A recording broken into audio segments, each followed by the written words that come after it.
Chapter 1. Eldridge Sample watched the dust swim in the single shaft of sun that cut his office.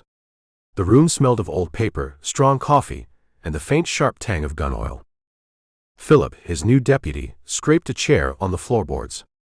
The sound was loud in the quiet. Marshal? That wire came from Little Rock. Sample did not turn. He watched the Fort Smith Street through the window. Mud from last week's rain had turned to powder. A wagon's iron-bound wheel cracked as it rolled past. What's Little Rock want? Wants to know about the apprehension of the James kid, Philip said. His voice was young. I told the telegraph operator. You handled it personal. You rode with me. Yes, sir. But I just held the horses. You're the one who faced him down. Sample turned. He was a tall man, and his shadow covered the deputy's desk. He looked at Philip. Just looked.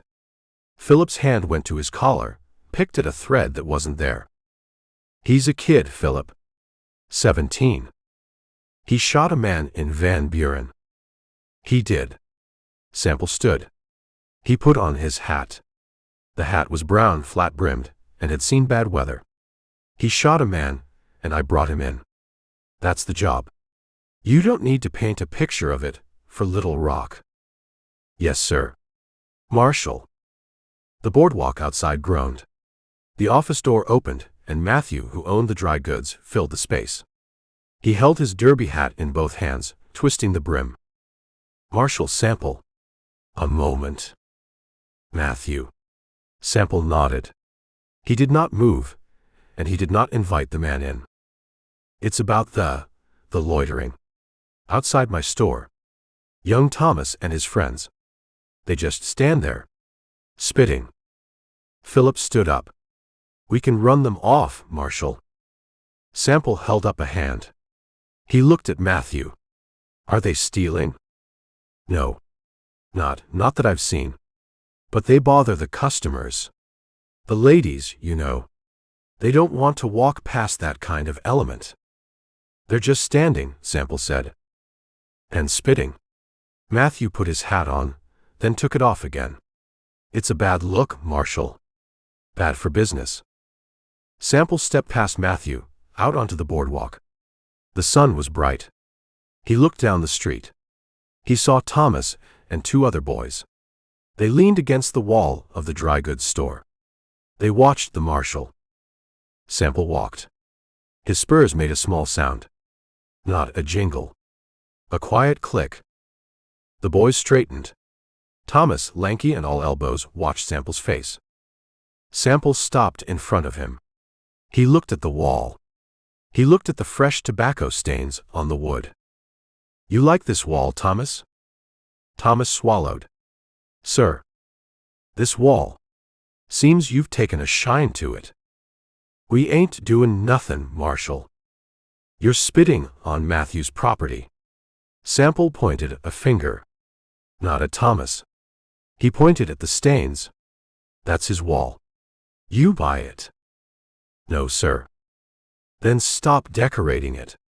Sample looked at the other two boys. Find something to do. Something that pays. He turned and walked back to his office.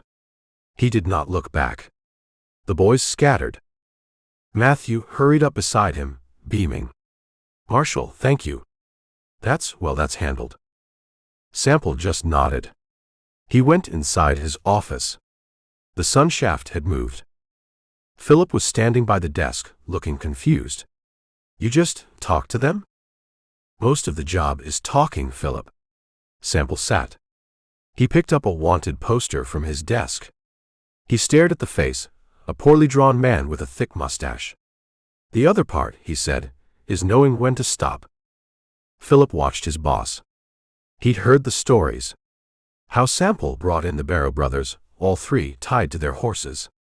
How he'd walked into a saloon in the territory and taken on 4 drunk soldiers by himself. Philip looked at Sample, a man checking a piece of paper, and he felt a chill, even with the sun hot outside. The marshal was a quiet man.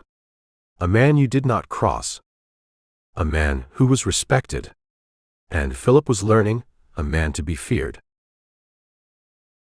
Chapter 2. The sun was a white hole. It burned the color from the sky. 8 riders kicked up a brown cloud, moving north. Texas was behind them. Indian Territory was ahead. A big man on a black horse spat. The spit vanished in the dust before it hit the ground. This was Canyon Jack Tate. He had a face like baked clay, and his eyes were small, lost under the brim of his hat. The man beside him, Andrew, licked his lips. They were cracked. Jack. We pushing all the way to the Cimarron. Canyon Jack did not look at him. He looked at the horizon. It wavered in the heat. We push till I say we stop. My horse could use water, Andrew said. Your horse'll be fine. Another rider, Peter, thin as a rail, drifted close. He had a shotgun across his saddle. I heard there's soldiers up from Fort Sill, patrolling the line. Soldiers. Jack said the word like it was a piece of bad meat. They patrol. They don't look. Not for 8 men. They'll look if we make noise, Peter said. We'll make noise, Jack smiled. It was not a good smile. That's the point. Bartholomew, riding drag, spurred his horse. He rode up through the dust. He was young, with a new pistol belt that creaked. Jack. What's the first stop? That town. We ain't stopping at a town, Jack said. He pulled his horse to a walk. The others circled, horses blowing. The dust settled around them. Towns have telegraphs. Towns have marshals. We're hitting the settlements. The ones that are too far out for anyone to care. Easy money, said James. He was heavy, and his shirt was dark with sweat. The easiest, Jack said. He pulled a canteen. He took a short drink. He screwed the cap on. They'll see us coming. They'll hand over the cash. The ones who don't. He shrugged. Andrew looked around. There was nothing. Just baked earth and dead grass. This is empty country, Jack. It's full of opportunity, Jack said. He squinted north. It's full of people who ain't been properly introduced to us. He nudged his horse. The black horse moved. The other 7 followed. I still say we should've hit that bank in Waco, Peter muttered. He said it low. Jack heard him. He stopped again. The whole line stopped. He turned his horse. He walked the horse back to Peter. Jack looked down at him. Peter looked at his saddle horn. You say something, Peter. Nothing. Just talking. You don't like my plan? It's a good plan, Jack. A fine plan. Peter's hand was white on the shotgun. We hit a bank, we get a wire. We get Pinkertons. We get the U.S. goddamned cavalry. Jack leaned closer. His voice was low. We hit a sodbuster. We take his money. We burn his house. Who tells? The sodbuster? He's too busy being dead. Jack's eyes went to the others. Any more questions? No one spoke. The heat was heavy. Good. Jack turned his horse north. We ride. I want to cross the Red River by sundown. I want to be in the territory. What's in the territory, Jack? Asked Bartholomew. Jack looked over his shoulder. Trouble. And it's all ours. The 8 men rode. The dust cloud rose behind them. They looked like a scar moving across the land. Chapter 3. The Red River. It was not much of a river. Just a wide, flat scar of red mud, with a lazy brown-red channel of water cutting the center. The sun sat on the horizon, bleeding color into the sky, making the water look like old rust. Canyon Jack Tate pulled his black horse to a stop. The animal's hide was dark with sweat. The other 7 riders fanned out beside him, their horses dropping their heads. This is it. Bartholomew looked at the mud. This is the line. That's the line, Jack said. Simon, a man with a sour face, spat into the dust. Looks like it's half dry. We could get stuck in that. We get stuck, we get out, Jack said. He looked at Peter. See any soldiers? Peter stood in his stirrups. He scanned the north bank. The far side was darkening, shadows filling the brush and cottonwoods. Nothing. Just quiet. It's always quiet before you make noise. Jack nudged his horse. The black stepped onto the soft bank. Let's get wet. The horses hesitated. The mud sucked at their hooves. My horse ain't gonna like this, Andrew said. It ain't about what your horse likes. Jack kicked his mount. The black lunged, sinking to its hocks. It fought, pulled, and then found footing. Jack moved into the shallow water. The others followed. They went in 2 by 2. John, a man with a quick smile and a missing tooth, pulled his boots up. Hell, this feels good. A regular bath. Shut up, John, James grunted from beside him. His big horse displaced water like a barge. They reached the main channel. The water was deeper here. It swirled around the horses' bellies, red and thick. Keeps moving, said Thaddeus. He was a quiet man. He had not spoken for 3 hours. Everyone looked at him. Jack Tate looked back. What's that, Thad? The water. It looks slow. But it's pulling. Thaddeus pointed with his chin at a piece of driftwood. It moved past them, quick and silent. It can pull, Jack said. We're 8 men. It ain't pulling us to hell. Not today. Peter's horse stumbled. It went down on its front knees. Peter cursed, yanking the reins. The shotgun, still across his saddle, dipped into the water. Get him up, Jack yelled. Peter pulled the horse's head. The animal scrambled, panicked. It found its feet. Peter was soaked to the waist. His shotgun dripped red mud. Damn it, Peter said. He pulled the gun, wiped it on his sleeve.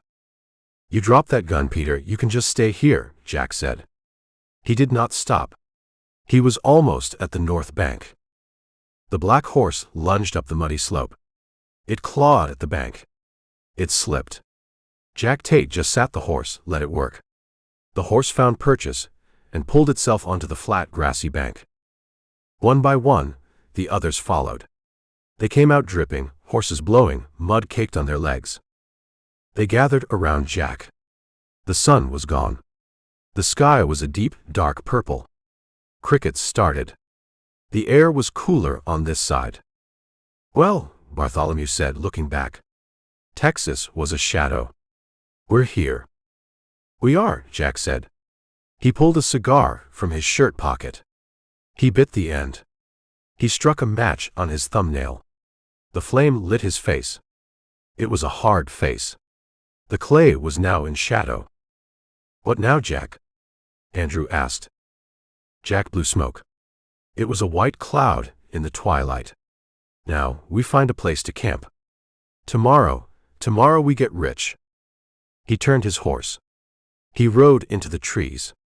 The other 7, wet and muddy, followed. They disappeared into the darkness of the territory. Chapter 4.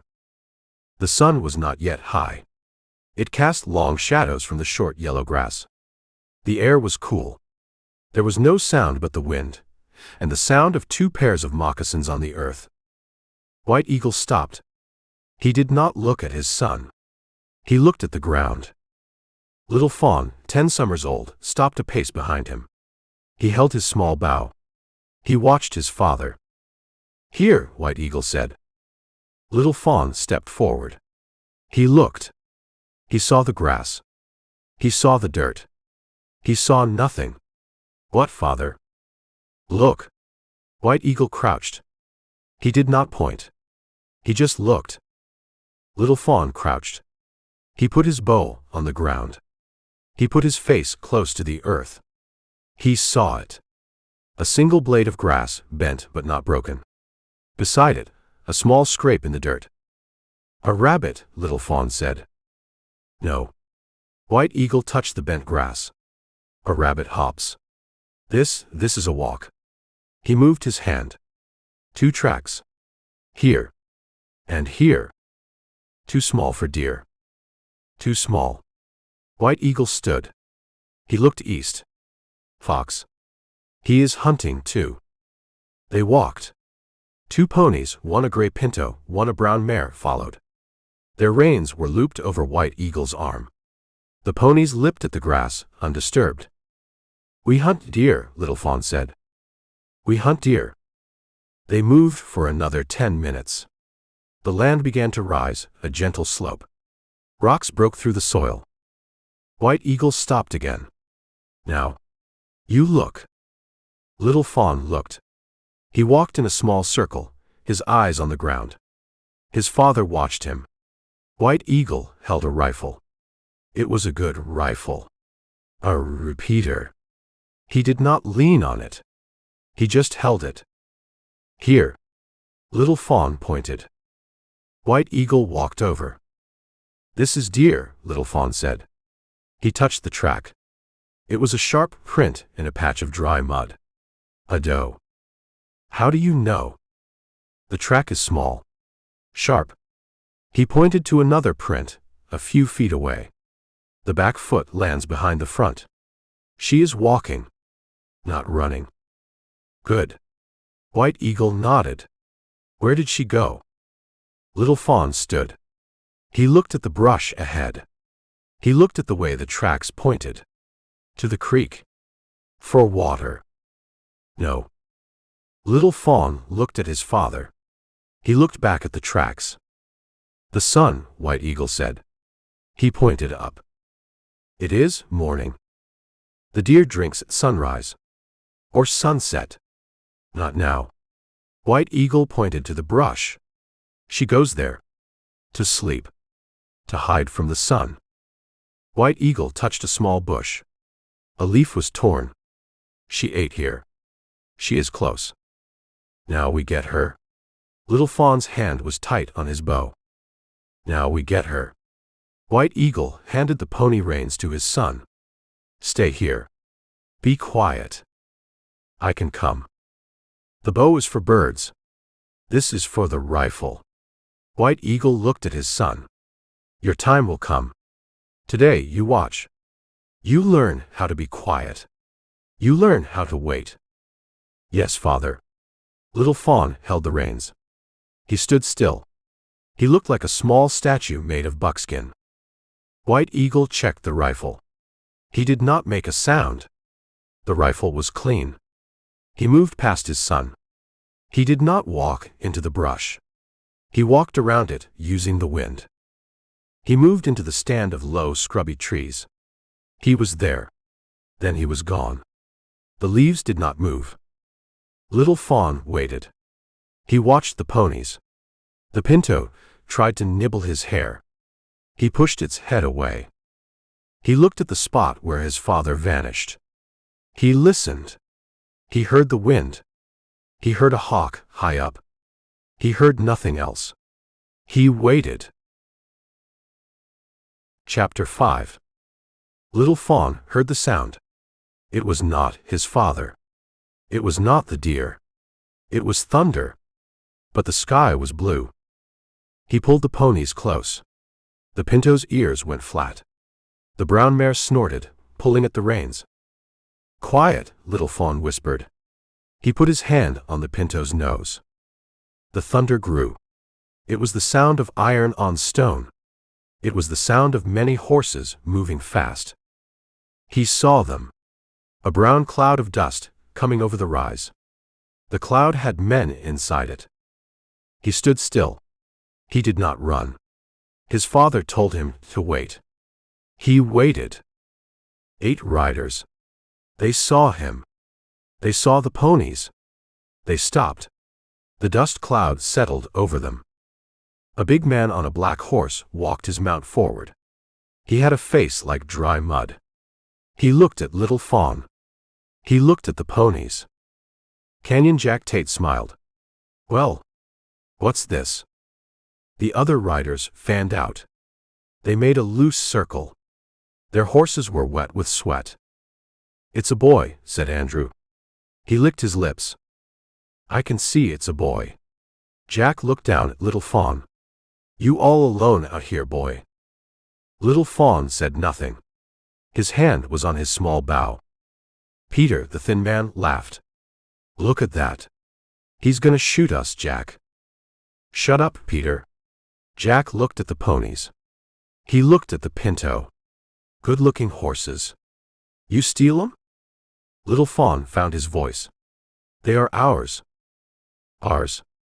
Jack looked around. He looked at the empty prairie. Who's ours? Just you and the ants. My father, Little Fawn said. He stood straight. His father, Jack said to the group. They laughed. He's probably run off, said James, the heavy man. Left the kid. A voice came from the scrub trees. It was a calm voice. It was not loud. He did not run. The laughter stopped. White Eagle stepped from the trees. He was 20 yards away. He held the repeater.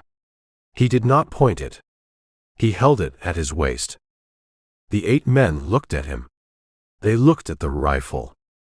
Canyon Jack's smile did not change. He turned his horse just a little to face the man. Well, there he is. Jack looked White Eagle up and down. Buckskin. Moccasins. A good rifle. That's a fine-looking gun you got. You are on our hunting grounds, White Eagle said. Hunting grounds, Jack said. He looked at Andrew. He says we're on his hunting grounds. Andrew chuckled. This ain't your ground, Injun. This is territory. This is free. You will leave, White Eagle said. He did not move. He's given orders, Jack, said Simon, the sour-faced man. Jack Tate's smile faded. The clay face hardened. We ain't leavin'. Not just yet. I think I like those ponies. And I damn sure like that rifle. The rifle is mine, White Eagle said. The horses belong to my son. You will ride on. Ride on. Jack considered it. He looked at the boy. He looked at the man. You're one man. We're 8. You see the problem you got. I see 8 men who need to leave. Your math is good, Jack said. Your sense ain't. He looked at Peter. You ever talk to a man who don't know when he's beat? Not for long, Peter said. His hand was on his shotgun. White Eagle's eyes did not leave Jack. Last time. Take your men. Ride away. I'll take something, Jack said. He swung his leg. He dropped from the black horse. He stood on the ground. He was a big man. He walked casual toward White Eagle. He left his own rifle on his saddle. I'll take your horses. I'll take your gun. And if your boy here makes a sound, I'll take him too. White Eagle raised the rifle. He jacked a shell into the chamber. The sound was loud in the silence. That's far enough. Jack stopped. He was 10 yards away. He put his hands on his hips. You'll shoot me? Right here? You and all your nation? He looked around, fake. Oh wait. It's just you. Just you and the boy. He took a step. Chapter 6. Jack took the step. White Eagle's rifle did not waver. The bore was a black hole. You think that gun makes you a man, Jack said. His voice was soft. It makes me the man holding it, White Eagle said. You are 10 yards. This rifle does not miss. It'll miss. Jack was certain. You know why? White Eagle watched him. You're thinking. Jack smiled. You're thinking I shoot him, the others shoot me. You're thinking, what happens to the boy? Jack looked at Little Fawn. The boy was a statue of fear, his hands white on the pony reins. You got a lot on your mind. Jack looked back at White Eagle. Me? I ain't got a thing on mine. Except how good that repeater will look on my saddle. Get back on your horse, White Eagle said. No. Jack shook his head. He looked at Peter, mounted. Peter. This man is still talking. Peter unhooked the shotgun. The twin barrels came up. They pointed at White Eagle. "One man," White Eagle said. His voice was tight. "Against 8. There is no honor." "Honor." Jack laughed. A short, ugly sound. "Honor is for men in towns. For judges. Out here, there's just this." He gestured to the empty grass. He took another step. He was too close. White Eagle's rifle snapped to his shoulder. The aim was true. It centered on Jack's chest. Jack stopped. The clay face was blank. He looked at the rifle. He looked at White Eagle's eyes. "You won't," Jack said. "Try me." "You're an Injun." Jack said it flat. "In the territory. Who cares? You shoot me, a white man, you get a rope. You don't shoot me, you get this." He measured the man. He saw the resolve. He saw the finger tighten on the trigger. "You're just worthless," Jack said. He did not nod. He did not have to. Peter fired the shotgun. The blast was a physical thing. It hit White Eagle in the chest. It threw him backward. The repeater fired. The shot went high. It tore a piece of bark from a tree 10 feet above Andrew's head. White Eagle was on the ground. He was not moving. "Jesus, Peter," said John. "You made a mess." Little Fawn screamed. A high, thin sound. The ponies pulled, terrified. Little Fawn let go of the reins. The pinto and the mare bolted. The horses. Bartholomew yelled. He spurred his mount. "Let him go." Jack barked. "We got what we came for." The other 7 men had their guns out. James had a rifle. Simon had his pistol. They looked at the body. Jack walked over. He looked down at White Eagle. Peter's shot was bad. He bent. He picked up the repeater. It was a good one. Winchester. Clean. He worked the action. A fresh cartridge ejected. "See," Jack said to the body. "I told you." The boy was still screaming. Just standing, screaming. "Shut that kid up," Jack said. Andrew pulled his pistol. He aimed. "No." Jack's voice was sharp. Andrew looked. "Don't waste the bullet." Jack looked at the boy. The boy was staring at his father. Jack turned. He walked back to his black horse. He put the repeater in his saddle scabbard. "He's just a kid," Bartholomew said. He looked pale.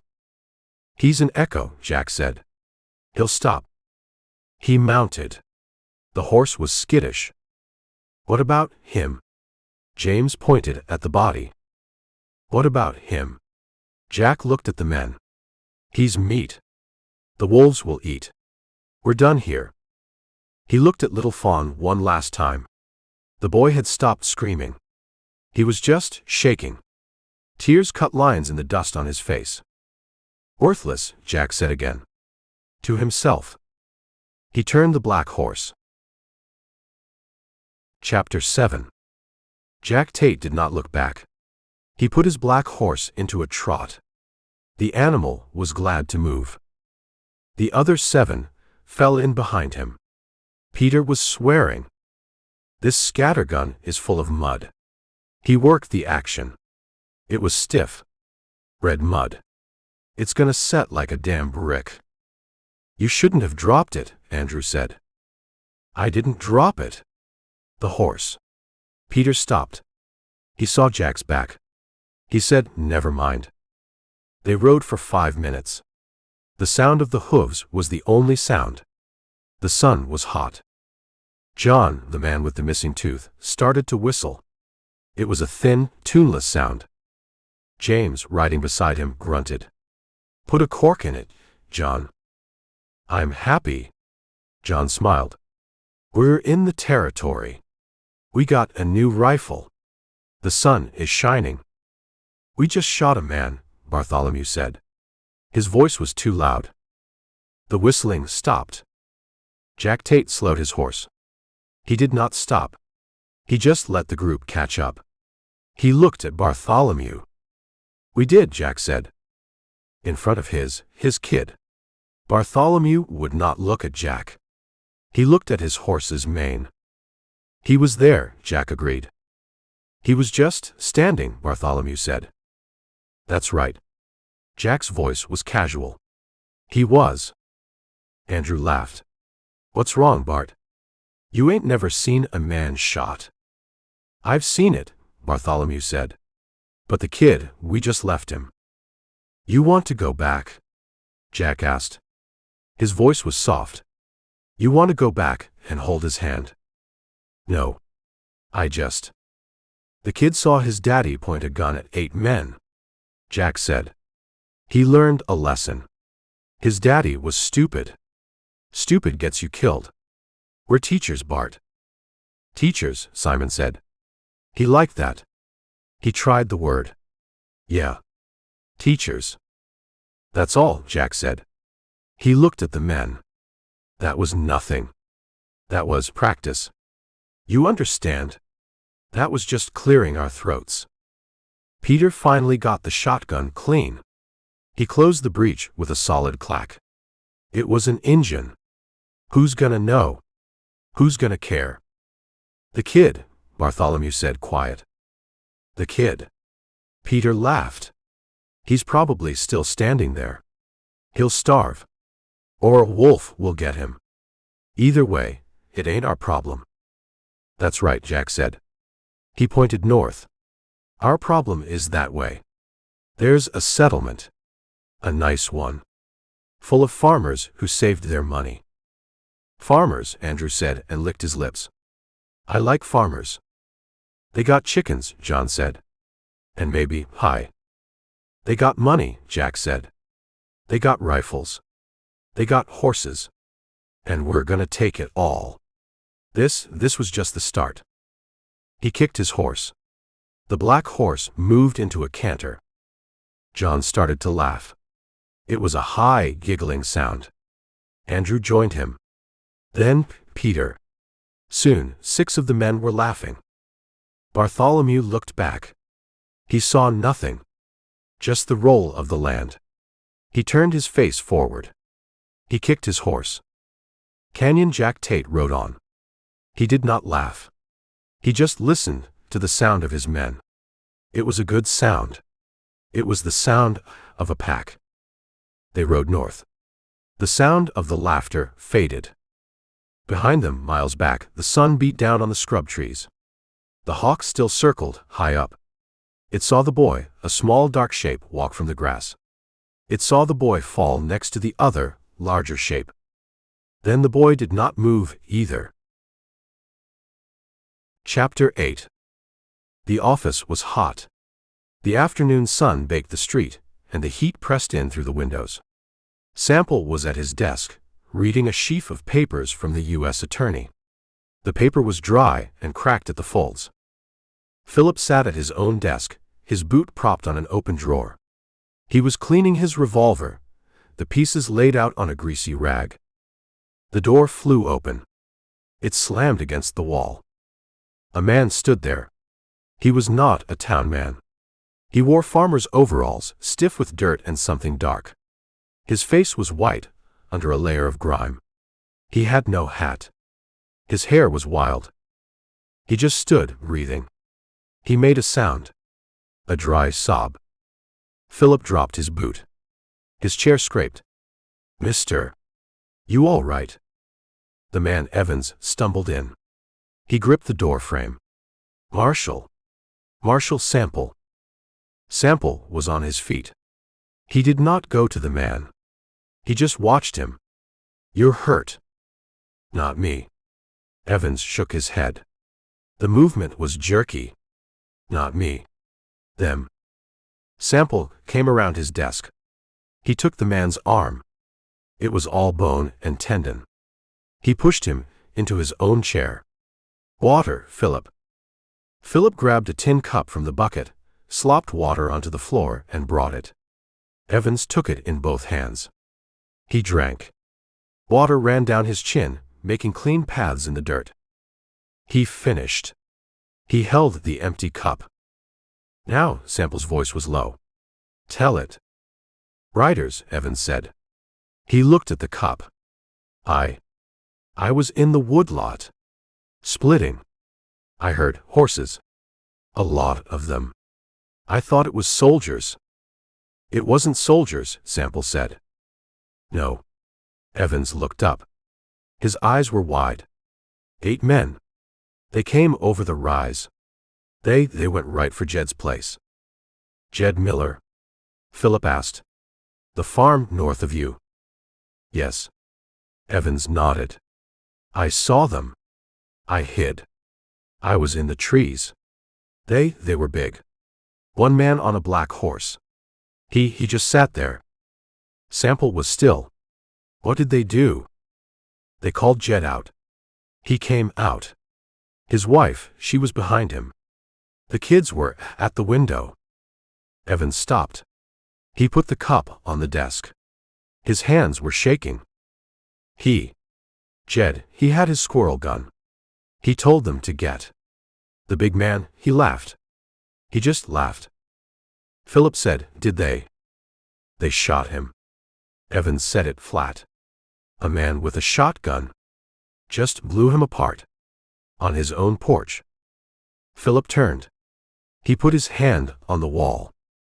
Sample did not move. And his wife? She screamed. Evans's voice was a whisper.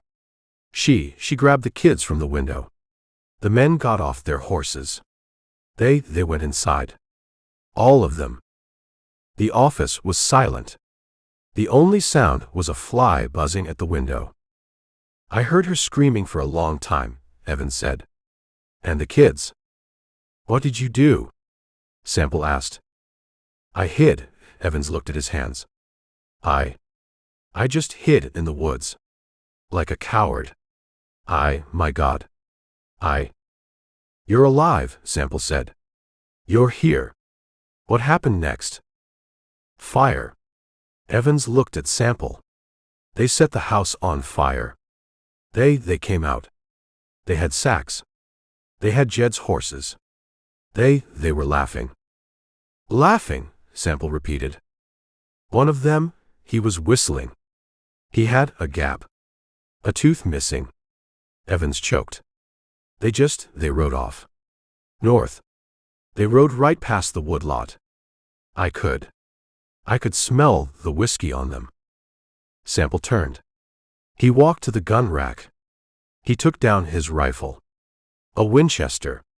He checked the action. Philip. Marshal. Philip's voice was thick. Saddle my horse. And yours. Pack for 3 days. Bring the spare ammunition.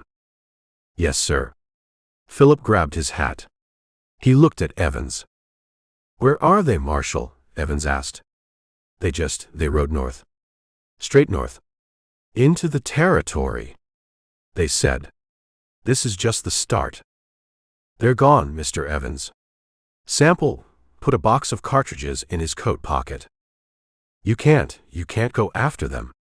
Evans stood. It's the territory. There's no law. They're animals. Sample put on his hat. He looked at the man. I know, he said. He walked out the door. The sun hit him. He did not squint. He just kept walking toward the livery. Chapter 9. The trail was a mile wide. Sample did not need to track. He just needed to ride. Philip rode beside him, his face tight. The smoke from Jed Miller's farm was a brown smear in the sky behind them, to the east. They had passed it. Sample did not stop.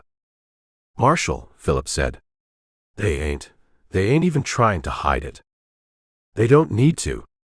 Sample kept his eyes north. 8 men. Riding hard. They feel safe. We're in the territory, Philip said. He looked at the empty grass. I see why. Sample reined in. His horse stopped. Philip rode on 3 paces, then pulled up, turned. "What is it?" Sample did not answer. He was looking at the sky. High up. Philip looked. He saw them. Black specks. Just dots, turning in a slow circle. "Vultures," Philip said. His voice was low. "They're not on Miller's farm." Sample's voice was flat. "They're here. And they're low." Sample nudged his horse.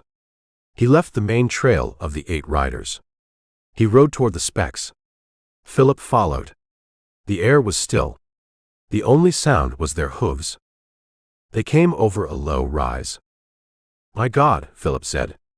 He pulled his horse up. He put a hand over his mouth. Sample rode down. He swung from the saddle. He landed soft. His spurs did not make a sound. The vultures, disturbed, rose. They flapped, heavy, and settled on a dead tree 100 yards off. They watched. Sample walked to the first body. It was a man. An Indian. He was on his back. His chest was gone. A shotgun close. "They just blew him down," Philip said. His voice was unsteady. "He stayed mounted." Sample crouched. He looked at the man's face. It was calm. He looked at the man's hands. They were empty. The rifle was gone. He saw the boot prints in the dirt. A lot of them. He saw where the horses had stood, in a half circle. Then he saw the other body. It was small. The boy. He was on his stomach, his arms stretched out. He had crawled. His hand was inches from his father's hand. Philip made a sound. He got off his horse. He walked, his steps stiff. "Marshal. He's just a child." Sample looked at the boy. He saw the small bow, a few feet away. He saw the 2 sets of pony tracks. The hoof prints were small, scattered. The ponies had bolted. "This happened first," Sample said. "How?" "The farm was this morning." This was yesterday." Sample touched the man's buckskin shirt. It was stiff. He stood. He walked around the scene. His eyes missed nothing. He saw the spot where Jack Tate stood. He saw the scuff in the dirt where he had dismounted. He saw the boot prints. One man got off his horse. Sample pointed. "He walked here." He crouched again. He picked something from the grass. A small dark piece of leaf. He rolled it in his fingers. Cigar. He bit the end off. He stood right here and talked to him. Talked. He told him what he was going to do. Sample looked at the shotgun mess. Then he had this one do it. He pointed to Peter's tracks. He found the shotgun shell. Brass. Green paper. He put it in his pocket. They just murdered them. Philip looked at the small body. "Why? For the horses?" "For the rifle." Sample pointed to the ground where White Eagle had stood. He had a repeater. "It's gone. They took it." "And the horses?" "The horses ran." Sample looked north. "They didn't bother to catch them." He looked at the boy again. "They just left him." Maybe he was already." "No." Sample's voice was cold. He was alive. He crawled. Sample looked at the scene. The circle of hooves. The man. The boy. The empty grass. "They're animals," Philip said. "No." Sample looked north again. The trail of 8 horses was clear in the distance. An animal kills to eat. This was for fun. He walked back to his horse. He unstrapped his bedroll. He pulled out his slicker. "What are you?" "We can't dig." Sample walked back. He opened the yellow slicker. He laid it over the man. He tucked it around him.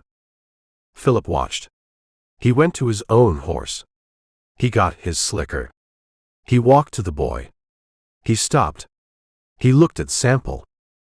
Sample just watched him. Philip laid his slicker over the small body. They stood there. 2 men. 2 covered shapes on the grass. The vultures on the tree were quiet. "Marshal," Philip said. "The judge," he said, "this is territory business. This ain't Fort Smith." "This is a dead child," Sample said. He walked to his horse. He put his boot in the stirrup. He pulled himself up. He looked at the trail. They're a day ahead. But they're moving slow. They're fat. They think no one is coming. "We're coming," Philip said. Sample looked at him. His eyes were the color of a gun barrel. "I am." He put his horse forward. He did not look back at the graves. Chapter 10. Sample's office was dark. The sun was down. A single kerosene lamp cast a yellow, unsteady circle of light on his desk. He had been back for an hour. Philip stood at the window, looking out at the dark street. He had not said a word since they rode in. The boardwalk outside creaked. It was a heavy, deliberate step. Philip turned from the window. "Marshal." The door opened. Judge Isaac Parker did not knock. He filled the doorway. He was a big man, not with fat, but with presence. He wore a black suit. He held his hat in his hand. He looked at Sample, sitting at his desk. He looked at Philip, standing by the window. "Deputy," the judge said. His voice was a low rumble. "Leave us." "Sir." Philip grabbed his hat and went out the door, quiet. The door closed. Judge Parker walked to the center of the room. He did not sit. "You rode out." "I did," Sample said.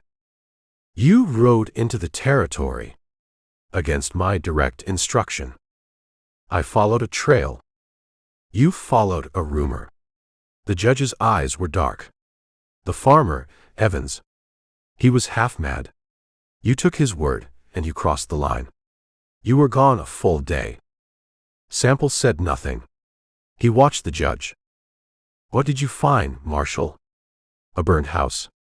A cold trail. They're gone. They're in the wind. You can't bring them back to my court." "I found the Miller farm," Sample said. His voice was low, flat. Evans was right. They killed Jed Miller. They used the wife. The children. Then they burned it all. The judge's face tightened. He put his hat on Philip's empty desk. "God help them. That is an abomination. But it's done, Eldridge. The act is done. The men are in the territory. My reach stops at the river. You know this." "They left a trail," Sample said. "A trail to where?" "The Cimarron. Mexico. You are one man. This is not your personal crusade. This is a court of law. I found 2 more bodies." The judge stopped. He had been pacing. He turned. "What?" "West of the farm. They killed them first." Sample's hands were on his desk. He looked at them. An Indian scout. And his son. The judge was silent. He looked at Sample. He looked at the lamp. The flame sputtered. "An Indian," the judge said. It was not a question. "And his son," Sample repeated. "About 10 years old. The man was hit with a shotgun. Close. The boy, they just left him. He crawled to his father. He died there." The judge ran a hand over his face. He picked up his hat. He put it on. "A terrible thing," the judge said. He walked to the door. Sample looked up. "That's all." "What do you want?" The judge turned, his hand on the knob. "You want a warrant?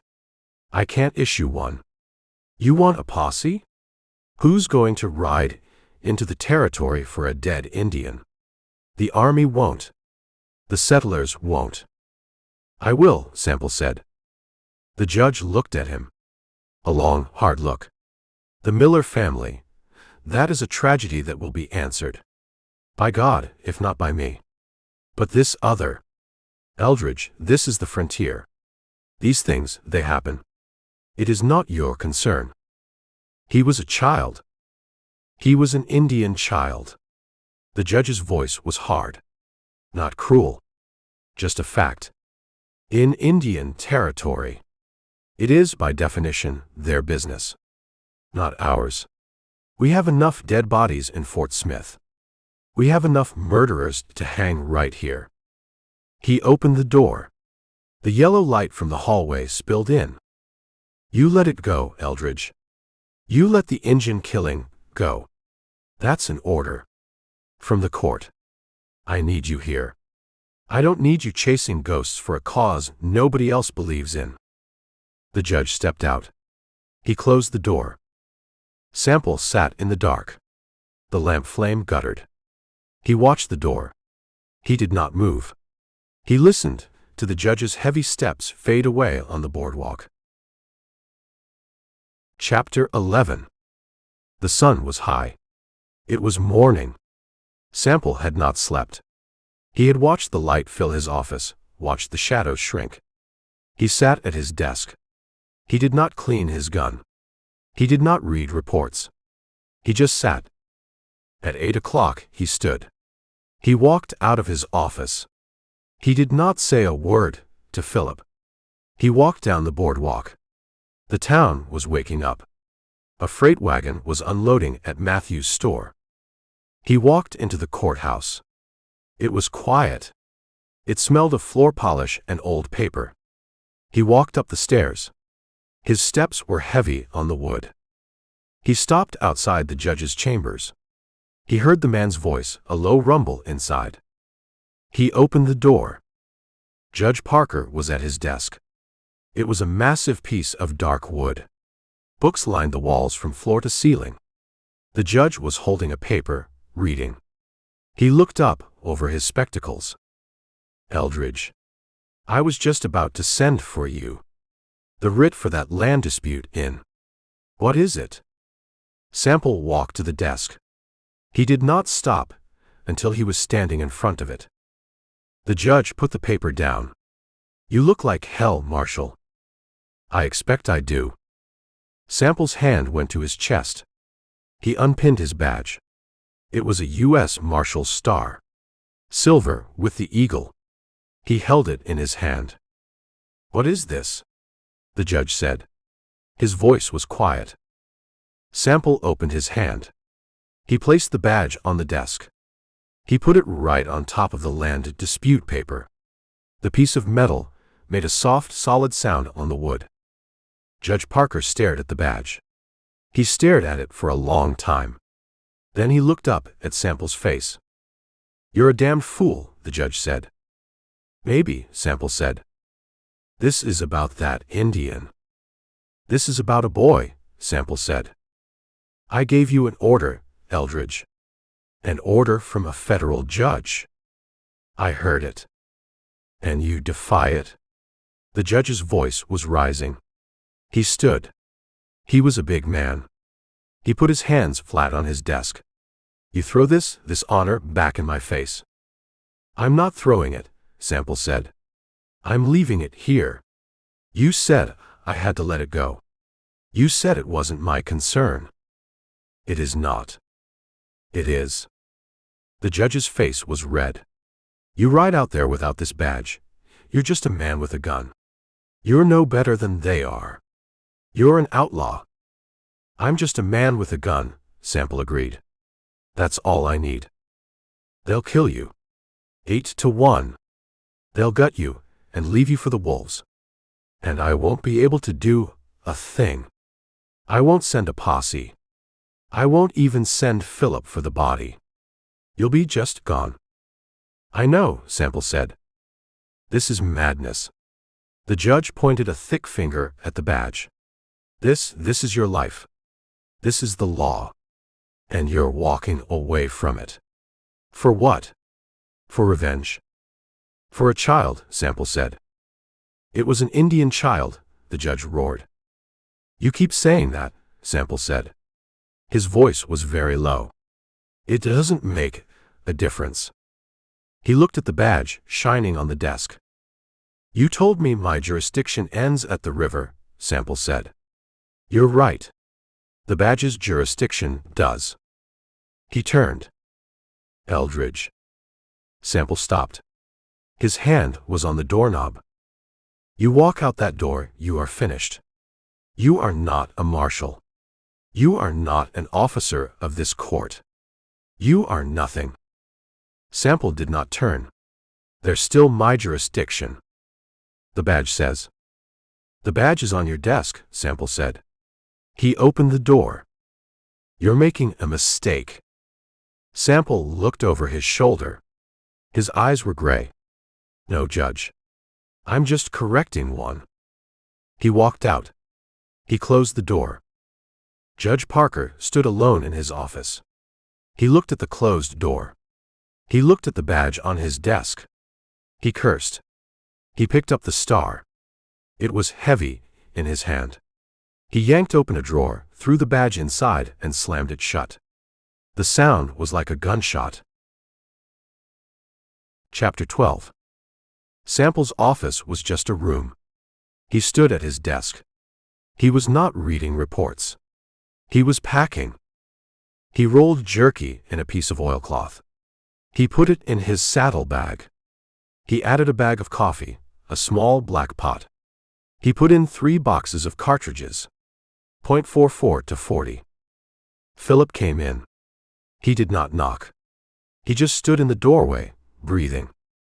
"Eldridge. Your name's off the door." Sample looked. The gold leaf lettering on the glass was gone. Scraped off. Just a faint outline. "So it is." The judge. He's telling everyone you quit." "I did." Sample picked up his gun belt. It felt light.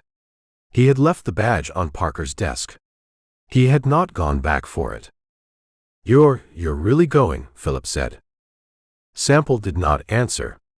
He was sliding cartridges into the loops of the belt. The brass cases made a soft, heavy click. "Eldridge, it's not right." Philip walked in. He stood by the empty gun rack. "You're one man." "There are 8. "I can count," Sample said. He finished loading the belt. "This ain't a job. This is something else. This is revenge." Sample stopped. He looked at Philip. His eyes were flat. "Gray. It's a thing that needs doing." "The judge said you're an outlaw. He said, if you cross the river, he'll wire the army. He'll have you arrested." "He can try." Sample threw the saddlebags over his shoulder. He picked up his rifle. He walked to the door. Philip stood in his way. "I'm coming with you." "No. You need backup. You need a deputy." "I'm not a marshal," Sample said. "You're not my deputy. You're the law. You stay here." "What law?" Philip gestured to the street. "The law that stops at a mud puddle. The law that lets. You stay here," Sample said. His voice was not loud. It cut. "You got a job. You keep it. You report to the judge." "What do I report?" "Tell him I'm gone." Sample pushed past him. Philip did not try to stop him again. Sample walked onto the boardwalk. The sun was high. Noon. He did not turn toward the courthouse. He walked toward the livery. His sorrel horse was in its stall. It nickered. Sample put his hand on its neck. He saddled the horse. He did not rush. He checked the cinch. He tied the saddlebags. He tied his bedroll. He slid the Winchester into the scabbard. He led the horse into the dusty street. He put his boot in the stirrup. He mounted. He looked at the town. He saw Matthew's store. He saw the courthouse, a brick block against the blue sky. He saw his office, the glass blank. He took a breath.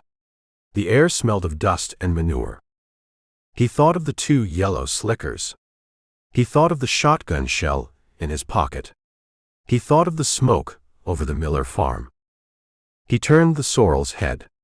He pointed it west, toward the river, toward the territory. He did not look back.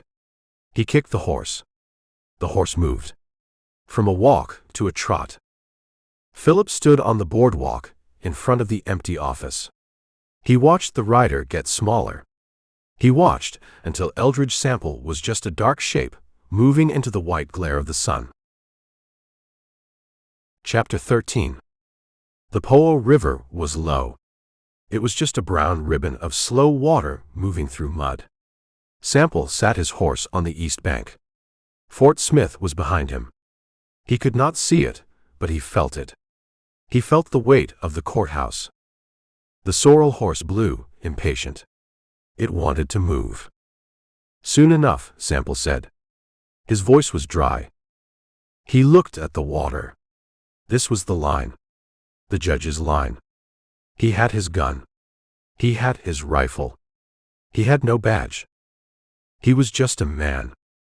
He kicked the horse. The sorrel stepped into the mud, sank, and pulled itself into the water. The water was cool.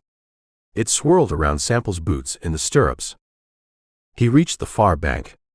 Indian territory. It looked the same as the land he just left. Grass, trees, sun. But it felt different. There was no law here. There was just him. He rode north. He did not rush. He let the horse pick its way. After an hour, he smelled it. The smoke. Not clean wood smoke. It was the smell of a house burning. Of everything. He came over a rise. He saw the Miller farm. Or what was left. The house was a square of black smoking ash. The stone chimney stood, a monument. The barn was gone. Just red embers. He saw the bodies. The army must have come. Or settlers. They were laid in a row, covered with blankets. 4. Too small. Sample did not stop. He did not go down. He sat his horse on the rise and looked. He looked at the black square. He looked at the row of blankets. He thought of the farmer, Evans. He thought of the man's white face. He pulled the shotgun shell from his pocket. He looked at the green paper. He put the shell back. He turned his horse west. He rode for 2 hours. The sun was hot. The land was empty. He watched the sky. He saw the specks. The vultures were still there. They were still circling. He came over the low rise. The slickers were still there. 2 patches of yellow on the brown grass. He dismounted. He walked to them. He smelled nothing. Just dust. He stopped. He looked. The ground was disturbed. He pulled back the slicker he had laid on the man. The body was gone. He pulled back the slicker Philip had laid on the child. That body was gone too. He looked at the ground. He crouched. The vultures had not been here. There were no animal tracks. There were hoof prints. Small unshod ponies. 2 of them. He saw the tracks of the pinto and the mare. They had come back. And moccasin prints. Small. Several. Not the boys. A woman. Other children? They had come. They had found their dead. They had taken them. He saw a drag mark. They had made a travois. They had pulled the bodies away. He looked south toward the Kiowa lands. The trail was already faint. They had buried their own. Sample stood. He folded his slicker. He tied it to his saddle. He did not bother with Phillips. He left it on the grass. A yellow square. He looked north. The trail of the 8 horses was still there. It was a wide, clear scar. It was a day old. Maybe 2. He mounted. He rode to the trail. He got off his horse. He looked at the prints. 8 horses. All shod except one. That one. No, it was shod, but the shoe was loose. It left a bad mark. He saw where they stopped to rest. He saw the cigar butt, the same as the one he found. He saw the empty whiskey bottle. They were careless. They were fat. They were celebrating. They did not think anyone would come. They did not think anyone would care. Sample stood. He looked at the trail, a brown line pointing to the horizon. He looked at the empty land. He was one man. They were 8. He had no badge. He had no jurisdiction. He had a rifle. He had coffee. He had jerky. He had 3 boxes of cartridges. He got on his horse. He looked at the trail. I can count, he said. He put the sorrel into a trot. He did not look back. He just followed the marks in the dirt. Chapter 14. He rode for hours. The sun moved from high noon and started its long fall to the west. The sorrel was a good horse. It kept a steady pace. It did not need to be told. The trail was easy. A child could follow it. 8 horses moving with weight, cutting deep into the prairie. They were not trying to hide. They were not worried. Sample saw the dark smoke first. It was not a smear like the Miller farm. It was a thin, white line, going straight up in the still air. A campfire. Not put out. He slowed the sorrel. He walked the horse the last quarter mile. He came around a bend in a dry creek bed. There it was. A circle of black ground. A fire still smoking. The edges of the grass were curled and black. He dismounted. He let the reins drop. The horse stood. Sample walked to the fire. He kneaded a log with his boot. A puff of hot ash rose. They had been here this morning. Or last night. They were not 2 days ahead. They were 1. He looked around. It was a terrible camp.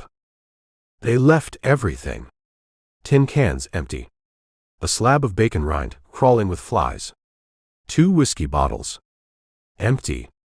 He recognized the label. He walked the circle. He saw the boot prints. All 8. They had milled around. No discipline. He found the cigar butt. The same kind. He found 2 more. They like to smoke, he said. His voice was a dry rasp. He saw the place where the horses were tied. They had pulled the bark from a young tree. They were restless. He found the print. The loose shoe. It was clear in a patch of soft dirt. The horse was favoring its left front. It would slow them. Not today. But soon. He saw something else. A piece of cloth. Blue. It was snagged on a bush. He pulled it free. It was calico. From a woman's dress. He looked at the cloth. He thought of the farmer, Evans. He thought of the screams. He put the cloth in his pocket. With the green shotgun shell. He walked back to the fire. He saw where they had sat. They had played cards. He saw a single card, a deuce of spades, trampled into the mud by the creek.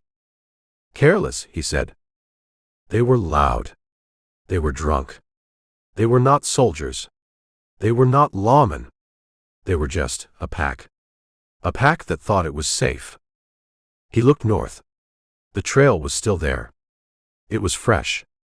The horse droppings were not yet dry. He was 1 day behind. Maybe less. He went to the creek bed. He scooped water with his hand. He walked back to the fire. He poured the water on the smoking log. The fire hissed. A white cloud of steam rose.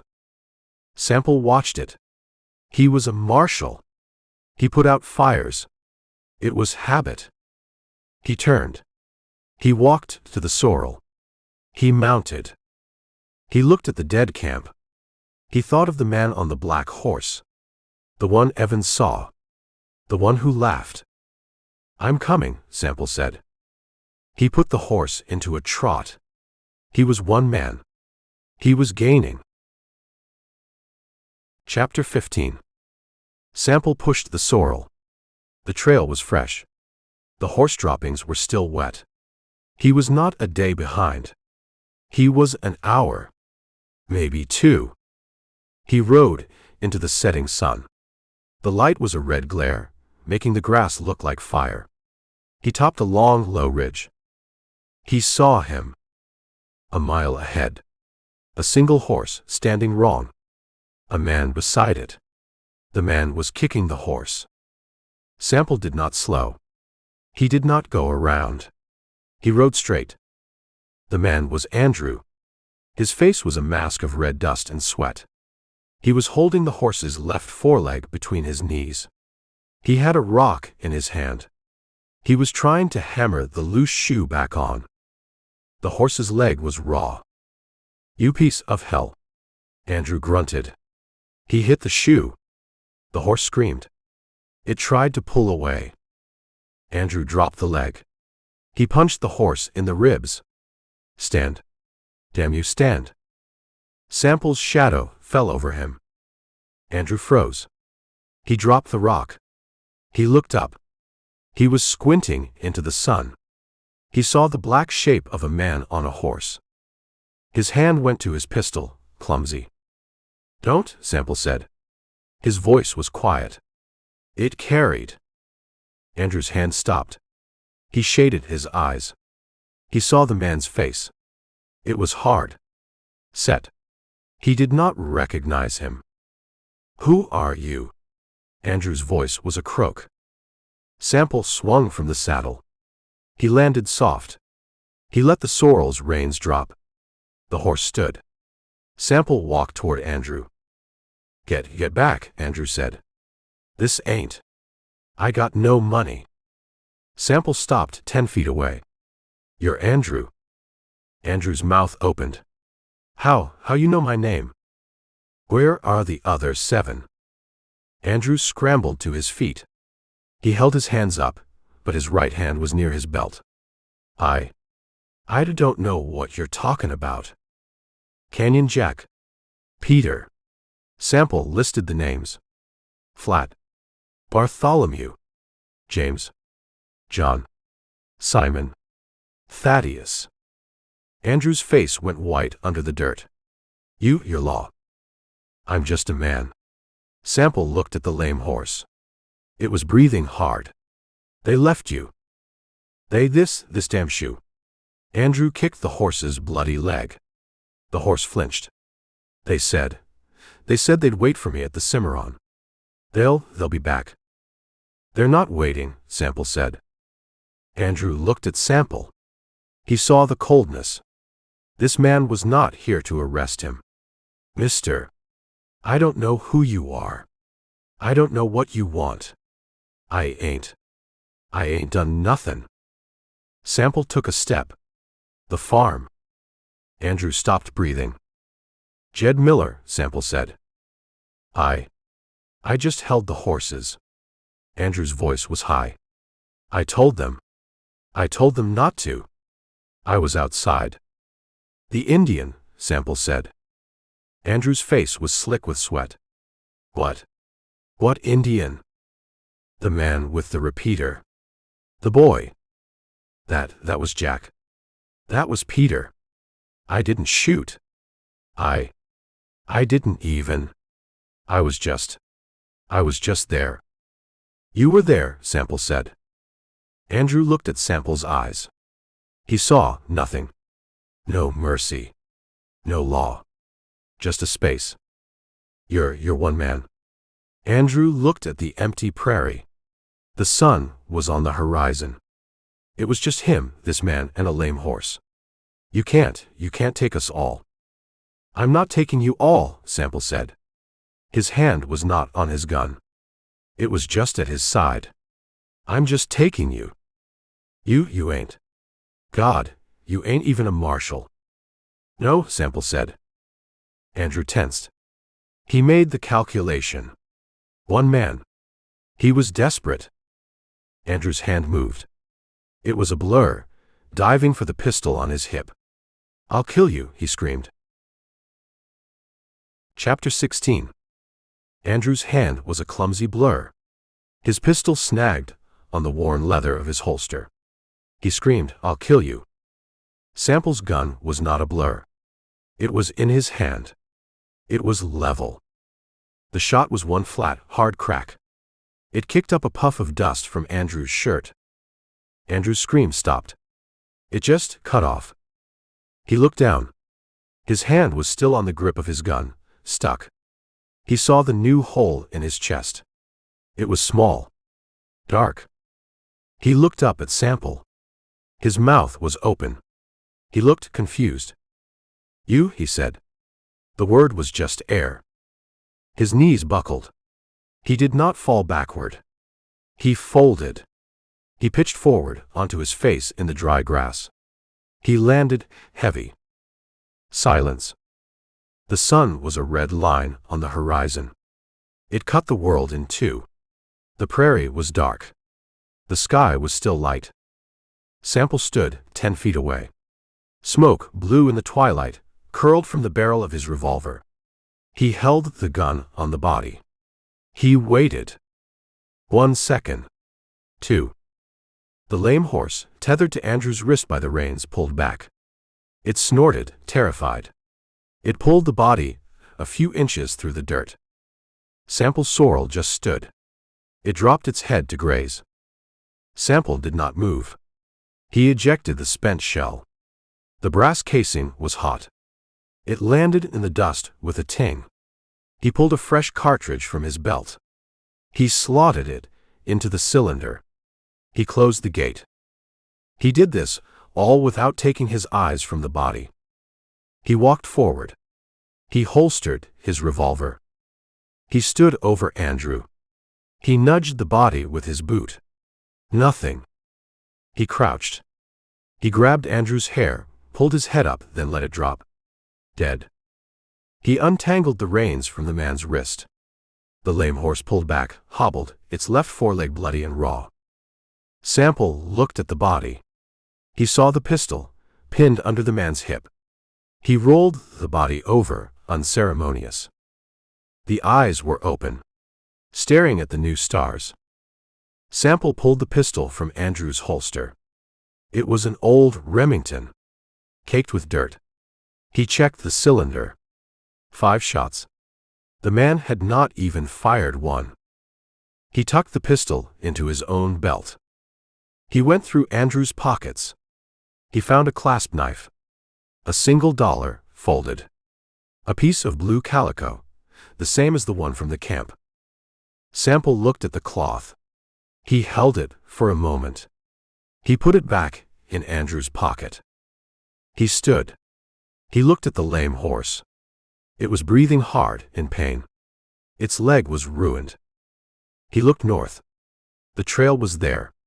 He needed to move. He looked at the lame horse. He drew his pistol, the one he just took. He put the barrel to the horse's head. He hesitated. He looked at the body. He looked at the horse. He lowered the gun. He put it back in his belt. He would not waste the bullet. He would not offer the mercy. He walked to his sorrel. He mounted. He looked at the scene. The body in the grass. The lame horse trembling, watching him. He turned the sorrel. He rode north into the dark. "One," he said. The word was gone in the wind. Chapter 17. The fire was a bright orange eye in the dark. It crackled, loud in the huge silence of the prairie. 7 men sat around it. They passed a bottle. Canyon Jack Tate stared into the flames. He held the new repeater, the one from the Indian, across his lap. He ran his thumb over the smooth wood. "It's a good gun," Peter said. He was chewing on a piece of hardtack. "Better than that junk he was using." "It's a clean gun," Jack said. John, tooth missing, took a long pull from the bottle. He passed it to James. "It's a good night. Full bellies. Good whiskey." Bartholomew looked into the darkness. He looked at the circle of horses. They were just dark shapes. It's too quiet. It's always quiet, Simon said. He spat. You want a brass band? Andrew ain't here, Bartholomew said. No one spoke. They looked at the fire. They heard the crickets. He ain't, Jack said. That horse was lame, Peter said. He was hammering on that shoe. He's probably still back there, swearing at it. He's a fool, James grunted. He should've shot the horse. Stolen a new one at the farm. He ain't smart, Jack said. He did not seem concerned. He's just loud. We're just leaving him? Bartholomew asked. Jack's head turned. He looked at Bartholomew. The firelight put deep shadows in his face. He looked like a skull. We ain't leaving him, Jack said. His voice was patient. Like talking to a child. He had a job. His job was to keep his horse sound. He failed. He's fixing it. He knows where we're going. He's one man, Bartholomew said. Alone. He'll be fine. Jack looked back at the fire. This ain't a church picnic, Bart. We ain't holding hands. A man falls behind, he catches up. He don't catch up. John laughed. He's probably walking by now.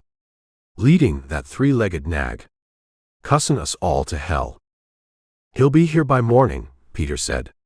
He'll ride in, all full of piss and vinegar, wantin' his share of the bottle. He can have what's left, Simon said. He took the bottle from James. If there's any left. Thaddeus, the quiet man, spoke. He was polishing his pistol with a dirty rag. We should post a guard. Jack looked at him. A guard? For what? For just the night. You see any soldiers, Thad? Jack asked. No. You see any marshals? No. You see any Indians? Jack's voice was sharp. The one we saw today, he ain't telling stories. The men laughed. There's no one for 100 miles, Jack said. Except us. And Andrew, who is learning a hard lesson about horseshoes. We don't need a guard. We need sleep. Tomorrow, we hit that town in the Panhandle. We hit it hard. What's the town? John asked. What's it called? It ain't got a name I care about, Jack said. It's just got a store. And a bank. A small one. With a small man inside. I like small towns, James said. They're polite. This one will be. Jack stood. He stretched. He was a big shadow against the stars. I'm turning in. You all drink it. Burn it. I don't care. Be ready to ride at sunup. Jack walked away from the fire. He unrolled his bedroll near his black horse. He did not look at the men again. Bartholomew watched him go. He looked at the circle of faces. Peter. John. Simon. James. Thaddeus. 7. He looked back into the dark south. The way they came. There was nothing. Just the wind. He'll be here, Peter said. He clapped Bartholomew on the shoulder. The hand was heavy. Stop worrying. Have a drink. Bartholomew looked at the bottle. He shook his head. He stood. He walked to his own bedroll. The other men kept drinking. They did not notice Andrew was gone. Not really. He was just not there. Chapter 18. The sun was a fresh, hot disk. It burned the night damp from the grass. The fire was a pile of white ash. Canyon Jack Tate kicked Bartholomew's boot. Get up. Bartholomew scrambled from his bedroll. The others were already moving. Horses snorted. Men cursed, saddles creaked. Jack was on his black horse. He held the new repeater. He looked at the 7 men. We ride, Jack said. We ride hard. We hit that settlement by noon. We're in and out before they know what happened. What about Andrew? Bartholomew asked. He rubbed his face. Jack looked at him. What about him? He didn't come in. I see that. Jack's voice was flat. He's walking. He's learning. He ain't our problem. Peter laughed. He was chewing a piece of jerky. He's probably halfway back to Texas, crying for his mama. He's not, Jack said. He's just stupid. He'll catch up. Or he won't. He pointed north. That way. Let's go. They rode. 7 men. The sun got high. It was hot. The prairie was a rolling, endless, yellow-green sea. The horses' hooves made a steady, pounding rhythm.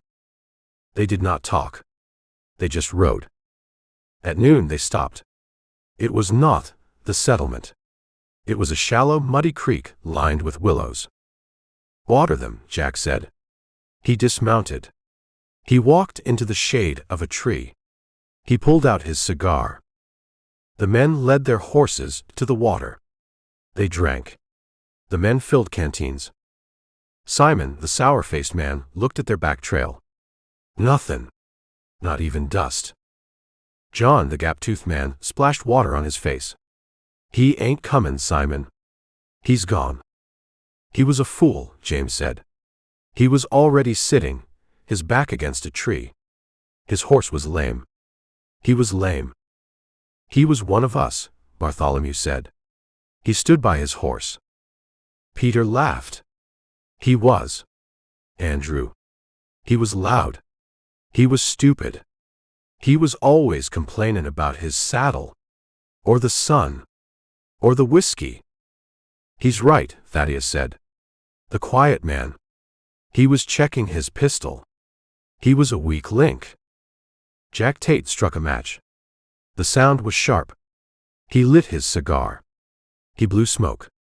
He was a share that's now gone. Bartholomew looked at the faces. Peter, smiling. Simon, sour. James, resting.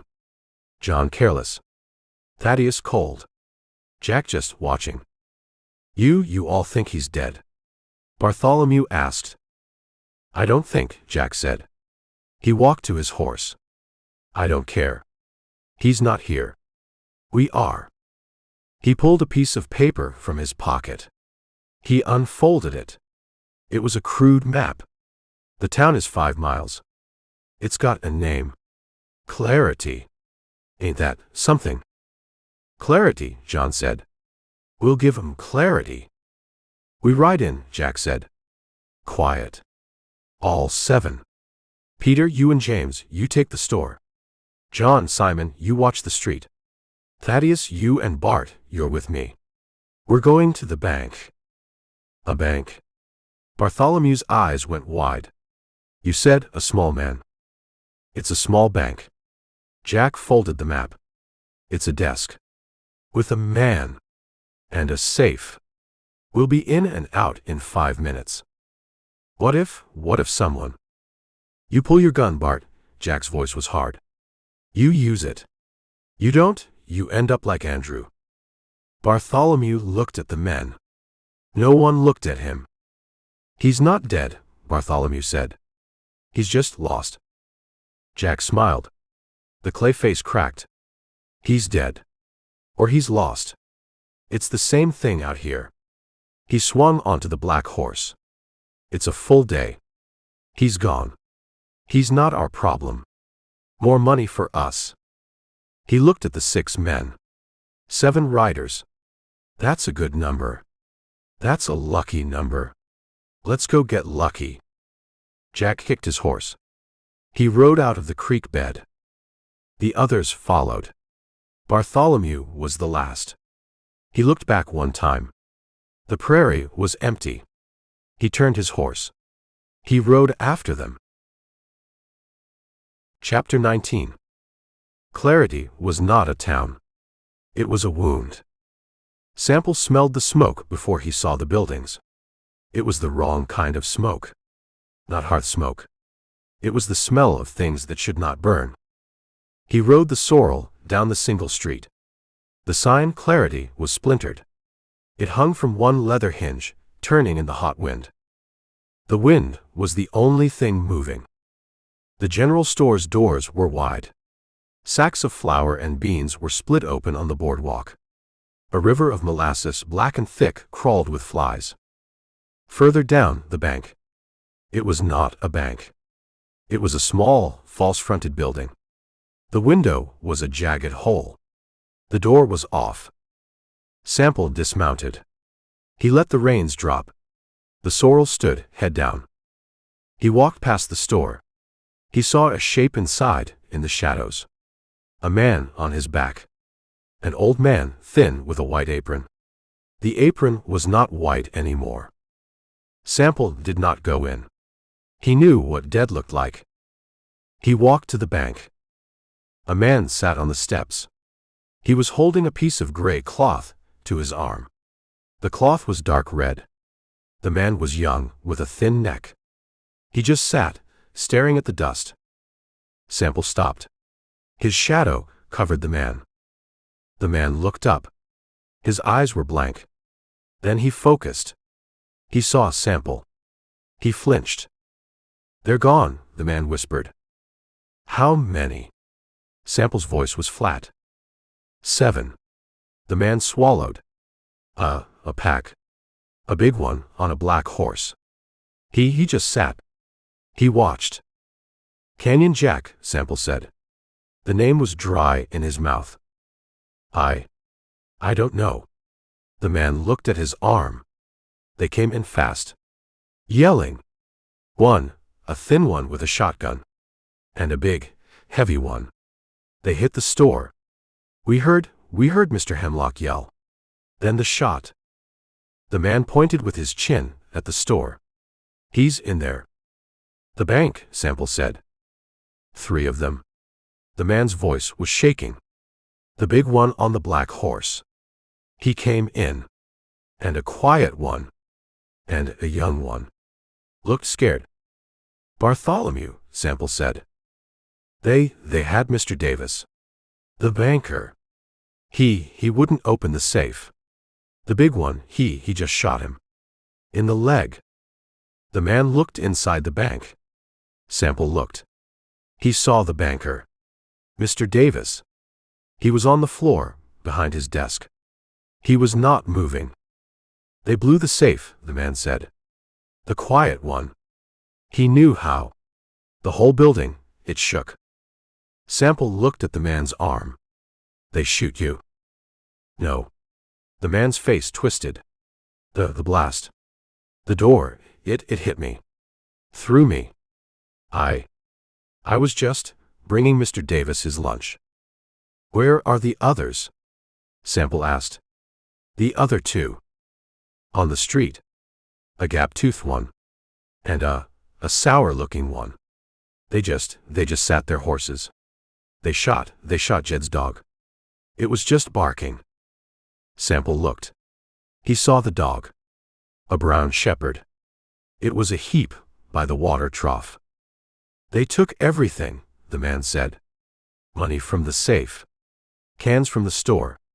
Whiskey." They were laughing. "Which way?" The man pointed north. "That way." Hard. They were laughing. "How long?" "An hour. Maybe less." The man looked at Sample. He looked at the pistol on his hip. He looked at the rifle on his saddle. You ain't law, are you?" "No." You're going after them." The man's eyes were wide. "Mister, they're 7. They ain't men. They're devils." "They're men," Sample said. He walked back to his horse. "One man, you can't. They'll kill you." Sample put his boot in the stirrup. He swung up.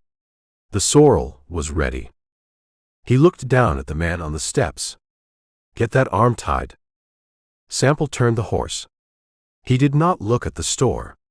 He did not look at the bank. He looked north. "Mister," the man called. Sample rode. He put the sorrel into a trot. He was an hour behind. He was closer. The man on the steps watched him go. He watched the dust. He was alone in the street. He started to cry. Chapter 20. Sample left clarity. The smoke from the town was a bad smell in his nose. The man on the steps had stopped crying. He was just sitting. Sample pushed the sorrel. He did not spare the horse. He was an hour behind. He cut it to 30 minutes. The trail was easy. 7 horses riding hard. They were sloppy. They left cans. They left a torn saddlebag. They were running, but they were running drunk. The prairie was flat. It was endless.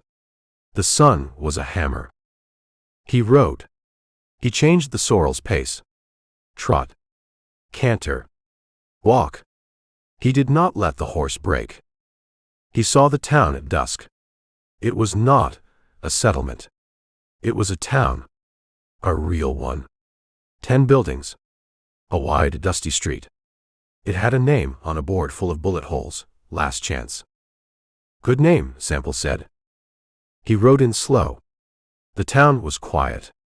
A dog barked. A woman pulled a shade. He smelled the saloon before he saw it. Stale beer and unwashed men. It was the only building with light. A yellow, smoky glow from the windows. He saw the horses. They were tied to the rail in front. 7 of them. He saw the big black. It was there. He saw the other 6. They were lathered. They had been ridden hard. Sample dismounted. He tied the sorrel across the street, in the shadow of a closed assay office. He gave the horse space. He did not want it near the others. He stood by his horse. He listened. He heard the piano. Bad. He heard a man laugh. Too loud. He heard a glass break. He pulled Andrew's pistol from his belt. He checked it. He put it back. He checked his own.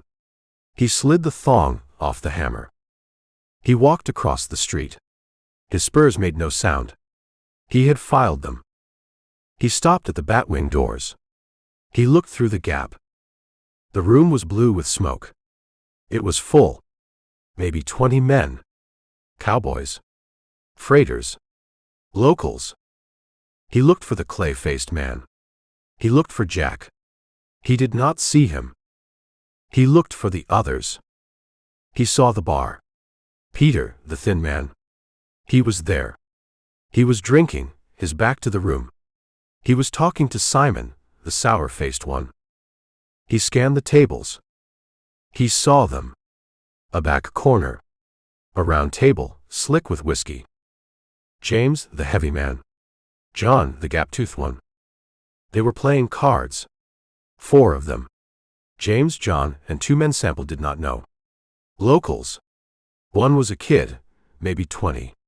The other was an old-timer with one eye. John laughed. He had a pile of coins in front of him. He raked in a pot. Read 'em and weep, old man. The one-eyed man threw his cards down. Damn it, John. You got the devil's own luck. I got skill, John said. He smiled. The gap in his teeth was dark. James just sat. He drank. He watched his partner play. He looked bored. Sample looked for the others. Thaddeus. Bartholomew. Jack. Not here. Or, maybe in the back room. Or upstairs. No. This was it. The 2 at the table. The 2 at the bar. That was 4. Sample pushed the door. The doors swung in. They made a thwack-thwack sound. The piano stopped. The laughter stopped. Everyone looked. Sample stood in the doorway. He was a tall man. He wore a duster, coated in yellow dust. His hat was low. His face was a shadow. He did not move. He just looked. Peter, at the bar, felt the room go cold. He turned. He saw Sample. He did not know him. He just saw trouble. He put his hand on his drink. Simon turned. He saw Sample. He spat on the floor. John, at the table, looked up. "What's this?" "The preacher." James did not look. He was staring at his cards. Sample's eyes found the table. He did not look at the bar. He looked at James. He looked at John. He walked. He walked past the bar. Peter tensed. Sample ignored him. He walked to the center of the room. He stopped. He was 10 feet from the card table. The piano player started again. A high tinny sound. Wrong notes.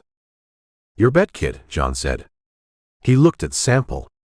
"Get a drink, friend. Or get out of the light." Sample did not move. He just looked at the table. He looked at the pile of coins. He looked at John's hands. Chapter 21. John's words hung in the air. "Get a drink, friend. Or get out of the light." Sample did not move. He was a pillar of dust and shadow. The kid at the table looked at Sample. He looked at John. He started to sweat. He put his cards down, face up. A pair of threes. I think I'm done," the kid said. "Sit," John said. He did not look at the kid. He looked at Sample. My ma is waiting." The kid pushed his chair back. It scraped. He stood up. He left his coins on the table.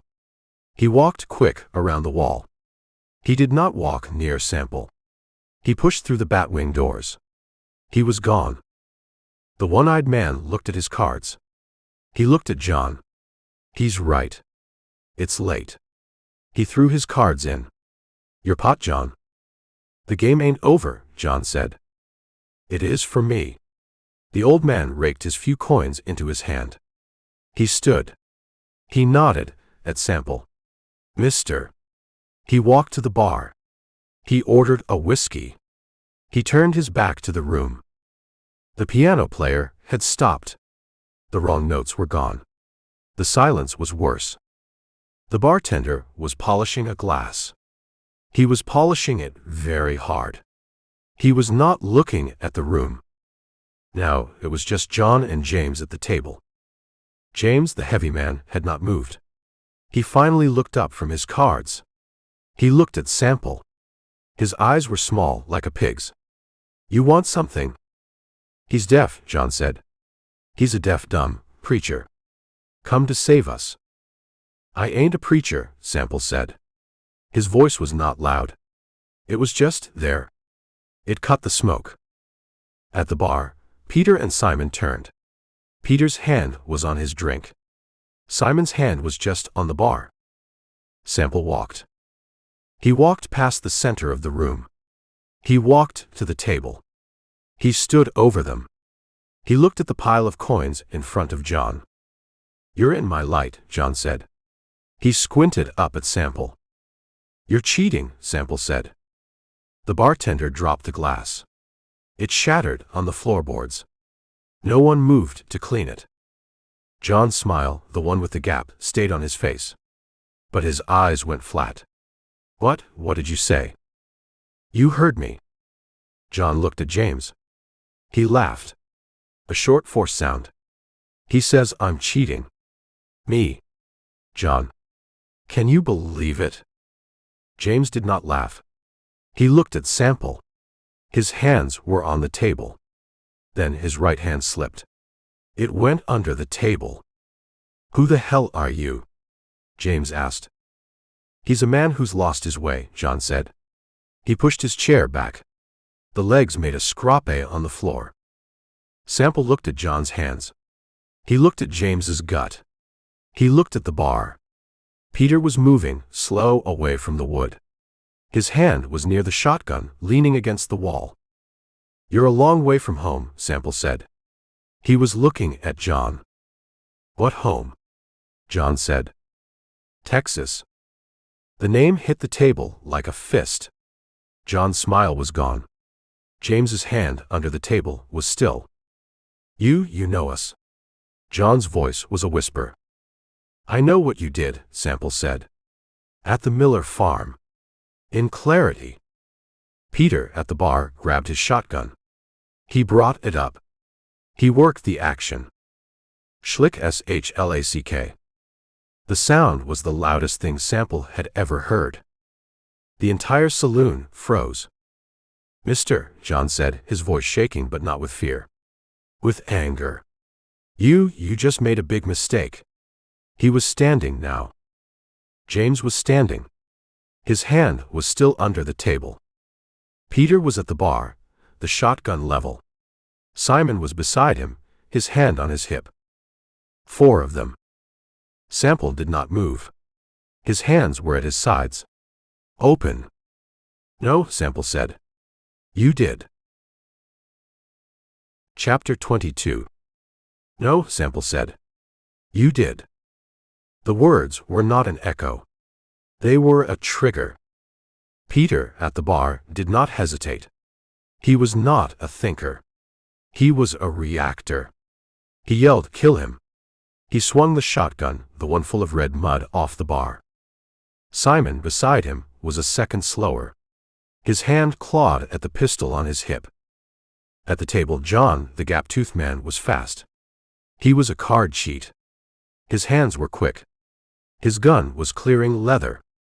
James, the heavy man, brought his hand from under the table. It held a big pistol. A Navy Colt. 4 guns. 1 man. Sample did not draw. He moved.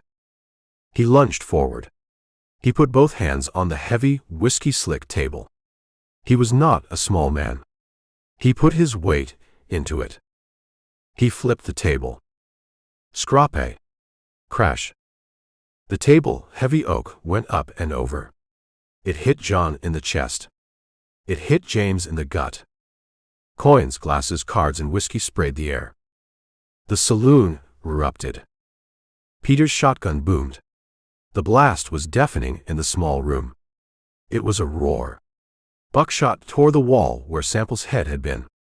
It blew the piano player clean off his stool. Sample was already moving. He was diving low to the right. He hit the floorboards, rolled, and came up on one knee. His own gun was in his hand. John was fighting the table. He was trying to push it off. He was yelling, get it. Sample fired. The shot was flat. Hard. Crack. The bullet hit John in the throat. The yell stopped. He made a gurgle. He looked surprised. He grabbed the new hole in his neck. He fell backward, pulling the table with him. James was on his knees. He had pushed clear. He was bringing the big Navy Colt up. He was aiming. Simon, at the bar, was firing. Bang. Bang. The bullets hit the floor, sending splinters into Sample's arm. Sample ignored him. He saw the big gun. He fired his second shot. Crack. The bullet hit James in the face. The heavy man's head snapped back. He did not make a sound. He just went limp. He fell over, a dead weight. His gun did not fire. 2 men down. The saloon was a blue cloud of gun smoke. It smelled of sulfur and spilled whiskey. Men were screaming, diving under tables. Schlick shlack. Sample heard the sound. Peter. Working the action on his shotgun. Boom. The second blast. It was wild. Peter was shooting at the smoke. The shot ripped a hole in the far wall. Sample was not there. He was rolling. He was low. He was moving toward the doors. Where is he? Simon screamed. He fired again, into the cloud. Sample was on his feet. He was at the door. He hit the batwing doors with his shoulder. He was out. He hit the boardwalk. He did not stop. He ran low across the dusty street. There. Peter yelled. He was on the boardwalk now. He had the shotgun. He was trying to reload. Simon was beside him. He brought his pistol up. He fired. Crack. Crack. The first bullet snapped past Sample's ear. The second hit the sorrel's saddle. The horse screamed, reared. Sample grabbed the reins. He vaulted into the saddle. He did not use the stirrup. Kill him. Kill him. Simon was running into the street, still firing. Sample did not fire back. He did not have time. He kicked the sorrel. The horse, terrified, bolted. It went from a standstill to a full gallop in 3 strides. Sample was a shadow, leaning low over the horse's neck. Simon stood in the middle of the street, empty. He clicked the hammer on a dead shell. Damn it. Peter was on the boardwalk, fumbling with shells. He's gone. The piano player, the one blown off the stool, crawled out the batwing doors. He was holding his arm. My piano. Simon kicked the dirt. He looked at the saloon. He looked at the dust cloud heading north. He went back inside. The smoke was clearing. The one-eyed man was at the bar. He had a bottle. He was pouring a drink. His hand did not shake. Your friends, the old man said, ain't moving. Simon looked. He saw John, throat gone. He saw James, face gone. He killed them, Simon whispered. Just like that. The old man drank. He did. And you let him go. Peter came in. He saw the bodies. Jack. We gotta get Jack. Chapter 23. Simon stood in the smoke. He was clicking the hammer of his empty pistol. Click. Click. Click. The one-eyed man, Miles, was still at the bar. He had the bottle. He poured a shot. His hand did not shake. Well, Miles said to the bartender who was hiding behind the bar. That was fast. Peter walked from the door. He looked at the street.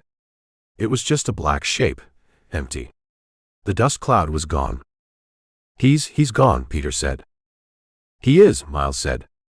He drank his whiskey. And your 2 friends are not. Peter looked at the bodies. John with no throat. James with no face. They were just meat. On the floor. We gotta get Jack, Simon said. His voice was a rasp. You ain't going nowhere, Miles said. The saloon doors pushed open. A man stood there. He was not tall. He was wide. He wore a tin star, dull in the lamplight. He had a heavy mustache. This was Sheriff Potts. He looked at the bodies. He looked at the smoke. He looked at Peter, holding the muddy shotgun. Potts, Miles said and raised his glass. Miles. Potts looked at the mess. You too. He pointed at Simon and Peter. You do this? No. Peter said. He said it too loud. It was a man. A tall man. In a duster. He came in. He just started shooting. Just like that, Potts said. He did not believe it. He accused John of cheating, Simon said. He caused a ruckus. He flipped the table. He just walked in and shot 2 men. And you too? Potts looked at their guns. You just let him. We shot back. Peter said. He was too fast. He was like a devil. He ran out. He rode north. Potts walked over to the bodies. He nudged James with his boot. These 2 are from Texas, ain't they? Saw him ride in. We was just playing cards, Simon said. Miles from the bar said, the tall man knew him. He called them out. Said their names. Potts looked at Miles. He did. He said. Texas, Miles said. He said. Clarity. He said, the Miller farm. Peter and Simon froze. Potts's face changed. The lazy lawman was gone. The Miller farm. Jed Miller. I don't know no Miller, Peter said. Don't you? Potts unhooked his pistol. He did not draw it. He just held it. I got a wire this afternoon. About Clarity. About a farm. About 7-8 riders. It wasn't us, Simon said. This is a misunderstanding, Peter said. I'm gonna misunderstand you right into a cell. Potts looked at the door. But first, we're getting this shooter. This tall man. He yelled at the bartender, who was peeking over the wood. Tim. Get out here. Ring the damned bell. Get a posse. You two. You're coming. You're the only ones who saw him. A posse, Peter said. Right now. Potts pushed past them, out into the street. Ring the bell. 2 men murdered. Ring the bell. Peter and Simon were alone. With the bodies. And Miles. Well, Miles said. You're in it now. Simon grabbed Peter's arm. Jack. Thaddeus. Bart. They're at the house. The one on the hill. The sheriff, Peter said. Damn the sheriff. Simon whispered. He knows. The Miller farm. He thinks we did this. We did, Peter said. Not this. Not John and James. They heard shouts outside. Men running. The sound of a bell, clanging, fast and wrong. We go, Peter said. Now. Out the back. We get the horses. We find Jack. We tell him. Someone is hunting us. The posse, they're going north, Simon said. They'll run right into him. Let 'em. Peter looked at the bodies. We gotta go. Now. They ran. Through the kitchen. Out the back door. The town of Last Chance was a hive. Men with lanterns. Men with rifles. They were all in the street, forming up. 5 miles north. Sample stopped the sorrel. The horse was breathing hard. He let it walk. He heard nothing. Just the wind. The faint clang of the bell was gone. He took Andrew's pistol from his belt. He looked at it. Old. Dirty. He threw it. It hit a rock, skidded into the dark. He pulled his own. He reloaded the 2 spent rounds. He holstered it. He had walked in. 4 men. He had come out. 2 were dead. 1 was a straggler. 3, he said. The word was flat. He looked at the shotgun shell. He looked at the piece of blue cloth. 5, he said. He kicked the sorrel. The posse was heading this way. They were heading for him. He was not worried. He was gone before they ever got their saddles. Chapter 24. The house on the hill was dark. No lights. It was the biggest house in Last Chance, but it was dead. Peter and Simon scrambled up the rocky path. They were out of breath. Peter's muddy shotgun was heavy in his hands. Jack. Simon yelled. He hit the front door with his shoulder. The door was locked. Jack. Open the damn door. They heard a sound. A chair scraping inside. A boot. The door opened a crack. A pistol barrel, a .45, glinted in the starlight. Thaddeus, the quiet man, was behind it. Who's that? His voice was flat. It's us. Peter. Simon. The door opened. Thaddeus looked at them. He saw their faces. He saw the sweat. He stepped back. They fell into the room. It was a parlor. It smelled of stale perfume and whiskey. It was dark, except for one lantern on the floor in the corner. Canyon Jack Tate was sitting in a big velvet chair. He had his boots off. He was holding a glass of whiskey.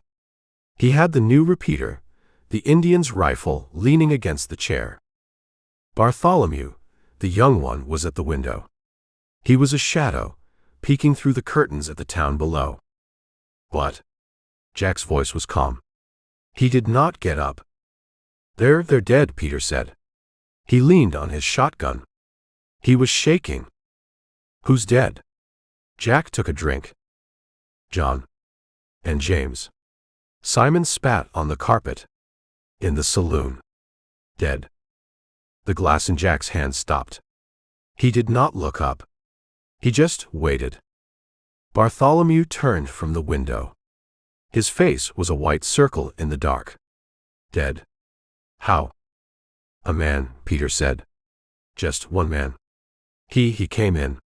He called them out, Simon said. He was angry. He said John was cheating. Then he said Texas. Jack Tate put his glass on the floor. He did not make a sound.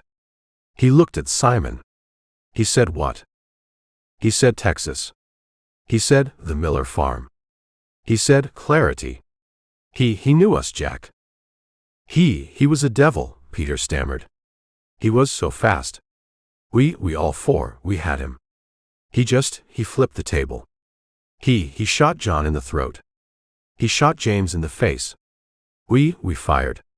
We missed. He just vanished. He's one man? Thaddeus asked. He still had the .45 in his hand. He had not moved from the door. One man, Peter said. Tall. In a duster. He rode north. We shot at him. We missed. Bartholomew made a sound. A small whimper. A posse, a marshal, they found us. No.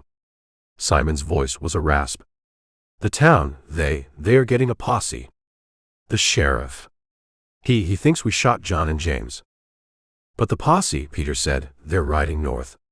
They're chasing him. Jack Tate stood up. He did it slow. He was a big man. He walked to the window. He pushed Bartholomew aside. He looked down at the town. He saw the lights. The lanterns. He heard the bell, faint, still ringing. One man, Jack said. To himself. Jack, what are we? Peter started. Andrew, Jack said. The men looked at him. Andrew, Jack said again. He's not stupid. He's not lost. He's dead. What? Bartholomew said. This man. Jack turned. The lantern light hit his face. The clay was hard. He found Andrew. He found him first. He killed him. Then he found us. He's hunting us. Bartholomew's voice cracked. He is, Jack said. It ain't law. It ain't a posse. It's one man. He's picking us off. One by one. Thaddeus finally moved. He walked to the center of the room. He rode north. Into the posse. He's smart, Jack said. He wants them to chase him. He wants to lead them. Away. Or get them killed. He smiled. He's just like me. What do we do, Jack? Peter asked. We ride. We go south. We go to Mexico. No. Jack's voice was hard. We don't run. Not from one man. We got the money from Clarity. We're rich. We're alive, Simon said. John and James ain't. They were stupid, Jack said. They sat in the light. They let him walk in. Jack picked up the repeater.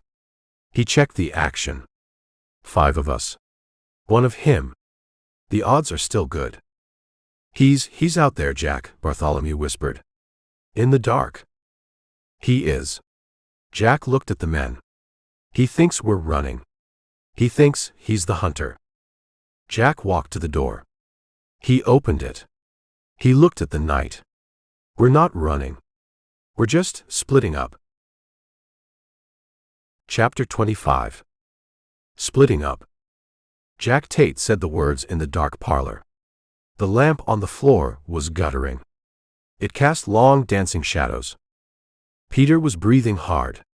He still held the muddy shotgun. Split? Jack, we gotta stick together. That posse. Damn the posse. Jack's voice was a low growl. They're chasing a ghost. A man who's already 10 miles gone. They're not the problem. The man. Bartholomew whispered from the window. He's the problem. He is. Jack looked at the 5 of them. Peter, shaking with rage and fear. Simon, his face a sour mask. Thaddeus, quiet, checking his pistol. Bartholomew, a scared rabbit. He's one man, Jack said. He's fast. He's smart. I'll give him that. He's hunting. But one man can't follow 2 trails. Simon looked at him. 2 trails. That's right. Jack pointed at Peter. He pointed at Simon. You two. You're a pair. What does that mean? Peter said. It means, Jack said, you're loud. You just got 2 men killed. You shot up a saloon. This hunter, he saw your faces. He knows you. He tried to kill us. Peter said. And he missed. Jack smiled. He's probably mad about that. He'll want to finish the job. Simon's eyes narrowed. You're making us bait. I'm giving you a chance. Jack's voice was cold. You 2 ride south. You ride hard. You make noise. You cross the Red River. You head for home.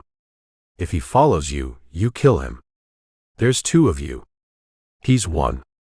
You should be able to handle that. Peter and Simon looked at each other. They did not like it. And you? Simon asked. Where are you going? Me? Jack picked up the Indian's repeater. Thaddeus, Bartholomew. You're with me. We're going west. We're gonna cut through the Badlands. We're gonna take our time. Quiet. He'll follow us, Peter said. He knows us. Maybe. Jack shrugged. He'll follow the noise. Or he'll follow the 3. The bigger prize. And what if he follows us? Bartholomew asked. His voice was a squeak. He won't, Jack said. He ain't seen you. He ain't seen Thaddeus. He don't know you. Jack looked at the boy. You keep your mouth shut. You do what Thaddeus does. You'll be fine. This is crazy, Jack, Simon said. This is smart, Jack said. He's 1 man. We're 5. We split. He's got a choice. He's got a guess. He guesses wrong, he's lost. Jack walked to the back of the house. Our horses are in the shed. Not the ones at the saloon. We go now. While the whole town is looking north. They followed him. Through the dark house. Out the back. The night was cool. The bell had stopped. They heard, far off, the sound of the posse, a faint, disorganized yelling. They saddled their horses in the dark. 5 horses. They stood in the alley, mounted. 2 groups. Peter. Simon. Jack. Thaddeus. Bartholomew. Jack, Peter said. His voice was tight. If he gets us. He won't. Jack looked at him. The clay face was unreadable. You're fast, Peter. You're mean. Just don't think so much. And where do we? The Rio, Jack said. The crossing at Laredo. We meet there. In 2 weeks. We'll count the money. Simon spat. If we're alive. You'll be alive, Jack said. He's just 1 man. Jack Tate turned his black horse. He did not say another word. He nudged the horse. It walked quiet west. Into the hills. Thaddeus followed. Bartholomew looked at Peter. He looked at Simon. He turned his horse. He followed Thaddeus. Peter and Simon sat in the alley. They were alone. He's feeding us to him, Peter whispered. No, he ain't, Simon said. He was angry. He's splitting the pot. Come on. Simon kicked his horse. He rode south. Peter looked west, at the three shadows disappearing. He looked south.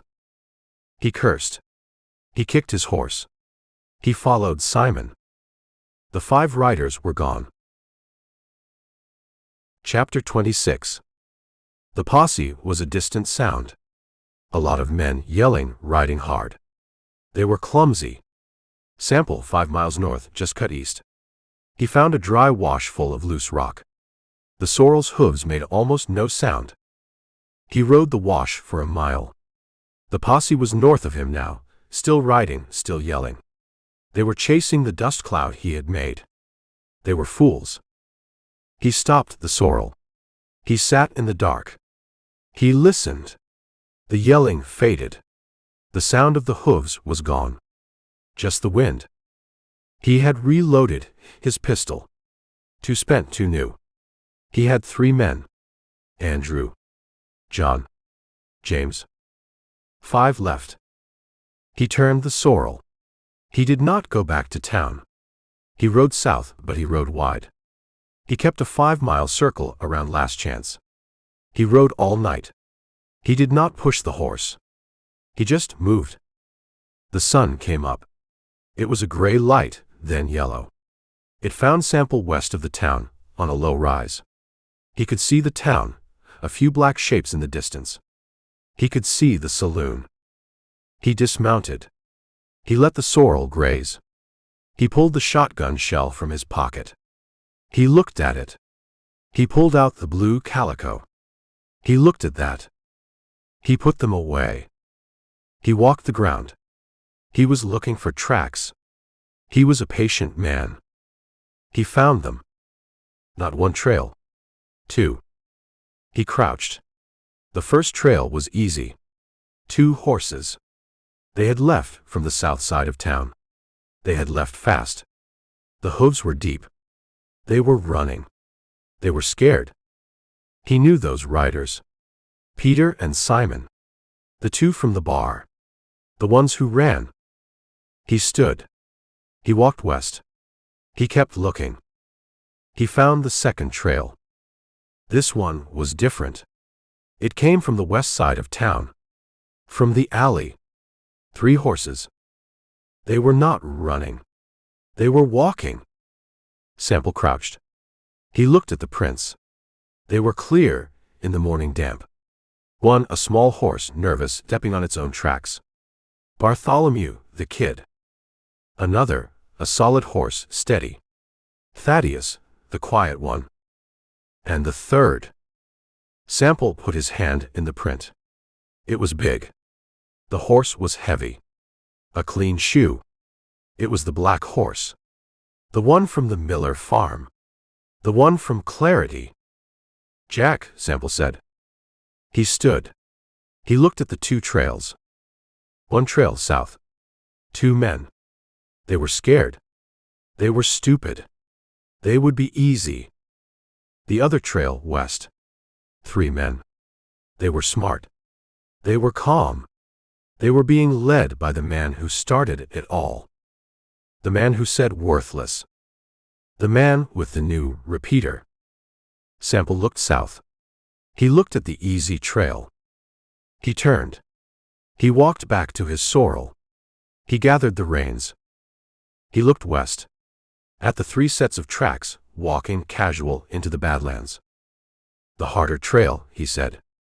He mounted. He did not ride fast. He just followed. He put the sorrel on the tracks of the black horse. He walked his horse calm, just like them. Chapter 27. The land changed. The grass stopped. The world was red rock and heat. The horse's hooves made a new sound. Click. Clack. Click. Bartholomew licked his lips. The dust was thick. Jack. Where are we? This ain't a trail. It's a trail now, Jack Tate said. He was easy on the black horse. He had the new repeater in his lap. He was not in a hurry. Thaddeus, the quiet man, rode beside him. His eyes were not on the trail. They were on the rims, the high flat tops of the rock walls. He was looking. Jack raised his hand. The horses stopped. The click-clack sound was gone. The silence was a physical thing. It pressed. What? Bartholomew's voice was a whisper. What is it? A snake? No. Jack swung from the saddle. He handed his reins to Thaddeus. He held the repeater. Wait. Jack moved to a pile of boulders, a slide of rock. He was a big man, but he moved like a cat. He scrambled up. He did not send rocks falling. He got to the top, a small ledge, and went flat. He lay there. He was just a shape against the red stone. He looked back south. The way they came. Bartholomew looked at Thaddeus. He see something? Thaddeus did not look at him. He was watching Jack. He just shook his head. Once. Bartholomew wiped his palms on his pants. The leather was slick with his sweat. Jack came down. He slid, silent in the dust. He landed on his feet. He took his reins from Thaddeus. He's there, Jack said. Bartholomew's mouth went dry. Who? The posse. They found us. No. Jack's voice was almost amused. He looked at Thaddeus. One man. On a sorrel horse. He's back. Maybe a mile. He's walking. It's him. Bartholomew's voice cracked. It's the man from the saloon. He followed us. He didn't follow Peter. Oh God, Jack. Shut up, Art. Jack looked at the kid. The fear was a stink. He's good. He's real good. He didn't chase the posse. He went around. He found our tracks. He's smart. He's walking, Thaddeus said. The quiet man. He understood. He's patient, Jack said. He's not running. He's just following. He's waiting for us to stop. He's waiting for us to make a mistake. We gotta run, Jack. Bartholomew said.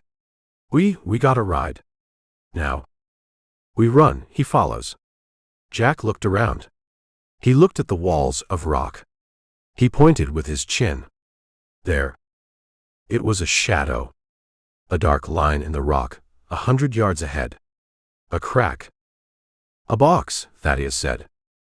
A box, Jack agreed. He smiled. The clay face split. He's hunting. He's one man. He's been lucky. He thinks he's the wolf. He thinks we're the sheep. Jack's smile was gone. We're not sheep. He mounted the black horse. We're riding in. All three. We'll ride into that canyon. We'll leave a fresh trail. A clear one. He'll follow. He'll be excited. He'll think he's got us. And us? Bartholomew asked. We'll be trapped. We ain't gonna be in the canyon, Bart. Jack's voice was cold. We're gonna be up. On the rim. Waiting. Jack looked at Thaddeus. We'll ride to the end. Tie the horses. We climb the back wall. We'll set a welcome. He'll just ride in. Bartholomew asked. He's one man, Jack said. He's cocky. He just killed 2 of us. He thinks he's a god. Jack kicked his horse. Let's go. We'll see how high he can fly. The 3 riders moved. They rode into the dark crack in the wall. The sound of their hooves was loud, echoing. Bait in a trap. Chapter 28. The trail was clear. It was a stupid trail. The 3 horses had made no effort.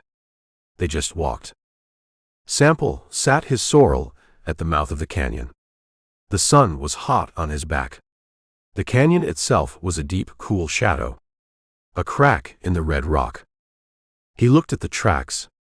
3 horses. They went straight in. He looked up. The rims were high.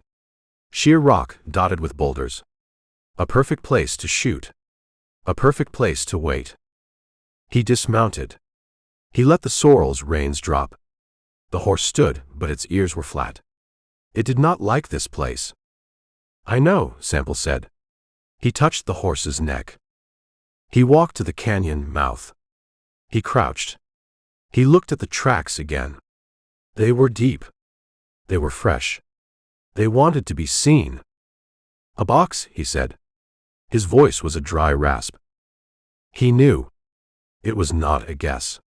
It was a fact. The way the tracks went in, so clean.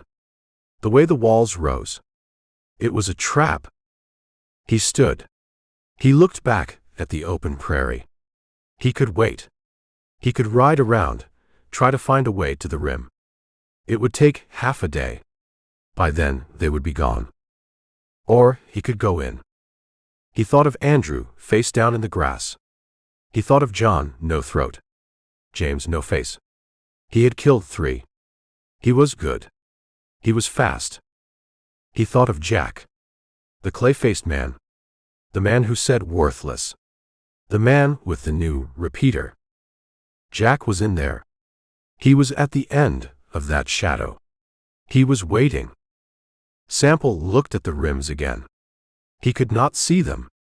He looked for the glint of a rifle barrel. He saw nothing. Just rock and shadow. He thought, they're waiting for me to ride in.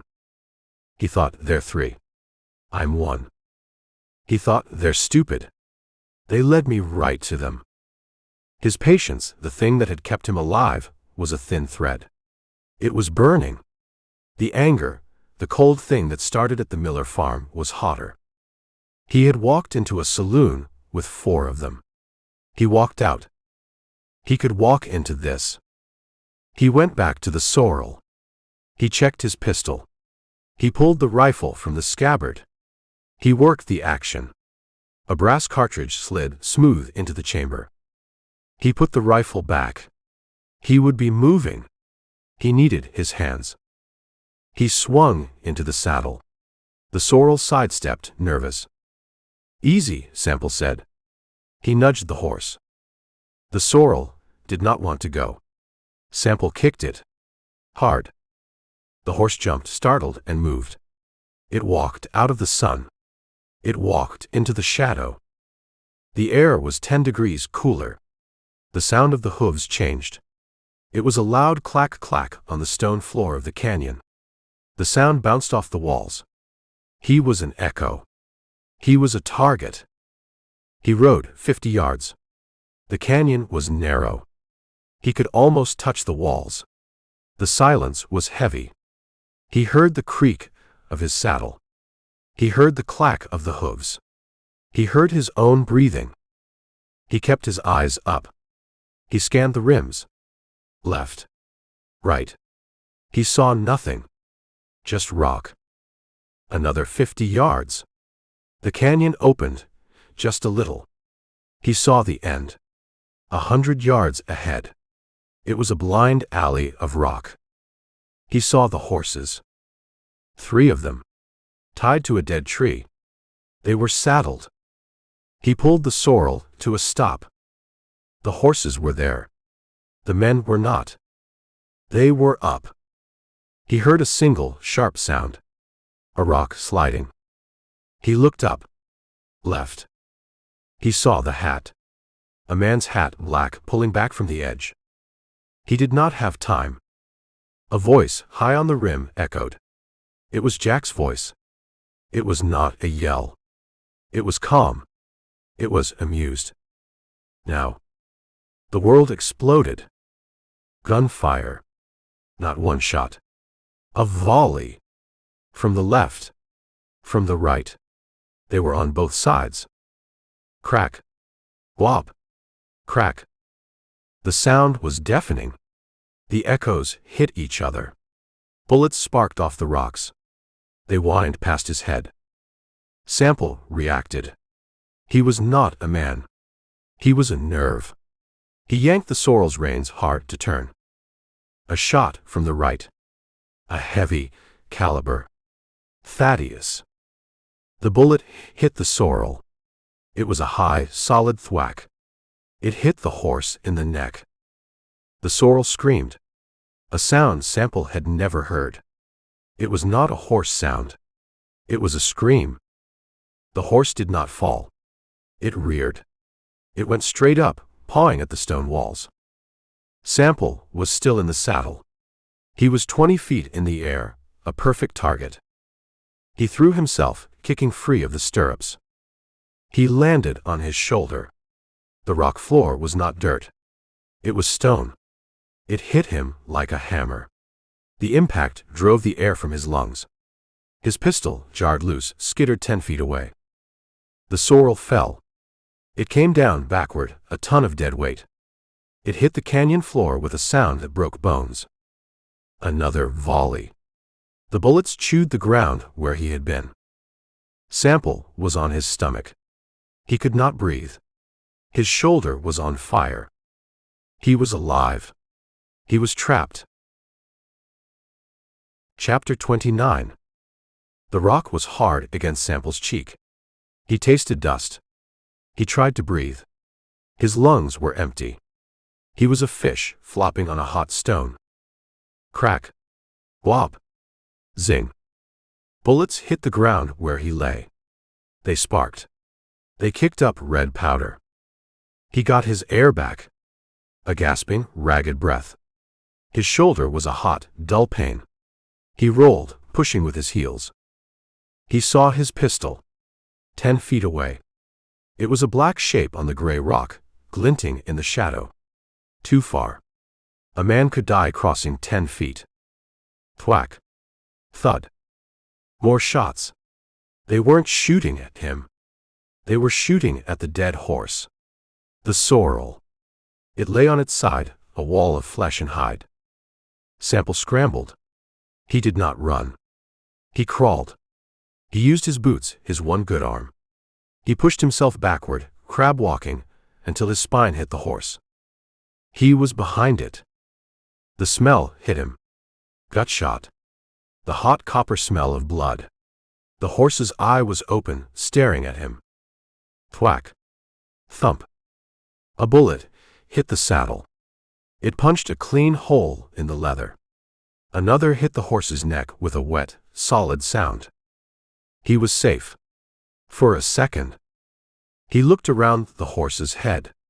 He saw nothing. Just the red rock walls. The high rims. A voice from above. From the left. It echoed. It was Jack's voice. Amused. He ain't moving. I think you hit him, Thad. No, another voice. The quiet one. Thaddeus. He's behind the horse.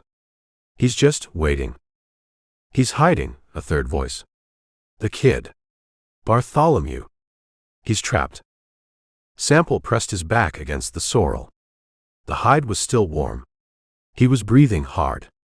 He looked at his pistol, still 10 feet away. He looked at his rifle. It was still in the scabbard. Under the horse. The sorrel had fallen on it. He could see the brass butt plate, but he could not reach it. He was pinned. He had no horse. He had no rifle. His pistol was in the open. He was on foot. In a box. With 3 guns above him. He heard laughter. It was Jack's laugh. It was not a nice sound. It echoed down the rock walls. Well, Marshal, Jack yelled. Sample's head snapped up. He knows. You're stuck, Marshal. Jack's voice was a high, thin sound. You lost your horse. You lost your gun. Sample said nothing. He watched his pistol. He watched the patch of sunlight that was shrinking as the sun moved west. What do you do now, lawman? Jack yelled. You gonna arrest us? Another shot. Crack. This one was not at the horse. It hit the rock 3 inches from Sample's boot. It sparked. It stung his ankle. He pulled his leg in. He's still alive. Bartholomew yelled. He's just resting. Jack's voice was full of pleasure. He's thinking. He's thinking. I made a mistake. Ain't that right, Marshal? Sample looked at the dead sorrel. He looked at the rock wall behind him. It was sheer. He could not climb it. He looked at the entrance, 100 yards back. Open ground. You got 2 dead, Marshal," Jack yelled. "John and James. They're in the street. You're a fast man. I'll give you that." Sample pressed his head against the saddle. He waited. "But you ain't fast enough." Another shot. Thwack. The bullet hit the saddle horn, blew a chunk of wood and leather into the air. Sample flinched. Just wait, Marshal," Jack yelled. "The sun's going down. It's gonna get dark. You like the dark." Sample looked up. The sky was a narrow blue ribbon. It was turning purple at the edges. He was trapped. The sun was going. The men were waiting. He was alone in a box with a dead horse. Chapter 30. The dark was not just a lack of light.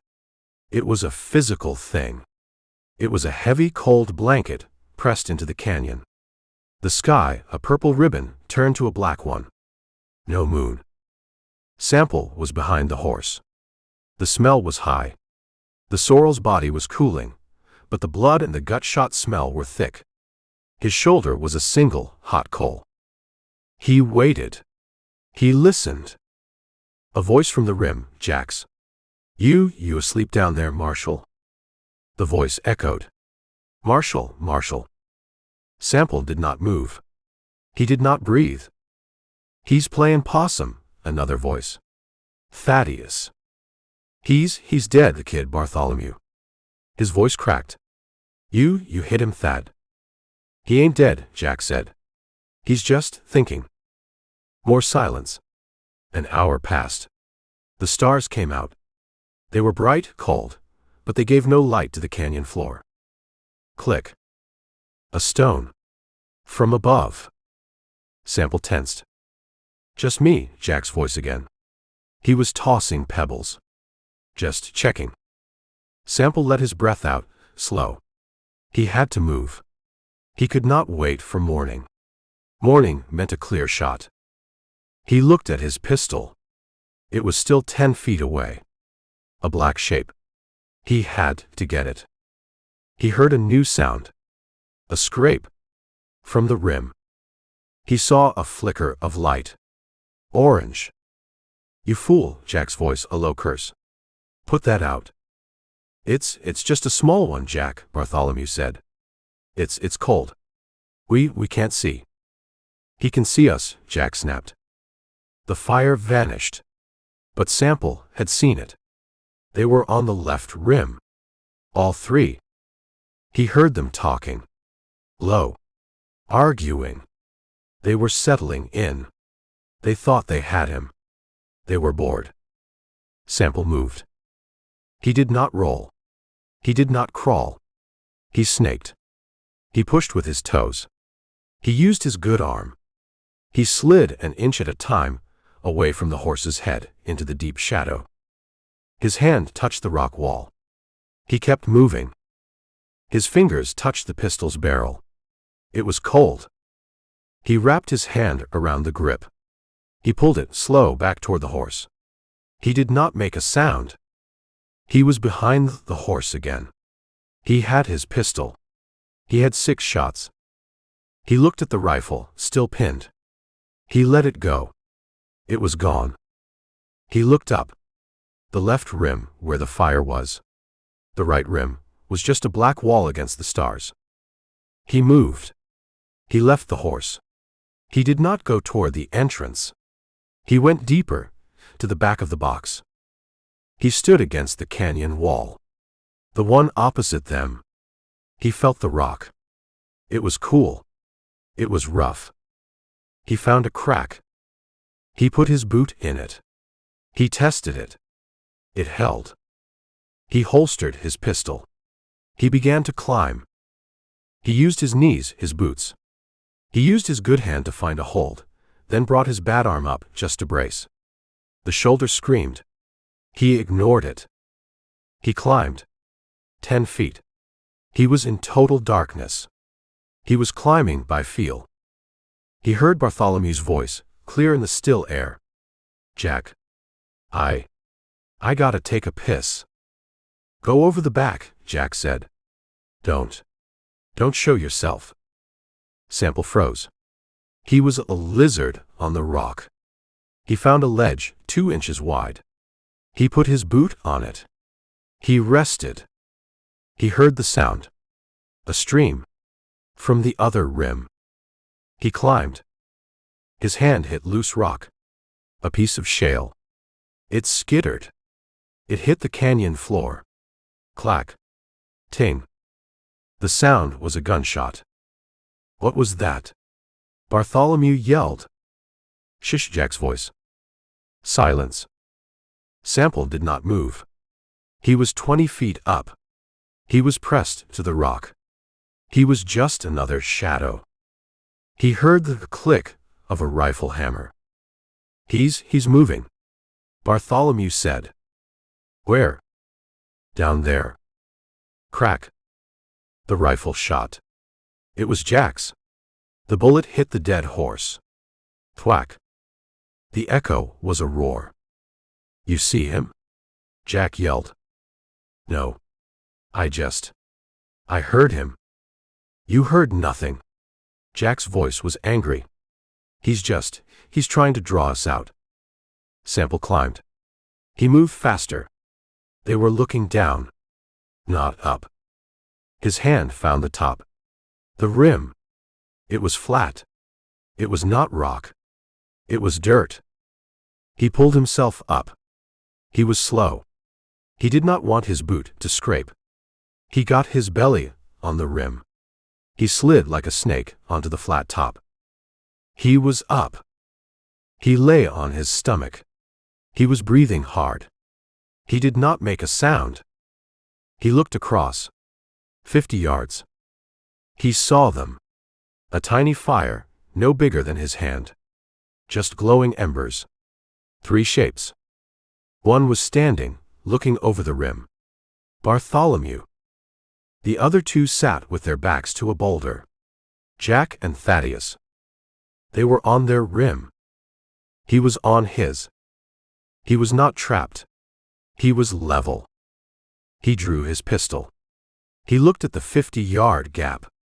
Too far. A pistol shot in the dark was a fool's move. He stood. He was a black shape on a black horizon. He turned. He did not go toward them. He went back, away from the rim. He was going to find a way down. He was going to find a way around. He was the hunter again. Chapter 31. Sample did not run. He walked silent away from the rim. The starlight was just enough. It made the boulders look like sleeping animals. His shoulder was a single large tooth, chewing on his bone. He found the drop-off. It was not a cliff. It was a long slide of broken shale. A man could walk down it, but he would make noise. He would sound like a river of rock. He kept moving. He found a game trail, a narrow winding path that deer used. It was steep, but it was dirt. It was quiet. He went down. He used his good hand, bracing on the rocks. He used his boots, sidestepping. The pain in his shoulder was a hot wire. He did not let it make him grunt. It took him an hour. He was at the bottom. He was at the mouth of the canyon. He looked in. The canyon was a black, silent tomb. The dead sorrel was a lump of shadow. He looked up. The left rim. He saw the faint red eye of the embers. They were still there. They were waiting. He had to climb again. He crossed the canyon mouth. He put his hand on the rock. The left wall. Their wall. He found a chimney. A crack wide enough for his body. He put his back to one side, his boots on the other. He began to walk up the rock.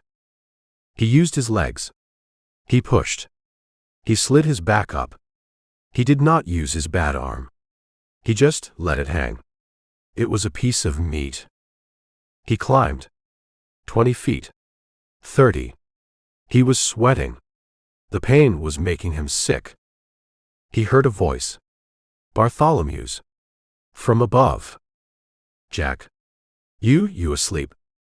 Sample froze. He was a spider in the crack.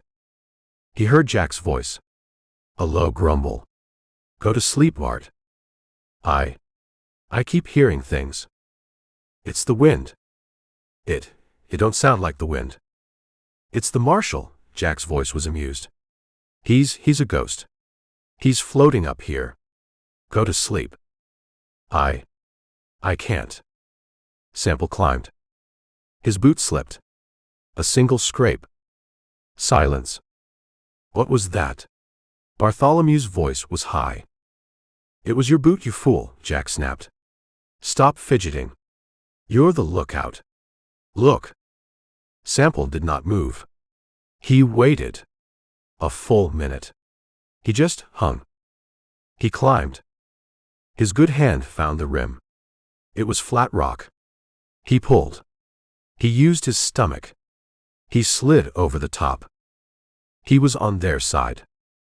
He lay flat. He let his breath come back. He was 50 feet from them. He saw the camp. The embers were low. He saw Jack. He was in his bedroll, his back to a rock. He saw Thaddeus a few feet away, also in a roll. He saw Bartholomew. The kid was not in a bedroll. He was sitting. He was the lookout. He was sitting on a rock at the edge of the rim. He was looking down. He was looking at the dead horse. He had his rifle across his lap. He was waiting for the man below. He was not worried about the man beside him. Sample drew his knife. It was just a clasp knife. The one from Andrew's pocket. He opened it. The click was tiny. He stood. He did not walk. He moved, his boots on the flat rock. He was a shadow, moving on shadow. 10 feet. Bartholomew shivered. He looked around. He looked right at Sample. He did not see him. Sample was just a tall piece of the night. Bartholomew looked back down into the canyon. Sample took 2 more steps. He was right behind him. Bartholomew heard it. The sound of a boot on stone. He tensed. He started to turn. Jack. Sample's good arm went around the kid's chest. It was not a hug. It was a vice. It pinned the kid's arms. It held the rifle. His other hand, the one with the knife, came around. Bartholomew's mouth opened. To yell. To scream. Sample put the knife under his chin. He did not stab. He pulled. It was a wet, fast sound. A rip. The kid's body went rigid. He made a sound. A gargle. Hot blood covered Sample's hand. Sample held him. He did not let him drop. He held him as the kid's body fought, kicked, then went limp. He held him for a full 10 seconds. He lowered the body, soft, to the rock. He laid it on its side. The rifle clattered, loud. Sample froze. He looked at the camp. Jack Tate did not move. Thaddeus did not move. They were asleep.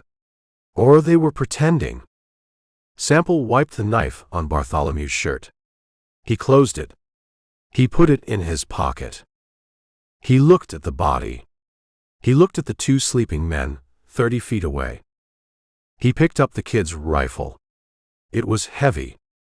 It was a good one. He looked at the 2 men. He turned. He did not shoot. He did not stay.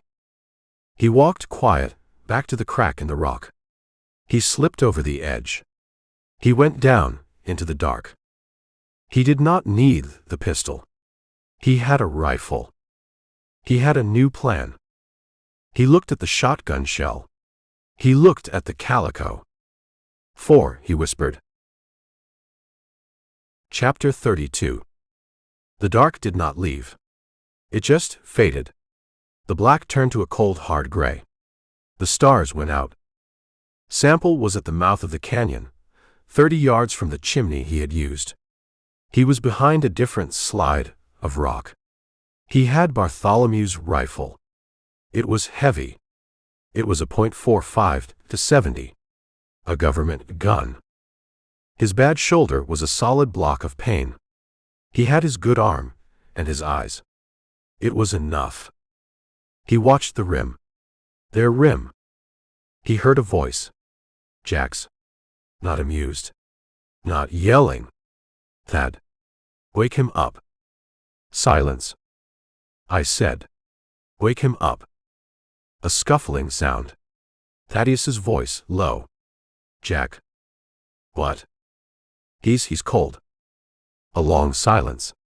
The wind, high up, made a small whistling sound. His throat. Thaddeus said. It's open. Sample did not move. He put the rifle stock to his good shoulder. He found a crack in the rocks. A perfect rest. He aimed at the spot where the embers had been. He was right here. Jack's voice was a whisper. A terrible whisper. He was right here. The whisper turned into a roar. It was not a man's name. It was just a sound.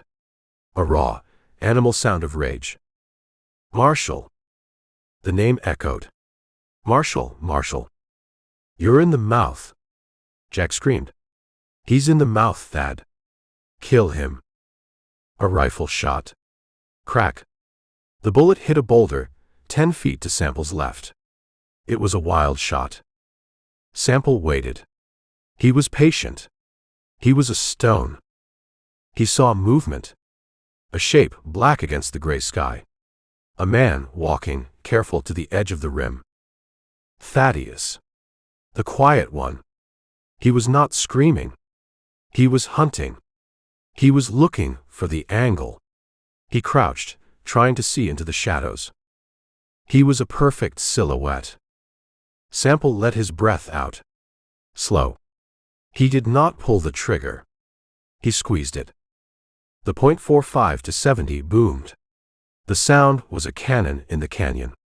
It hit the walls, bounced, and became thunder. On the rim, Thaddeus stood. He had been crouching.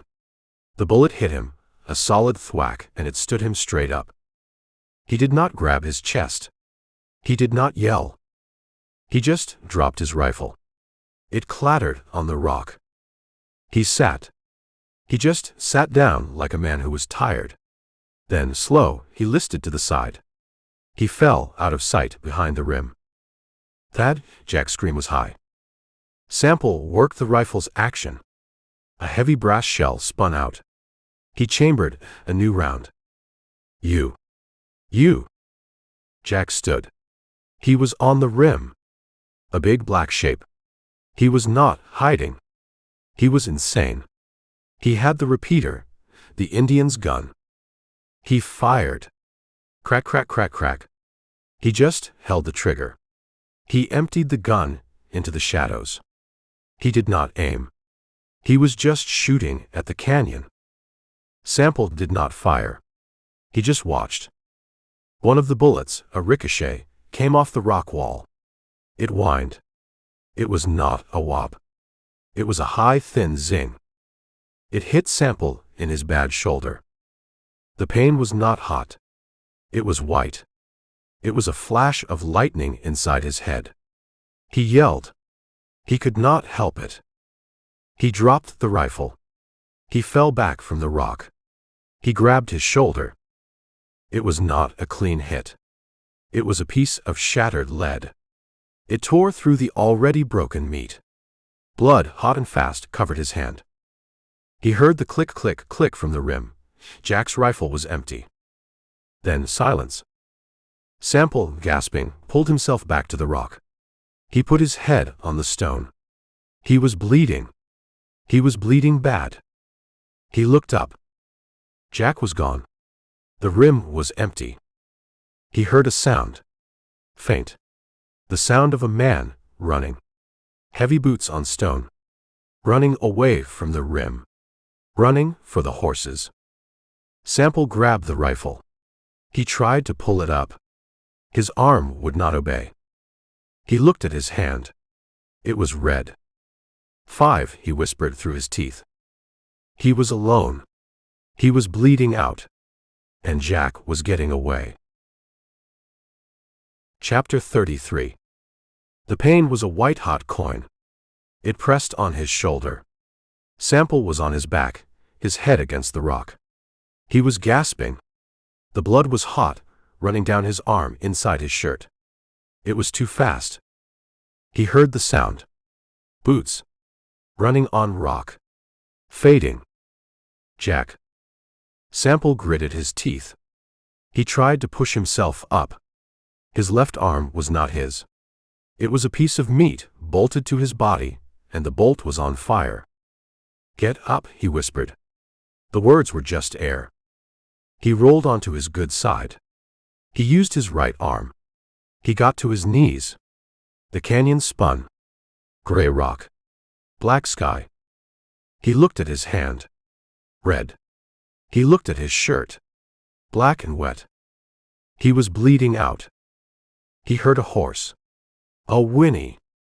Faint. From the back of the canyon. The horses. Their horses. Jack was running for them. Sample pushed himself to his feet. He leaned on the rock wall. He was dizzy. He looked at Bartholomew's rifle on the ground. He looked at his own pistol 10 feet away. He had dropped them both. He stumbled. He fell to his knees. No, he said. He crawled. He was a wounded animal. He crawled to the rifle. He grabbed it with his good hand. He used it as a crutch. He got to his feet. He was standing. He was swaying. He heard the sound of a horse moving fast. Clack, clack, clack. From the back of the canyon. He looked. He saw the black shape. A horse. A rider. It was Jack. He was riding out. He had 100-yard start. Sample brought the rifle up. He tried to put the stock to his bad shoulder. He screamed. The sound was high, thin. The pain was too much. He dropped the rifle. Jack was at the canyon mouth. He was a silhouette against the graying sky. He did not look back. He was gone. Sample fell against the rock. He slid down. He was sitting. He was watching the empty space where Jack had been. He was alone. He was bleeding. His horse was dead. He had no way out. He looked at his shoulder. The ricochet had torn it open. It was not a clean hole. It was a rip. He had to stop the blood. He looked at the dead sorrel. He looked at his rifle, 10 feet away. He pushed himself up. He walked stiff-legged to the rifle. He picked it up. He did not try to shoulder it. He just held it. He walked to the back of the canyon, to the dead end. The other 2 horses were still there. A bay. A gray. They pulled at their tethers, their eyes white, smelling the blood. He walked to the bay. Easy, he said. He put his hand on the saddle horn. He untied the canteen. He drank. The water was warm. It tasted like tin. He looked at the rifle in his hand. He put the canteen down. He worked the rifle's action. He put a shell in the chamber. He put the muzzle against a flat piece of rock. He pulled the trigger. Crack. The rifle boomed. The bullet sparked. He did it again. He put the muzzle flat against the rock. He fired. Crack. He did it 5 times. He emptied the gun. The barrel was smoking. The front sight was gone. The metal was dull, hot. He dropped the rifle. He unbuttoned his shirt. He pulled it open. The wound was a black pulpy hole, weeping. He grabbed the rifle barrel with his good hand. The metal hissed against his palm. He did not flinch. He looked at the wound. He took a breath. He pressed the white-hot muzzle into his own shoulder. He did not scream. He could not. His jaw locked. His entire body went rigid. The smell of his own meat cooking filled his nose. The sound was a hiss. He held it there. 1, 2, 3. He blacked out. He fell forward into the dust at the horse's feet. The rifle clattered beside him. He was not moving. The horses pulled, but they were tied. The sun started to come up. Chapter 34. The sun was a hot spike in his eye. Sample was on his side. His face was in the dust. His mouth was full of it. He tasted dried blood and ash. He groaned. The sound was not his. It was the sound of an animal, low and broken. The world was two things: the white-hot sun and the pain. The pain was no longer a fire. It was a block of solid hot iron. It was his whole left side. His shoulder, his arm, they were a single unmovable screaming thing. He opened his good eye. He saw dust. He saw a horse's hoof. He saw the gray, still body of his sorrel, 10 yards away. He pushed with his right hand. Get up. He got his hand under him. He pushed. He was on his knees. The canyon spun. The red rock walls turned a bloody circle. He put his head down between his knees and just breathed. He smelled himself. Cooked meat. Sweat. Blood. He looked at the wound. He had unbuttoned his shirt. It was a black stiff rag stuck to his chest. The wound itself was a crater. Black seared edges. A pulpy, weeping dark red center. It was not bleeding. Not fast. The hot barrel had done its job. It had closed the hole. It had also cooked him. He was alive. Jack, he said. The name was just a rasp. He looked at the mouth of the canyon. Empty. He looked at the rim. Empty. The bodies of Thaddeus and Bartholomew were up there somewhere. Food for the vultures. Jack was gone. Sample looked at the two horses. The bay and the gray. They were still tied. They had pulled at their tethers all night. They were wild-eyed, terrified. He pulled himself up, using the rock wall. He was standing. He was swaying. He walked to the bay. The horse pulled back, snorted. Easy. He put his good hand on its neck. He fumbled with the canteen. He drank. The water was hot. It tasted like tin. It was the best thing he had ever tasted. He drank it all. He had to get out. He walked to the dead sorrel. He looked at his rifle, pinned under the horse. He could not move the horse. He did not try. He had Bartholomew's rifle. The .45 to 70. He had his own pistol in his holster. He had 6 shots in each. He walked back to the bay. He looked at the saddle. It was Thaddeus's saddle. He put his boot in the stirrup. He tried to pull himself up. The pain. It was not a pain. It was a stop. His body just refused. He fell back. He hit the dust on his knees. He could not mount. He could not lift his left arm. He could not pull. He looked at the saddle. He looked at the horse. He looked at the canyon mouth. No, he said. He stood. He walked to a rock, a low one 3 feet high. He untied the bay. He pulled it with his good hand. The horse, still nervous, followed. He led it to the rock. He stepped onto the rock. He was level with the stirrup. He put his boot in. He grabbed the saddle horn with his good hand. He did not swing. He just fell. He fell over the horse's back. He lay there, draped over the saddle, his bad arm hanging. He screamed. A low choked sound. The horse, startled, jumped. It did not bolt. He lay there, a sack of grain. He lay there for a full minute. He used his good hand. He pulled himself upright. He was in the saddle. He was shaking. He was gray. He was covered in his own blood and dust. But he was in the saddle. He picked up the rifle. He held it awkward across his lap. He knew to kg'd the bay with his heels. The horse moved. It walked. It walked past the dead sorrel. It walked past the patch of blood where Sample had fallen.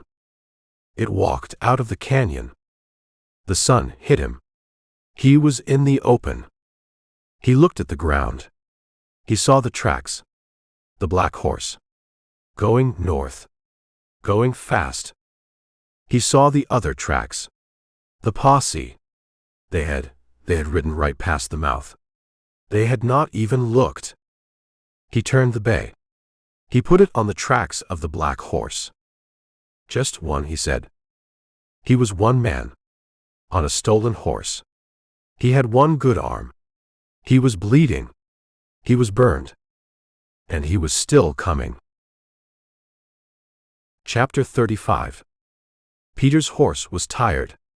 It was a line-back dun, and it was walking with its head down, blowing dust with every step. This is Texas, Peter said. He said it for the third time. Simon, riding beside him, did not look. He spat. The dust just ate it. It's Texas. You said that. It don't look no different from the north side. It feels different, Peter said. He had the muddy shotgun across his lap. He had not let it go. It feels safer. It ain't safe. Simon's voice was a sour rasp. It's just where we are. They had been riding south for 2 days. They crossed the Red River at a shallow ford, the water brown and slow. They had not seen a soul. No posse. No law. And no tall man in a duster. He didn't follow us, Peter said. He sounded relieved. Jack was right. He went after Jack. He went after the money, Simon said. He pulled a canteen. It sloshed. Half full. Jack took the bank. He left us, what? Our share from the farm. We got our share, Peter said. We got nothing. Simon's face was a mask of dirt and anger. We got what? $20. Jack, he played us. He fed us to that thing. And he rode off with the sack. Peter did not like this. He looked at Simon. Jack, he's Jack. He'll meet us. In Laredo. He said. He'll meet us, Simon mocked. He'll be in a whorehouse in Mexico, spending our money while we're. He looked around. Here. With nothing. Peter's horse stumbled. He yanked its head up. Easy, damn you. We need money, Simon said. And whiskey. I need a drink. I ain't had a drink since the saloon, Peter said. He shivered. He saw the table flip. He saw the smoke. We need a steak, Simon said. He pointed. South. There's a way station. On the old freight line. It's just an old man. And his wife. They got a store. They probably got a safe. A way station? Peter said. Just us. Just us. Simon looked at him. His eyes were small. What? You need Jack to hold your hand. We're 2 men. They're 2 old people. Jack said, he said make for Laredo. Jack said, Simon sneered. Jack ain't here. I'm here. I'm thirsty. And I'm broke. I ain't walking into Mexico with empty pockets. He kicked his horse. It was a tired roan. It moved. Peter looked north. Back the way they came. There was nothing. Just heat. He looked at Simon, riding. We ain't Jack, Peter said to himself. We ain't that smart. But he kicked his horse. He followed. The way station was a single long building. Sod roof. A leaning porch. It smelled of wood smoke and chickens. Simon got off his horse. He pulled his pistol. You take the back. I'll go in the front. The back, Peter said. He did not like this. He slid from the dun. He held the shotgun. What if? Just be loud, Simon said. Like Jack. Just scare him. Simon walked onto the porch. The boards creaked. He kicked the door. It opened. An old man with a beard to his chest was there. He held a broom. We're close to. Simon hit him. He did not use the pistol. He used his fist. He hit the old man in the face. The man fell back. Where's the money? Simon yelled. He walked in. Peter was at the back. He heard a woman scream. He saw her at the kitchen door. She was old. She held a black iron pan. Get out, she yelled. Drop it. Peter brought the shotgun up. His hands were shaking. I said drop it. She did not drop it. She ran at him. She swung the pan. Peter pulled the trigger. The blast was too loud. It was not like the saloon. It was inside. It filled the small room. The woman, she just came apart. Peter stood there. The shotgun was smoking. The room smelled of copper. Peter. Simon's voice. What did you do? Simon ran in. He saw the mess. He looked at Peter. She came at me, Peter whispered. You fool, Simon said. You shot her. With a shotgun. The old man on the floor was groaning. He was trying to crawl. Simon looked at the old man. He looked at the woman. He looked at Peter. Jack was right, Simon said. You're stupid. You're just loud. He raised his pistol. He shot the old man. Crack. The room was silent. Now, Simon said, find the damn money. Chapter 36. The sun was a hammer. It beat on his head. It beat on his bad shoulder. The world was a white, shimmering haze. Sample was on the bay horse. It was a good horse. It just walked. It followed the tracks. The tracks were clear. One horse. The big black. Running hard. Jack was running. Sample's shoulder was not a shoulder. It was a hot, solid weight. A piece of iron, chained to his body. The burn had stopped the bleeding, but the pain was big. It was everything. He swayed in the saddle. He grabbed the horn with his good hand. He held on. The prairie was flat. No rocks. Just grass. It rolled. The grass was a yellow ocean. The horse was a boat. He was just floating. He was thirsty. He had drunk the canteen. It was empty. It bounced against his hip. Clack. Clack. Clack. He heard a bell. A faint clang. He pulled the horse up. He listened. Nothing. Just the wind. The wind in the grass. He had heard it. The bell from Last Chance. Miles away. He was hearing things. Fever, he said. His voice was a rasp. He looked at the sky. It was too blue. It hurt his eyes. He looked at the tracks. The black horse. Just one, he said. He kicked the bay. The horse moved. He rode for an hour. The sun was at noon. It was straight up. There was no shadow. He was dying. He was on a horse in the middle of nowhere, dying of heat and pain. And he did not care. He cared about the tracks. He saw the camp. A small black spot on the yellow grass. A dead fire. He rode to it. He did not get off the horse. He could not. If he got off, he would not get back on. He looked down. Jack had stopped. He had built a fire. He had made coffee. The grounds were on the dirt. He had not stayed long. He had not slept. He had just stopped to think. Sample saw the tracks.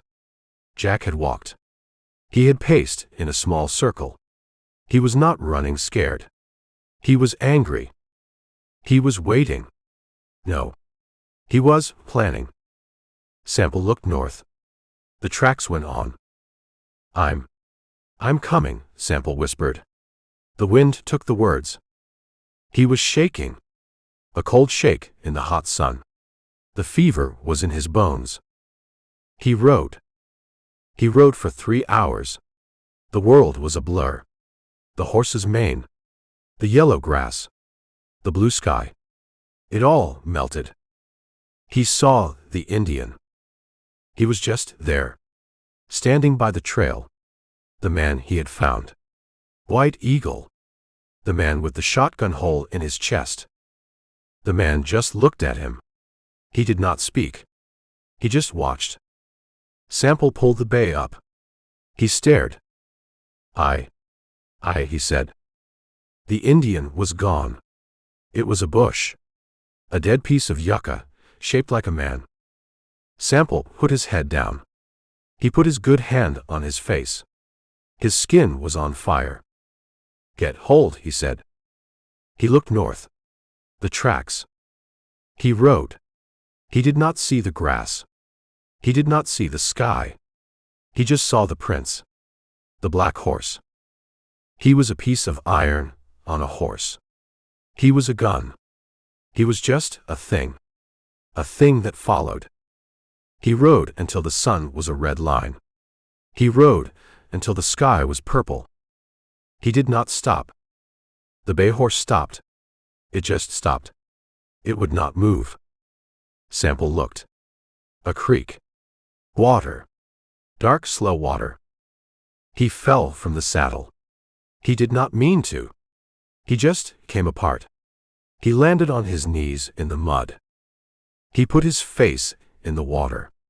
It was warm. It was mud. He drank. He drank until he was sick. He pulled himself back. He sat on the bank. The world was dark. He was alone. He had the rifle. He had his pistol. He had a block of hot iron for a shoulder. He looked north. Across the creek. The tracks were there. They went into the water. They came out the other side. He looked at the mud. He saw the print. He was gaining. The print was fresh. He was not 2 hours behind. He was 1. He pulled himself up. He used the horse. He got to his feet. He could not mount. Not again. He looked at the water. He looked at the bay horse. He took the reins. He pulled. Come on. He walked. He did not ride. He walked into the water. He pulled the horse. He was one man. He was on foot. He was bleeding. He was burning. And he was still coming. Chapter 37. The room was silent. It was a hot, terrible silence. It smelled of copper and gunpowder and kitchen things. Spices. Peter stood over the mess. The old woman. He was still holding the shotgun. It was heavy. He let it drop. It clattered loud on the floorboards. Don't just stand there, Simon's voice was a rasp. He was breathing hard. Find the box. Simon, Peter whispered. He was looking at his hands. They were shaking. Simon, she's dead. Simon did not look at the woman. He was looking at the old man, the one he had shot. The old man was slumped against the wall, his eyes open, his white beard a dark wet red. They're both dead. Now, find the money. Or this was for nothing. Nothing, Peter said. Simon grabbed him. He grabbed Peter's shirt, pulled him close. His face was a mask of sweat. You hear me? Jack. Jack ain't here. This is on us. We get the money. We ride. We go. You get a hold. He shoved Peter toward the front room. Look. For a safe. A box. Under the floor. Peter stumbled. He did not want to be in the kitchen. He did not want to be in the front room. The front room was a small store. Shelves. Cans of beans. Bolts of cloth. A counter. It's just a store, Peter said. They got a safe, Simon said. He was pulling things off shelves. Cans hit the floor. Clang. Thud. They all got a safe. Peter looked under the counter. He saw a wooden box. A small one. It was not locked. Simon was there in a second. He pushed Peter. He grabbed the box. He put it on the counter. He opened it. He stared. What? Peter asked. What's? Simon's hand went in. It came out. He was holding coins. 3, 4. And paper. This is it. Simon's voice was a whisper. This is it. He turned the box over. He slammed it on the counter. Where is it? Simon, maybe that's all. $12. Simon screamed. He threw the box. It hit the wall, splintered. $12 and change. He ran back to the kitchen. He kicked the old man's body. Where is it, you old? Simon, stop. Peter yelled. He's dead. There. Simon stopped. He was breathing. H.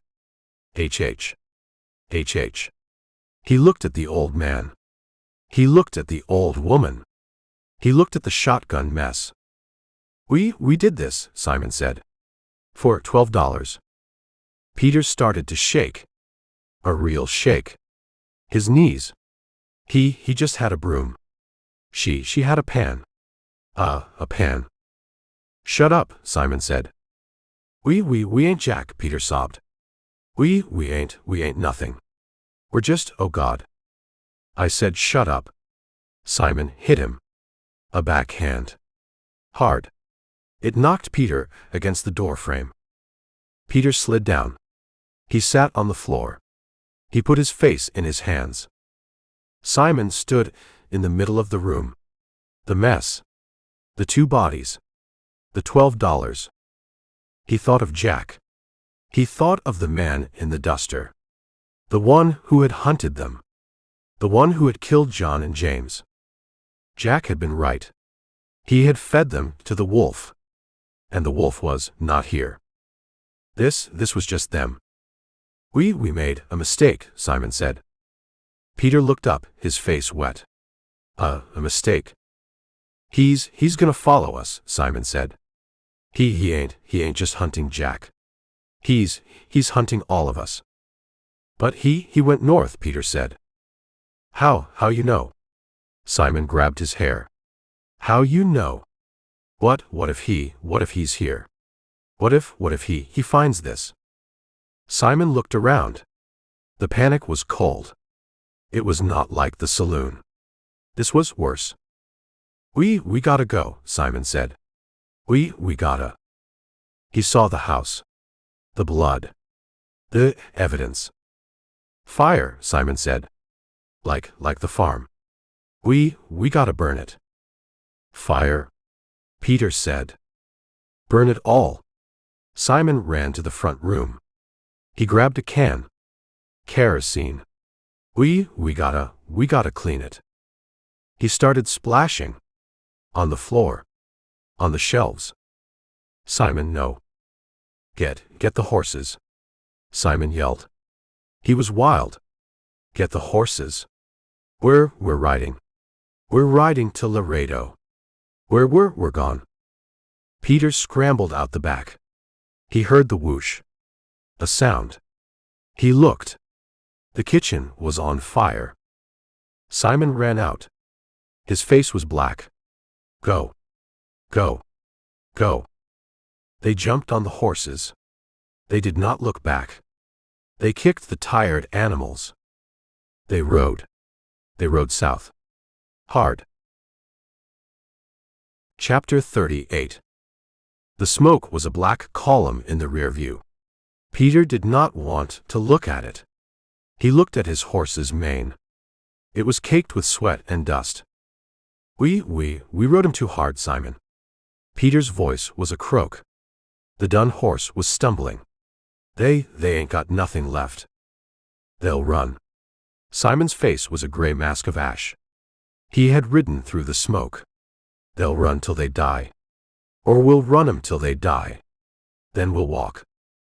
Walk. Peter's voice was high. Walk to Laredo. That's 100 miles. Then shut up and ride. They rode for an hour. The smoke was a faint smear far behind them. The sun was a hot white eye.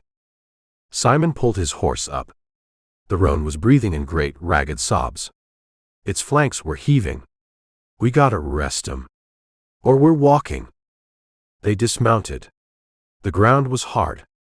Baked clay split with cracks. There was no water. There was no shade. Just a dead yucca, its arms up. Peter looked at his hands. They were still shaking. $12, Simon. You say that again, Simon said, his voice low, and I'll shoot you. I'll shoot you for my share.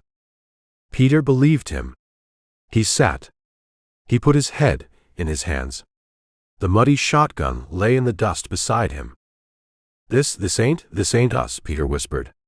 We ain't killers. We just rode with Jack. We just killed 2 old people, Simon said. He was checking his pistol. He was reloading the one spent round. For $12. I think that makes us killers. Jack made it easy, Peter said. He talked. He laughed. It just happened. He ain't here. Simon's hands were steady. He slotted the cartridge. He snapped the cylinder. It's just us. And we just did this. He looked south. The heat was a white, wavering line. Laredo. We get to Laredo. We crossed the river. We're just gone. We're Mexicans. Mexicans, Peter said. The word sounded foreign. And that tall man. Simon's face was tight. He went north. He's Jack's problem. He ain't ours. He's out there, Peter said. He's like a ghost. What if he knows? He don't know, Simon said. He's one man. He's in the Badlands. He's probably dead. Jack is smart. He trapped him. I hope so. Peter did not sound convinced. Get up. Simon kicked Peter's boot. The horses, they're breathing. We ride. Peter stood. He picked up the shotgun. It was heavy. It was the heaviest thing in the world. They mounted. The saddles creaked. The horses just stood. Move, damn you. Simon kicked the roan. It lurched forward. They rode. 2 men. On 2 dying horses. They rode south. They were running from the smoke. They were running from the $12. They were running from the man in the duster, the one who was 100 miles away, the one who was, they hoped, dead. The Rio Grande, Simon said. We just get to the river. Chapter 39. The sun was a white-hot nail. It was not a hammer. It was a fine point, driven into his skull just behind his good eye. Sample was walking. The bay horse was dead. It had died 2 miles back. It had just stopped. It had laid down in the dust. It did not get up. Sample had taken the water. A half canteen. He had taken the rifle. The .45 to 70. He had been walking for 6 hours. His bad arm was a piece of black, heavy wood, strapped to his chest by his own belt. The burn was a hole. He did not look at it. He smelled it. He was in a world of white dust and his own smell. He had lost Jack's trail. The fever had taken it. He had seen things. The Indian. The boy. He had woken up on the ground, the sun on his face, the trail gone. So he walked south. Laredo. The border. The Rio Grande. It was a drain. All the filth ran south. He just followed the slope. He found the smoke. He had not seen it for a day. It was a black column, a day old. He had walked toward it. He found the way station. He did not go in. He did not need to. He saw the bodies. The old man. The old woman. He saw the mess in the kitchen. He saw the tracks. 2 horses. Riding south. Hard. He was not on Jack's trail. He was on a new one. He was on their trail. Peter. Simon. He was hours behind. He walked. The dust was an ankle-deep powder. He was in a dry riverbed. An arroyo. The walls were 10 feet high, cracked clay. There was no wind. It was an oven. He saw the horses. 2 of them.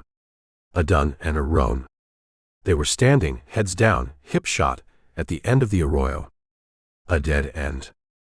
He stopped. He was 100 yards away. He sank to one knee. He was just a shape. A piece of the dust.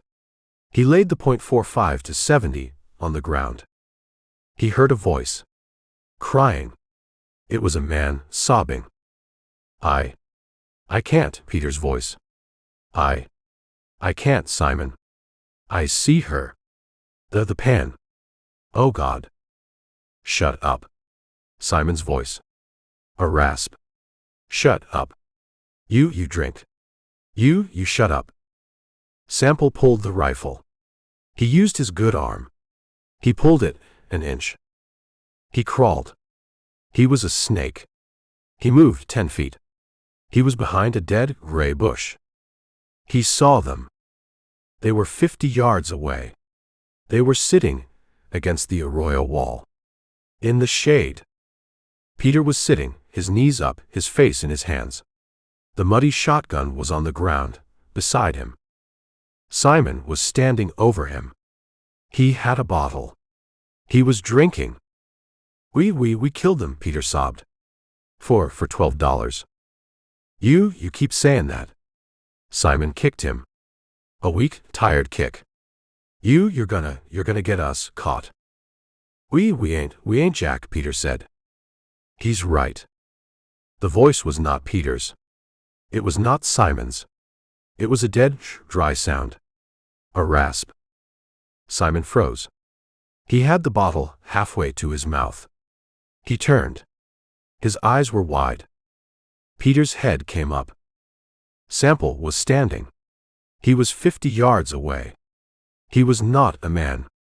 He was a thing. A thing made of dust and dried blood. He was leaning on the rifle like a crutch. His face was a black ruin of sun and fever. His shirt was a stiff, black-red board. His left arm was strapped to his chest. Who?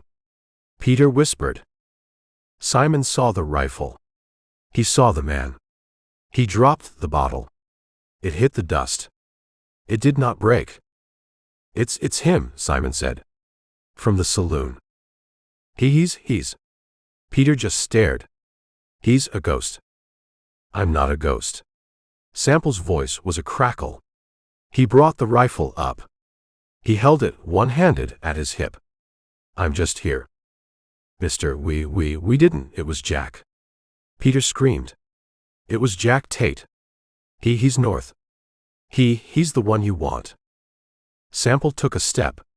He was dragging his left foot. Clarity, Sample said. That was Jack. Peter said. The way station, Sample said. The old woman. The pan. Peter stopped. His mouth was open. Simon's hand moved.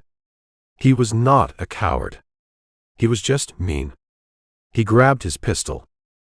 Crack. The .45 to 70. It was not a pistol shot. It was a boom. It filled the arroyo. Sample had not aimed. He had just pulled. The bullet, the size of a thumb, hit Simon in the chest. It did not punch a hole. It hit him. It threw him, all 160 pounds, backward. He hit the clay wall. He slid down. He was dead before he hit the ground. Peter was still on the ground. He was looking at Simon. He was looking at the hole. He looked at Sample. Sample was walking. He was working the action. A heavy brass shell flew out. He was reloading. "No," Peter whispered. "Please no." He scrambled. He grabbed the shotgun. He brought it up. He was on his knees. He was aiming. Sample was 20 yards away. He was still walking. "Please," Peter screamed. Sample stopped. He just looked. Peter pulled both triggers. Click. Click. The shotgun was empty. He had not reloaded. Not since the way station. Peter stared at the gun. He looked at the man. Sample raised the .45 to 70. He did not hip shoot. He held it in his one good hand. He held it steady. "The pan," Sample said. He fired. Chapter 40. The .45 to 70 was heavy. It was a dead weight in Sample's one good hand. The smoke from the barrel, a thin blue line, rose in the still hot air of the arroyo. Peter was on his back. His eyes were open, staring at the white, empty sky. He had a hole in his chest. Simon was 10 feet away. He was a heap, pushed against the clay wall. 7. Sample had killed 7 men. Andrew with the lame horse. John and James in the saloon. Bartholomew with a knife. Thaddeus on the rim. And now these 2. He was done. The fever was a hot, wool blanket. His shoulder was a single, burning coal. He swayed. He used the big rifle as a crutch, jamming the butt into the dust. He stood. He just stood. He looked at the bodies. He looked at the 2 horses, the dun and the roan, standing at the end of the arroyo, their heads down. He walked to Peter. He nudged the body. Nothing. He went through the man's pockets. He found nothing. A clasp knife. A few coins. He left them. He walked to Simon. He rolled him. He found a half-full canteen. He found a box of cartridges for the pistol. He took them. He walked to the dun horse. It was in better shape than the roan. He checked its saddle. There was a bag. Jerky. Hardtack. He untied the horse. He did not have the strength to pull himself up from the ground. He led the horse to a low rock. He climbed the rock. He fell into the saddle. He sat there, a sack of hot bones. He just breathed. He had come for 8. He had gotten 7. The one who mattered, the one who said worthless, the one on the black horse, he was gone. He was north. He was in the wind. Sample had lost him. The fever had taken the trail. He had failed. He looked at the shotgun shell in his pocket. He looked at the blue calico. He looked at the green shotgun shell from the Indian's murder. He had gotten the shotgun. He had gotten the ones who were there. But he had not gotten the one who laughed. Sample kicked the dun. The horse, tired, moved. It walked out of the arroyo, leaving the bodies, leaving the dead roan. He rode south. He did not know why. It was just the way he was pointing. He rode for an hour. The sun was going down. The world was red. He saw the river. The Rio Grande. It was not a grand river. It was wide and shallow and the color of mud. It was just a line. He rowed the dun to the bank. He stopped. The water moved slow. On the other side, Mexico. It was just more dust. More rock. He could cross. He could just go. He was not a marshal. He was nothing. He was a man with a burned shoulder and 7 bodies behind him. He could just disappear. He sat on the horse. He watched the water. He watched the sun bleed into the dust. He thought of the judge. He thought of Fort Smith. He thought of the badge in the drawer.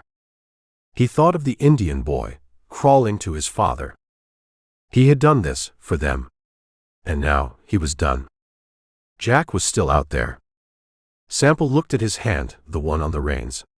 It was caked with blood and black powder. Later, he said. His voice was a rasp. Jack would keep. The anger would keep. The fever would kill him. He was a different man. The marshal would have died in the arroyo. This man just wanted to live. He turned the horse. He did not ride north. He could not. Not yet. He rode east. He followed the river. There was a town somewhere. El Paso. A fort. A doctor. He needed to heal. The hole in his shoulder. The hole in his everything. He rode slow. He did not look at Mexico. He looked at the rising moon. The hunt was over. But it was not finished. He was a different man. He was a man who knew how to wait. He would heal. He would get strong. And then he would go find Jack. Love audiobooks? Get over 100 Wild Western audiobook on YouTube. Subscribe for full listens, no fluff. Wild Western Roundup. Want even more action-packed adventures in the Wild West? Join the posse. Download your free copy of Wrangler today. Or keep reading the Rip Campbell Wild Western series in Amazon. The end. 3 Dead Men. Chapter 1. The pen scratched against the paper, a dry, biting sound like a mouse chewing inside a wall. Eldridge Sample sat at a table that wasn't much more than 3 planks of warped pine nailed to a sawhorse. The oil lamp flickered, the wick trimmed too low, casting a nervous yellow light that made the shadows in the shack jump. He wasn't writing a letter home. He was writing a list. He dipped the steel nib into the inkwell. The ink was cheap, thick as tar. He wrote a name. Elias Thorne. He wrote another. Silas Vane. He paused. He listened to the voices drifting through the thin walls of the shack. There were 3 of them, out on the porch. They were sitting in cane chairs that creaked every time they shifted their weight. They were smoking. The smell of high-grade tobacco, not the corn husk shuckings of a cowhand, but rich, sweet Virginia leaf, seeped through the cracks in the doorframe. "He ain't coming," one of them said. A voice like gravel in a tin bucket. "We've been sitting here 2 hours. The Baron said noon. It's past 3. The Baron said wait, a second voice answered. Smooth. Educated. The kind of voice that sold you a bridge while you were standing in the desert. Patience, Mr. Kincaid. The man is a professional. He operates on his own time. He operates on the Baron's dime, Kincaid grumbled. Just like us. If he don't show soon, I'm going back to town. My ass is asleep. Eldridge looked at the paper. He added a third name. Jubal Early. Not the general. Just a man who had the bad luck to own a piece of land the railroad wanted. He blotted the ink. He folded the paper once, twice, pressing the creases sharp with his thumbnail. He slipped it into the breast pocket of his coat. He stood up. The chair scraped against the floorboards. Outside, the conversation stopped. "You hear that?" Kincaid asked. "Probably a rat," the smooth voice said. "This place is a sty." Eldridge unbuckled his gun belt. He checked the Colt. It was the same Peacemaker he'd carried from the Chinati mines, the bluing worn off the barrel, the grips smooth from use. He spun the cylinder. It made a soft, oiled whir. 5 rounds. Hammer on the empty. He didn't put the belt back on. He didn't want the weight on his hips. He slid the holster off the belt and shoved the gun in its leather sheath into the front of his trousers, cross-draw style. He picked up his hat. It was dusty, the crown stained with sweat. He put it on, pulling the brim low. He walked to the door. He didn't stomp. He didn't creep. He walked with the heavy, flat-footed gait of a man who has nowhere else to be.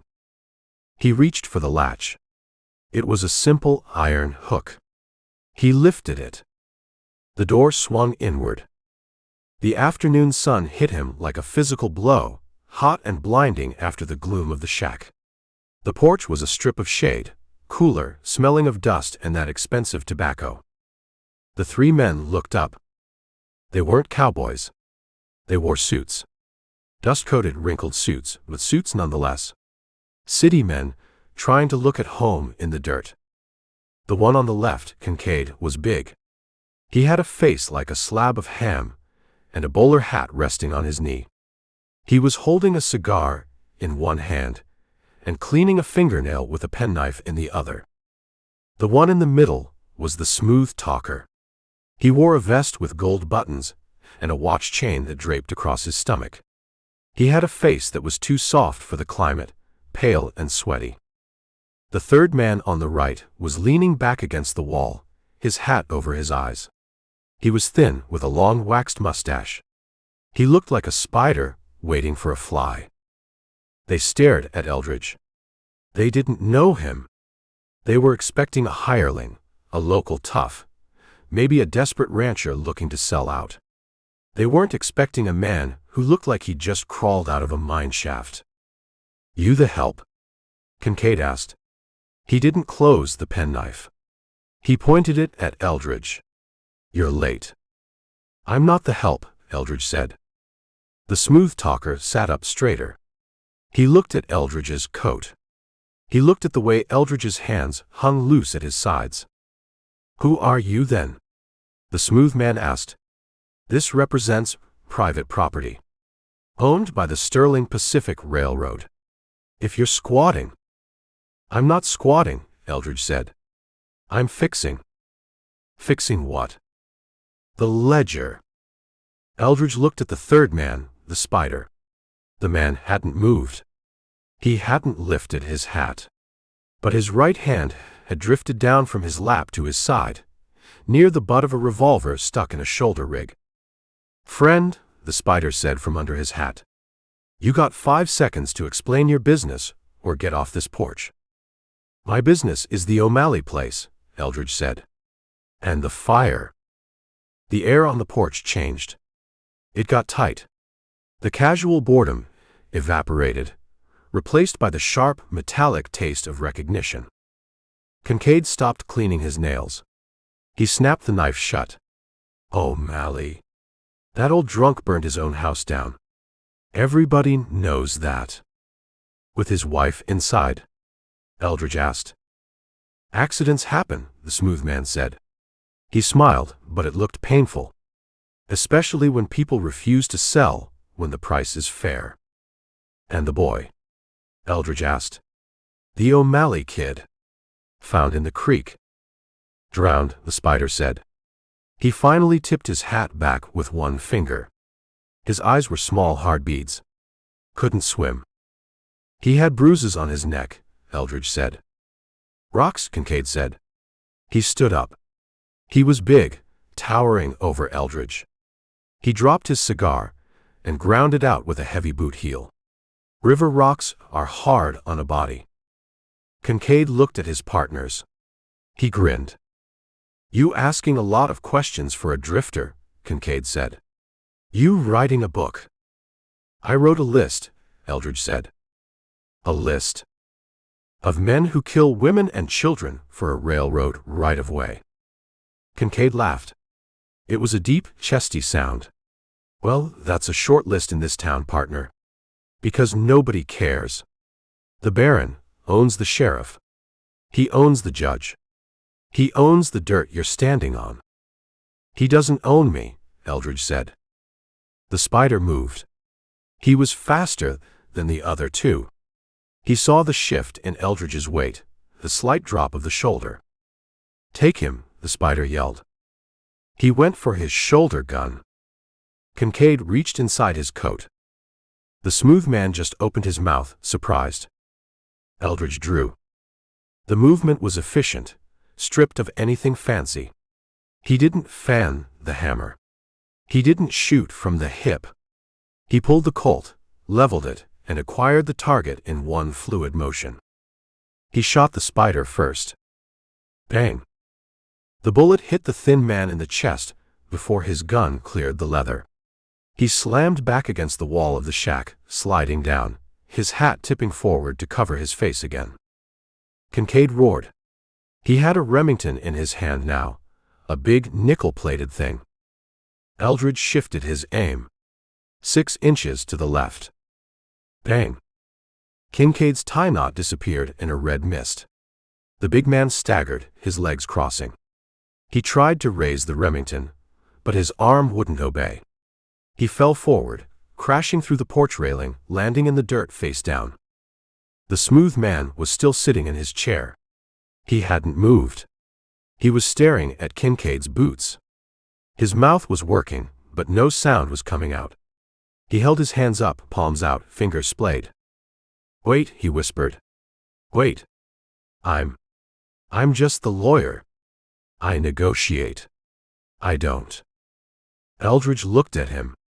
He looked at the gold buttons.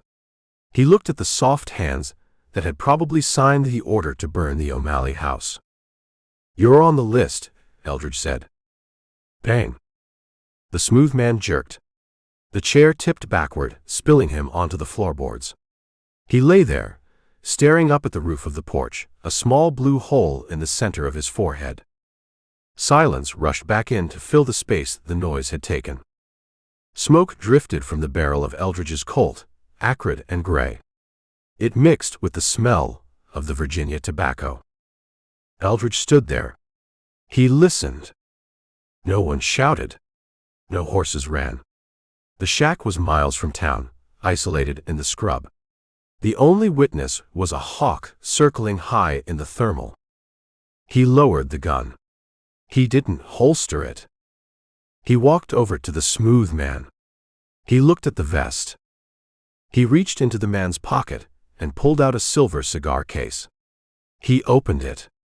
3 cigars left. Eldridge took one. He bit the end off and spat it onto the porch. He walked to the edge of the broken railing. He looked down at Kincaid. The big man wasn't moving. The back of his coat was still smoking slightly where the bullet had exited. He looked at the spider, dead against the wall. 3 men. 3 bullets. Done, Eldridge said. He holstered the Colt. He reached into his pocket and pulled out a lucifer match. He struck it on the porch post. He lit the cigar. He took a drag, letting the smoke fill his mouth. It was good tobacco. Too good for men like this. He looked at the sun. It was dropping. Time for a haircut, he said. He stepped off the porch, stepping over Kincaid's legs. He walked around the side of the shack to where the dun horse, no, he was on a new horse now, a sturdy bay he'd picked up in El Paso, was tied. He tightened the cinch. He mounted up. He didn't look back at the bodies. He turned the horse toward the road that led to Purgatory Creek. He had a confession to make, and he wanted to look his best when he made it. Chapter 2. Purgatory Creek smelled of coal smoke and raw lumber, a town built in a hurry to catch a train that hadn't arrived on time. Eldridge Sample rode the bay horse down the main street. He didn't look left or right. He kept his eyes on the striped pole, spinning slowly, in front of a narrow storefront between the general store and the Silver Dollar Saloon. The town was busy. Wagons loaded with timber and pipe churned the mud into a thick brown paste. Men in rough clothes shouted at mules. A steam whistle shrieked from the railhead, a piercing sound that made the bay toss its head. Eldridge patted the horse's neck. "Easy. We're just visiting." He pulled up at the hitching rail outside the barber shop. He dismounted. He tied the reins loose. He adjusted his coat. He checked the cuffs of his shirt. They were frayed, stained with the dust of the shack. He brushed them off. It didn't help much. He walked up the single step and pushed the door open. A bell jingled. The shop was small, smelling of bay rum, talc, and stale cigar smoke. There were 2 chairs. One was empty. The other was occupied by a man with a towel wrapped around his face, just his nose sticking out. The barber was a small man with thin hair plastered across his skull and an apron that had seen cleaner days. He was stropping a razor, the leather slapping a rhythmic thwack, thwack, thwack. He looked up. He saw Eldridge in the doorway. He saw the dust. He saw the way Eldridge stood, filling the frame. "Afternoon," the barber said. He didn't stop stropping. "Be with you in a minute. Just finishing up the mayor here." The man under the towel grunted. Eldridge walked in. He took off his hat and hung it on a peg by the door. He sat in one of the waiting chairs against the wall. He crossed his legs. He waited. The barber peeled the towel off the mayor's face. The mayor was a red-faced man with jowls that shook when he breathed. "Hot enough for you, Mayor?" the barber asked, wiping the man's face with a cloth. "It's always hot in this godforsaken hole, Calloway," the mayor grumbled. He sat up, blinking. He looked at Eldridge in the mirror. "You knew." "Just riding through," Eldridge said. "Looking for work?" "I found some." The mayor grunted again. He climbed out of the chair, tossed a coin on the counter, and waddled out, the bell jingling behind him. Calloway shook out the cloth. He pumped the pedal on the chair to raise it. "You're up," Calloway said. Eldridge stood. He unbuttoned his coat. He took it off and hung it over the hat on the peg. He unbuttoned his vest. He sat in the chair. The leather was warm. "What'll it be?" Calloway asked, draping a sheet over Eldridge. He tucked it tight around the neck. "Everything," Eldridge said. "Haircut, shave, hot towel, and wash the road off me." Calloway looked at Eldridge's hair. It was long, touching his collar, matted with sweat. He looked at the stubble on his jaw. "Been a while," Calloway said. "Been a long ride." "Well, you came to the right place. I can make a man look like a gentleman, even if he's just a drifter." Calloway picked up a pair of shears. "How short?" "Short enough to last a month," Eldridge said. "Off the ears. Clean on the neck." Calloway started cutting. The scissors snip-snipped around Eldridge's ears. Hair fell onto the sheet. "Town's booming," Calloway said. He was a talker. Barbers always were. Railroads bringing in money. And trouble. Mostly trouble. "Is that so?" "The Baron," Calloway said, lowering his voice. "Mr. Sterling. He's buying up everything that isn't nailed down. And if it is nailed down, he buys the nails." Eldridge watched himself in the mirror. His face was a mask of dust. "Does he pay well?" Eldridge asked. "He pays," Calloway said. "But you don't want to be on the other side of the transaction. There was a rancher. O'Malley. Refused to sell." "What happened?" "Burned out," Calloway whispered. "Whole family. Terrible accident." "Terrible," Eldridge agreed. Calloway finished the cut. He brushed the loose hair from Eldridge's neck with a soft brush. "Now the shave," Calloway said. He walked to the stove in the corner. He used tongs to pull a steaming towel from a pot of water. He spun it in the air to cool it, steam rising in a cloud. He brought it over. He wrapped it around Eldridge's face. The heat was intense. It soaked into the pores, softening the beard, relaxing the muscles. Eldridge closed his eyes. He breathed in the damp heat. He thought about the 3 men on the porch. He thought about the cigar he had smoked. "You hear anything?" Calloway asked. "About what?" Eldridge's voice was muffled by the towel. "Shooting. Out by the old line shack. About an hour ago." Sounded like a war. "Probably hunters," Eldridge said. "Maybe. Though Kincaid and his boys were out that way. They ain't hunters.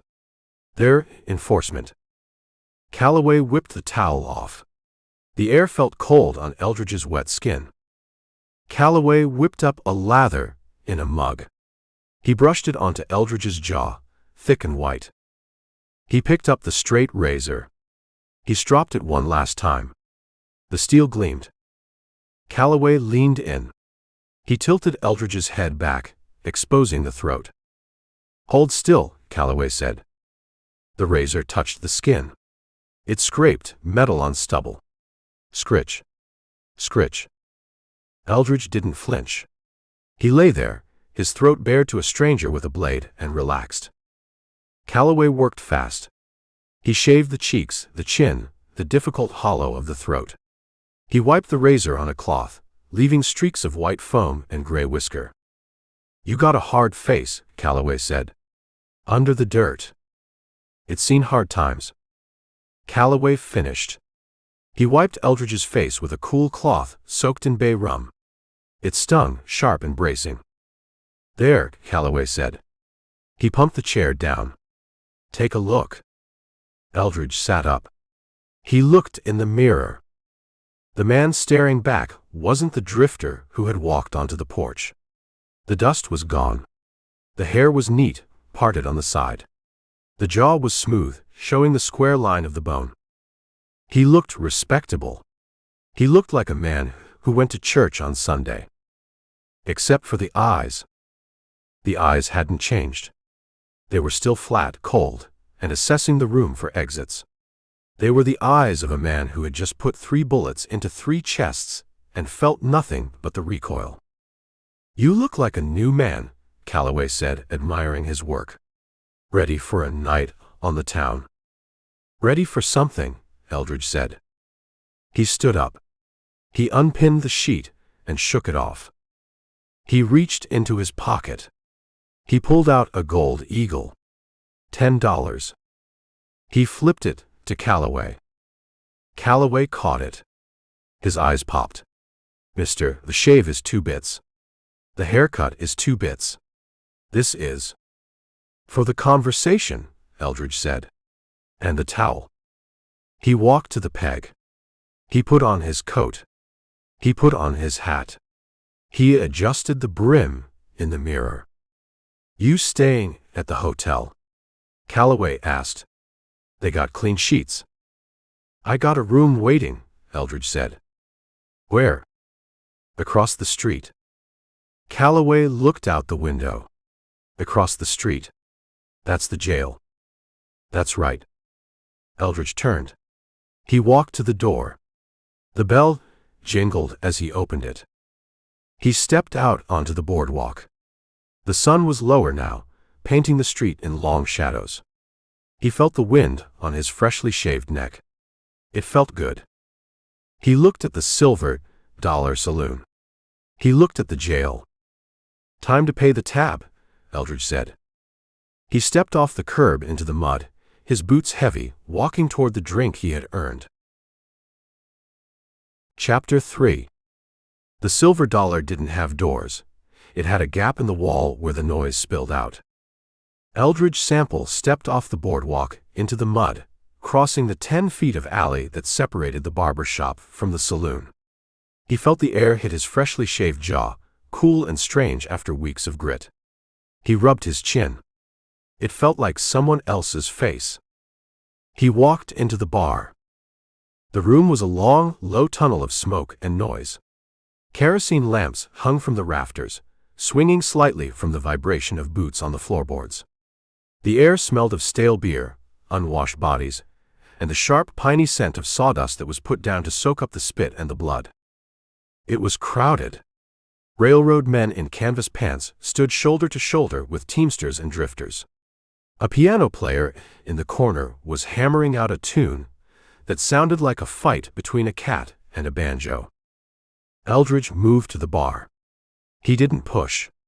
He just walked a straight line, and the crowd parted.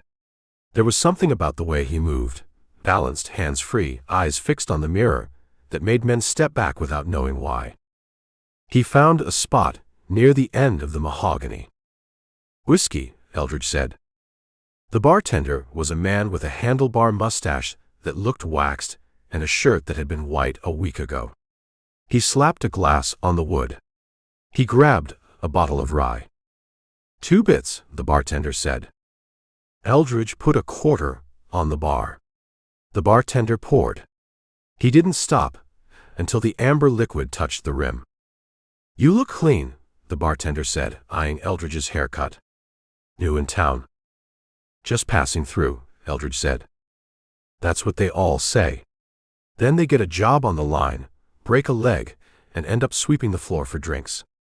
The bartender wiped the bar with a rag. "You looking for work?" "I finished my work," Eldridge said. He picked up the glass. He didn't sip it. He held it up to the light, looking through the whiskey at the reflection of the room. He saw the card game at the back table, faro rigged by a dealer with quick hands. He saw the girls working the room, their smiles tight and practiced. He saw the men laughing, drinking, forgetting that they were in a town named Purgatory. He drank. He tipped the glass and swallowed the rye in one long, smooth pull. It burned. It hit his stomach like a hot coal, radiating warmth through his chest. It tasted of oak and corn and the end of the road. He set the glass down. Clink. "Another?" the bartender asked, reaching for the bottle. "No," Eldridge said. "One is enough for where I'm going." "Where's that?" "Church." "Close." Eldridge turned his back on the bar. He scanned the room one last time. He looked at the faces. None of them knew. None of them knew that 3 of the Baron's top men were lying dead on a porch 5 miles out. They didn't know the storm that was coming. He adjusted his coat. He felt the weight of the Colt against his stomach, the barrel tucked behind his belt buckle. He walked out. The street was louder now. The sun was dipping below the false fronts of the buildings, casting the street in a blue twilight shadow. A wagon loaded with rails rattled past, the driver shouting at his mules. Eldridge stood on the edge of the boardwalk. He looked across the street. The jailhouse was a square block of limestone that looked out of place among the wood-frame shanties. It had iron bars on the windows and a heavy oak door. It looked permanent. It looked like a fortress. "That'll do," Eldridge said. He stepped into the street. He walked calm, deliberate, ignoring the mud that splashed his boots. He wasn't running. He wasn't hiding. He was marching. He reached the jail. He stepped up onto the porch. He didn't knock. He opened the door and walked in. The office was small, smelling of coffee grounds and gun oil. A desk sat in the center, covered in wanted posters and half-empty tin cups. A rifle rack on the wall held 3 Winchesters and a shotgun. The deputy was sitting at the desk, his boots up, reading a dime novel with a lurid cover. He was young, skinny, with a face that was mostly freckles and surprise. He looked up, dropping his feet to the floor. "Help you?" the deputy asked. He eyed Eldridge's clean shave, the suit coat. He figured him for a lawyer, or maybe a railroad man. Eldridge didn't say a word. He unbuttoned his coat. He opened it wide. The deputy's eyes went to the gun in Eldridge's waistband. His hand twitched toward his own holster, but he froze. Eldridge wasn't drawing. Eldridge pulled the Colt out. He held it by the barrel, presenting the grip to the deputy. He set it on the desk. It landed with a heavy, steel thud on top of a stack of papers. He unbuckled the belt with the holster. He pulled it off, looping it up. He set that on the desk, too. Then he reached into his pocket. He pulled out the rest of the cartridges. He stacked them in a neat pyramid next to the gun. The deputy stared at the pile of weaponry. He looked at Eldridge. "Mister," the deputy said, his voice cracking. "What is this? You selling?" "I'm surrendering," Eldridge said. "Surrendering? For what?" "Murder," Eldridge said. The word hung in the quiet office. The deputy blinked. He looked around, as if expecting someone to jump out and yell, "Surprise!" Who did you kill?" "3 men," Eldridge said. "At the line shack south of town. They were sitting on the porch." "3." The deputy swallowed. "You killed 3 men?" "They were smoking cigars," Eldridge said, as if that explained it. "I shot them. They're dead. I'm here to turn myself in." You want me to lock you up?" "That's the procedure, isn't it?" Eldridge turned around. He put his hands behind his back. "Cuffs." The deputy stood up. He was shaking. He fumbled at his belt, pulling out a pair of iron cuffs. He walked around the desk, giving Eldridge a wide berth. You ain't gonna try anything." "If I wanted to try something, deputy, I would have kept the gun."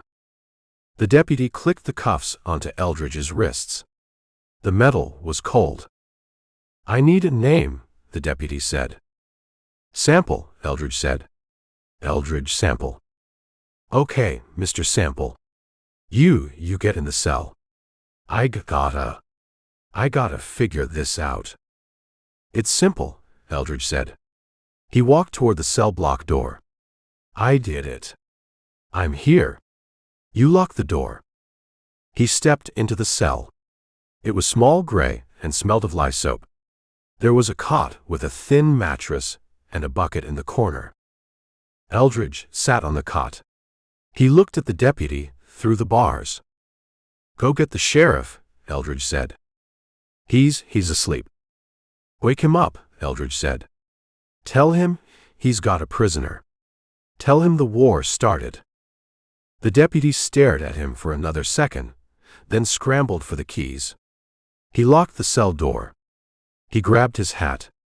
He ran out of the office like his pants were on fire. Eldridge leaned back against the stone wall. He listened to the fading footsteps. He looked at the small barred window high up on the wall. He could see a square of darkening sky. He was locked in. He was unarmed. And the Baron was going to find out about his dead men in about an hour.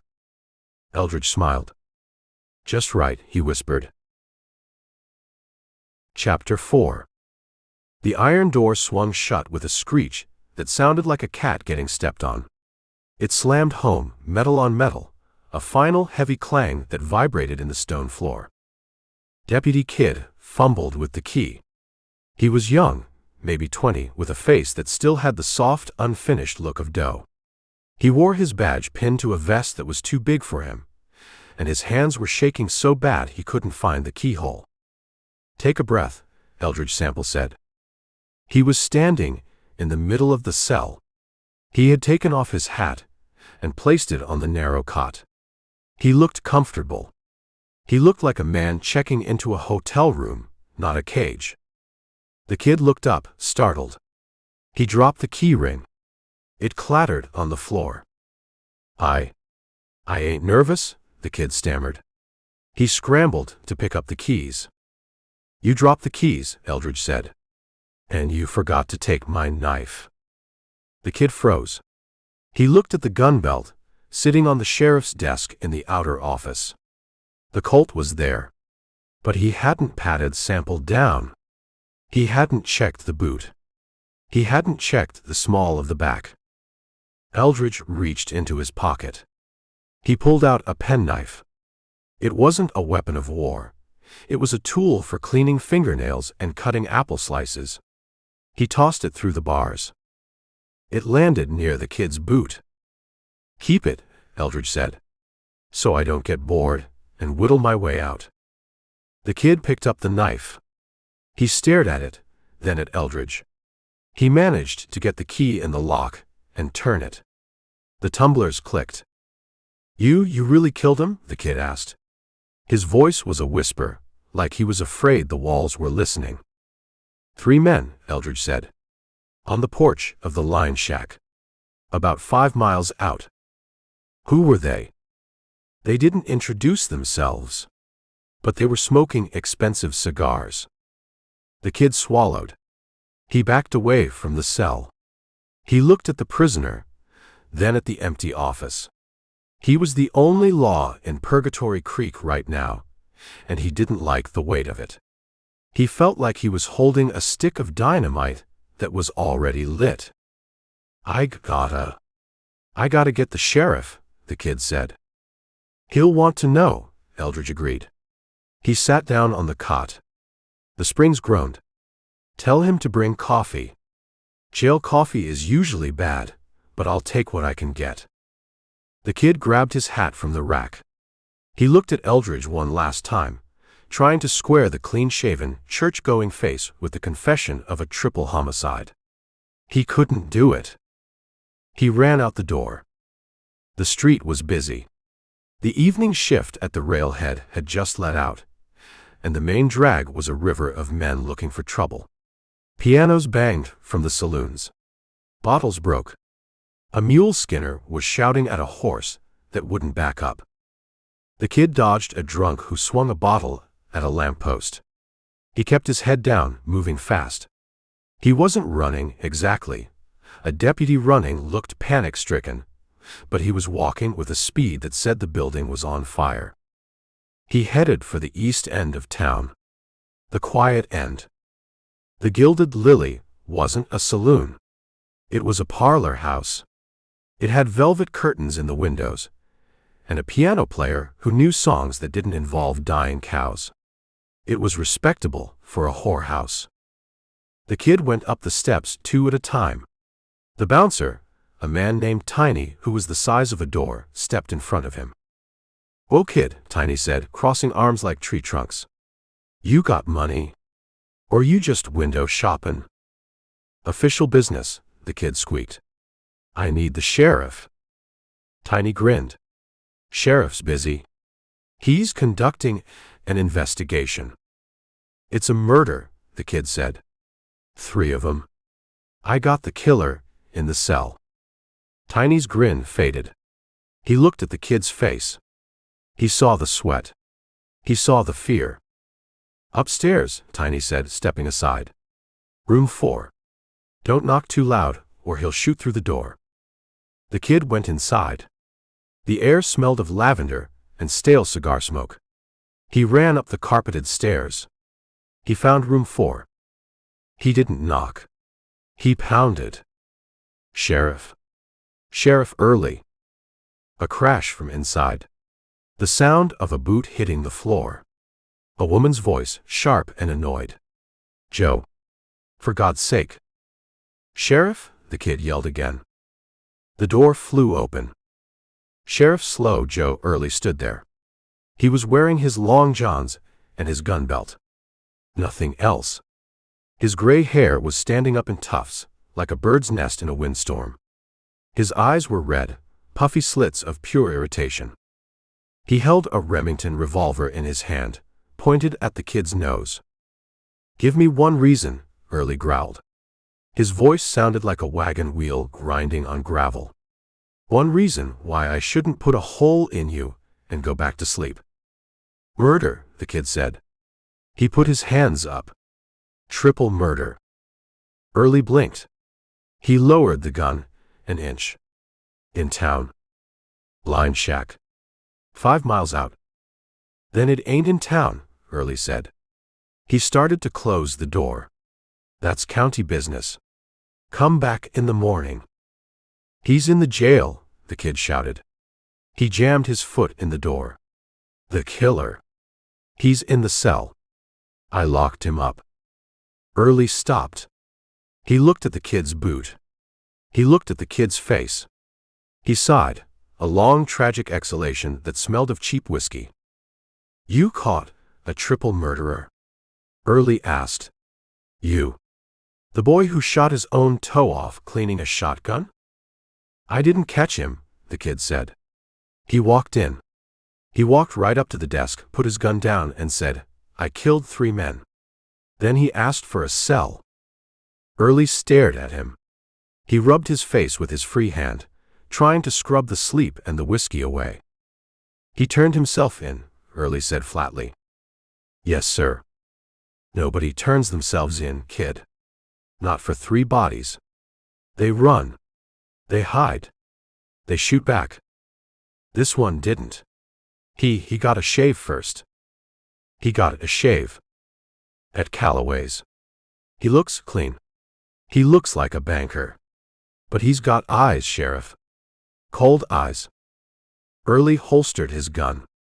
He turned back into the room. Sorry, darling, Early said to the woman in the bed.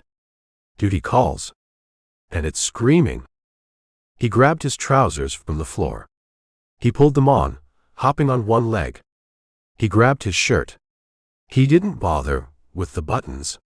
He grabbed his boots and his hat. He walked out into the hall, carrying his boots. He's lying, Early said, walking toward the stairs in his socks. Or he's drunk. Or he's crazy. He ain't drunk, the kid said, trotting to keep up. And he don't seem crazy. He seems patient. Patient. Early stopped at the top of the stairs. He sat on the top step and pulled his boots on. He groaned as he tugged the leather over his heel. I hate patient men. They always got a plan. And the plan usually involves me doing paperwork. He stood up. He stomped his feet to settle the boots. He put his hat on. He adjusted his gun belt. Let's go see this banker who kills people, Early said. They walked out of the Gilded Lily. The night air was cooling down, but Early was sweating. The hangover was starting to kick in, a dull throb behind his eyes. 3 men, Early muttered as they walked down the street. At the line shack. Who uses that shack anymore? Drifters, the kid said. Cowboys riding the fence. Nobody rides that fence. That land belongs to the railroad now. Sterling bought it last month. Early stopped. He looked at the kid. Did he say who they were? Early asked. No. Just said they were smoking expensive cigars. Cigars, Early said. In a line shack. He started walking again. Faster this time. The throb in his head was replaced by a different kind of ache. The ache of a man who knows his quiet town is about to get loud. They reached the jail. Early pushed the door open. He walked to his desk. He saw the gun belt lying there. It wasn't a cowboy's rig. It was worn, the leather molded to the hip. The Colt in the holster was clean, the metal gray and dull. No pearl handles. No silver engraving. A working gun. Early picked it up. He smelled the barrel. Powder. Fresh. He shot him, Early said. He walked to the cell door. Eldridge Sample was lying on the cot, his hands behind his head, staring at the ceiling. He didn't sit up when the sheriff walked in. He just turned his head. Sheriff, Eldridge said. You forgot the coffee. Early looked at him. He looked at the shave. He looked at the clothes. You Sample? Early asked. I am. You tell my deputy you killed 3 men. I did. Why? They needed killing, Eldridge said. Early snorted. That's a popular opinion in this town. Usually don't hold up in court. It holds up on a porch, Eldridge said. You want to go see? Early looked at the man's eyes. The kid was right. They were cold. But they weren't crazy. They were the eyes of a man who had done the math and liked the answer. Yeah, Early said. I want to see. Kid, saddle the horses. We're taking a ride. Am I going? The kid asked. You're the witness, Early said. You took the surrender. You're coming. Bring the lantern. It's dark out there. Early looked back at Eldridge. You stay put, Early said. If I find 3 bodies, you're gonna hang. If I don't, you're gonna rot in here for wasting my sleep. You'll find them, Eldridge said. Check their pockets, Sheriff. Before the coyotes do. Why? Because, Eldridge said, closing his eyes, you need to know who you're burying. Early stared at him for a second longer. Then he turned and walked out, grabbing a shotgun from the rack. He didn't like the way Sample was sleeping. He slept like a man who had already won. Chapter 5. The ride to the line shack was 5 miles of bad ruts and a headache that felt like a carpenter driving a nail into the base of Sheriff Joe Early's skull. Early rode his gray mare, a horse that knew the way home better than he did most nights. He kept one hand on the reins and the other pressed against his temple, trying to keep his brain from sloshing around. You riding too fast, kid, Early grumbled. I'm trotting, Sheriff. Same as you. Your horse bounces. It makes noise. My head don't like noise right now. The kid pulled his mount back. He was holding a kerosene lantern in his free hand, the bale wire squeaking, the light swinging back and forth, throwing long jumping shadows against the mesquite brush. We're almost there, the kid said. You think they're really out there? I think Sample is a liar, Early said. Or a drunk. Or he shot a coyote and thought it was a man. Nobody walks into a jail and confesses to 3 bodies. It ain't natural. He didn't seem drunk. That's the worst kind. The sober ones. Early spat into the dark. He wanted to be back in the feather bed at the Gilded Lily. He wanted to be asleep. Instead, he was out here in the dust, chasing a story told by a man with a haircut that cost $10. They crested a low rise. The shack sat in the hollow below, a box of gray wood against the black scrub. No lights, the kid said. Nobody home, Early said. Or they're sleeping. Or they're dead. Early didn't answer. He loosened the thong on his holster. He didn't think there was a threat.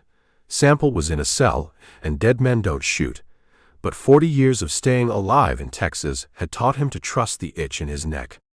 And his neck was itching. They rode into the yard. The silence was heavy. It wasn't the quiet of an empty house.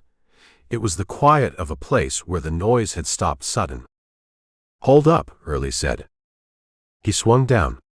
His boots hit the dirt with a thud that vibrated all the way up to his headache. He grabbed the shotgun from his saddle scabbard. Bring the light, Early said. The kid dismounted. He held the lantern high. They walked toward the porch. The circle of yellow light pushed back the dark. It hit the railing first. The wood was splintered, broken outward. Then it hit the boot. A boot with a thick sole, attached to a leg that wasn't moving. Jesus, the kid whispered. Early walked up the steps. The boards creaked. He looked at the scene. It was exactly as Sample had said. 3 men. On the porch.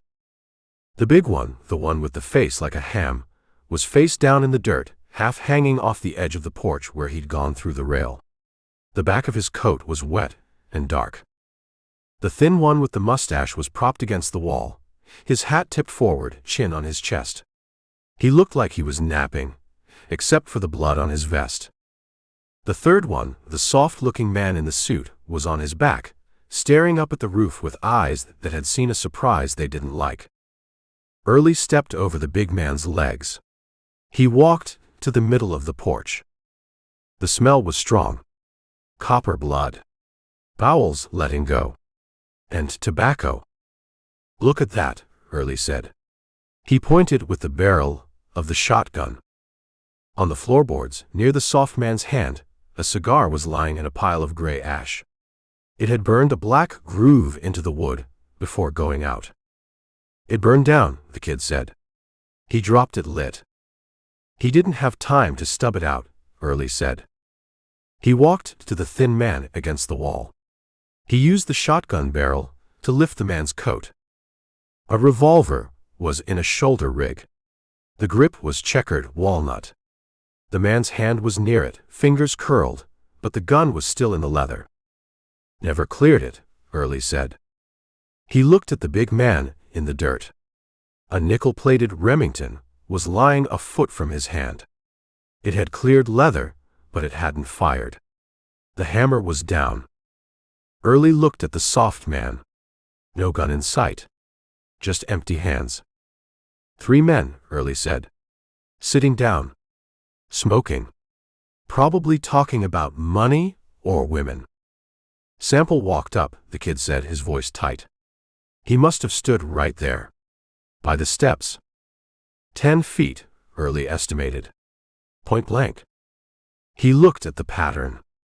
1 shot to the chest. 1 shot to the neck. 1 shot to the head. Efficient. Economical. No wasted motion. No wasted lead. He wasn't lying, the kid said. He sounded sick. He turned away from the bodies and spat into the weeds. He really did it. Early crouched. He picked up the cigar butt. It was expensive tobacco. A long filler. He sniffed it. "Sample smoked one too," Early said. "I smelled it on him in the cell. Under the bay rum. He smoked with them." "After," Early said. "He shot them. Then he stood here and had a smoke while they cooled off." Early stood up. His knees cracked. The headache was still there, but it was different now. It was sharper. It was the headache of a man who realizes he has a wolf in his kennel. "Guess he did what he said he did," Early grumbled. He looked at the big man again. He looked at the shattered rail. It was a violent, ugly picture, painted in red and shadow. "They didn't even get a chance to get a shot off," the kid said. 3 of them. Armed. And he just took 'em. "Sample walked up those steps," Early said. "He let them see him. He let them talk. Then he killed them before they could change their minds." "That ain't fair," the kid said. "That ain't a fair fight."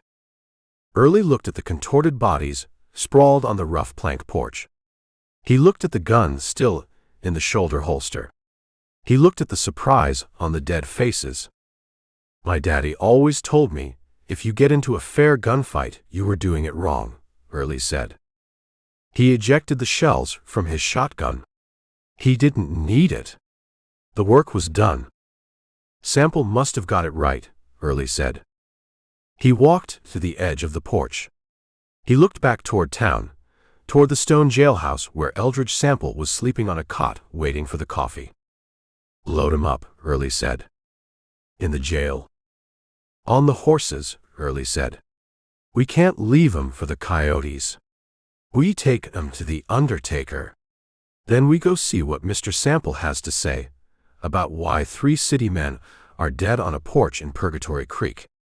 "Sheriff," the kid said, "if he did this, why did he surrender?" Early looked at the bodies. He thought about the clean shave. The calm voice. "I don't know, kid," Early said. "But I got a feeling he didn't surrender. I think he just checked in." Chapter 6. The sun was up, but it hadn't warmed anything yet.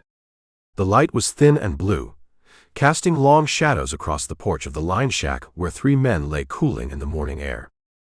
Sheriff Joe Early stood over the big man, Kincaid. He had a pair of tweezers in one hand and a handkerchief in the other. He wasn't performing an autopsy. He was just looking for a name. "He's heavy," the kid said. He was trying to roll Kincaid over, grabbing the man by the belt and heaving. The wood of the porch groaned under the weight.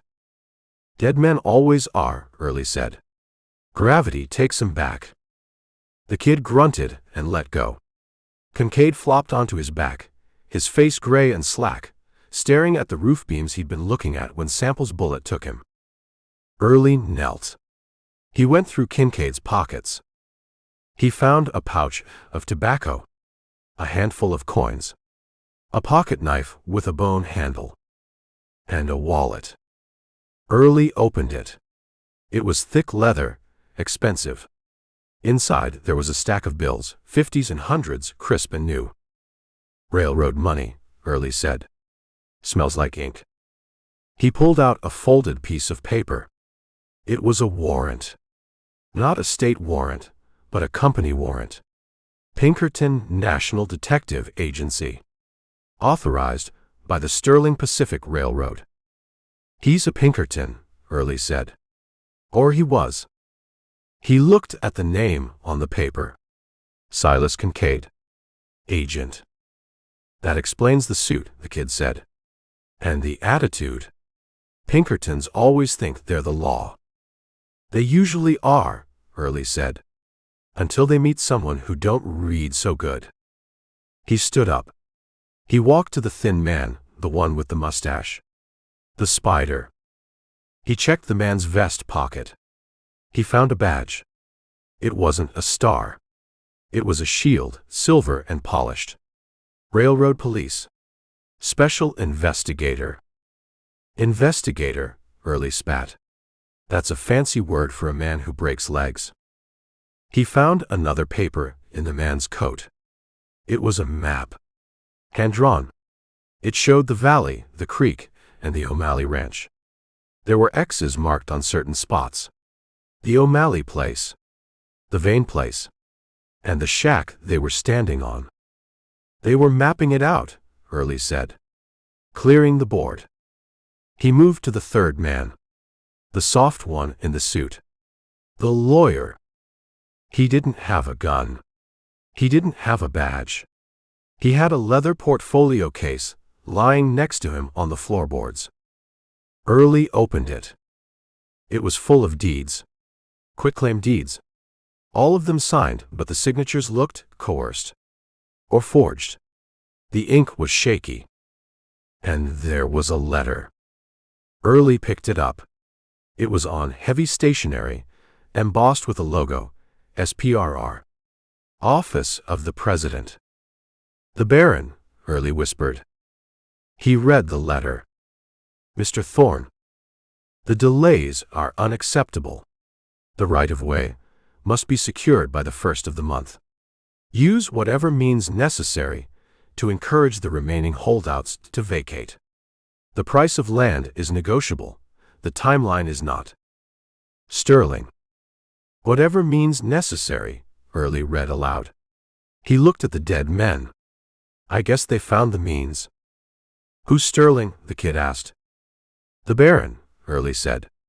"Railroad tycoon. Owns the track from here to Kansas City. He's building a spur line through the valley." "And these men?" "Fixers," Early said.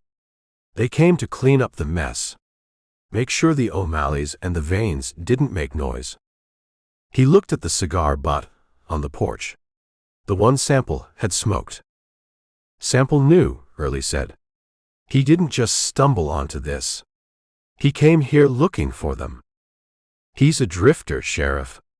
How would he know about railroad business?" "He ain't a drifter," Early said. "Drifters don't shoot like that. And they don't turn themselves in. He's something else." He looked at the bodies again. 3 men. Professionals. Armed and dangerous. And Sample had walked up those steps, said his piece, and dropped them before they could twitch. "He's a cleaner," Early said. "Just like them. Only, he's working for the other side." "What other side?" The O'Malleys are dead. The side that keeps score, Early said. He shoved the papers into his pocket. He picked up the lantern. The sun was fully up now, washing out the yellow light, making the blood on the porch look stark and red. We got a problem, kid, Early said. What problem? We got the killer. We got the confession. It's an open and shut case. It's a war, Early corrected. We got 3 dead railroad men. We got a prisoner who eats Pinkertons for breakfast. And we got a letter from a baron who thinks he owns the law. He walked down the steps. The baron's coming, Early said. If his men don't report in, he'll send more. Or he'll come himself. What do? We go back to town, Early said. We ask Mr. Sample just how much trouble he brought us. And then, we probably start boarding up the windows. He mounted his horse. The gray mare snorted, smelling the death on his clothes. Let's ride, Early said. Before the buzzards get here. Or the train. Chapter 7. The jailhouse smelled of old stone and cold coffee, a damp cellar-like scent that the morning sun hadn't managed to burn off yet. Sheriff Joe Early kicked the door shut with his heel. He walked to his desk and dumped the collection of evidence onto the scarred wood. The Pinkerton warrant, the railroad investigator's badge, the hand-drawn map, and the letter from the baron clattered like loose change. He looked at the deputy. The kid was standing by the rifle rack, holding the lantern he hadn't bothered to blow out, looking like he'd seen a ghost eating a steak dinner. Put the light out, kid, Early said. It's morning. The kid blinked, looked at the lantern, and blew it out. The smell of kerosene wick joined the coffee fumes. Early took off his hat. He ran a hand through his gray hair, which was still sticking up in tufts. The headache was gone, replaced by a cold, hard knot in his stomach that felt a lot like fear, or maybe just the anticipation of work he didn't want to do. He walked to the cell. Eldridge Sample was sitting on the edge of the cot. He had smoothed the blanket. He looked rested. He looked like a man waiting for a train, not a hanging. You find them? Eldridge asked. I found them, Early said. 3 of them. On the porch. Just like you said. And they're dead. Very dead. Early hooked his thumbs in his gun belt. You shoot good, Mr. Sample. For a banker. I'm not a banker. No. Bankers don't carry Colts worn smooth on the grip. And they don't drop 3 Pinkertons before they can clear leather. Early leaned against the bars. Who are you? And don't tell me, Sample. I want to know who signs your checks. Nobody signs my checks, Eldridge said. I'm retired. Retired from what? Killing? Federal Marshal. Indian Territory. Early paused. He looked at Sample's face, really looked at it this time. The clean shave hid a lot, but it didn't hide the lines around the eyes. Those were lines etched by sun, and looking at things people shouldn't see. Territory, Early said. Parker's man. Once. That explains the shooting. Early spat on the floor. Don't explain the surrender. A territory marshal kills 3 men. He don't walk into a jail and hand over his gun. He rides. He rides until the horse drops. I'm tired of riding, Eldridge said. Bullshit, Early said. You walked in here because you wanted in. You wanted a roof. You wanted stone walls. He walked back to the desk. He picked up the letter from the baron. The heavy stationery crinkled in his hand. I went through their pockets, Early said. Silas Kincaid. Pinkerton. The other one. Railroad police. And the soft fella. Thorne. A lawyer. Thorne, Eldridge repeated. He was the one with the cigars. He was the one with the orders, Early said. He held up the letter. From Sterling. The Baron.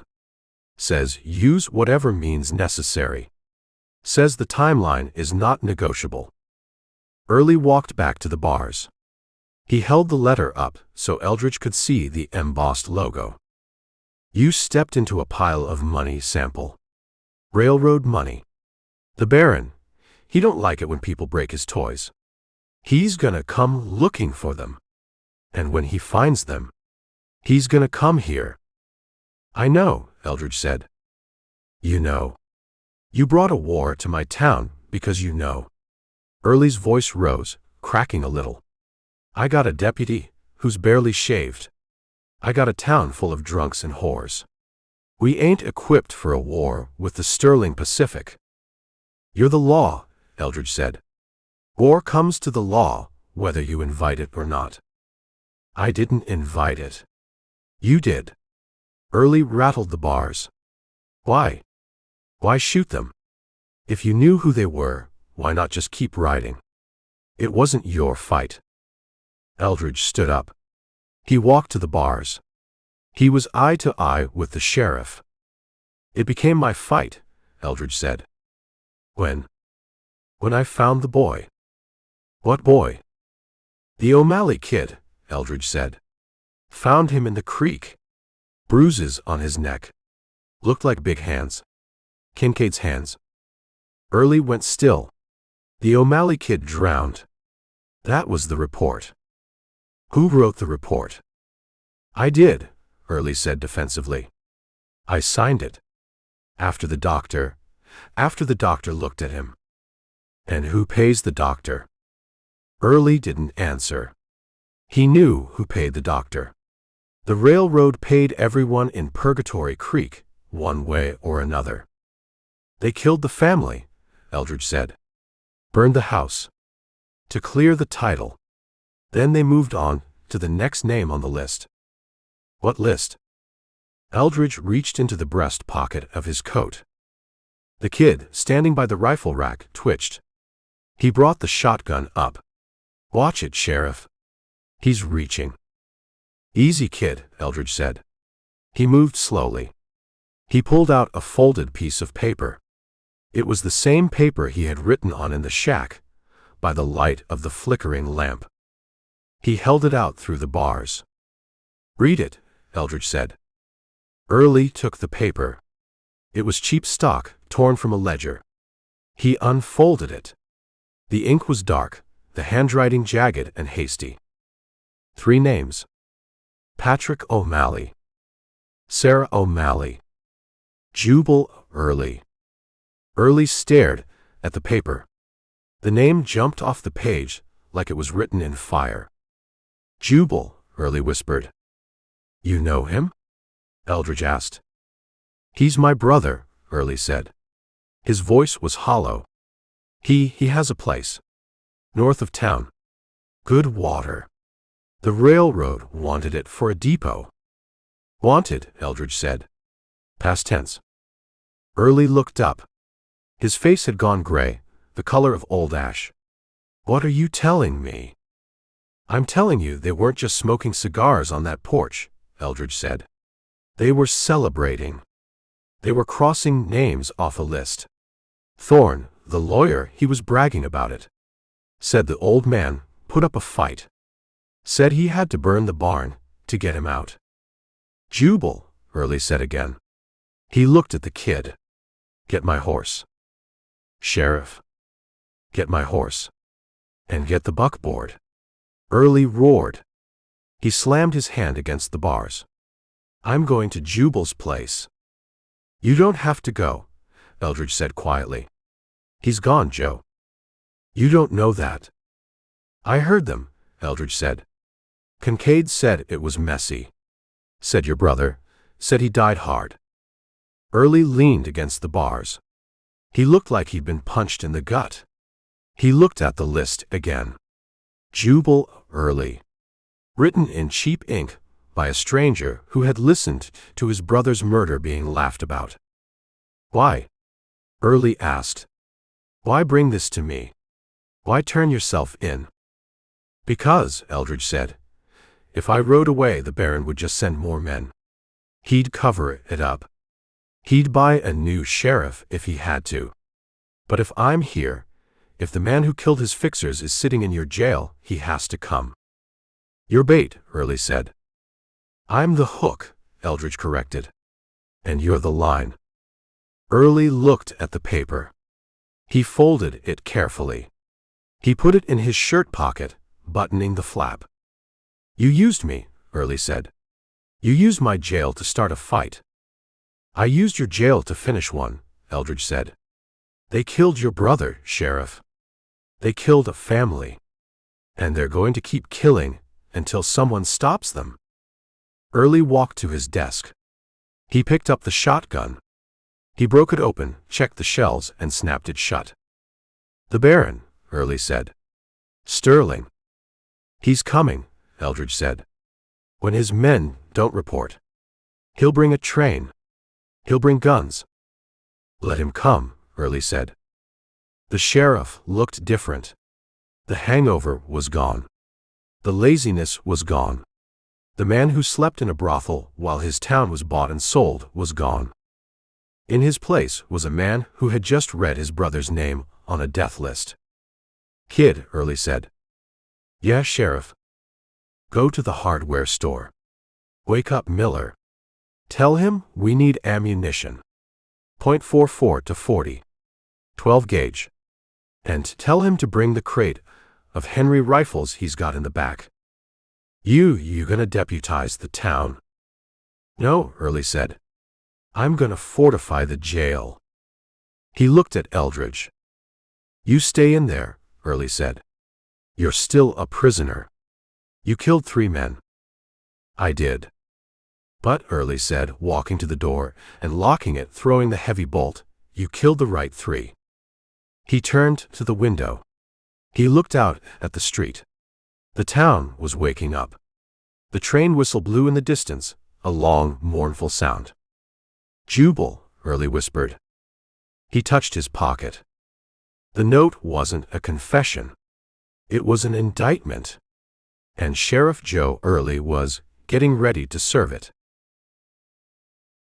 Chapter 8. The whistle didn't shriek, it announced. It was a deep, baritone blast that vibrated the glass in the depot windows and made the teeth of the men on the loading dock ache. It wasn't the 410 freight from Abilene, and it wasn't the mail train. It was 80 tons of polished steel, an arrogant steam rolling into Purgatory Creek like it owned the right-of-way and the ground beneath it. Sheriff Joe Early stood on the boardwalk outside the jail. He watched the engine nose past the water tower.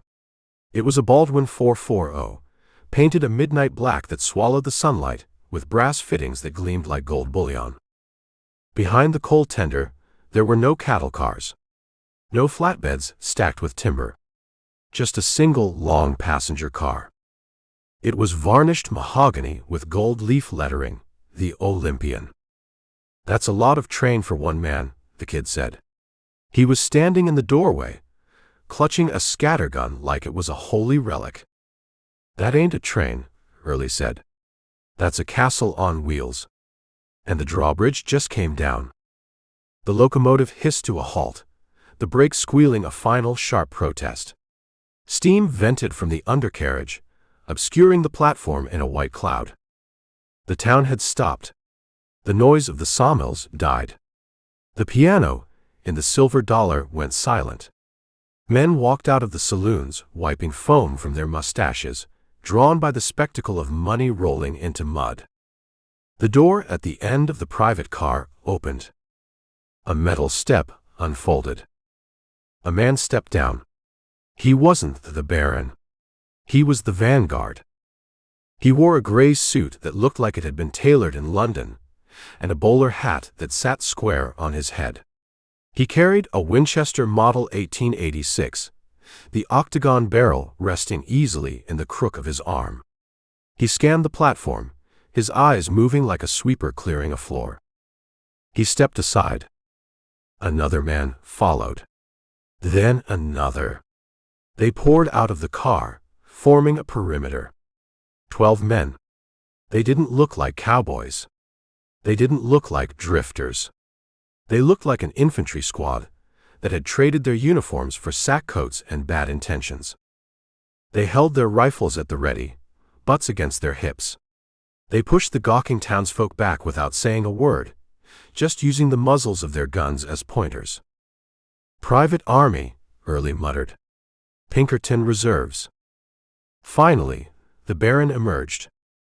Leland Sterling was a small man, compact and neat, with a beard trimmed to a point and eyes that looked like they were made of the same anthracite coal that fueled his engine.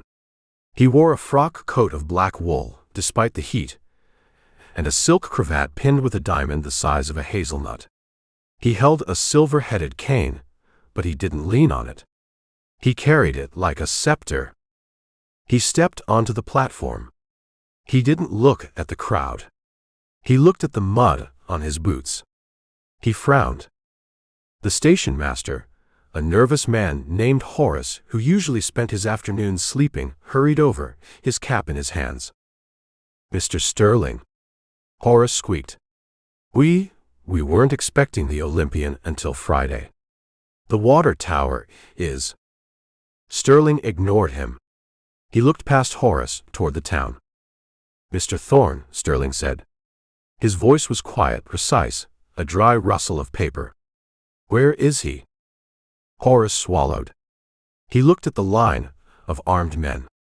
"Mr. Thorne, he went out yesterday with Mr. Kincaid." "He was to meet me here," Sterling said, "with the deeds. Has he returned?" "No, sir. Not exactly." Sterling turned his head. He looked at Horace. It wasn't a glare. It was an inspection, like he was looking for a flaw in a piece of machinery. "Explain." "Not exactly, Horace." Horace wiped his hands on his trousers. "The sheriff.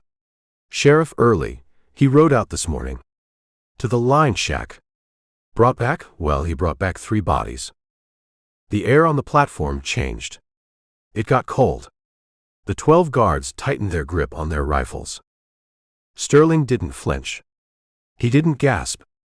He just rested both hands on the head of his cane. "Bodies," Sterling repeated. "Yes, sir. Laid him out at the undertaker's. Kincaid. And the skinny one. And Mr. Thorne." "Who did this?" "Sheriff's got a man in jail," Horace said, pointing a shaking finger toward the stone block building across the street. "Fella named Sample. Drifter. Turned himself in." Sterling looked across the street. He saw the jail. He saw Joe Early standing on the boardwalk with a shotgun. He saw the kid in the doorway. "A drifter," Sterling said. "One man?" "Yes, sir. Just one." Sterling tapped his cane on the wood planks of the platform. Tap. Tap. Tap. Mr. Kincaid was a professional, Sterling said to no one in particular. Mr. Thorne was a valuable asset. They do not get killed by drifters. He turned to the man in the gray suit, the leader of the guard. "Captain Griggs." "Sir," Griggs answered. "Secure the perimeter. No one leaves the town. No one enters. If a train comes down the line, flag it through." "Yes, sir." Sterling looked back at the jail. He adjusted his cuffs. "I want to see this drifter," Sterling said. "And I want to see the sheriff, who thinks he can hold him." He stepped off the platform, his boots sinking into the Purgatory Creek mud. He didn't care about the dirt anymore. He walked straight down the center of the street, flanked by his 12 riflemen heading for the law. Chapter 9. "That's a fine shotgun, Sheriff. Is it loaded or just for show?" Leland Sterling stopped 10 feet from the jailhouse porch. He didn't raise his voice. He spoke with the quiet, bored tone of a man ordering dinner in a restaurant he owned. He rested his gloved hands on the silver head of his cane, planting the tip in the mud between 2 planks of the boardwalk. Sheriff Joe Early didn't lower the scattergun. He kept the twin barrels leveled at the center of Sterling's silk cravat. It's loaded with double-aught buck, Mr. Sterling, Early said. His voice was a rasp, dry as the dust on his boots. At this range, it don't show much. It just removes. Graphic, Sterling said. He looked at the mud on his boots, then at the sheriff. And unnecessary. I'm not here to threaten you, Joseph. I'm here to help you. Behind Sterling, the 12 men in gray suits fanned out. They didn't aim their rifles. They held them across their chests, port arms, a wall of wool and blued steel blocking the street. Captain Griggs stood at Sterling's right shoulder, his eyes locked on the kid in the doorway. The kid was shaking. The shotgun in his hands rattled against the doorframe. Easy, kid, Early said, not looking away from the Baron. Don't shoot unless I do. Help me, Early asked Sterling. By marching an army down my street. Security, Sterling corrected. These are dangerous times. 3 of my employees were murdered yesterday. Brutally. By a man you are currently harboring. Harboring implies I invited him for tea, Early said. He's in a cell. Locked. That's called custody. Local custody, Sterling said. He took a step forward. The mud made a sucking sound. For a triple homicide involving agents of a federally chartered railroad. That elevates the crime, Sheriff. It makes it a federal matter. Does it? It does. Sterling reached into his frock coat. The kid twitched, bringing his gun up. Griggs shifted his weight, his Winchester barrel dipping slightly. Sterling paused. He smiled, a thin stretching of lips that didn't show teeth. Paperwork, Deputy, Sterling said. Just paperwork. He pulled out a folded document. He held it out. A writ of transfer, Sterling said. Authorized by Judge Holloway in Austin. It grants the Sterling Pacific Railroad the authority to transport prisoners who pose a threat to interstate commerce to the nearest federal court for trial. Austin is a long way off, Early said. Judge Holloway must write fast. The telegraph is a wondrous invention, Sterling said. As is the power of a retainer. Now, if you'll just hand over the prisoner, we'll take this burden off your hands. You can go back to whatever it is you do in the afternoons. Early looked at the paper. He didn't take it. He looked at the 12 men. He looked at the train hissing steam at the end of the street. You want to transport him, Early said. To justice.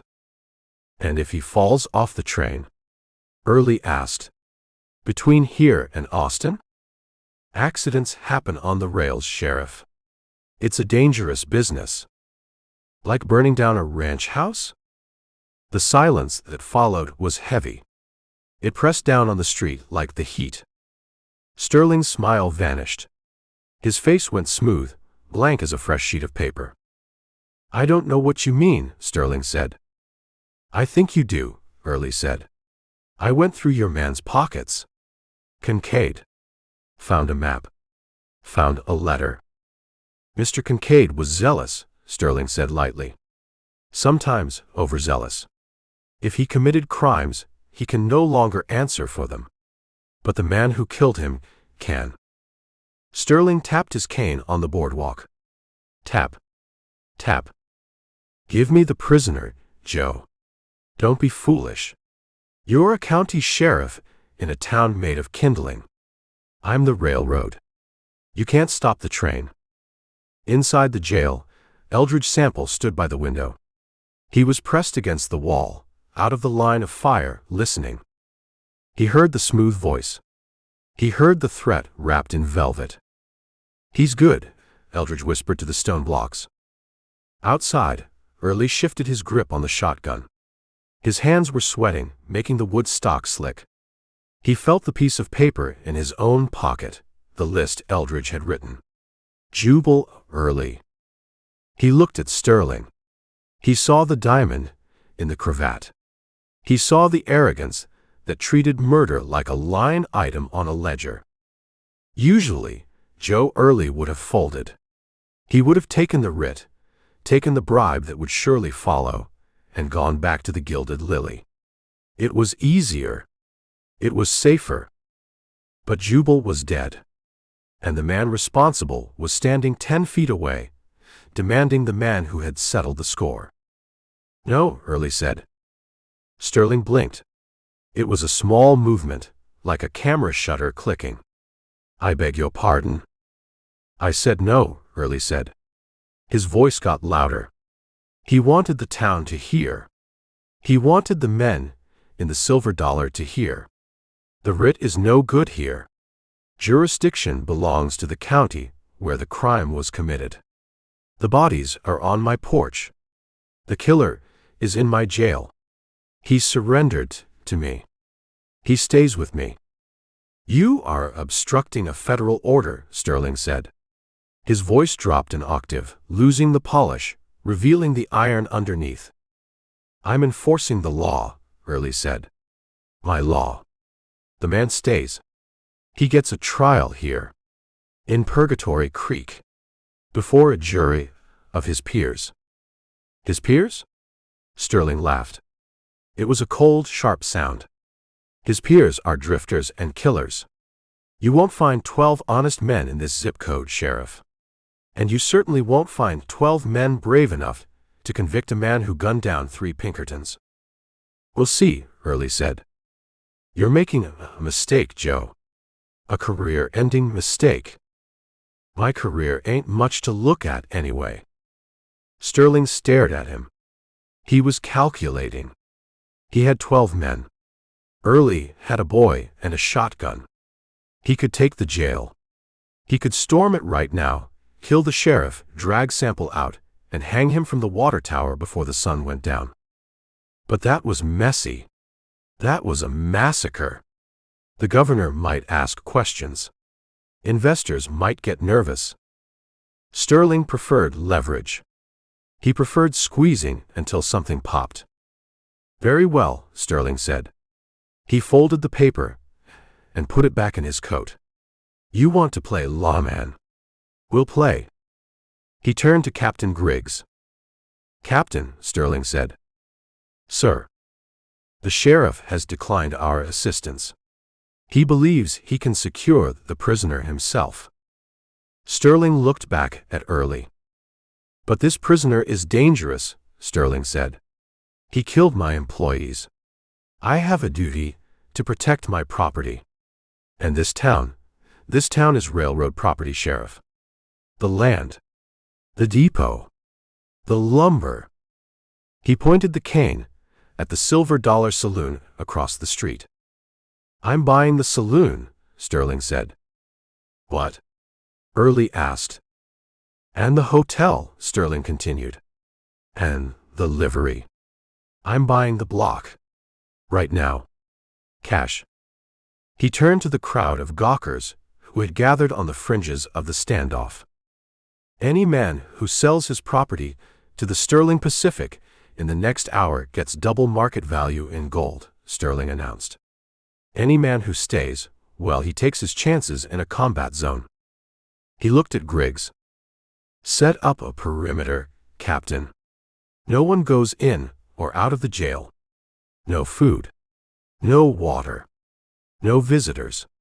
If the sheriff wants to keep his prisoner, he can feed him from his own rations." "You can't do that," Early said. "That's a siege." "It's property management," Sterling said. "I own the street, Sheriff. You just own the building. And buildings, sometimes they catch fire." Sterling tapped his cane one last time. A final, definitive period at the end of the sentence. "You have until morning to reconsider the writ, Joe. After that, I can't guarantee the safety of the structure." Sterling turned his back. He walked away, heading toward the Silver Dollar. His men moved with him, precise and disciplined, turning their backs on the law but keeping their rifles ready. Early watched them go. He watched Griggs point to 2 men, sending them to the roof of the general store. "Snipers." "Sheriff," the kid whispered. "Did he just buy the town?" He's trying to, Early said. Get inside, kid. And lock the door. Early backed into the office. He slammed the heavy oak door and threw the bolt. The sound echoed in the small room. He walked to the desk. He leaned the shotgun against it. His hands were shaking now.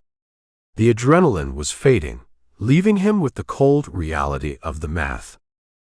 He walked to the cell. Eldridge was standing at the bars. He looked calm. He looked like he'd expected this. He didn't take it well, Eldridge said. He's cutting us off, Early said.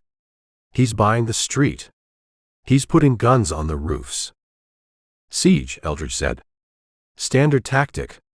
Starve you out. Or burn you out. He threatened fire, Early said.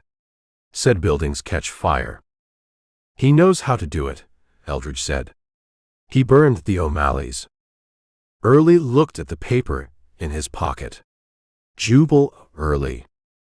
He thinks I'm going to fold, Early said. He thinks I'm just a drunk with a badge. Are you? Early looked at the prisoner. He looked at the clean shave, the steady hands. He looked at the gun belt on the desk. I was, Early said. This morning. He walked to the window. He peered through the slats of the shutters. Across the street, men were already running out of the silver dollar, clutching bags of money. Sterling's men were taking positions on the porch. The bartender was shaking Sterling's hand. The town was being sold. The lines were being drawn. He bought the whiskey, Early said. That's a low blow. He turned back to the room. Kid, Early said. Count the ammo. Count the beans. We're in for a long night. Sheriff, the kid said, his voice trembling. There's only 3 of us. And 1 is locked up. Yeah, Early said. He looked at Eldridge. We might have to change that. Chapter 10. The sun didn't go down, it just gave up, retreating behind the false fronts of the buildings on Main Street, and leaving Purgatory Creek in a long gray twilight that smelled of coal smoke and impending violence. Inside the jail, the air was thick and still. Sheriff Joe Early stood by the window, peering through the slats of the heavy oak shutters he had bolted shut 10 minutes ago. He held a pair of field glasses, the lenses dusty, focused on the roof of the general store across the way. He's moved, Early said. Who? The kid asked. He was sitting on the floor by the desk, counting shotgun shells into a pile. 1, 2, 3. He kept losing count and starting over. The rifleman, Early said. The one on the mercantile. He moved to the chimney. Better angle on the front door. That's a crossfire, Eldridge Sample said from the cell. Eldridge was sitting on the cot, cleaning his fingernails with the penknife the kid had given him. He wasn't looking out the window. He didn't have to. He knew the geometry of a siege. If you step out that door, Eldridge said, the man on the store hits you from the left. The man on the hotel hits you from the right. And the man in the saloon just watches you fall. There's a man in the saloon? The kid asked, his voice rising an octave. There's always a man in the saloon, Eldridge said. It's where the whiskey is. Early lowered the glasses. He rubbed his eyes. The headache was back, a dull throb at the base of his skull that reminded him he hadn't eaten since noon. He bought it, Early said. He really bought it. The saloon. The whole damn block. Early gestured with the glasses. I watched him. The bartender took a bag of gold and walked out the back door. Didn't even wipe down the bar. Just left the apron and walked. Smart man, Eldridge said. Sterling's men are in there now, Early said. I can see 'em. They're dragging tables to the windows. Barricading the door. They're turning the silver dollar into a blockhouse. He's securing his perimeter, Eldridge said. He doesn't want anyone coming up behind him. He wants the street clear. The kid stood up. He walked to the water bucket in the corner. It was half full. He dipped a ladle and drank, water spilling down his chin. "How long?" the kid asked. "How long can we stay in here?" "Until the water runs out," Early said. "Or the ammo. Or until Sterling gets bored and burns the roof off." "He won't burn it yet," Eldridge said. "Stone walls don't burn easy. He'd have to get close to torch the roof. And he knows you've got a shotgun." "I got a shotgun," Early muttered. "And 12 shells. And a deputy who can't count past 10. "Hey," the kid protested. "Count 'em again, kid. And don't drop 'em." Early walked back to the desk. He sat down. The chair creaked. He looked at the heavy door. He looked at the rifle rack. He looked at the prisoner. "You seem awful calm for a man who's the cause of this," Early said. "Panic makes you thirsty," Eldridge said. "I'm saving water." "You think this is funny?" "I think it's standard procedure," Eldridge said. "Sterling is a businessman. He's negotiating. The price is my neck. The currency is bullets." Outside, the street was unnaturally quiet. The sawmills had shut down. The teamsters had parked their wagons and vanished. The brothel down the street had closed its curtains tight. The town of Purgatory Creek had looked at the 12 men in gray suits and decided to take a vacation. Then the music started. It came from the Silver Dollar. A piano. Not the catfight banging of the usual player, but a slow, practiced melody. Someone knew how to play. "Is that Beethoven?" Early asked. "Chopin," Eldridge said. "Sterling probably brought his own piano player. Or one of his killers has hidden talents." The music drifted across the muddy street, surreal and elegant. It floated through the cracks in the shutters, mocking the 3 men in the stone box. "He's getting comfortable," Early said. "He's settling in." "He's waiting for dark," Eldridge said. "The snipers are just to keep our heads down. The real work happens when the sun goes." "What work?" "Probing," Eldridge said. "Checking the back door. Checking the windows. Seeing if we're asleep." The kid dropped a shell. It clattered on the floor. "I ain't sleeping," the kid said. "I ain't ever sleeping again." Early looked at the kid. He saw the white around the eyes. He saw the way the boy's hands shook. The kid wasn't cut out for this. He was a Saturday night drunk wrangler, not a soldier. "Sit down, kid," Early said gently. "Take a load off." "I can't sit. I gotta watch the back.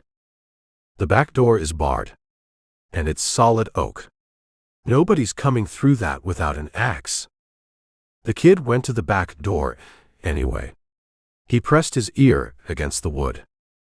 Early looked at Eldridge. He walked over to the cell. "You got a plan, Sample?" Early whispered. "Besides drinking my water and critiquing the music?"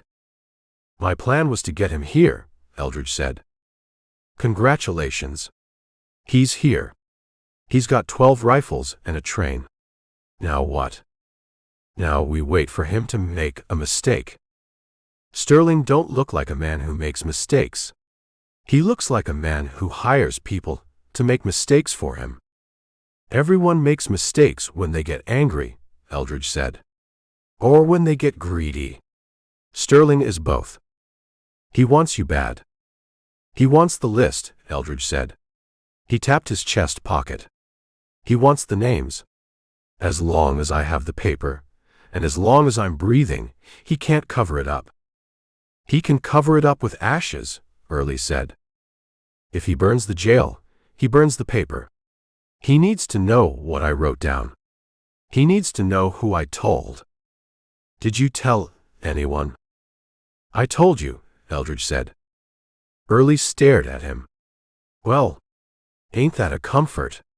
So I'm on the list now, too." "You were on the list the minute you pinned that star on, Sheriff." You just didn't know it. Early walked back to the desk. He pulled the bottom drawer open. He took out a bottle of whiskey. It was the cheap stuff, the kind that tasted like iodine. He uncorked it. He took a long pull. He didn't offer it to the kid. He didn't offer it to Eldridge. He corked it and put it back. Dutch courage, Early said. Whatever works, Eldridge said. A shout came from the street. Sheriff. It was Captain Griggs. His voice was loud, projected. Early went to the window. He peered through the slat. Griggs was standing on the porch of the Silver Dollar. He wasn't hiding. He was holding a megaphone. Sheriff Early, Griggs yelled. Mr. Sterling extends an invitation. There's cold roast beef and fresh bread in the saloon. He hates to see a public servant starve. Go to hell, Early shouted back. The offer stands for the deputy, too, Griggs called. And for the prisoner. If he walks out with his hands up, he gets a meal before the trip to Austin. He's trying to split us, Eldridge said from the cot. He's working on the kid. Early looked at the kid. The boy was staring at the front door. He looked hungry. He looked scared. Don't listen to him, kid, Early said. It's a trick. You walk out there, they cut you down. Roast beef, the kid whispered. We got hardtack. We got our skins, Early said. Keep 'em. Griggs lowered the megaphone. He went back inside the saloon. The piano music started up again. Louder this time. A waltz. The sun finally vanished. The gray twilight deepened into black. The street lamps didn't come on. The lamplighter hadn't shown up. The only light came from the windows of the Silver Dollar, spilling yellow rectangles onto the mud. Early lit the lantern on his desk. He turned the wick down low, just enough to see the room, not enough to make them silhouettes. Night shift, Early said. He picked up the shotgun. He sat in the chair, facing the door. Get some sleep, kid, Early said. I can't. Close your eyes. I'll watch. The kid sat on the floor, his back against the wall. He hugged his knees. He didn't close his eyes. He watched the shadows in the corner. Eldridge lay back on the cot. He clasped his hands over his stomach. Wake me if they bring the torch, Eldridge said. I'll wake you if I shoot you, Early grumbled. The town settled into an uneasy quiet. The wind rattled the shutters. The piano played on, a cheerful soundtrack to a slow strangulation. Outside, on the rooftops, the snipers adjusted their sights, watching the dark windows of the jail, waiting for a shadow to move. Chapter 11. The piano player across the street knew 3 songs. He played them in a loop, a tinny, cheerful rotation of waltzes that drifted through the shutters and grated on the nerves like a file on a rusty saw. Inside the jail, the air was stale. It smelled of the unwashed bodies of 3 men and the kerosene lamp burning low on the sheriff's desk. Deputy Kidd sat on the floor, his back against the stone wall. He was hugging the shotgun to his chest. He wasn't counting shells anymore. He was staring at the heavy oak door. He's got roast beef, the kid whispered. Sheriff Joe Early didn't turn from the window. He was watching the street through a crack in the shutter, his shotgun resting on the sill. He's got a lie on a plate, Early said. And he's serving it cold. I can smell it, the kid said. When the wind shifts. It smells like gravy. It smells like a trap, Eldridge Sample said from the cell. Eldridge was lying on the cot, his hands behind his head. He looked relaxed, but his eyes were open, watching the shadows dance on the ceiling beams. The kid stood up. The movement was sudden, jerky. His boots scuffed loud on the stone floor. I'm opening the door, the kid said. Early turned. He lowered his shotgun. He looked at the boy. You sit your ass down, kid. You ain't opening nothing. We can't win this, Sheriff. The kid's voice cracked. It was high, thin, bordering on a scream. There's 12 of them. Plus the town. Plus the train. We're waiting to die in a box. We're holding the line, Early said. For what? For him?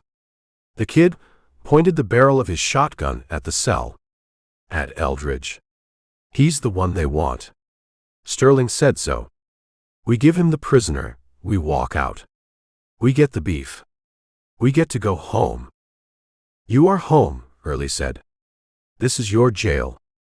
It's a coffin. The kid walked to the desk. He grabbed the ring of keys. The metal jingled, a bright, discordant sound against the piano music outside. I'm letting him go, the kid said. He moved toward the cell door. Or I'm giving him to them. I don't care which. I just want out. Early took a step forward. Put the keys down. No. The kid raised the shotgun.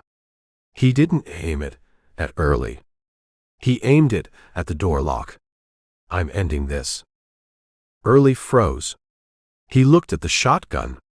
He looked at the kid's finger on the trigger. The boy was shaking. One slip, and he'd blow the lock and maybe his own foot into scrap metal.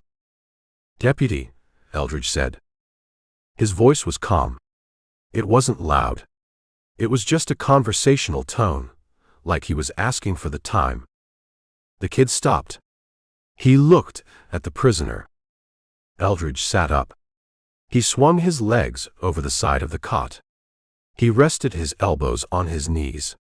He looked at the kid through the bars. You think the Baron keeps his receipts? Eldridge asked. What?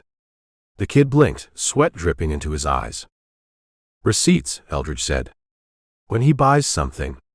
Like a town. Or a sheriff. Or a deputy. Does he file them away? Or does he burn them? I don't know what you're talking about. I'm talking about living. You're talking about walking out that door, Eldridge said. Let's play that hand. You open the door. You drag me out. You hand me to Captain Griggs on the porch of the Silver Dollar. Yeah, the kid said. That's the deal. Sterling said so. Sterling lied, Eldridge said. He's a businessman. He's a cleaner, Eldridge said. Just like me. Just like Kincaid was. Eldridge stood up. He walked to the bars. He gripped the cold iron. Think about it, kid. You stood on that porch this morning. You held the lantern. You saw Kincaid. You saw Thorne. You saw the bullet holes. The kid swallowed. He remembered the blood. He remembered the cigar ash. I saw him, the kid whispered. You're a witness, Eldridge said. You saw the result of Sterling's orders. You heard the sheriff identify the bodies. You know who they were. You know why they died. So, Eldridge said, if Sterling takes me, if he hangs me, the story ends. Except for you. And the sheriff. The kid looked at Early. Early wasn't moving. He was listening. You think Sterling is going to leave two lawmen alive who know his fixers were murdering ranchers? Eldridge asked. You think he's going to let you testify in a federal court? Or talk to a reporter? The kid lowered the shotgun an inch. He offered food. He offered bait, Eldridge said. You walk out that door, you don't get roast beef. You get a bullet in the back of the head. And then Griggs puts a gun in your dead hand and says you tried to be a hero. The kid stared at Eldridge. He looked at the keys in his hand. They felt heavy, slick with sweat. He wouldn't, the kid said. But the conviction was gone. He burned a family in their beds to save a week on a railroad schedule, Eldridge said. You think he cares about a deputy with a tin star? The music outside stopped. The silence rushed in, pressing against the shutters. "This jail," Eldridge said, tapping the stone wall, "is the only place in Purgatory Creek where the Baron's money doesn't work. It's thick. It's defensible. And it's got 3 men inside who know the truth." "3 men," Early repeated softly. "You open that door," Eldridge said to the kid. "You let the wolf in. And the wolf eats everything." The kid looked at the door. He looked at the heavy bolt. He imagined stepping out onto the boardwalk. He imagined the 12 men in gray suits standing there, smiling. He imagined the muzzle of a Winchester looking at him. He shivered. I'm hungry," the kid whispered. It was a plea. A child asking for comfort. "Hunger passes," Eldridge said. "Being dead is permanent." The kid looked at Early. "Sheriff." Early walked over. He gently took the shotgun from the kid's hands. He took the keys. "He's right, son," Early said. "We're stuck.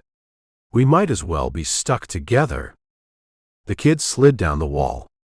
He sat on the floor, pulling his knees to his chest.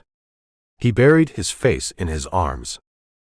"I don't want to die," the kid mumbled into his sleeve. "Nobody does," Early said.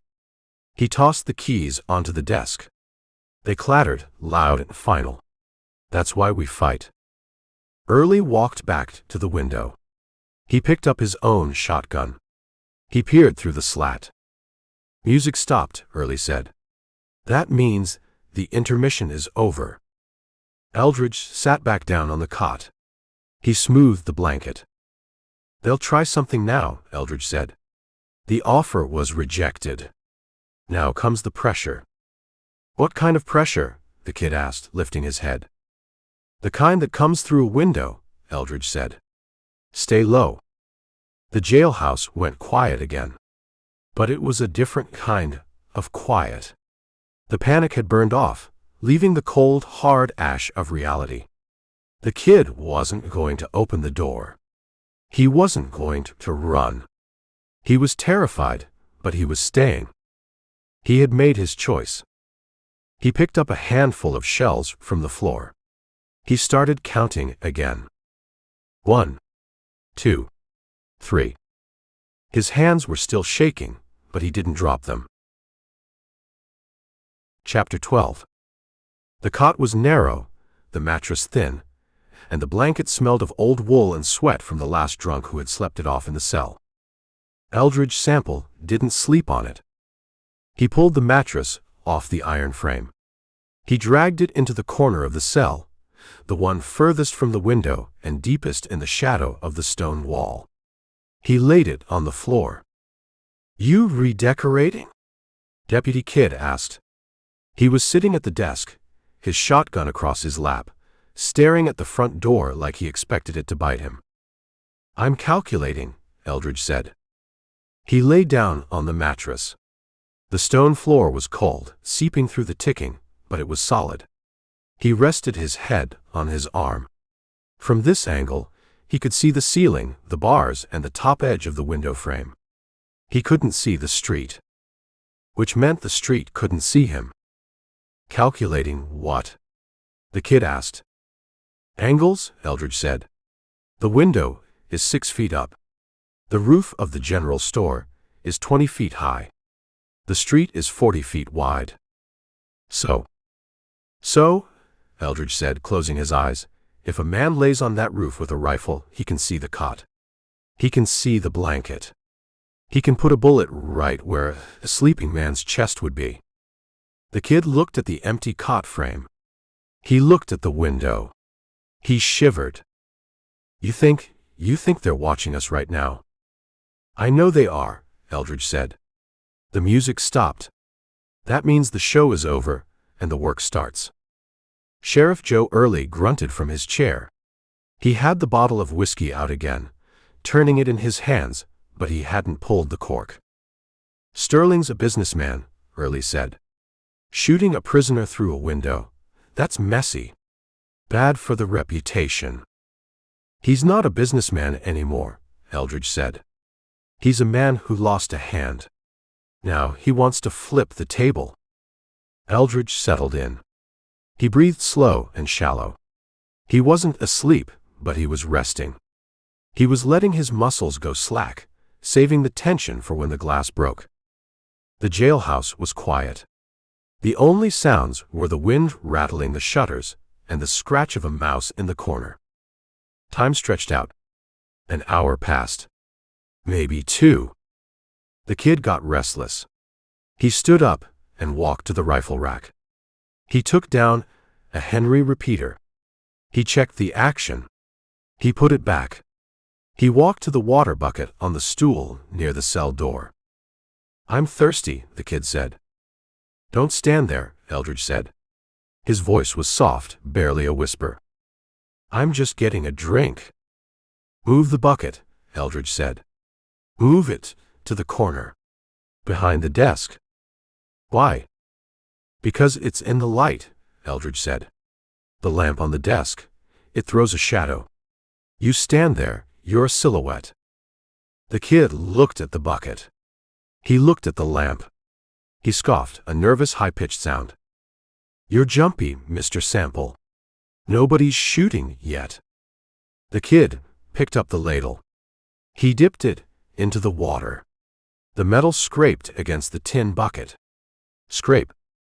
He lifted the ladle to his lips. Crack. It wasn't a boom. It was a sharp, high-velocity snap, like a whip breaking the sound barrier inside the room. The water bucket exploded. It didn't just tip over. It burst. The bullet hit the metal side, punched through the water, and exited the back, tearing the tin apart. Water sprayed everywhere. It hit the kid in the face. It soaked the desk. It splashed against the cell bars.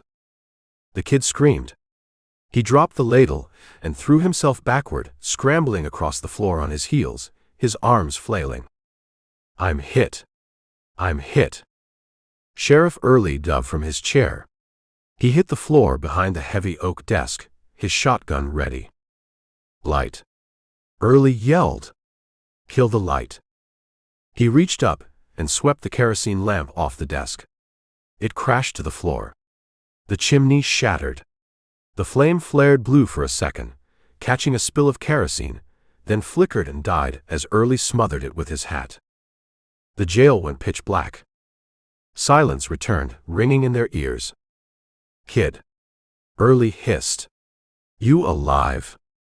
I'm wet," the kid stammered. He was breathing fast, hyperventilating. "There's water everywhere." "Are you bleeding?" The kid felt his chest. He felt his face. No holes. Just wet. "Stay down," Early ordered. "Stay flat."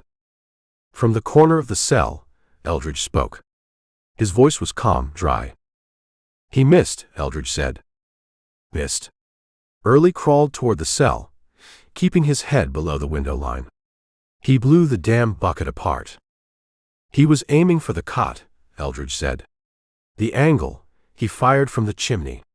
The bullet passed through the bars, missed the cot frame, and hit the bucket.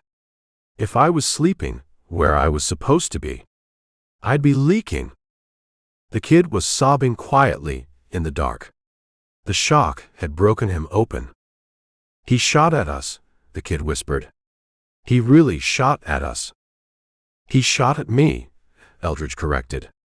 "You just got a bath." Early sat up, keeping his back against the desk. He smelled the kerosene fumes, the damp stone, and the fear coming off the deputy. "That wasn't a warning," Early said. "No," Eldridge agreed. "That was execution. Sterling is done talking. He's clearing the ledger." Eldridge sat up on the mattress. He reached out and touched the puddle of water spreading across the cell floor. It was cool. "That was the water," Eldridge said. "We got canteens," Early said. "A few. Not enough for a siege. Then we make it short." Early stood up, keeping to the shadows. He moved to the window. He peeked through the crack in the shutter. Across the street, The roof of the general store was dark. No muzzle flash. No movement. The sniper had taken his shot and pulled back. "He thinks he got you," Early said. He saw the splash. He heard the yell. "He thinks the job is done." "Let him think it," Eldridge said. "For a while." "Why?" "Because if he thinks I'm dead, he might get careless. He might come down to check." Early looked at the cell. He couldn't see Eldridge in the dark, but he knew exactly where he was. In the corner. Calculating. "You knew," Early said. "You knew he'd shoot." "I knew the angle," Eldridge said. "And I knew the Baron. Men like that, they don't like loose ends. And they don't like waiting." The kid crawled over to the desk. He was shivering. "Sheriff, what do we do?" "We dry off," Early said. "And we load up." He reached into the drawer and pulled out a box of shells. He handed them to the kid. "Fill your pockets," Early said. "And don't drop 'em." Eldridge stood up. He walked to the bars. His boots splashed in the spilled water. "Sheriff," Eldridge said. "Yeah." "I'm going to need more than a penknife." Early looked at the prisoner. He thought about the 3 dead men on the porch. He thought about the bullet that had just missed his deputy by inches. He walked to the rifle rack. He took down a Winchester. He didn't unlock the cell. Not yet. But he leaned the rifle against the bars, barrel up. "It's loaded," Early said. "Don't make me regret it." Eldridge reached through the bars. He pulled the rifle in. The steel was cold and heavy. It felt like a handshake. "Get some sleep, Sheriff," Eldridge said, racking the lever to check the chamber. "I'll take the first watch."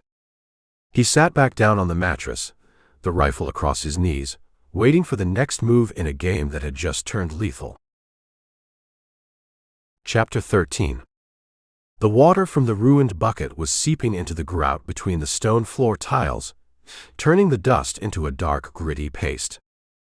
Sheriff Joe Early watched it spread. He was sitting behind his desk, the shotgun across his knees, staring at the wet spot like it was a map of his future. "He missed the cot," Early said. He wasn't talking to anyone in particular. But he didn't miss the message. The message was loud, Eldridge Sample said from the cell. He was sitting on the mattress in the corner. The Winchester Early had passed him, resting easy in his hands. He worked the action, checking the smooth slide of the bolt, the click of the hammer. It was a mechanical comfort. "He ain't taking you to Austin," Early said. "That writ, the paper Sterling showed me, it was just a ticket to get you out the door." "And once I was out." "You trip," Early said. "Or you try to run. Or maybe the train hits a bump and you fall off. Sterling doesn't want a trial. He wants a funeral." "He wants silence," Eldridge corrected. "Trials are noisy. Witnesses talk. Lawyers ask questions. Dead men just lie there." Early looked at Deputy Kidd. The boy was huddled under the window, out of the line of fire, clutching a handful of cartridges. He looked like he was trying to disappear into the wall. "Kid," Early said. The deputy jumped. "Yeah, Sheriff." "If they come in, if they breach that door, what do you think happens to us?" The kid swallowed. We surrender. We tell 'em we were just doing our job." "There ain't no surrender," Early said. His voice was heavy, tired. "We saw the bodies on the porch. We saw the letter. We know too much, kid. If Sample dies, we die. We're the loose ends." The kid looked at the door. He looked at the heavy iron bolt. It didn't look thick enough anymore. "So we're dead either way," the kid whispered. "Not if we hold," Eldridge said. Early stood up. He walked to the rifle rack. He took down a box of .44 .40 shells. He weighed it in his hand. He looked at the cell. He looked at the heavy iron bars, separating the law from the killer. "You got a rifle," Early said to Eldridge. "But you got a bad angle. If they come through the back, or if they hit the side window, you're trapped in that cage. You can't move." "That's a problem," Eldridge agreed. "It's a fatal problem," Early said. He walked to the desk. He picked up the key ring. The keys jingled, a bright sound in the gloomy room. He walked to the cell door. The kid's eyes went wide. "Sheriff, what are you doing?" "I'm evening the odds," Early said. "He's a murderer," he confessed. "He killed 3 men who needed killing," Early said. "And right now, he's the only one in this room who knows how to fight a war." Early put the key in the lock.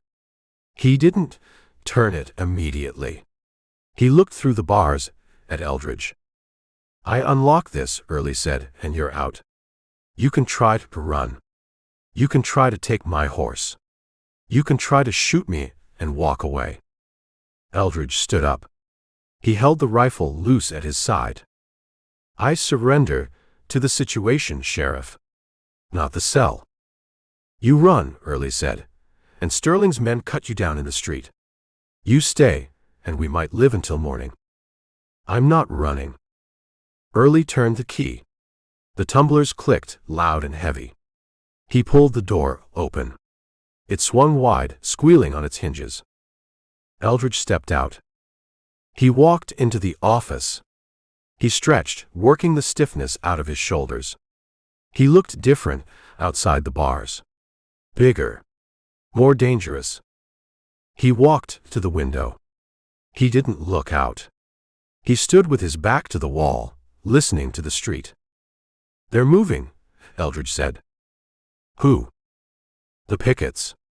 I can hear boots on the boardwalk. They're shifting positions. Getting ready." "For what?" "For the rush." Eldridge looked at the back door. It was barred, but it was wood. They tried the sniper. It failed. Now they try the torch. Or the ram. Early walked over to him.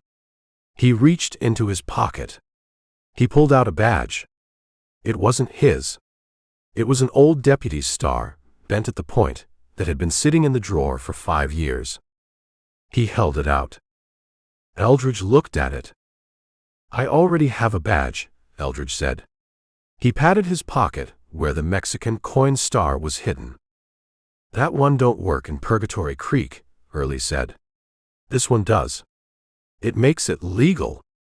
If you shoot a man. I want it on the books." Eldridge took the star.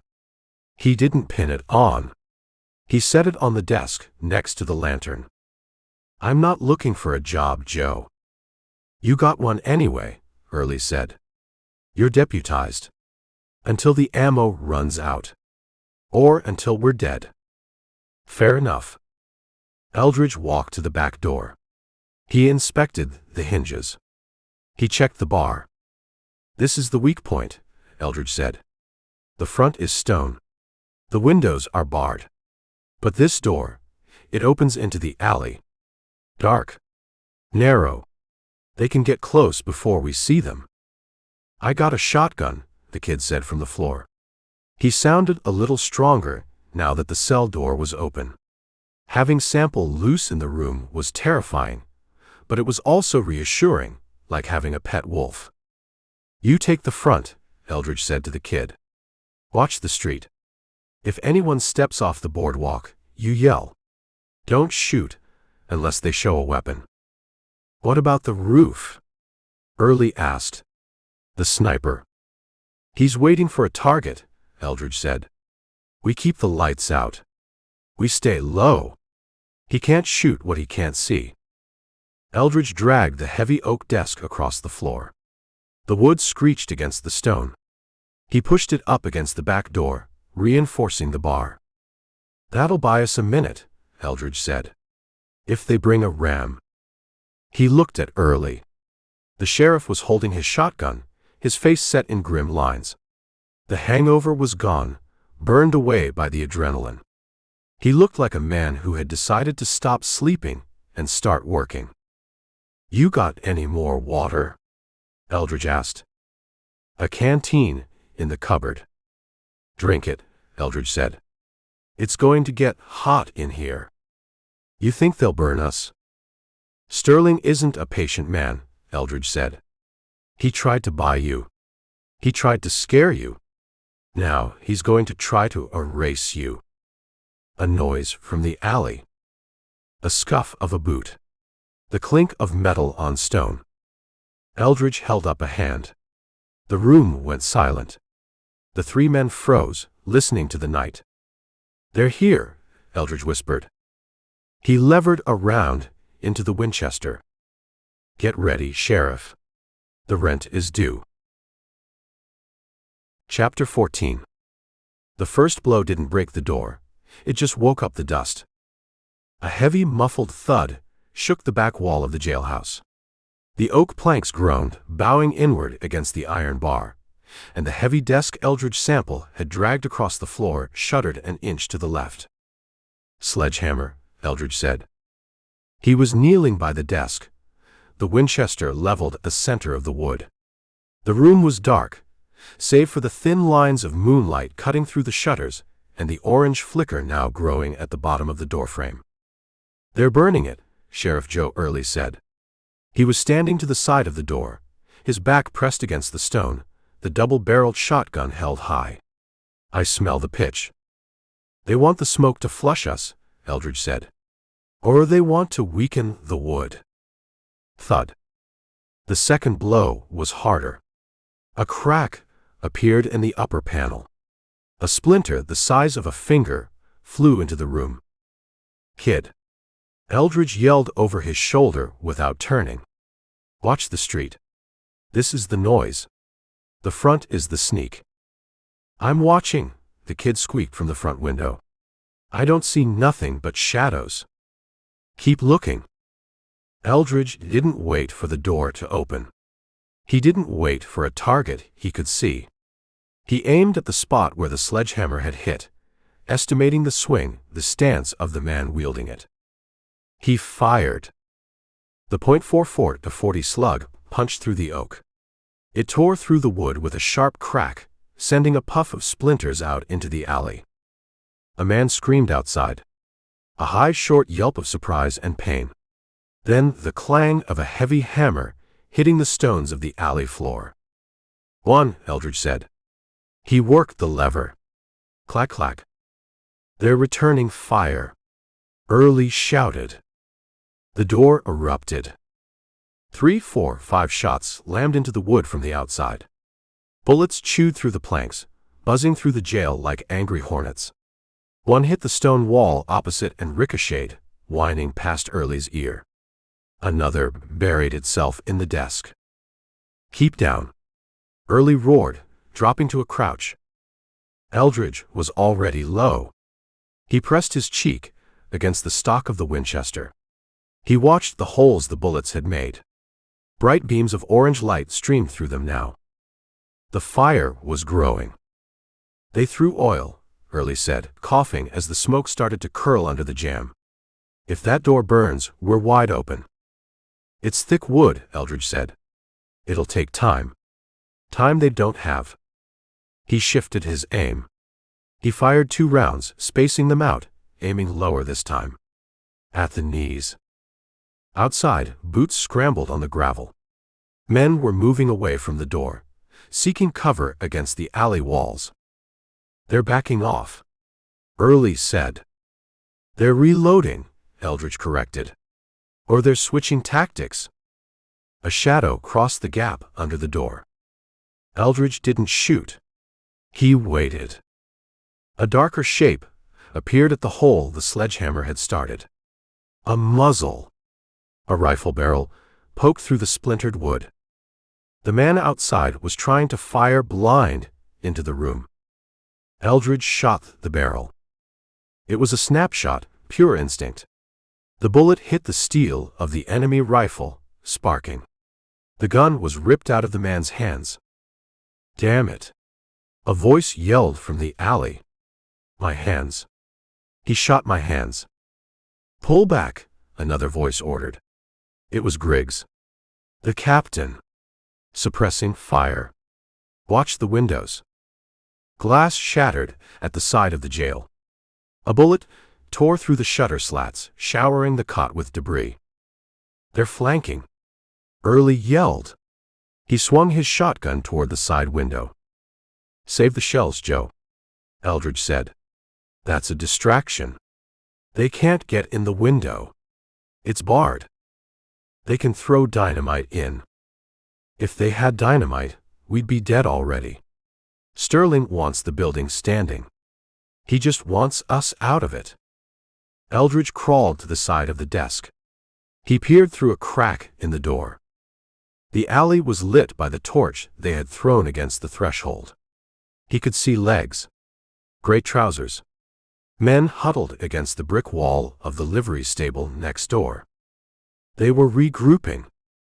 Sheriff, Eldridge said. You got a bucket of water. The bucket's shot. Remember? We got the coffee pot, Eldridge said. On the stove. It's cold. It's wet. Grab it. Early scuttled to the stove in the corner. He grabbed the enamel pot. He crawled back to the door. Throw it, Eldridge said. Under the door. Put the fire out. I have to get close. I'll cover you. On 3. Eldridge raised the Winchester. He aimed at the brick wall opposite, hoping for a ricochet or just to make them flinch. 1, 2, 3. Eldridge fired. He pumped 3 rounds through the door, fanning them left to right. Bang, bang, bang. The men in the alley ducked. Early lunged. He swung the coffee pot low, splashing the cold black liquid under the door gap. It hit the burning oil and the torch. There was a hiss of steam. Smoke billowed in, thick and acrid, blinding them for a second. But the orange light died down. It's out. Early hacked, waving his hand in front of his face. Get back. Eldridge grabbed Early's suspenders and hauled him away from the door, just as a fresh volley of rifle fire chewed up the floorboards where he had been lying. They retreated to the cover of the desk. The shooting from the alley stopped. Griggs, Eldridge yelled. His voice was raw from the smoke. You're losing men, Captain. For what? A railroad contract? I'm paid to finish the job. Griggs shouted back. He sounded close. Just on the other side of the wood. And you're trapped, Sample. You got nowhere to go. I got coffee, Eldridge said. And I got bullets. How many men you got left to carry? Silence from the alley. Griggs was doing the math. He had 1 man with a smashed hand, another screaming about his leg. This ain't over, Griggs yelled. It's over for tonight, Eldridge said to Early. He's pulling back. They heard the scuff of boots retreating down the alley. The heavy, dragging sound of wounded men being helped away. Early slumped against the desk. He wiped his face. His hand came away black with soot. They almost had us, Early whispered. If that door had burned. It didn't. Eldridge stood up. He walked to the water bucket, the ruined one. He picked it up. He looked at the hole. Kid, Eldridge called out. You still alive up there? I think so, the kid said. He was huddled under the front window, his shotgun aimed at the ceiling. I heard shooting. Lot of shooting. Did anyone come at the front? No. Just quiet. They were watching. They were waiting for us to run out the front when the back got hot, Eldridge said. Good job, kid. You held the line. The kid looked like he wanted to cry, or vomit, or both. I didn't do nothing. I just sat here. Sitting is harder than shooting sometimes. Eldridge walked back to the cell. He sat on the mattress. He reloaded the Winchester, thumbing cartridges into the side gate. His hands were steady. Early looked at him. The sheriff was shaking. The adrenaline dump was hitting him hard. "Who are you?" Early asked. "Really?" "I told you," Eldridge said. "I'm the man who turned himself in. You fight like a soldier.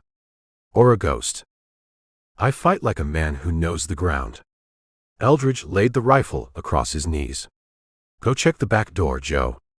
See if the hinges held." Early got up. He checked the door. The wood was scarred, blackened, and riddled with holes, but the iron hinges were solid.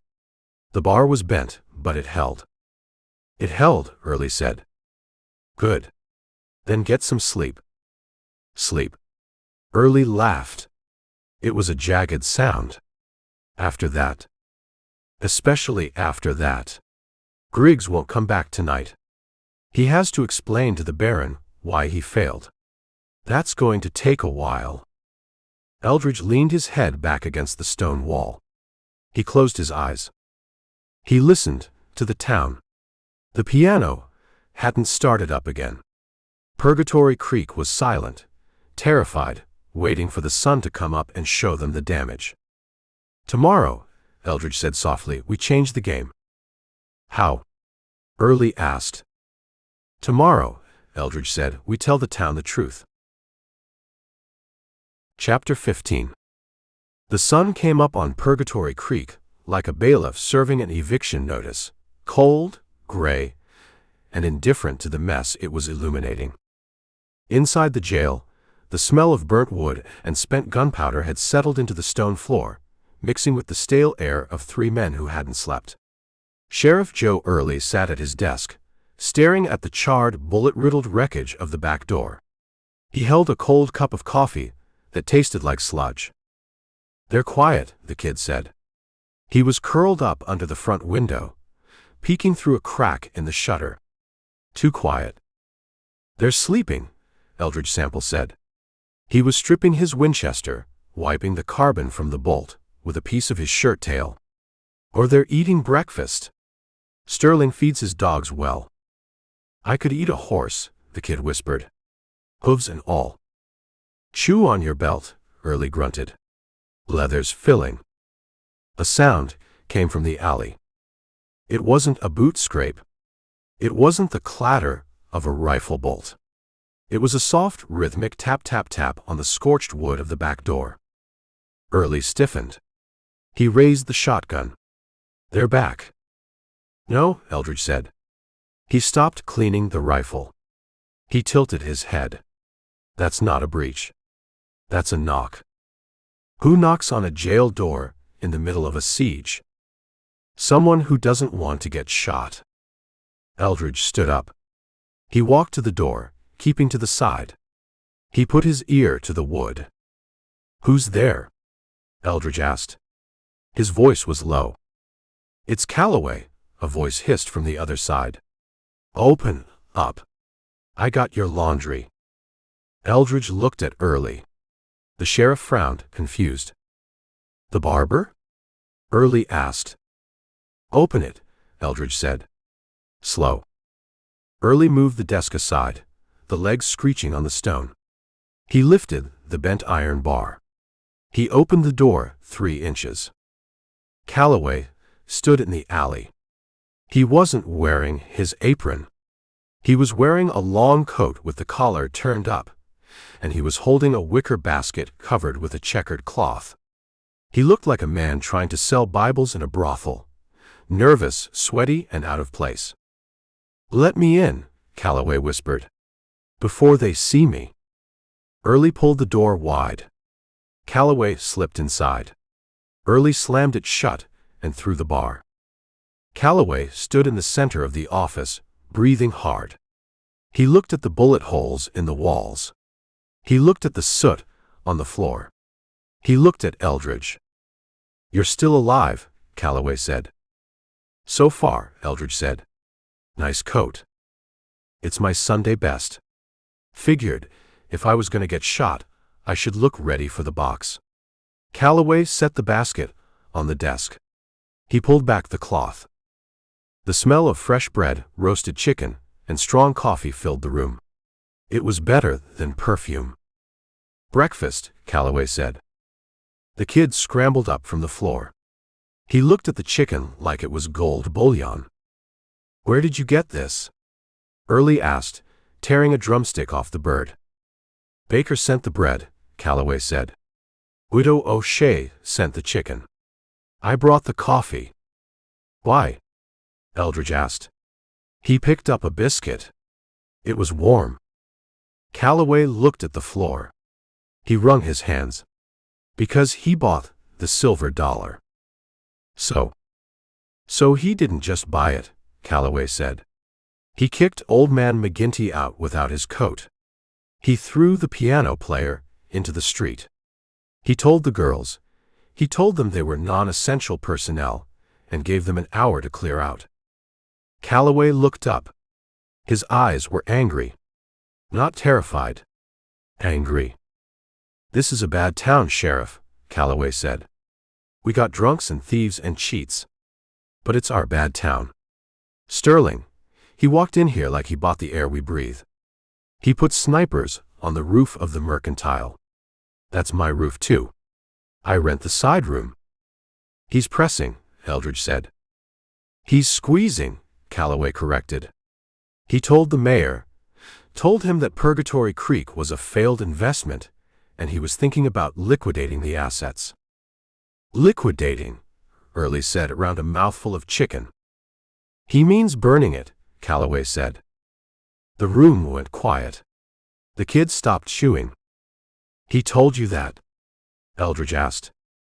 "I heard Griggs talking to his men," Calloway said. "They came to the shop this morning. Wanted shaves. They didn't pay. Just sat there, sharpening their knives on my strop, talking about how dry the timber is. Talking about how a fire would clear the sight lines to the jail." "He's going to burn the block," Eldridge said. "To get to us?" the kid asked. "To flush us," Eldridge said. He tried the back door. It failed. He tried the sniper. It failed. Now he's going to burn the cover. If the general store goes up, and the barber shop and the livery, there's nothing between his train and this jail but open street and smoke.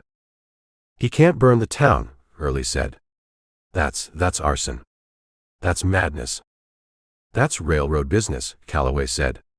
"He don't care, Sheriff. He looks at us, and he sees ants on a picnic blanket." Calloway reached into his coat pocket. He pulled out a bottle of whiskey. "Good whiskey." "From the mayor," Calloway said. "He said to tell you he's sorry about the budget cuts last year." Early took the bottle. He uncorked it. He took a long pull. "The town is scared," Calloway said. "They're hiding in their cellars. But they know who's in here. They know you stood up to him." "We're just holding the fort, Calloway," Early said. "You're the only ones holding anything," the barber said. "The rest of us, we just folded." Eldridge finished the biscuit. He wiped the crumbs from his lip. "Griggs," Eldridge said. "How many men does he have left?" "9, Calloway said. "I counted. 2 with bandages. 1 walking with a cane. They're mean, Mr. Sample. They're embarrassed. They got beat by a sheriff and a drifter, and they don't like it. They're going to come hard tonight," Eldridge said. "If they plan to burn the block, they'll do it when the wind dies down. Sunset." "What do we do?" the kid asked. "You eat," Eldridge said. "You drink that coffee. And you get ready." He looked at Calloway. "You need to go back," Eldridge said. "If they catch you here." "They won't," Calloway said. "I know the alleys. I grew up chasing rats in this town." He buttoned his coat. He looked at Eldridge. He looked at the clean shave he had given him yesterday. "You know," Calloway said, "when you sat in my chair, I thought you were just another man passing through, looking for a place to hide." "I was." "No," Calloway said. You weren't hiding. You were waiting. He moved to the door. Early unbarred it. Calloway stopped. Sheriff. If the fire starts, what should we do? Run, Early said. Get to the creek. Get wet. And you? I got a stone roof, Early said. I'll be fine. Calloway nodded. He slipped out into the alley, vanishing into the shadows like he had never been there. Early barred the door.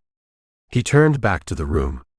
The smell of the food overpowered the smell of the burnt wood for a moment. The town, Early said, picking up a piece of bread. They hate him more than they fear him. That's a dangerous mix. It's a useful mix, Eldridge said. If we survive the fire. He's really gonna do it, the kid said. Burn the whole block. He has to, Eldridge said. He can't leave witnesses. Not now. Not after last night. He has to erase the mistake. Eldridge walked to the cell. He sat on the mattress. He picked up the Winchester and started putting it back together. The bolt slid home with a satisfying click. He thinks he's clearing the board, Eldridge said. And what do you think? Early asked. I think he's just building a bigger pyre. Eldridge looked at the window. The light was changing outside, the sun climbing toward noon. The clock was ticking. Sterling was in his train car, drinking tea, planning arson.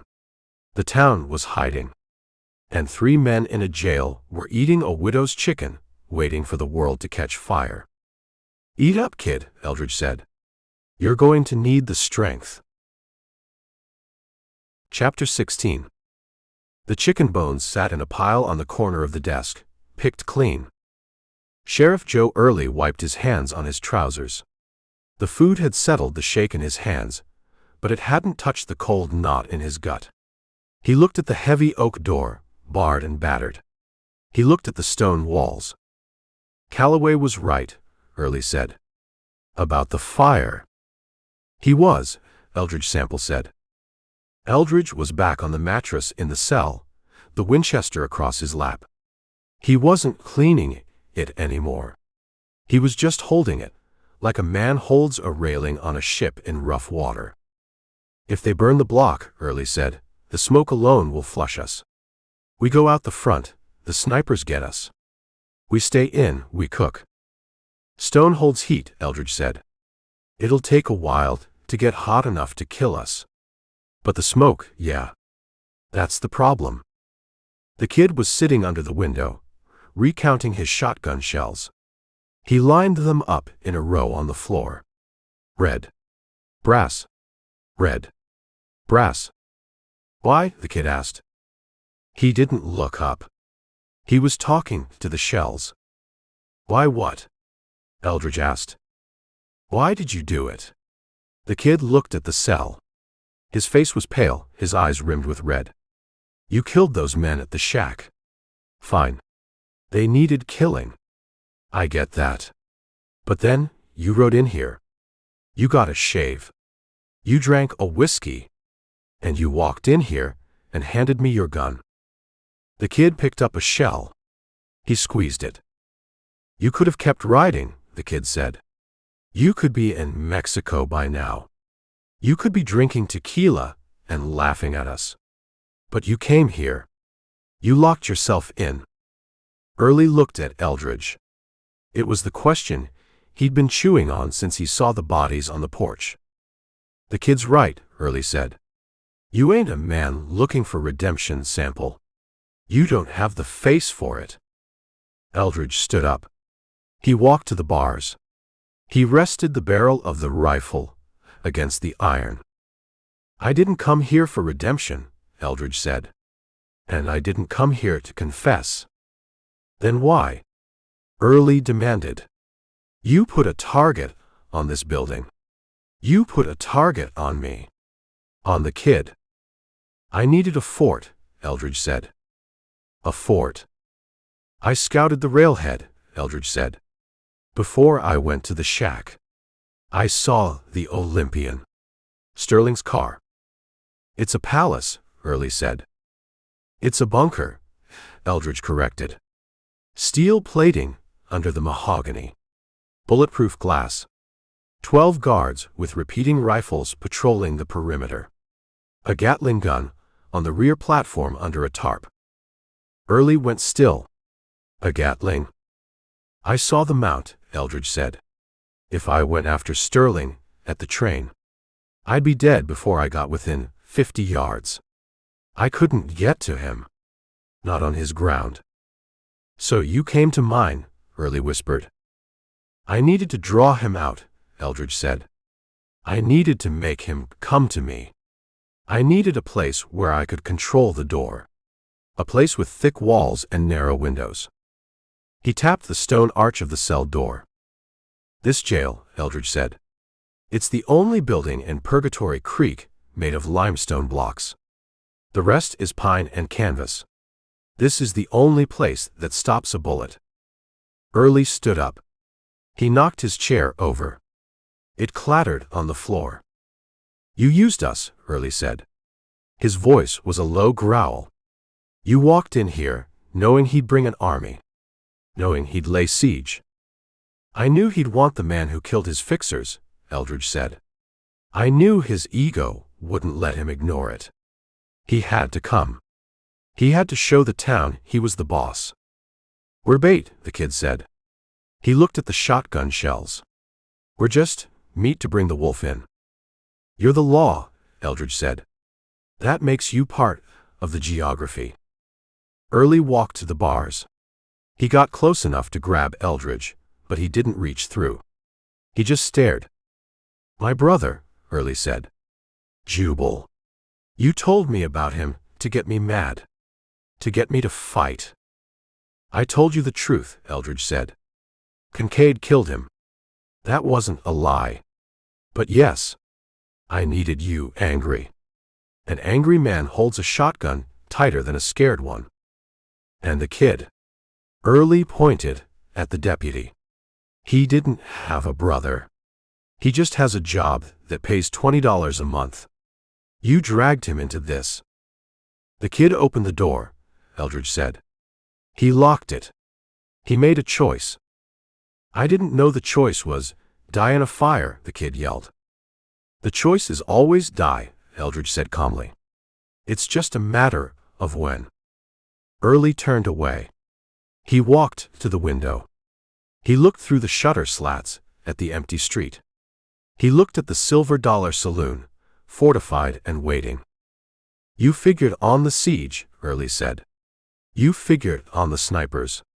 Did you figure on the fire? I figured he'd try to flush me, Eldridge said. Fire is the last card in the deck. When he plays that, he's desperate. He's out of options. And when he plays it? Early asked. When the roof catches. What's the plan then, Mr. Sample? Do we burn? Or do we run out and let the Gatling cut us in half? When he plays the fire, Eldridge said, he has to come out to watch. He has to verify the kill.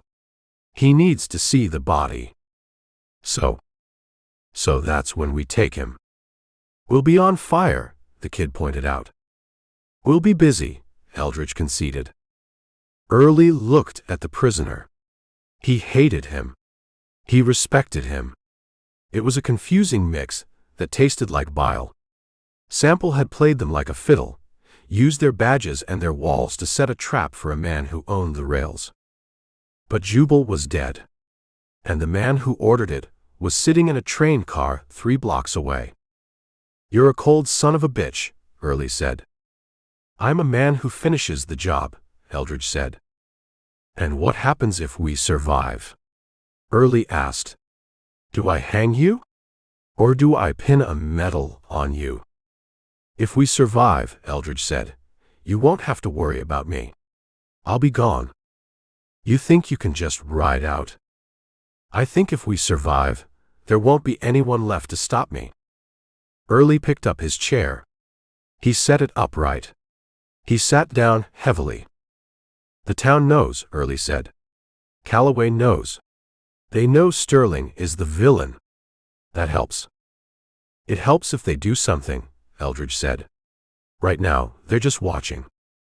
They need a push, Early said. Like you gave me.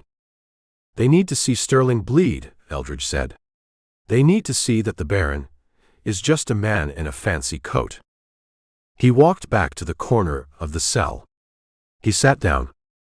Get ready, Joe, Eldridge said. He's not going to wait for sunset. He's going to start the music soon. Early checked his shotgun. He looked at the kid. You hear that, Deputy? Early asked. We're bait. You okay with that? The kid wiped his nose. He picked up a shell and shoved it into the loading gate of his scattergun. I ain't okay with it, the kid said. But I ain't opening the door. Good boy. Early looked at Eldridge. Next time you want to start a war, Early said, do it in the summer. My arthritis hates the damp. I'll keep that in mind. The three men settled in. The truth was out on the table, ugly and bare, but it was better than the lie. They weren't waiting for justice. They were waiting for the Baron to make his move. Chapter 17. You're smaller than me, Sheriff Joe Early said. And you know the Morse code. The sheriff was standing by the back door, examining the charred wood where the fire had eaten halfway through the oak. He tested the iron bar.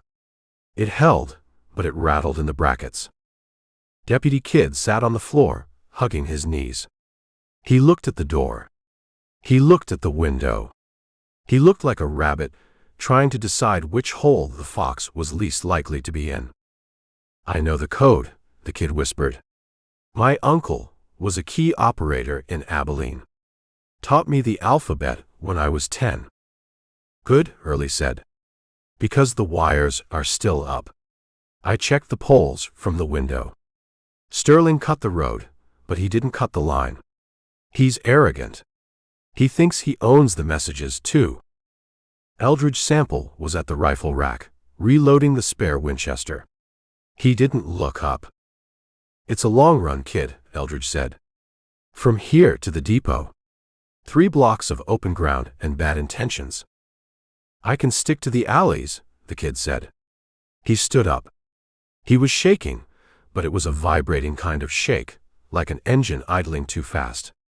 Calloway made it in. I can make it out. Calloway wasn't wearing a badge, Early said. And Calloway knows which loose boards to step on. I know this town, the kid said defensively. I grew up here. I know where the dogs sleep. Early walked to the desk. He picked up a piece of paper. He had written a message on it in pencil. You get to the key, Early said. You tap this out. To the ranger station in Austin. Don't send it to the Marshal in Fort Smith. Parker takes too long to saddle his horse. Send it to the Rangers. The kid took the paper. He read it in the dim light. Sheriff under siege. Purgatory Creek. Sterling Pacific Railroad involved. Ranger Boone killed in line of duty. Send company. The kid looked up. Boone? Who's Boone? An old friend, Eldridge said from the shadows. And a name that wakes people up in Austin. You put that name on the wire, they won't send a letter. They'll send riders. He dead? The kid asked. He's dead, Eldridge said. Died south of the border. But the Rangers don't need to know the geography. They just need to know the debt. Put it in your boot, Early ordered. The kid folded the paper. He shoved it into his boot top. Leave the shotgun, Early said. It's heavy. And it makes noise when you bump into things. Take the Colt. The kid unbuckled his gun belt. He took the holster off and shoved the pistol into his waistband, just like Eldridge had done. He buttoned his coat over it. If they see you, Eldridge said, don't shoot. Run. You can't fight 12 men. I know. And kid. Eldridge walked over. He put a hand on the boy's shoulder. "Don't come back." "What?" "You send the wire. You keep running. Hide in the rail yard. Hide in the creek. Do not come back to this jail. We can hold them. You just get the word out." The kid nodded. He looked at Early. "Sheriff." "Go," Early said, "before I change my mind and tie you to the chair for your own good." Early lifted the bar on the back door. He eased it open. The hinges groaned, a low protest in the silence. The alley was dark. The smell of burnt oil and wet ash from the failed torch attack was still strong. The kid stepped out. He looked back once, his face a pale oval in the gloom. Then he turned and vanished into the shadows. Early closed the door. He dropped the bar. "He's got sand," Early said. "For a kid." "Sand doesn't stop a bullet," Eldridge said. "But it helps you die standing up." The kid moved like a stray cat.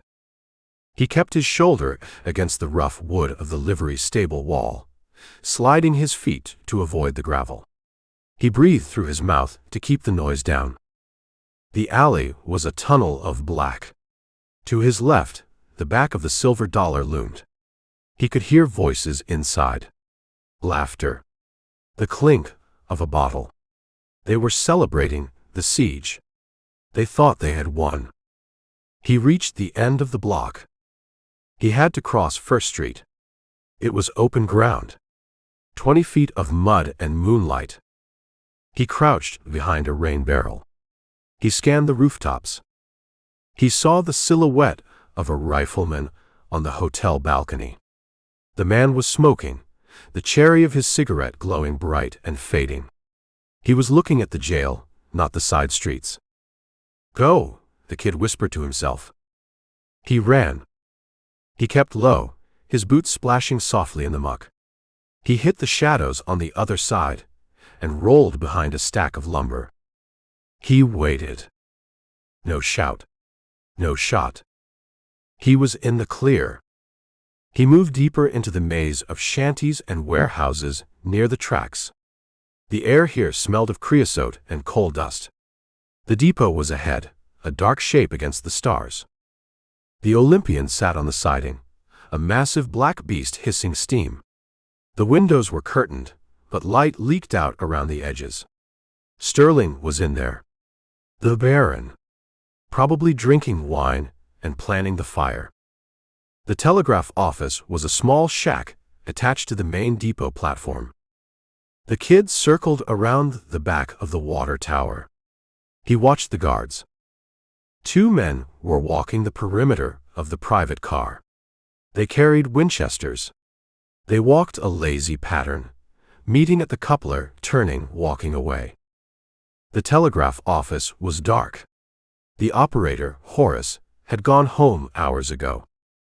The kid waited for the guards to turn. He sprinted. He crossed the tracks, tripping on a tie, catching himself. He reached the door of the office. Locked. He didn't panic. He pulled the penknife Eldridge had given him. He'd kept it in his pocket. He slid the blade into the jamb. The lock was cheap, a simple latch meant to keep honest people out. It clicked. He pushed the door open. He slipped inside. He closed it soft. The room smelled of paper and ozone. The telegraph key sat on a table by the window, a silent brass tongue waiting to speak. The kid didn't light a lamp. He didn't need to. He knew where the keys were. He found the main switch. He threw it. The line hummed. It was live. He sat in the chair. He reached into his boot and pulled out the paper. He couldn't read it in the dark, but he had memorized the words. Sheriff under siege. Boone dead. He put his finger on the key. Tap. Tap tap. Tap. The sound was loud in the small room. Click clack click. He sent the call sign for Austin. AUS. He waited. The sounder clicked back. Go ahead. The kid let out a breath, he didn't know he was holding. He started to type. SHERIFFUNDERSIEGE.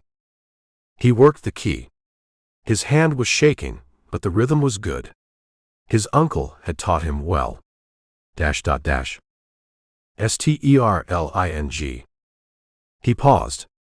He heard a noise outside. A boot on the platform. He typed faster. RANGERBOONE The door handle turned. The kid didn't stop. He slammed the key down. SENDHELP. The door crashed open. Light flooded the room, a lantern held high. "Well, look at this," a voice said.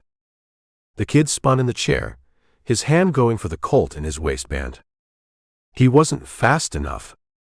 A rifle barrel came out of the light. It hit him in the face. The blow knocked him backward, chair and all. He hit the floor hard, the taste of blood filling his mouth. He looked up. Captain Griggs stood over him. The man in the gray suit. He held the lantern in one hand and the Winchester in the other. He looked annoyed. "You got quiet fingers, boy," Griggs said. Two other men crowded into the doorway. They looked at the telegraph key. They looked at the kid. "Did he send it?" one of them asked. Griggs looked at the paper on the table. He picked it up. He read it. "He tried," Griggs said. He crumpled the paper and dropped it. "Rip the wires." The second man walked to the wall. He grabbed the copper wires leading to the sounder and yanked. They snapped with a twang. Griggs looked down at the kid. He saw the badge on the vest. "Deputy," Griggs said. "You're a long way from your hole." The kid tried to scramble back, pushing himself with his heels. I surrender." "Surrender?" Griggs laughed. It was a cold sound. "We aren't fighting a war, son. We're pest control." He kicked the kid. He kicked him in the ribs. The kid curled into a ball, gasping. "Get him up," Griggs ordered. The two men grabbed the kid by the arms. They hauled him to his feet. He sagged between them, dazed, blood running from his nose. "What do we do with him?" the first man asked. "Throw him on the tracks." Griggs looked at the jailhouse across the street. He looked at the Olympian. "No," Griggs said. "Mr. Sterling likes leverage. This is leverage." He grabbed the kid's chin, forcing his head up. "You wanted to send a message," Griggs said. "You're going to be the message." He turned to his men. "Drag him," Griggs said. "Drag him to the street. Let the sheriff see what happens when you leave the fort." They dragged him out. The kid's boots scraped across the platform, leaving lines in the dust. He tried to yell, but Griggs backhanded him, silencing the cry. The telegraph office was quiet again. The key sat silent on the table. The wires dangled from the wall. But the signal had gone out. The clicks had traveled down the copper line, across the miles of dark scrub, all the way to a desk in Austin where a man was writing down the name Boone. Help was coming. But for the kid, it was already too late. Chapter 18. The scream wasn't loud. It was a wet, choking sound, like a man trying to yell through a mouthful of gravel. Sheriff Joe Early stopped pacing. He stood in the center of the jailhouse office, his head cocked to the side, listening. The silence that had held the street since the telegraph key stopped clicking was gone, replaced by the scuff of boots on mud and the heavy breathing of men doing work they enjoyed too much. "The back door?" Eldridge Sample asked from the cell. He was standing at the bars, the Winchester resting against his hip. "No," Early said. "The street." He walked to the window. He didn't look through the shutter slats this time. He unbolted the heavy oak panel and threw it open. The night air rushed in, cool and smelling of coal smoke. "Sheriff," a voice bellowed from the dark. It was Captain Griggs. You awake in there? Early leaned out, keeping his shotgun leveled at the porch of the Silver Dollar. I'm awake. You come to apologize for the arson? I came to return something you lost, Griggs said. A lantern flared to life in the middle of the street. It was held high by one of the gray-suited guards. The yellow light carved a circle out of the blackness. Into that circle, Griggs dragged Deputy Kidd. The boy wasn't walking. His boots scraped furrows in the dirt. His coat was torn, hanging off one shoulder.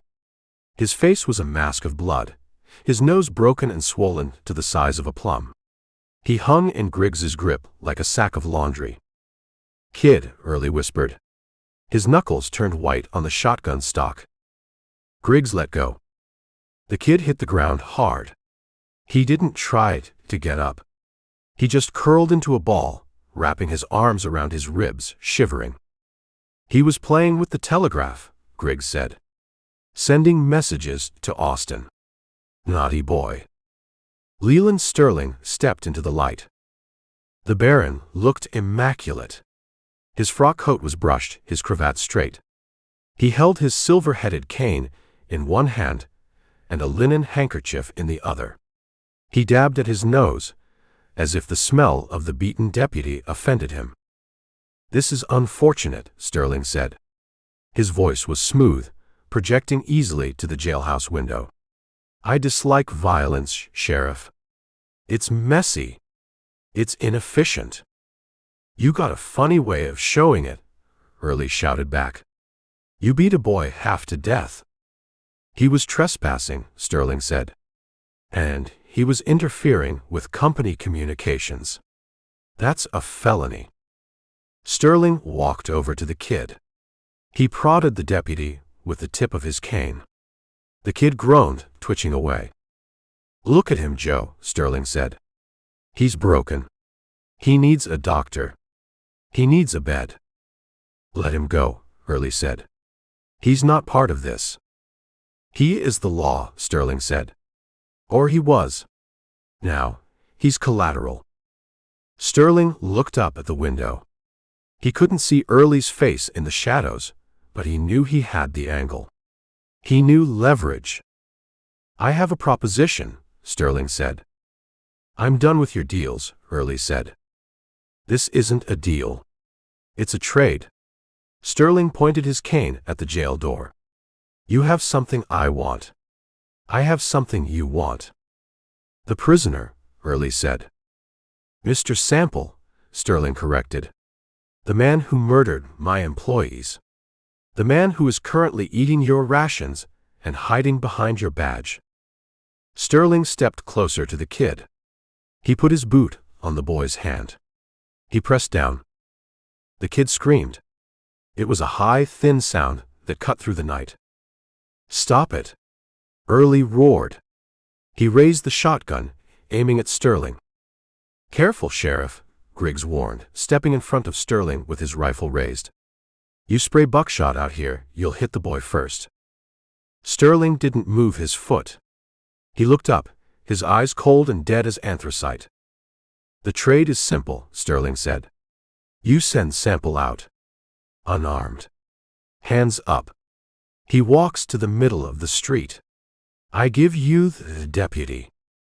You'll kill him, Early said. Sample. I'll take him into custody, Sterling lied. He'll be transported to Austin. Like hell. That is the offer, Sterling said. He pressed harder on the kid's hand. The boy sobbed, his body arching in the dirt. You have 5 minutes, Sheriff. 5 minutes to decide if you want to be a lawman who protects his own, or a stubborn old fool who watches a boy die in the mud. Sterling lifted his foot. He stepped back.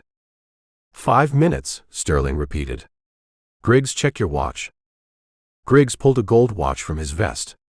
He clicked the lid open. Mark. Early slammed the shutter closed. He bolted it. He turned back to the room. He looked like he'd aged 10 years in 10 seconds.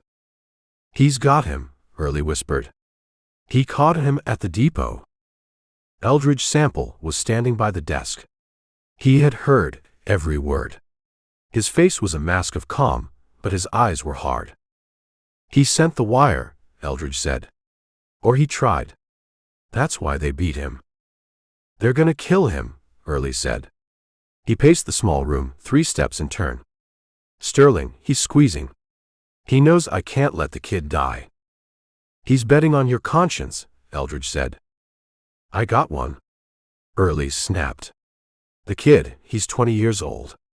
He's got a mother in Abilene. I promised her." Early stopped pacing. He looked at Eldridge. He looked at the Winchester in Eldridge's hand. "I can't ask you to do it," Early said. His voice broke. "You don't have to. If you walk out there, they'll cut you down. Griggs. The snipers. They won't wait for a train." "I know. But if you stay..." Early looked at the barred door. "If you stay, they kill the kid. Right in front of us. And then they burn us out, anyway." Eldridge walked to the desk. He set the rifle down. "It's a chess move," Eldridge said. "He's trading a pawn for a queen. You ain't a queen, Sample. You're a rook. A castle. I'm the piece he wants off the board." Eldridge unbuttoned his coat. He checked the Colt in his waistband. "If I go out there," Eldridge said, "I need an edge. I can't walk out with a Winchester." He said unarmed. "He'll search you," Early said. "He'll see the belt. He expects a belt. He expects a holster." Eldridge pulled the Colt out. He laid it on the desk. "I can't take this," Eldridge said. "It's too big." He reached into his boot. He pulled out a small, double-barreled Derringer. It was a hideout gun, .41 rimfire. 2 shots. Range of about 6 feet. "Where'd you get that?" Early asked. "Always keep a spare," Eldridge said. "Got it off a gambler in El Paso." He looked at the Derringer. It was small. Easily concealed. He reached into his pocket and pulled out the folded note. The list of names. The confession that wasn't a confession. "The note," Eldridge said. "What about it?" "Sterling wants the man," Eldridge said. "But he wants the silence more. He wants to know what I know. He wants to know what I wrote down." Eldridge put the Derringer on the back of the paper. He folded the paper around it, shaping it. It was bulky, but in the dark, held in a hand, it looked like a thick envelope. Or a notebook. "Tape," Eldridge said. "You got tape?" "In the drawer. For binding warrants." Early opened the drawer. He handed a roll of gummed paper tape to Eldridge. Eldridge taped the gun to the back of the note. He wrapped it tight, leaving the trigger guard accessible but hidden by the fold of the paper. He held it up. From the front, it looked like a folded document. From the back, it was a death sentence. "It's a trade," Eldridge said. "He wants the list. I'll give it to him." "It's 2 shots," Early said. "Against 12 rifles." "I only need 1 for Sterling," Eldridge said. "Once he's down, the snake loses its head. Griggs will kill you." "That's where you come in, Joe." Early looked at him. He saw the plan. It was suicide. It was a bluff played with a pair of deuces against a royal flush. "You want me to open up," Early said. "When I make my move," Eldridge said. "When Sterling reaches for the paper. That's the moment. His men will be watching me. They'll be watching the trade. They won't be watching the window." "I can take 2 with the shotgun," Early said. "Maybe 3 if they're bunched." "Take Griggs," Eldridge said. "He's the professional. The rest are just hired guns. They'll scatter if the money dies." Early looked at the shuttered window. He looked at the heavy door. "It's a bad plan," Early said. "It's the only plan," Eldridge said. "Unless you want to listen to the kid's scream for another hour. A shout from the street. 2 minutes, Sheriff. Griggs yelled. Early looked at Eldridge. He looked at the clean-shaven face, the cold eyes. He realized he didn't even know this man. He just knew he killed 3 men on a porch and smoked a cigar afterwards. You're walking into a firing squad, Early said. I've walked into worse, Eldridge said. He buttoned his coat. He held the folded paper in his right hand, keeping it flat against his thigh. Open the door, Joe. Early walked to the door. He lifted the heavy iron bar. It groaned, a sound of finality. He looked at Eldridge one last time. Good luck, Early whispered. Luck is for gamblers, Eldridge said. I'm a cleaner. Early pulled the door open. The street was a stage. The lantern light was a spotlight. The kid was the prop, curled in the mud. Sterling and Griggs were the audience, waiting for the final act. Eldridge Sample stepped out onto the porch. He stood tall. He held the paper up, showing it to the Baron. I'm here, Eldridge said. Chapter 19. I'm here, Eldridge Sample said. He stepped off the porch. His boot hit the mud with a wet, heavy sound that seemed too loud for the silence of the street. The lantern light from the middle of the road was a yellow pool, cutting a circle out of the dark. Inside that circle, the players were set. Leland Sterling stood with his cane planted, looking like a statue of a man who owned everything he could see. Captain Griggs was a half-step behind him, his Winchester leveled at Eldridge's chest. The kid was a pile of rags and misery on the ground, shivering. And behind them, the wall of gray suits. 9 men. 9 rifles. Eldridge walked. He didn't rush. He didn't drag his feet. He walked with the measured pace of a man carrying a heavy package, though all he held was a folded piece of paper. He held it in his right hand, flat against his thigh. His thumb rested on the edge of the paper tape on the back side, feeling the cold steel of the Derringer trigger guard hidden underneath. Stop there, Griggs barked. Eldridge stopped. He was 20 feet away. Hands, Griggs said. Let me see them high. Eldridge raised his left hand. Open. Empty. He raised his right hand, but only to chest height. He held the paper out, presenting the front of it. The white stationery caught the lantern light. I can't put them both up, Eldridge said. Or I drop the confession. Sterling smiled. It was the smile of a man who had just won a hand of poker he'd rigged from the start. Let him come, Captain, Sterling said. He's unarmed. Look at him. He's not wearing a belt. He's not wearing a coat. He's just a man who wants to live. Griggs didn't lower the rifle. He looked at Eldridge's waist. He looked at his boots.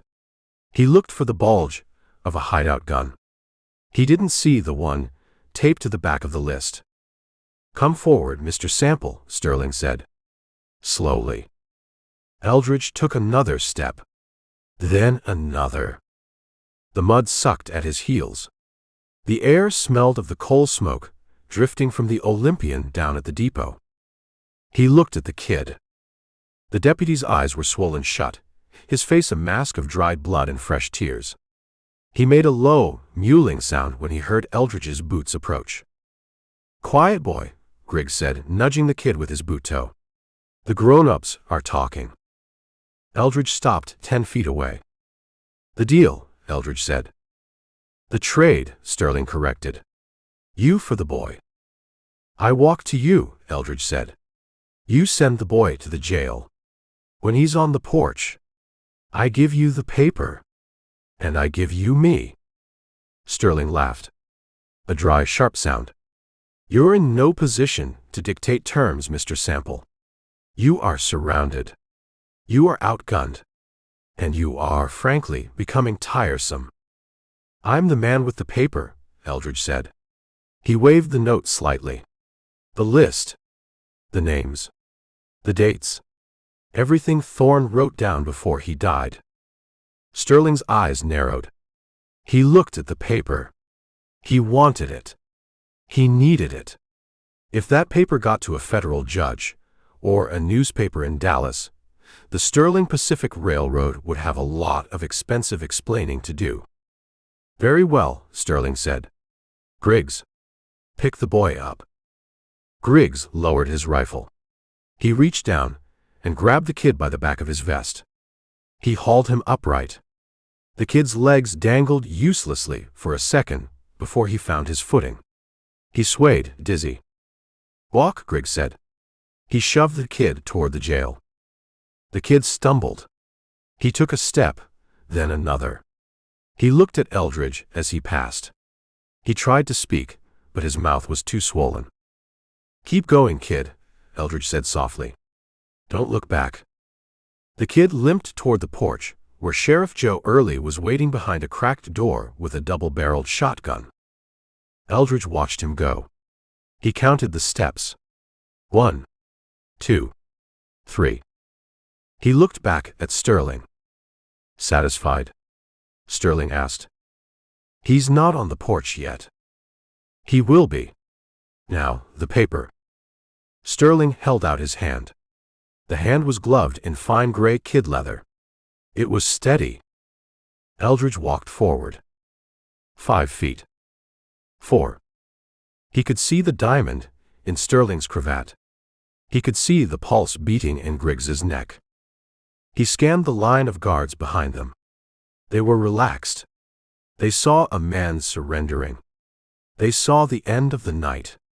They lowered their rifles an inch, their fingers loosening on the triggers. 3 feet. "Give it to me," Sterling said. Eldridge held the paper out. He held it with his thumb and forefinger, careful not to cover the writing on the front, careful to keep the bulk of the gun hidden by his palm on the back. Sterling reached for it. "It's all there," Eldridge said. "Every name." "A wise decision," Sterling said. "History is written by the winners, Mr. Sample. And the winners are the ones who hold the paper." Sterling's fingers brushed the edge of the note. Eldridge looked at Griggs. The captain was standing 3 feet to Sterling's right. He was watching the paper, not Eldridge's hand. Eldridge looked at the porch. The kid had reached the steps. The door was opening. The trade was done. Eldridge tightened his grip. His middle finger found the trigger of the Derringer through the paper tape. "Here's your history," Eldridge said. He didn't let go of the paper. He flipped his wrist. He turned the note over, revealing the ugly, taped lump of the gun. Sterling's eyes went wide. He saw the bores. He saw the trick. "No," Sterling gasped. Eldridge fired. Chapter 20. The Derringer bucked against Eldridge Sample's palm, a small, violent kick hidden by the folded paper. The sound was a sharp pop, lost in the sudden roar of Captain Griggs's Winchester. Leland Sterling staggered back. He looked down at his chest. A small dark hole had appeared in the center of his pristine white shirt, just below the diamond cravat pin. He touched it, his gloved fingers coming away red. "You," Sterling gasped. He dropped his cane. He dropped the pretense. He looked like a man who had just been told his train was derailed. Griggs fired. The bullet from the Winchester didn't hit Eldridge. It hit the paper. The note exploded in a cloud of confetti, shredding the list of names. Eldridge was already moving. He dove to the right, rolling into the mud, just as the line of gray-suited guards opened up. The street turned into a thunderstorm. Crack thump. Crack thump. Bullets chewed up the boardwalk where Eldridge had been standing. They punched holes in the water trough. They shattered the lantern, plunging the street into sudden, chaotic darkness. He shot the Baron. Griggs screamed. "Kill him. Kill them all." From the jailhouse porch, the door kicked open. Sheriff Joe Early didn't step out.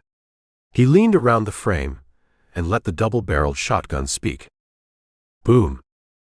The first barrel roared, sending a spray of buckshot into the knot of guards. 2 men went down, screaming. Boom! The second barrel took a chunk out of the porch post of the silver dollar, sending splinters flying into the faces of the men hiding there. Get down! Griggs yelled, dragging Sterling back toward the saloon. Get him inside! Eldridge scrambled on his hands and knees. He was in the open. The mud was slick, sucking at his hands. He heard the zip-zip of bullets passing inches above his head. He needed cover. He saw the rain barrel across the street. He lunged for it. A bullet hit the barrel before he did, punching a hole that sent a stream of water gushing out. Eldridge slid behind it anyway. He pulled the derringer. 1 shot left. He looked at the jail. The kid was on the porch. He was crawling, trying to get inside. Bullets were sparking off the stone steps around him. Cover him! Eldridge yelled, though no one could hear him over the noise. Early reloaded.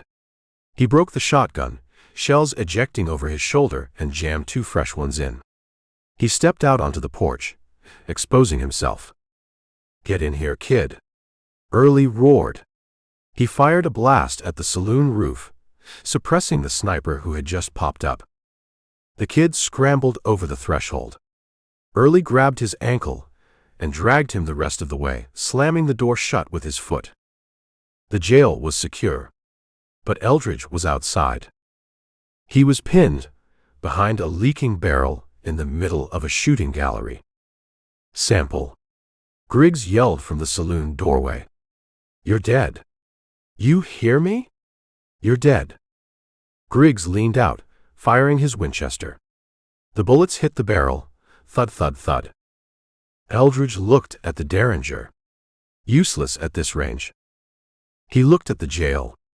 30 feet. A death run. He looked at the saloon. Sterling was gone, dragged inside. The guards were regrouping, taking positions behind the wagons and the trough. Eldridge needed a weapon. He saw it. One of the guards Early had hit with the buckshot was lying in the street, 10 feet away. He wasn't moving. His rifle, a repeater, lay in the mud next to his hand. Eldridge took a breath. He waited for the lull, the moment when they stopped to reload. Click.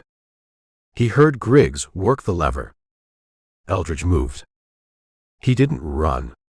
He threw himself flat, sliding across the mud like a salamander. He reached the dead guard. He grabbed the rifle. He rolled onto his back, bringing the gun up. A guard on the roof of the general store saw him. He leaned over the parapet, aiming down. Eldridge fired. The repeater barked. The guard on the roof jerked, dropped his rifle, and tumbled forward. He hit the awning with a crash and rolled into the street. I got a gun, Eldridge yelled. He scrambled backward, crab-walking, until he hit the wall of the livery stable. He was in the shadows now. Flank him, Griggs shouted. He's by the stable. 2 men. Go. 2 gray suits broke cover from the saloon porch. They ran low, heading for the alley that would bring them up on Eldridge's side. Eldridge saw them. He couldn't shoot, the angle was wrong. He looked at the stable door. It was closed. He kicked it. The small pilot door swung open. Eldridge dove inside. The stable smelled of hay and nervous horses. It was dark. Who's there? A voice quavered from the loft. Get down, Eldridge yelled. And stay down. He ran to the back of the stable. He found a ladder leading to the loft. He climbed. He reached the hayloft door. He kicked it open. He was high now. He looked down on the street. He saw the 2 guards creeping down the alley below him. They didn't look up. Eldridge leveled the rifle. Wrong way, boys, he whispered. He fired. The first shot hit the lead guard in the shoulder. He spun, dropping his rifle. The second guard looked up, saw the muzzle flash, and tried to run. Eldridge put a round in the dirt at his heels. The guard tripped, sprawling in the muck. "Back!" Griggs screamed from the saloon. "Fall back!" The guards retreated. They dragged their wounded back to the silver dollar. The street went quiet. But it was a jagged quiet, broken by the groans of the men on the ground and the sound of breaking glass from inside the saloon. Eldridge stayed in the loft. He had the high ground. He had a rifle. But he knew it wasn't over. He looked toward the depot. The Olympian was hissing steam. The engine was building pressure. Black smoke was pouring from the stack. "He's leaving," Eldridge said. But Sterling wasn't just leaving. He was repositioning. The train lurched. The wheels screeched on the rails. It wasn't moving out of town. It was backing up. It was backing down the spur line that ran right behind the main street, right behind the jail. And on the rear platform, the tarp had been pulled off the Gatling gun. "He's bringing the heavy iron," Eldridge said. He looked at the jail. The stone walls could stop a bullet. They couldn't stop a Gatling. Eldridge scrambled down the ladder. He ran to the stall where his bay horse was tied. "Let's go," he told the horse. He threw the saddle on. He didn't bother with the cinch knot. He just pulled it tight. He shoved the bit into the horse's mouth. He swung up. He rode out the back door of the stable into the alley. He heard the chug, chug, chug of the locomotive. It was getting louder. The ground was vibrating. He spurred the bay. He wasn't running away. He was running to catch a train. Chapter 21. The bay horse hit the mud of the alley with its hooves scrambling, fighting for traction in the sludge. Eldridge Sample leaned low over the neck, his face pressed into the coarse mane, smelling the animal's panic. He burst out of the stable's shadow and into the pale wash of the lantern light spilling from the back of the silver dollar. "There!" a voice screamed from the saloon's rear door. "On the horse." It was one of the gray suits, his arm in a sling, firing a pistol left-handed. The bullet snapped past Eldridge's ear like a cracking whip. Eldridge didn't return fire. He didn't have the angle, and he didn't have the hands. He jerked the reins hard to the left, driving the bay through a rot-softened fence that exploded in a shower of gray pickets. He was in the open now, cutting across the backyard of the boarding house, heading for the spur line. The street, 20 yards to his right, erupted. Sheriff Joe Early had seen the movement. He didn't know if it was Sample or the devil himself riding that horse, but he knew the men shooting at it were on the wrong side of the law. The muzzle of Early's shotgun protruded from the barred window of the jail. Boom! The blast cleared the front porch of the saloon. A whiskey barrel, used for cover by two of Sterling's guards, disintegrated, spraying staves and amber liquid across the boardwalk. "Keep their heads down," Early roared to the kid. "Pour it on 'em." The kid, emboldened by the noise or maybe just deafened by it, stepped up to the other window with a Henry rifle. He started pumping rounds into the silver dollar's facade. Glass shattered. Wood splintered. The sign above the door, "Silver Dollar," took a hit on the S and swung wildly on one chain. It wasn't a skirmish anymore. It was a war zone. Captain Griggs, inside the saloon, was screaming orders that nobody could hear. He shoved a table over, kicking the legs out to make a barricade. "Front!" Griggs yelled. "Suppress the jail. They're flanking us." The saloon windows lit up with muzzle flashes. A dozen rifles poured lead into the stone front of the jailhouse. Bullets chipped the limestone, sending dust clouds puffing into the night air. The heavy oak door shuddered under the impact of the volley. Eldridge Sample was caught in the wash of it. He was riding parallel to the street, behind the row of buildings. Bullets meant for the jail missed, punched through the thin walls of the barber shop and the bakery, and zipped across his path. Thwip, thwip, thwip. They hit the mud around the bay's hooves. They hit the rain barrels. They hit the outhouses. The bay screamed, shying violently. It wasn't hit, but it was done with the noise. It reared, twisting its body. Eldridge lost his stirrup. He knew the feeling of a horse going over. "Bail," he whispered. He kicked free. He threw himself from the saddle, just as the horse went sideways, crashing through a clothesline draped with wet sheets. Eldridge hit the ground, rolling. He tumbled through the mud, wrapping himself in a bedsheet that tore from the line. He came up against the stone foundation of the bank building. He scrambled to his knees, shucking the sheet off. He still had the rifle. He was pinned. To his right, the back of the saloon was alive with gunfire.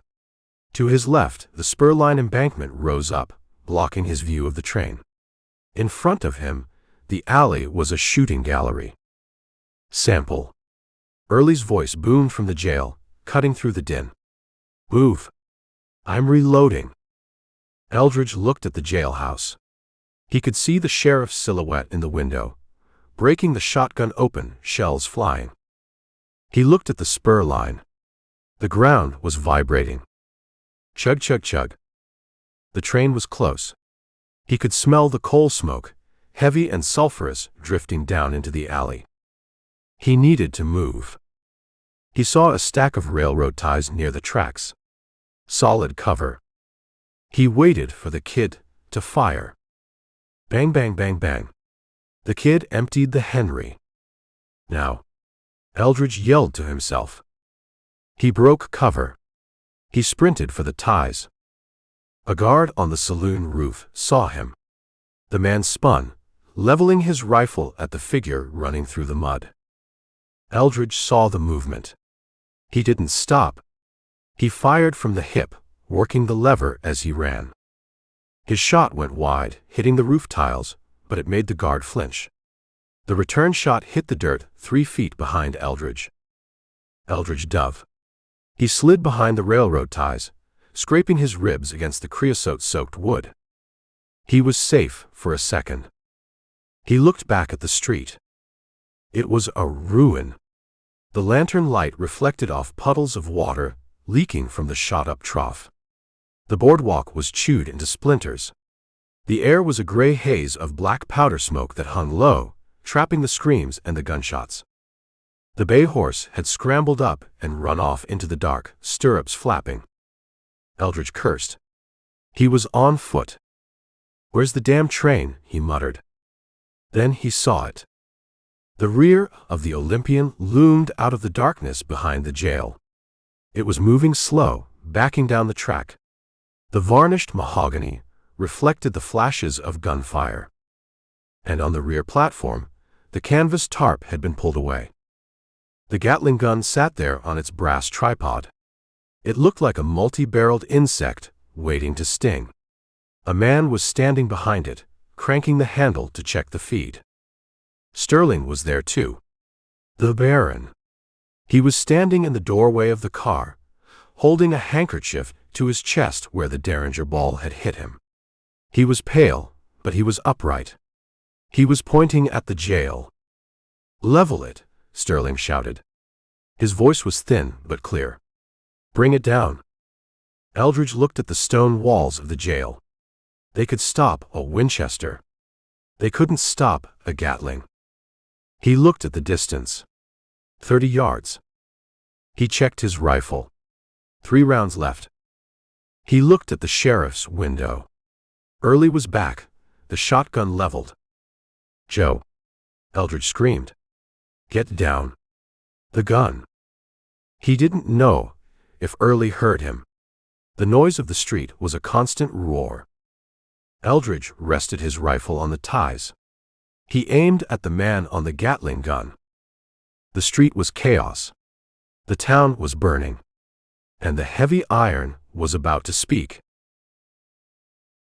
Chapter 22. The front sight of the repeater hovered over the chest of the man cranking the Gatling gun. He was a mechanic, not a soldier, wearing a striped cap and oil-stained overalls. He was turning the handle with the grim concentration of a man grinding coffee, watching the belt feed into the breech. Eldridge Sample squeezed the trigger. Crack. The mechanic jerked. His hands flew off the crank as if it had burned him. He spun backward, hitting the brass railing of the platform, and tumbled over the side. He hit the gravel of the roadbed and didn't move. The Gatling gun went silent before it ever spoke. Leland Sterling, standing in the doorway of the Olympian, stared at the empty spot where his gunner had been. He looked at the muzzle flash from the pile of railroad ties. He didn't scream. He didn't curse. He did the only smart thing he'd done all night. He stepped back. He grabbed the heavy mahogany door with his good hand, the one not pressing a handkerchief to his bleeding chest, and slammed it shut. Clang. The sound was heavy, metallic. It wasn't the sound of wood closing. It was the sound of a bank vault locking. The Olympian wasn't just a private car. It was a fortress sheathed in quarter-inch steel plate disguised as luxury. "He's buttoned up," Eldridge whispered. He worked the lever of the rifle. 2 rounds left. The train hissed. A jet of white steam shot out from the undercarriage, obscuring the platform for a second. The ground vibrated as the locomotive's pistons adjusted, holding the weight of the iron beast against the slight grade of the spur line. Inside the car, Sterling was safe. He was behind glass that could stop a .45 and walls that could stop a buffalo rifle. He was hurt, he was angry, and he was in command of the biggest weapon in the territory. A metal shutter slid open on the rear door of the car. A gun port. The barrel of a Winchester poked out. Bang! The bullet kicked up dirt a foot from Eldridge's face, spraying grit into his eyes. "Pinned," Eldridge said. He ducked lower behind the creosote-soaked ties. He couldn't move left. The alley was a kill zone controlled by the saloon. He couldn't move right. The train had the angle. He couldn't go back. The embankment was too steep to climb without using his hands, and that meant dropping the rifle. He looked at the jail. Sheriff Joe Early was still at the window. He saw the train. He saw the Gatling gun sitting there, loaded and unmanned, waiting for the next pair of hands. "Sample!" Early yelled. "The gun! Shoot the gun!" "I can't shoot metal, Joe," Eldridge shouted back. "I'm out of targets." The door to the Olympian cracked open again. Just an inch. Eldridge raised his rifle. It wasn't Sterling. It was a guard. He didn't step out. He reached out. He had a shepherd's crook, a long pole used for hooking mailbags. He hooked the tripod of the Gatling gun and pulled. He was trying to drag the gun inside the car, or at least behind the shelter of the armored wall where they could fire it through a port. Eldridge fired. The bullet hit the steel door frame. Spang. A spark flew, but the hook didn't slip. The gun scraped across the platform deck. "He's taking it inside," Eldridge yelled. The guard gave a heave. The Gatling gun tipped, slid, and vanished into the dark interior of the car. The door slammed shut again. Now they had the cannon in the castle.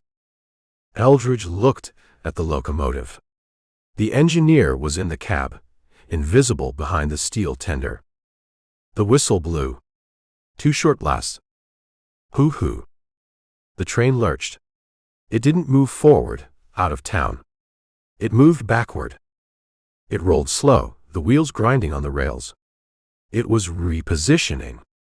It was moving past the jail, past the alley, backing toward the intersection of Main Street where it would have a clear line of fire down the entire length of the town.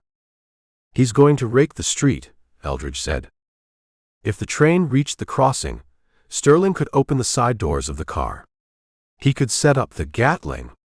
He could turn Purgatory Creek into splinters from the depot to the church. Eldridge looked at the silver dollar.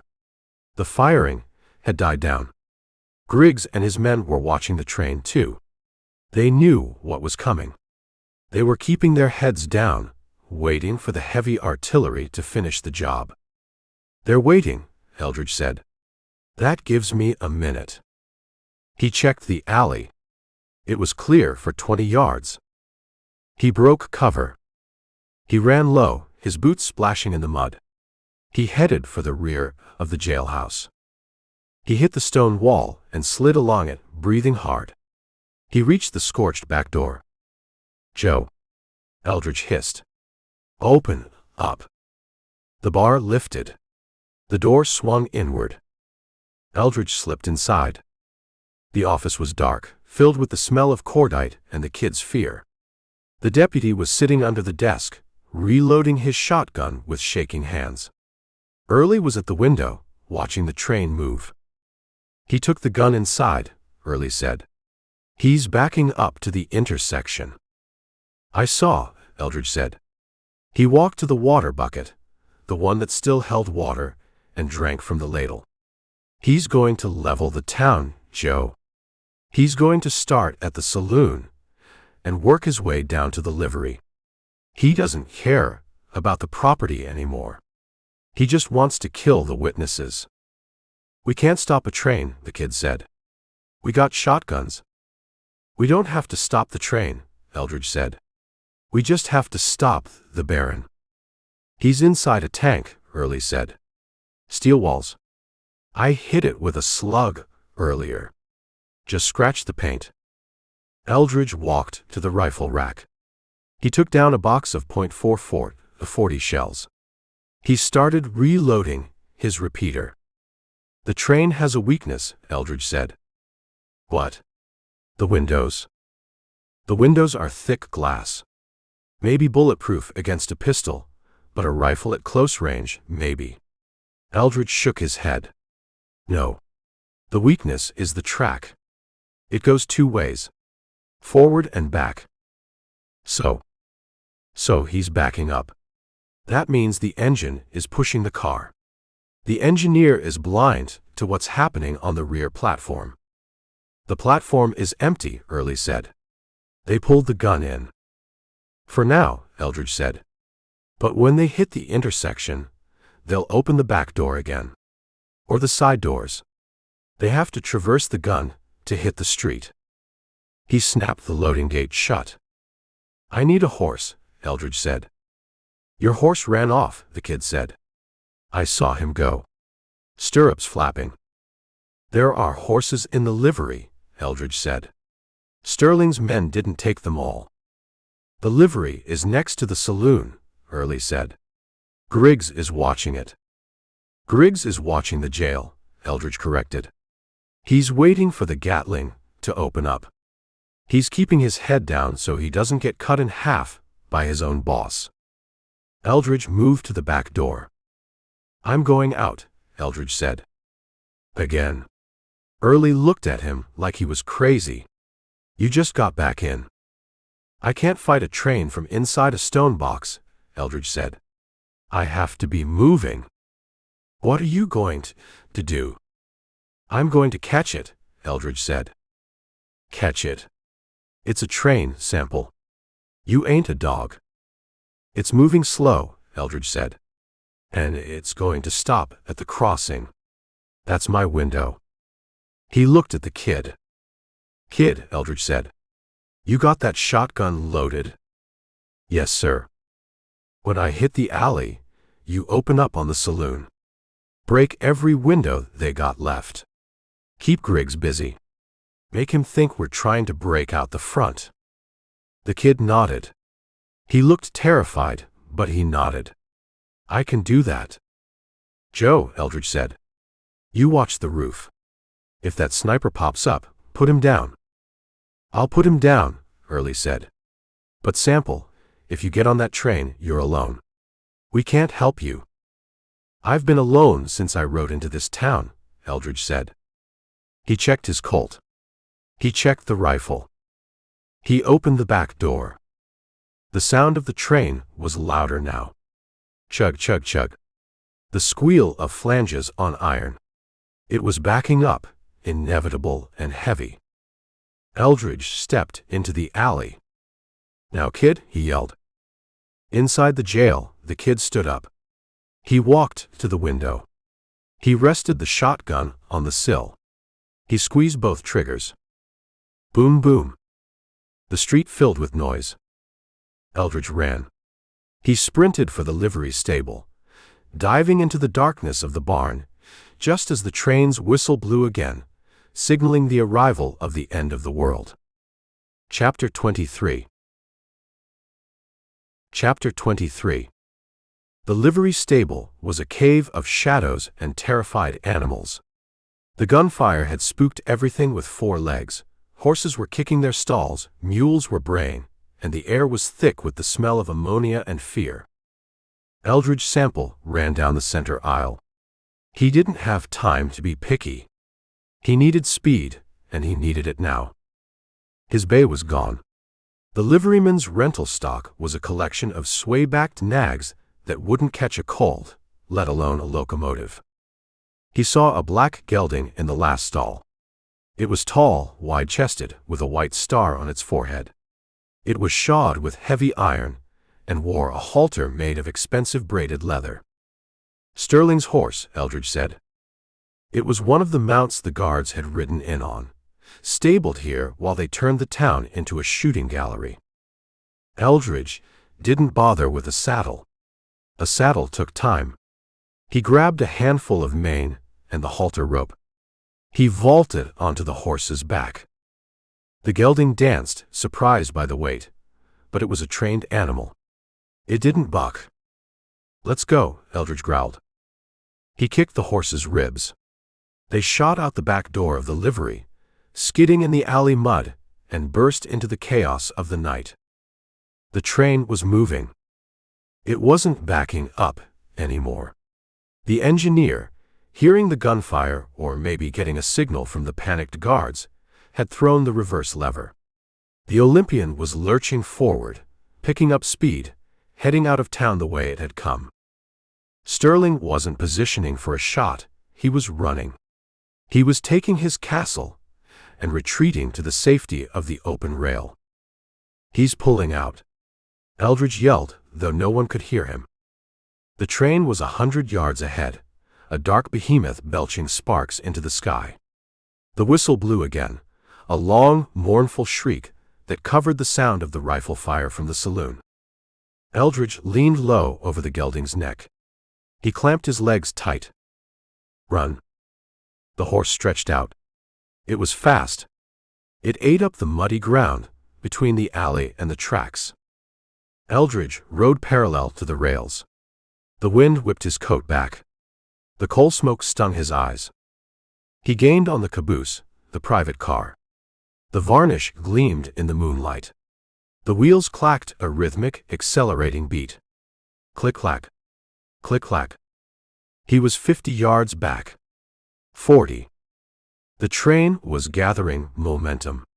If he didn't catch it before it hit the trestle bridge at the edge of town, he was done. Eldridge urged the horse closer to the embankment. The gravel ballast was steep, treacherous footing.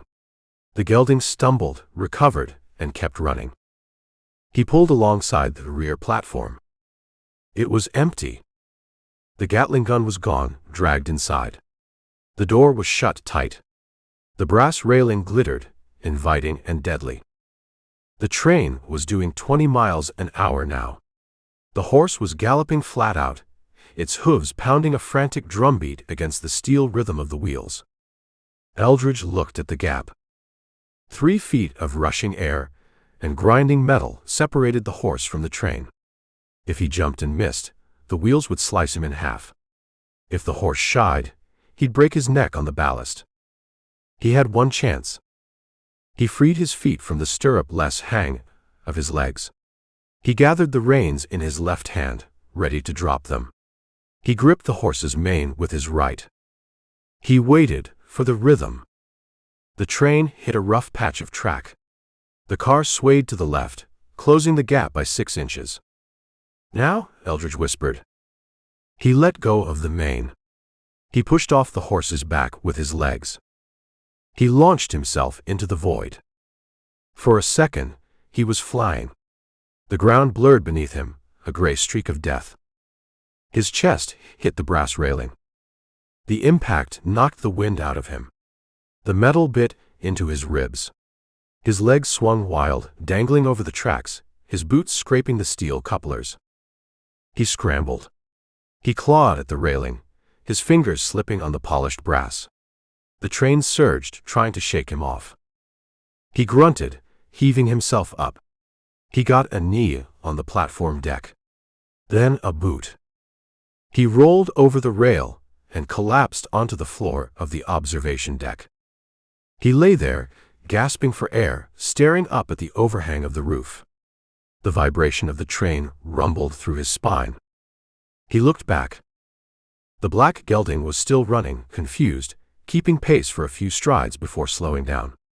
It whinnied, a lost sound, and fell behind, fading into the darkness of Purgatory Creek. Eldridge stood up. He staggered, catching his balance against the sway of the car. He checked his Colt. It was still in his waistband. He checked the Winchester slung across his back. It was there. He looked at the heavy, mahogany door. It was closed. Locked, probably. Inside that car was the Baron. And Griggs. And whatever was left of the 12 men. Eldridge Sample brushed the horsehair from his vest. He adjusted his hat. He wasn't chasing the train anymore. He was the passenger. He walked to the door. He didn't knock. He raised his boot and kicked the latch with everything he had left. Chapter 24. The mahogany door didn't break. It exploded inward, the latch shearing off under the impact of Eldridge Sample's boot. Eldridge stepped into the Olympian. The contrast hit him harder than the recoil of a .45. Outside, it was mud, blood, and coal smoke. Inside, it was a velvet-lined jewelry box moving at 30 miles an hour. Gas lamps hissed softly behind crystal globes, casting a warm golden light on plush red carpets and polished walnut paneling. It smelled of expensive cigars and fear. A guard in a gray suit was waiting.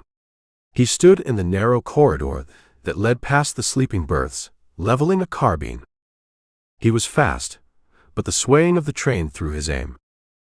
Eldridge didn't shoot. He slammed the butt of his Winchester into the man's face. Crunch.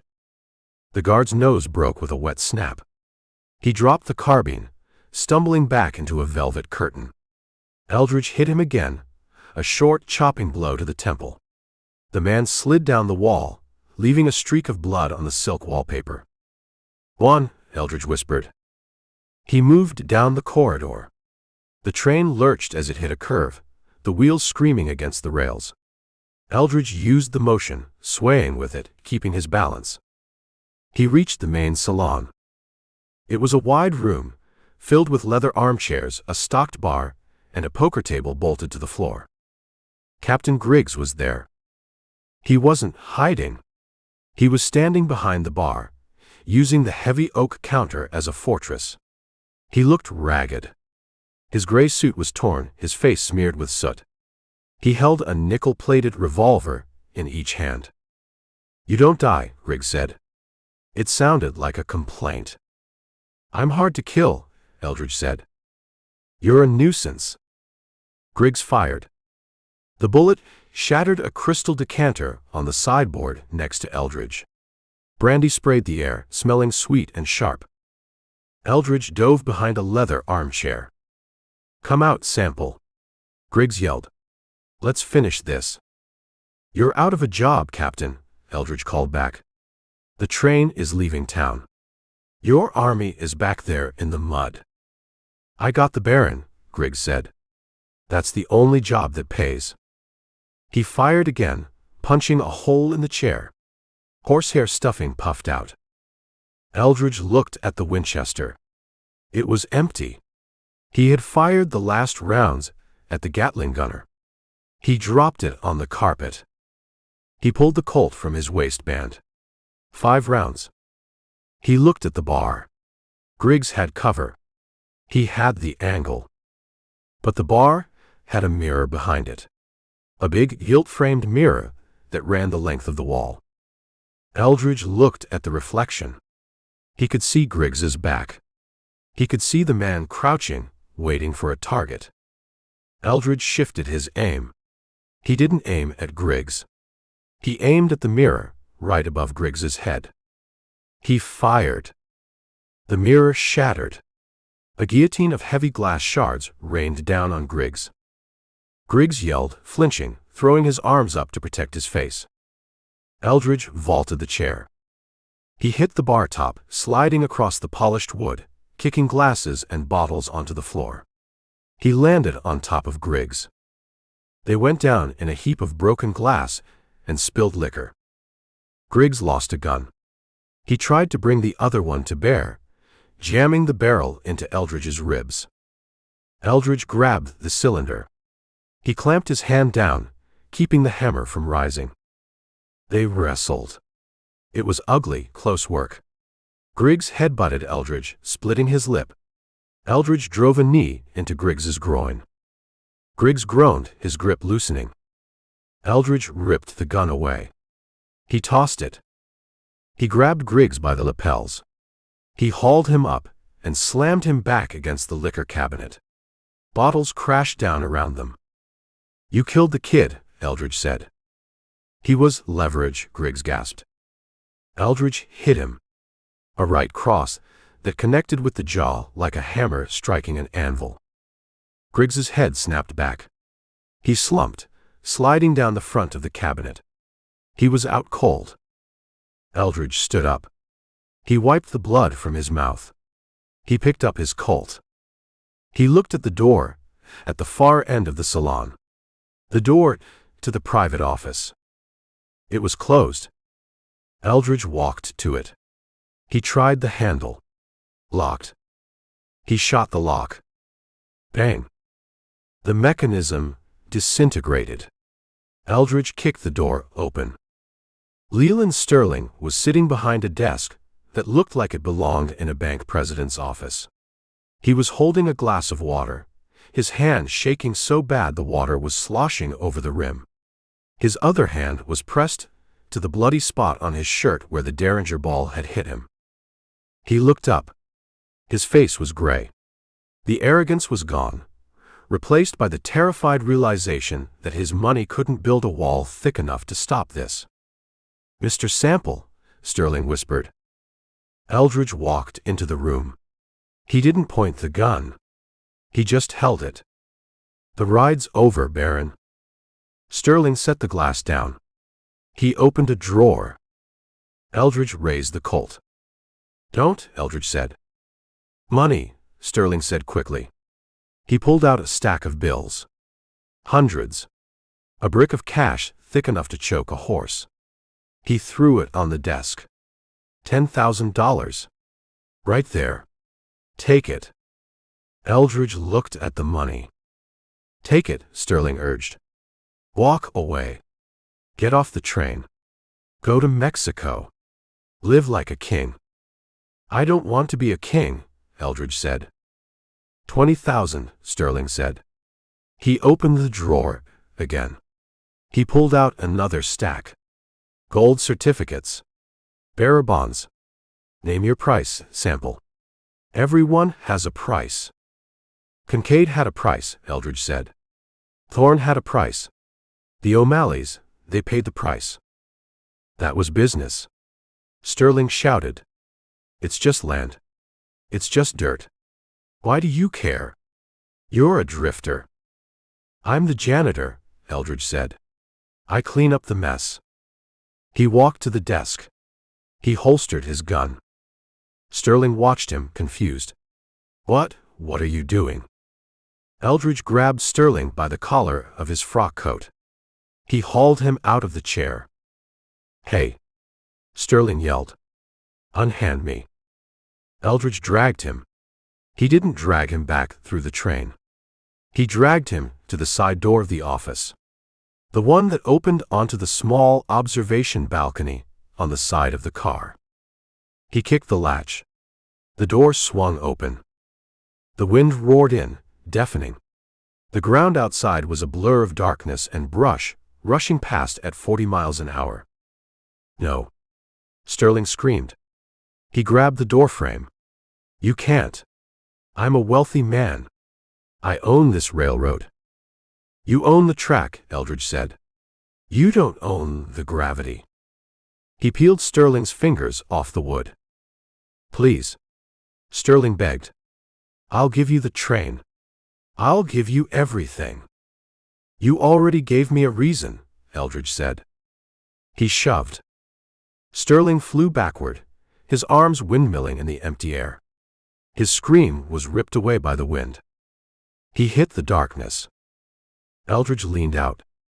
The train was passing a dry wash filled with prickly pear and chala cactus. A sea of thorns. Sterling hit the patch. He bounced, ragdolled, and disappeared into the spiny embrace of the desert. Eldridge watched for a second. He didn't see him move. He stepped back inside. He closed the door. The roar of the wind cut off, leaving the room quiet except for the rhythmic clacking of the wheels. He looked at the money on the desk. $20,000. He picked up the stacks. He weighed them in his hand. He shoved them into his coat pockets. "Severance pay," Eldridge said. He walked back into the salon. He stepped over Griggs, who was groaning, trying to wake up. Eldridge poured a drink from a surviving bottle of brandy. He drank it. He walked to the front of the car, to the door that led to the tender and the engine. He opened it. He climbed over the coal pile. The engineer and the fireman looked back, terrified. "Slow it down," Eldridge yelled over the noise of the pistons. "We're going back to purgatory." Chapter 25. The Olympian didn't whistle this time.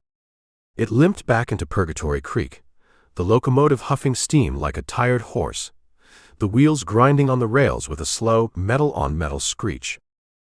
Eldridge Sample stood on the rear platform. He leaned against the brass railing that had bruised his ribs an hour ago. He watched the town slide into view. The fire in the street had died down, leaving smoldering heaps where the barricades had been. The silver dollar was dark, its windows jagged holes, its sign hanging by one chain. The train hissed to a halt at the depot. Eldridge stepped off. His boots hit the wood platform with a hollow thud. He walked down the steps. He didn't look at the engineer, who was still cowering in the cab. He didn't look at the empty telegraph office where the kid had been beaten. He walked down Main Street. The town was awake, but it wasn't moving. People stood on the boardwalks, silent shadows watching the man who had ridden the Baron's train back from the dark. They saw the soot on his face. They saw the way he walked, heavy with $20,000 in his coat pockets. He reached the jail. The front door was unbarred. It stood open, letting the night air clear out the smell of gunpowder and fear. Eldridge walked in. Sheriff Joe Early was sitting at his desk. He was cleaning the shotgun, running an oily rag over the barrels. He looked up. He looked tired, old, and alive. The kid was sitting on the cot in the open cell. His face was a swollen mess of purple and black, his arm in a sling made from a bedsheet. He looked at Eldridge with one good eye. "You came back," the kid mumbled. "It was the only ride in town," Eldridge said. He walked to the desk. He reached into his pocket. He pulled out the keys to the cell, the ones Early had given him, or maybe just the idea of them. He dropped them on the blotter. They clinked against the shotgun shells. "The Baron?" Early asked. He didn't stop cleaning the gun. "He got off," Eldridge said. "Where?" "About 5 miles back. Near the cactus patch." Early nodded. He didn't ask if the train had stopped. He knew the answer. And Griggs? Sleeping it off in the bar car, Eldridge said. He might have a headache when he wakes up. Early set the shotgun down. He opened the bottom drawer of his desk. He pulled out Eldridge's gun belt. He laid it on the wood. It was heavy, the leather worn, the Colt settled deep in the holster. You earned it, Early said. Eldridge picked up the belt. He buckled it on. It felt right. It felt like putting on a part of himself he'd left behind. He tied the thong around his thigh. The town is quiet, Eldridge said. They're waiting, Early said, to see who won. You won, Sheriff. You held the jail. We survived, Early corrected. That ain't winning. That's just postponing. Early looked at the coat Eldridge was wearing. He saw the bulge of the cash in the pockets. He didn't say a word about it. He figured the railroad owed somebody a refund. You staying? Early asked. We could use a deputy. The kid, he's going to be on light duty for a while. Eldridge looked at the kid. The boy tried to smile, but his lips split. No, Eldridge said. I'm moving on. Why? You got a reputation here now. Free drinks at the Silver Dollar. I need a haircut, Eldridge said. Early frowned. Calloway gave you a haircut yesterday. Best barber in the county. I need a new one, Eldridge said. He touched his jaw. The last one shook too much when the shooting started. Early laughed. It was a rusty sound, but it was real. Fair enough, Early said. Eldridge turned to the door. Sample, the kid called out. Eldridge stopped. Thanks, the kid said. For coming back. I didn't come back for you, kid, Eldridge said. I came back for my horse. He walked out. He went to the livery stable. The black gelding he'd ridden to catch the train hadn't come back, but his bay, the one he'd ridden into town, was there. It had returned to its stall when the shooting stopped, waiting for Oates. Eldridge saddled the bay. He checked the cinch. He slid his Winchester into the scabbard. He led the horse out into the street.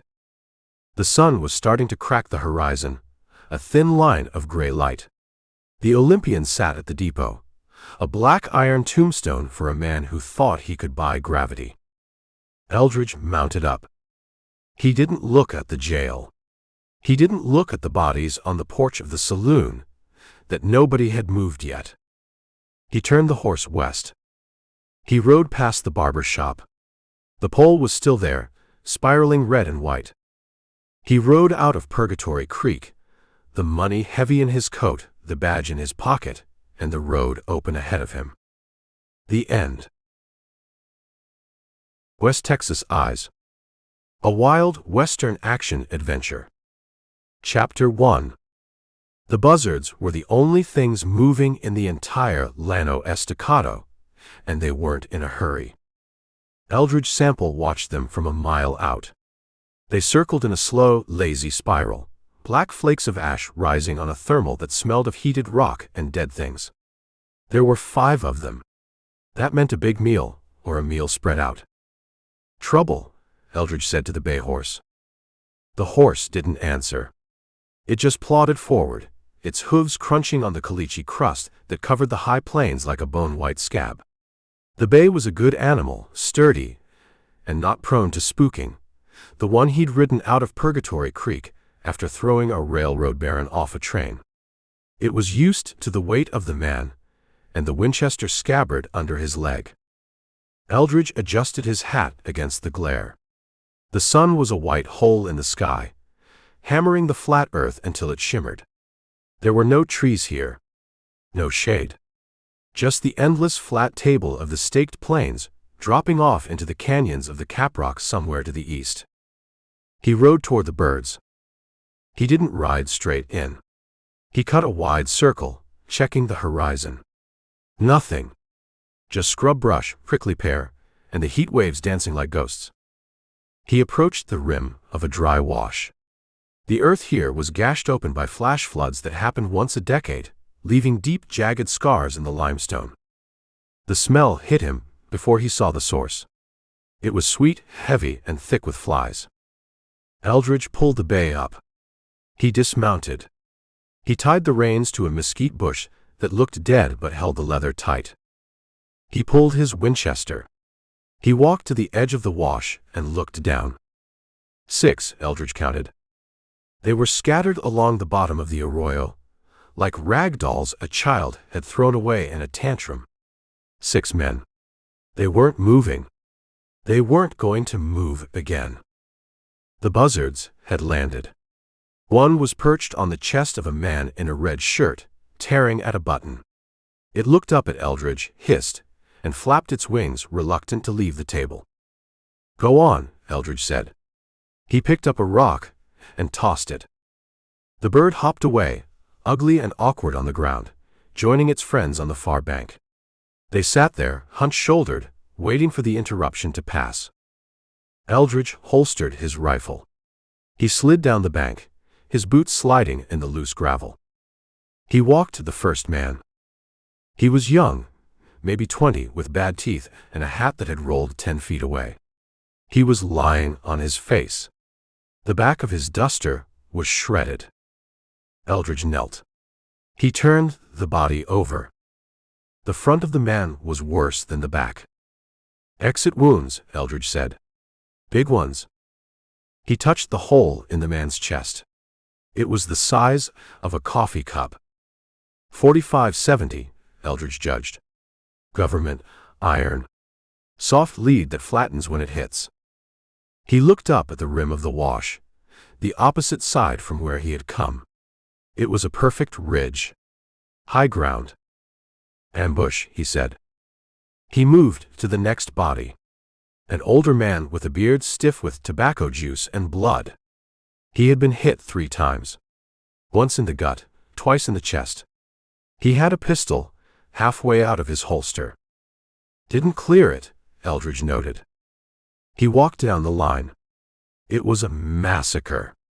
6 men, all armed, all hard-looking. They wore the dusters and low-slung holsters of men who made their living taking things that didn't belong to them. Bandits. Rustlers. Comancheros. The border didn't care what you called them. But they hadn't fought back.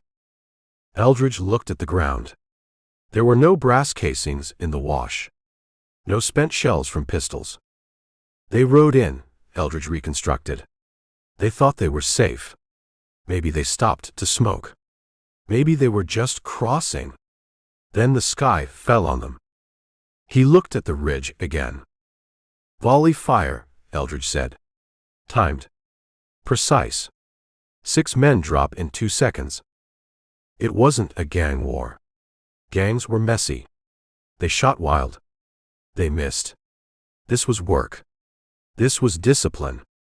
He checked the pockets of the bearded man. A pouch of Bull Durham. A clasp knife with a broken tip. 4 silver dollars. Eldridge pocketed the tobacco. He left the money. Money was heavy, and out here you couldn't eat silver. He moved to the saddlebags lying next to a dead roan horse. The horse had been shot too. Dropped right where it stood to keep it from running off with the goods. Eldridge unbuckled the leather flap. Beans. Dried beef. A tin of peaches. "Lunch," Eldridge said. He took the food. He shoved it into his coat pockets. He found a box of .44 ammunition in another bag. He took that too. His Winchester was hungry. He walked to the man in the red shirt. The one the buzzard had liked. This one looked like the leader. He wore silver spurs and a vest with fancy stitching. He had been shot in the face. Eldridge checked the vest pockets. A watch. Gold with a heavy chain.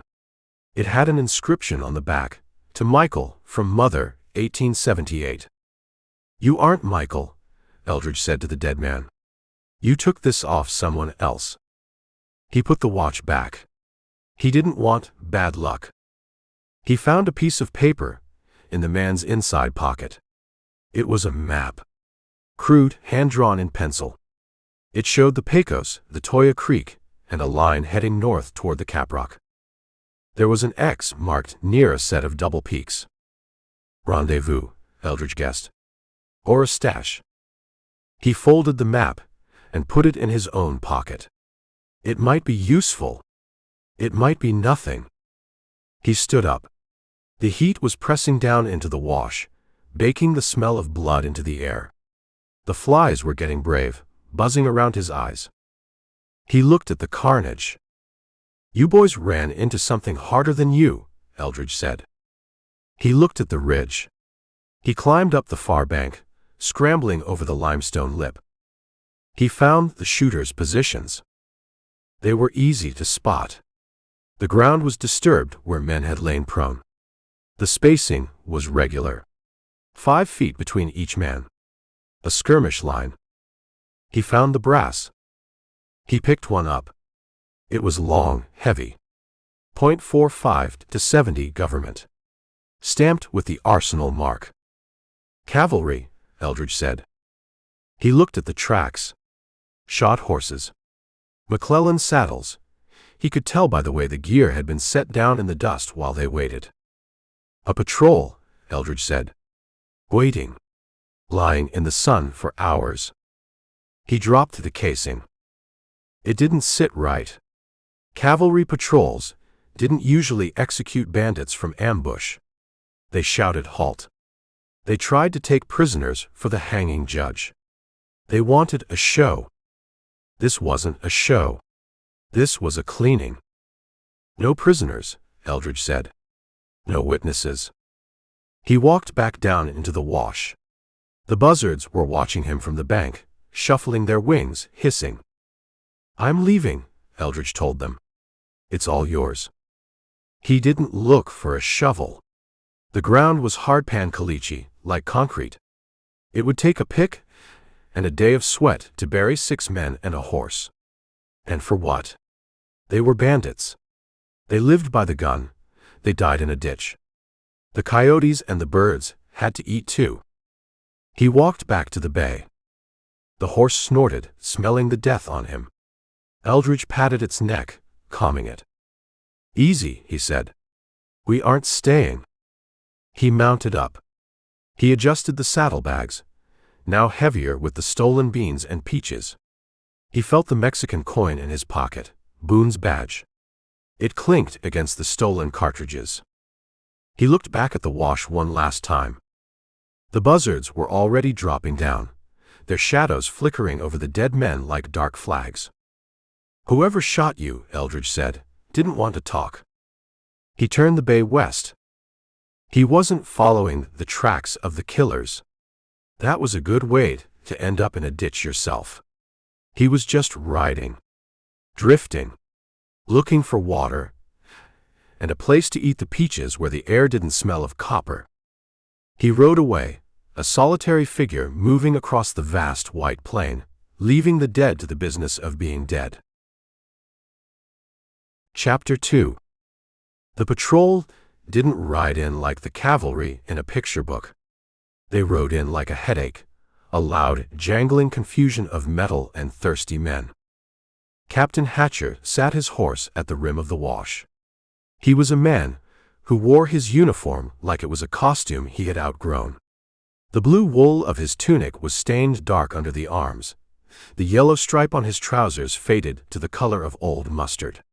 He held a flask in one hand and his reins in the other, swaying slightly in the saddle as the heat hammered down on his neck. Buzzards, Hatcher said. He wiped his mouth with the back of a glove that was stiff with grime. God, I hate birds. They're eating, Captain, a private said. He was a boy with a face full of pimples and a breath that smelled of corn whiskey. Something big down there. I can see that, Private. I'm drunk, not blind. Hatcher capped the flask. He shoved it into his saddlebag. He looked down into the arroyo. The buzzards were back on the bodies, ripping at the soft parts. They flapped their wings lazily as the shadow of the patrol fell over them. "Get down there," Hatcher ordered. "Clear the birds. See what we got." The patrol descended. There were 10 of them. They didn't ride in a file. They slid down the bank in a chaotic rush, horses bumping into each other, men cursing. They were loud. They were mean. And they were looking for something to break. Hatcher rode down last. He kept his horse at a walk, forcing the animal to pick its way through the loose shale. He wanted to look like an officer, even if his audience was just a pack of thugs and a few dead bandits. The soldiers reached the bottom. They kicked at the buzzards, shouting, swinging their hats. The birds hissed and hopped away, retreating to the far bank to wait for the second seating. "White men," the sergeant called out. He was a big man with a nose that had been broken so many times it looked like a potato. 6 of them. Shot to ribbons. Hatcher rode up to the first body. The man in the red shirt. "Bandits," Hatcher said. He looked at the fancy vest. He looked at the silver spurs. Or Comancheros. Trash either way. He looked up at the rim. He saw the layout instantly. "Ambush," Hatcher said. Someone set up on the high ground. Waited for them to settle. Then opened fire. "Must have been a whole platoon," the private said, looking at the holes in the red shirt. "Look at the size of that exit wound. That's a cannon." 45-70, Hatcher corrected. "Standard issue. Someone stole Army rifles. Or someone with Army rifles did this." He looked at his men. They were milling around the bodies, not checking for pulses, but checking for wallets. "Search him," Hatcher said. "Turn him out. If they were running guns or gold, I want to know about it." The soldiers didn't need to be told twice. They descended on the dead men like a second flock of vultures. They ripped open saddlebags. They turned pockets inside out. They pulled boots off dead feet to check for money hidden in the heels. "Empty," the sergeant said, disgusted. He threw a leather wallet into the dirt. "Cleaned out." "Nothing?" Hatcher asked. "Lint," the sergeant said. "And a little tobacco dust. Somebody beat us to it." Hatcher frowned. He leaned forward, resting his hands on the saddle horn. He looked at the bodies. They had been shot, dropped, and left. But someone had walked among them. Someone had taken the time to go through their pockets. "Who?" Hatcher asked the air. "Comanches take the horses. They take the clothes. They take the scalps. These men still have their hair." "Maybe they just wanted the money," the private suggested. "Bandits robbing bandits," Hatcher said. "It happens. But bandits usually bury their own dead if they win. Or they leave them where they fall and ride off. They don't shop." He looked around the wash. "Speak," Hatcher yelled. A man separated himself from the group of soldiers. He hadn't been looting. He had been standing by the dead roan horse, staring at the ground. He was small, dark-skinned, dressed in a mix of cavalry cast-offs and buckskins. He wore a blue tunic with the sleeves cut off and moccasins that came to his knees. He didn't have a rank. He didn't have a name that anyone used. They just called him Speak because he never did. He looked up at Hatcher. His eyes were black, flat, and empty of anything resembling pity. "What do you see?" Hatcher asked. Speak didn't answer. He waved a hand. "Come here." Hatcher rode over. The tracker pointed at the ground next to the dead horse. There were boot prints. "So," Hatcher said, "we're all wearing boots." Speak shook his head. He pointed to his own moccasin. Then he pointed to the sergeant's boot. Then he pointed to the print in the mud. He knelt. He traced the outline of the print with a long, dirty finger. It was a square toe. A riding heel. Then he pointed to the hoof print of the dead horse. The boot print was on top of the horse's leg. Fresh, Hatcher said. Someone stood here after the horse went down. Speak nodded. He moved. He walked a line through the carnage. He pointed to another print near the man in the red shirt. Then another near the bank. He stopped at the mesquite bush where Eldridge had tied the bay. Speak touched the branch. The bark was stripped where the reins had rubbed. He held up one finger. One man, Hatcher translated. One rider. Speak nodded. He pointed west. Hatcher looked west. The heat haze was shimmering, hiding the horizon. One man, Hatcher said. He rode in. He found them dead. Or he killed them himself. One man against 6, the sergeant scoffed. And he got 'em all without taking a scratch. Look at the ground, Captain. No brass. No blood trails leading away. He was good, Hatcher said. Or he was lucky. Or he was the one on the ridge. Hatcher looked up at the firing positions. Go check the rim, Hatcher ordered the sergeant. See what kind of shells he shucked. The sergeant scrambled up the bank. He came back down a minute later, sliding on his heels. Nothing, the sergeant said. Picked up his brass. Every casing. Hatcher smiled. It was a cold, tight stretching of his lips. Professional, Hatcher said. He kills 6 men. He picks up his brass. He comes down here and loots the bodies for, what? Beans? He didn't take the saddles. He didn't take the guns. Maybe he didn't need 'em, the private said. Everyone needs guns, Hatcher said. Unless he's already carrying enough iron to sink a boat. He looked at Speak. How long? Hatcher asked. Speak held up his hand. He tilted it, mimicking the angle of the sun. He pointed to the shadow of the bush. 2 hours, Hatcher said. Maybe 3. He looked at his men. They were hot. They were bored. They wanted to go back to the fort and drink. But Hatcher saw something else. He saw a loose end. A man riding alone across the staked plains with pockets full of stolen goods and a rifle that shot straight. A man who had seen the bodies. We're going after him, Hatcher said. Captain, the sergeant groaned. We're low on water. The horses are tired. We got patrol limits. I set the limits, Hatcher snapped. That man, he's a witness. Or he's the killer. Either way, he's got something that belongs to the law. What law? The sergeant muttered. We ain't seen a judge in 6 months. I am the law out here, Sergeant, Hatcher said. He tapped the bars on his shoulder. And I say we hunt. He turned his horse. Speak. Get on the sign. Don't lose him. Speak swung up onto his pony, a paint Mustang that looked as mean as he was.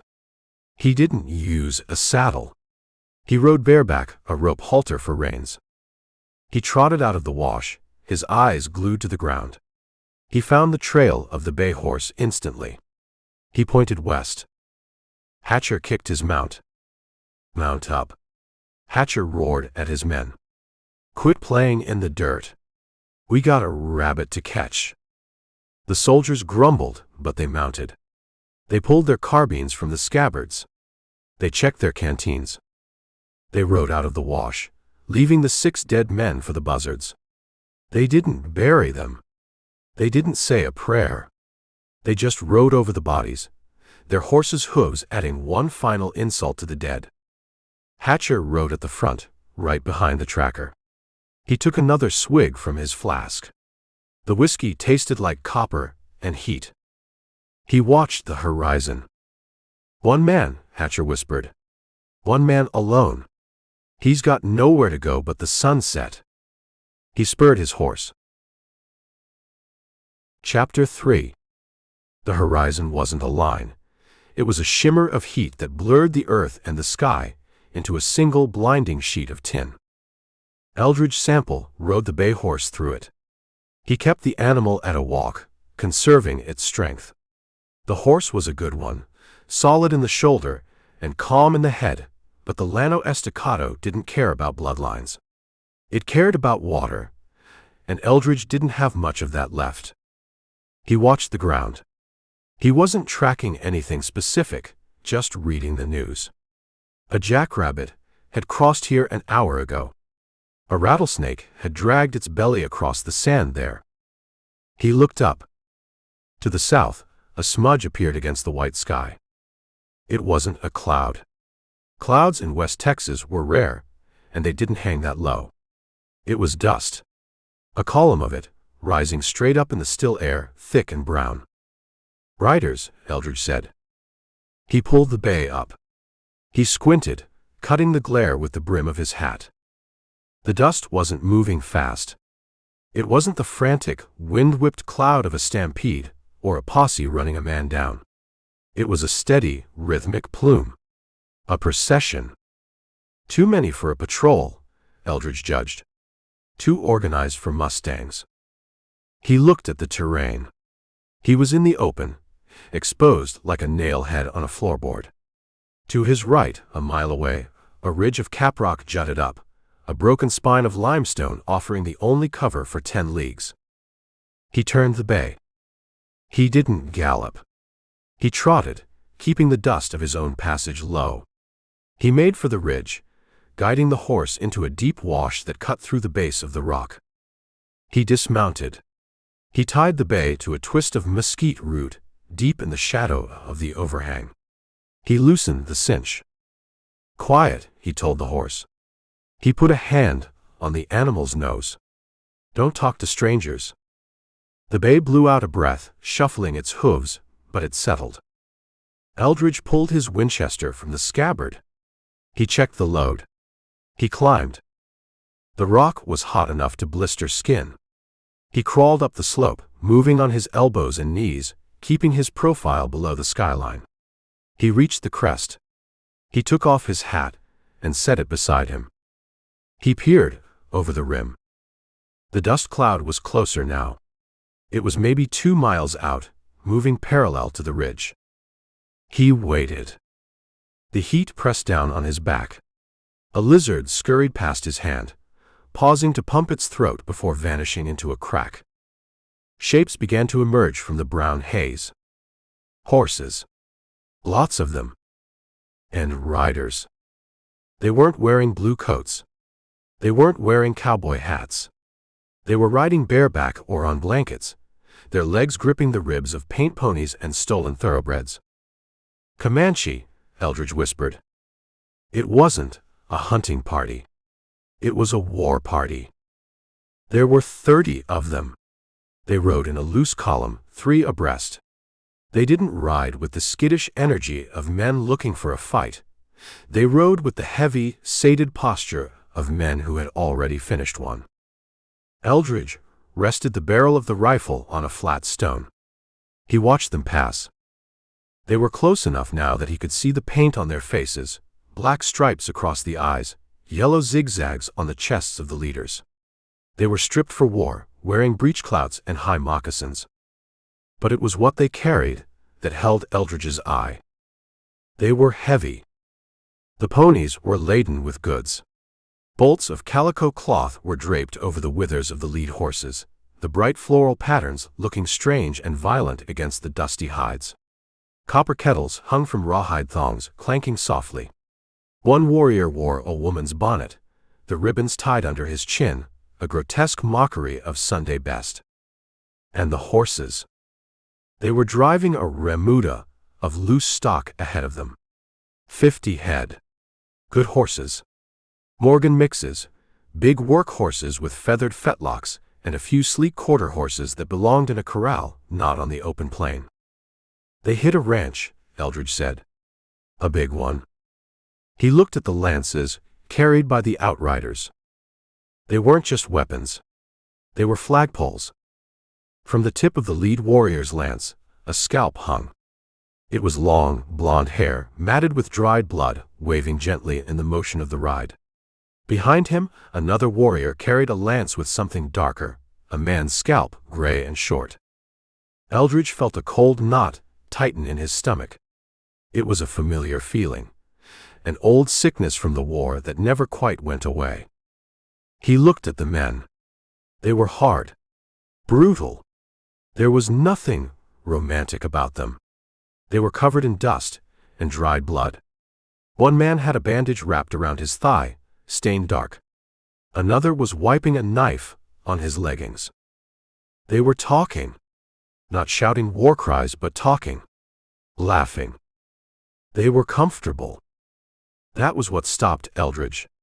They were riding in the open, in the middle of the day, moving slow.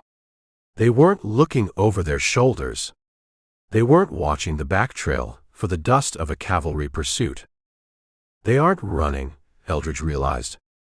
They're parading. He shifted the rifle, tracking the leader. The leader was a big man, broad-shouldered, riding a massive roan stallion that looked like it had been stolen from a stud farm.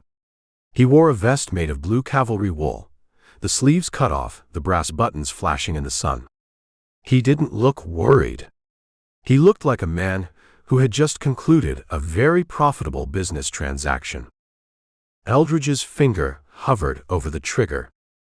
He could drop him 300 yards. A long shot, but a makeable one. He could put a bullet in that blue vest and watch the big man tumble. But there were 29 others. If he fired, he died. They would swarm the ridge like angry wasps. They would find him, and they would do things to him that would make the buzzards turn away. Not today, Eldridge said. He let them pass. He watched the drag of the column. A few younger warriors were herding the loose horses, snapping quirts, keeping them in line. They looked bored. They rode past the ridge and kept going north, disappearing into the heat haze, leaving only the dust and the smell of horse sweat and iron. Eldridge waited. He waited until the dust cloud was a smudge on the horizon again. He scrambled down the slope. He grabbed the canteen from his saddle and drank. The water was warm, but it cut the dust in his throat. "Where did you come from?" Eldridge asked the empty air. He mounted the bay. He rode out of the wash. He picked up the trail of the war party. It was a highway of hoof prints, easy to read. He backtracked them. He rode south, following the wide swath of churned earth. He rode for an hour. The land began to change. The flat plain gave way to rolling hills, covered in grama grass. It was good grazing land. Cattle country. He crested a rise. Below him, spread out in a wide valley watered by a creek that ran green with willows, was a ranch.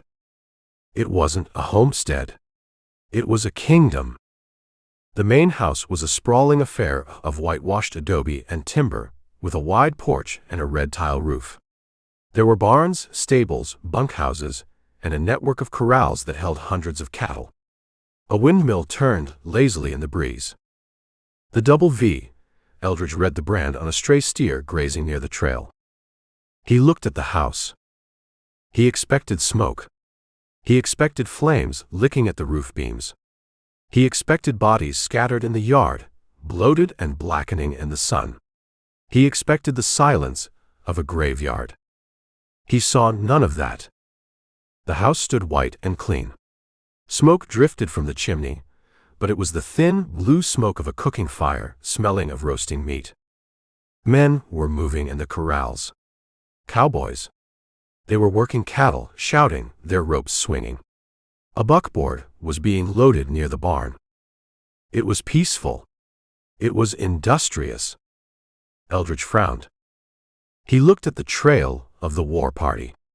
It led straight to the ranch. They rode right up to the door, Eldridge said. The tracks went to the main gate. They milled around the yard. And then they turned and rode north.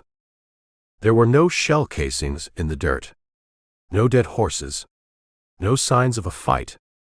The Comanches had ridden into the Double V, laden with scalps and stolen goods, and they had ridden out again without burning a shingle. "That don't fit," Eldridge said. He checked his Winchester. He checked his Colt. He nudged the bay forward. He rode down the slope, heading for the main gate. He was looking for a massacre. He was prepared to find death.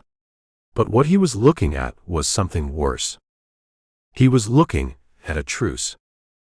He rode into the yard. A few of the cowboys looked up, their hands resting near their guns, but they didn't draw.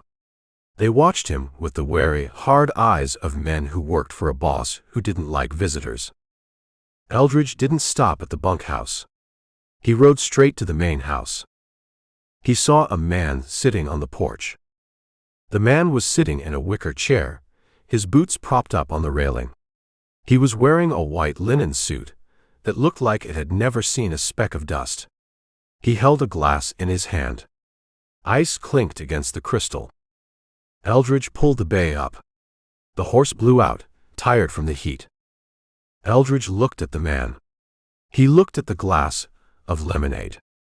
He looked at the trail of the war party that cut through the front yard like a scar. "Afternoon," Eldridge said. The man in the white suit didn't stand up. He took a sip of his drink. He looked at Eldridge over the rim of the glass. "You're trespassing," the man said. Chapter 4. The ice in the glass made a sound like small bones clicking together. Colonel Vance swirled the lemonade. He watched the condensation weep down the crystal, running over his fingers. He didn't look at the man on the bay horse. He looked at the dust settling on the hydrangeas planted in half barrels along the porch rail. "Trespass implies I climbed a fence," Eldridge Sample said. He sat easy in the saddle, his hands resting on the horn, his Winchester scabbard under his knee. "I rode in on the main road. The gate was open." "An open gate is an invitation to friends," Vance said. "Not strangers with dust on their coats." Vance took a sip. He was a big man, heavy in the way a bull is heavy, solid muscle turning to fat under a layer of expensive linen. His white suit was immaculate, a glaring anomaly in a land composed of red dirt and brown scrub. His face was shaved clean, smelling of talc and bay rum, his mustache waxed into sharp points. He looked like he was sitting on a veranda in Savannah, not a porch in the middle of the Comancheria. "I saw riders," Eldridge said. "Leaving." "I have a lot of riders," Vance said. "It's a big ranch. The Double V covers 200,000 acres. We move beef." "These weren't cowboys," Eldridge said. "Unless your cowboys ride bareback and carry lances." Vance set the glass on the railing. He picked up a cigar from a silver tray. He bit the end off and spat it into the flower pot. "Indians," Vance said. He struck a match. "Comanches. Mimbre's band. They pass through. It's their land, historically speaking. I find it polite to let them cross." "They were carrying loot," Eldridge said. "Bolts of cloth. Copper pots. Scalps." Vance puffed the cigar to life. Blue smoke drifted across the porch. "They trade. In Mexico. What they carry is their business." The scalps looked fresh. "It's a hard country," Vance said. He looked at Eldridge then. His eyes were pale blue, the color of a winter sky and completely flat. "Men die. Women die. If the Comanches want to harvest hair, that's a problem for the army. Not for me." "They rode right up to your door," Eldridge said. "They didn't burn anything. They didn't take your stock. They rode out like they'd just finished Sunday dinner." "I have an understanding with the people," Vance said. "Respect. I don't bother them, they don't bother me. It's a business arrangement." "Respect," Eldridge repeated. He looked at the ranch yard. It was too clean. The bunkhouse was whitewashed. The corrals were sturdy, made of railroad ties and heavy timber. The cattle in the pens were fat, sleek Herefords that looked like money on the hoof. There were men in the yard. Cowboys. But they weren't working cattle. They were watching. 6 of them stood by the barn. They wore guns tied low. They leaned against the wood, thumbs hooked in their belts, their eyes fixed on Eldridge. They didn't look like men who punched cows for $30 a month. They looked like men who were paid to keep the gate closed. "You look like a man who asks a lot of questions," Vance said. "For a drifter." "I'm looking for a reason," Eldridge said. "A reason for what?"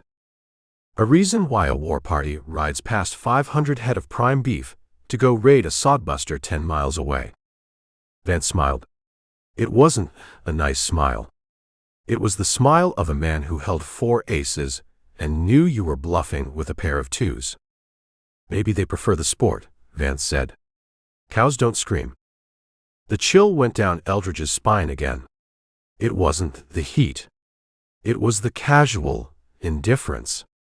This man sat on his porch, drinking ice water while his neighbors were being peeled alive, and he called it an arrangement. "Who are you?" Vance asked. "You got a name? Or do you just go by stranger?"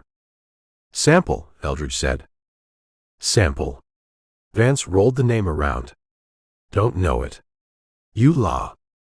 Eldridge touched the pocket of his vest. The Mexican coin was there. "Not anymore." "Good," Vance said. "Law implies you have authority. On the double V, I'm the authority. I'm the judge, the jury, and the bank." He picked up his glass again. He rattled the ice. "Your horse looks thirsty, Mr. Sample." "He is." "There's a trough by the barn. Water him. Fill your canteens." Vance pointed with the cigar. "Then ride out. West. Toward the Caprock. Don't stop. Don't camp on my land. And don't come back." "That sounds like an order." "It's a prescription," Vance said. "For your health." Eldridge looked at the colonel. He looked at the white suit.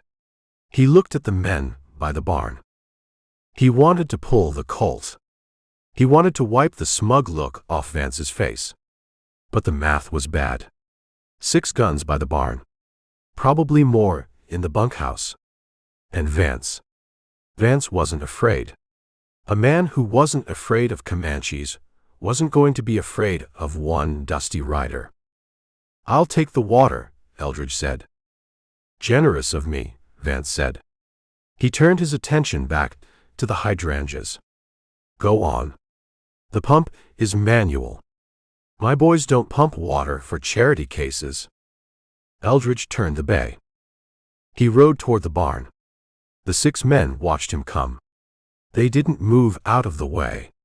He had to steer the horse around them. He smelled them as he passed. Sweat. Tobacco. Gun oil. "Nice horse," one of them said. A man with a scar running from his ear to his chin. He spit a stream of brown juice that landed an inch from the bay's hoof. "Shame to ride it into the ground." Eldridge didn't answer. He dismounted at the trough. The water was clear, cool, pumped from deep underground. The double V had everything. Water. Grass. Protection. He let the bay drink. He kept his hand on the horse's neck, his eyes scanning the yard. He saw the tracks of the war party again. They went right past the bunkhouse. And he saw something else. Near the blacksmith shop, there was a pile of crates. Wooden crates stamped with black lettering. Winchester repeating arms. New Haven. They were empty. The lids were pried off, the straw packing scattered in the dirt. 10 crates. 10 rifles to a crate. 100 rifles, Eldridge whispered. The cowboys weren't carrying Winchesters. They had old Henrys or pistols. Vance wasn't arming his men. He was arming someone else. "Hey!" the scarred man yelled. "You done drinking? Or are you waiting for an invitation to dinner?" Eldridge tightened the cinch on his saddle. He looked at the crates one last time. I'm done, Eldridge said. He mounted up. He rode back past the house. Vance was still on the porch. He didn't look up. He was reading a newspaper that looked 3 weeks old. Eldridge rode to the gate. He passed under the high arch with the wrought iron VV brand. He turned west as ordered. He rode for a mile, putting the ranch behind him. The land rose up, turning into the breaks of the escarpment. He stopped in a cluster of scrub oak. He looked back. The double V was a white speck in the green valley. It looked peaceful. It looked civilized. But Eldridge knew better. He had seen the scalps on the lances. He had seen the empty crates. He's buying them, Eldridge said. He's paying the wolf to eat the neighbors.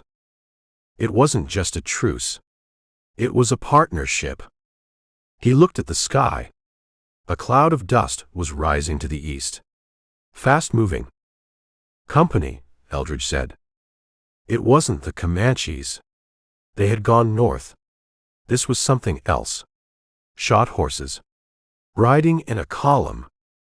Bluecoats. The cavalry, Eldridge said. Hatcher.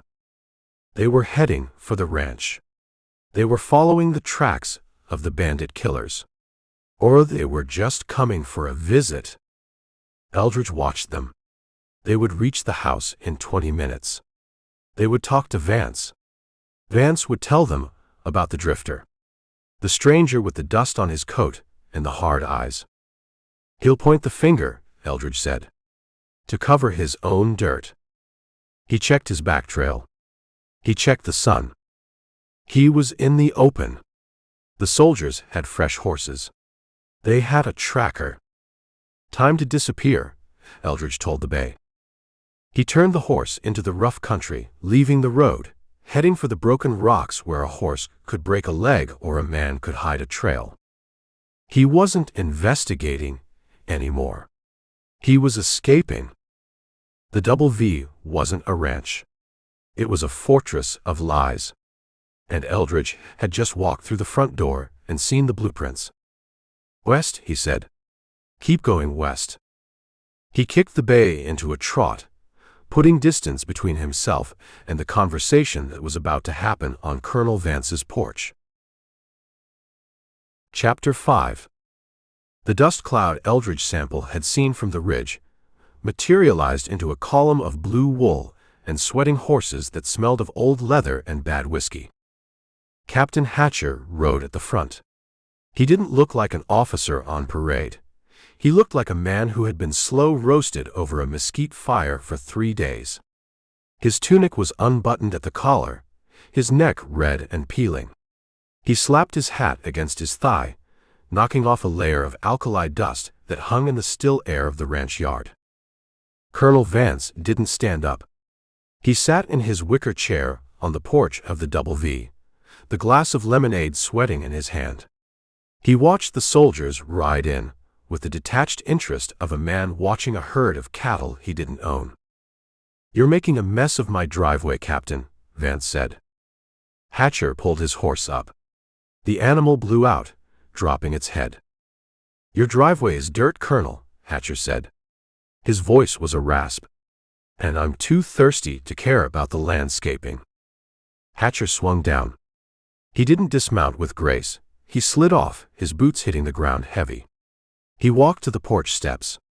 He looked at the lemonade. He looked at the ice floating in the glass. You going to offer a man a drink? Hatcher asked. Or do I have to confiscate it? The trough is by the barn, Vance said. The water is cold. The lemonade is for management. Hatcher stared at him. He wiped his mouth with the back of his glove. He turned to his sergeant. Water the horses, Hatcher ordered. And keep the men away from the bunkhouse.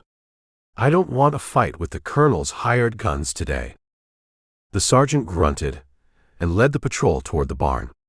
The double V hands, leaning against the fence rails, watched them come. They didn't move to help. They just shifted their toothpicks and watched the soldiers with eyes that were hard and flat. Hatcher walked up the steps. The wood creaked under his spurs. He stood by the railing, looking out at the vast, empty spread of the ranch. "We found something today," Hatcher said. "About 10 miles east. In a wash." "Did you?" Vance took a sip. "Gold." "Bodies," Hatcher said. 6 of 'em. Shot to pieces." Vance didn't blink. He swirled the glass. "It's a hard country, Captain. Men die. These men didn't just die. They were executed. 4570. Government issue." Hatcher looked at Vance. "Your brand of justice, Colonel. Efficient." "I don't know what you're talking about." "I think you do. One of them, the one in the red shirt, looked like that rustler you complained about last month. The one moving beef across the Pecos." Vance smiled. It was a small, cold movement of his lips. "If he's dead, then I suppose my complaints were heard." "By who?" Hatcher asked. "My patrol was in the South Quadrant. We didn't shoot them." "Maybe they shot each other. Thieves fall out." "No," Hatcher said. "Someone stood on the rim and dropped them. Someone who knows how to shoot. And then someone walked down there and went through their pockets." Hatcher leaned against the porch post. He took off his hat and ran a hand through his matted hair. "Speak found tracks," Hatcher said. "One rider. On a bay horse. Came from the wash. Headed this way." Vance went still. The ice in his glass stopped clinking. He thought about the man who had just ridden out.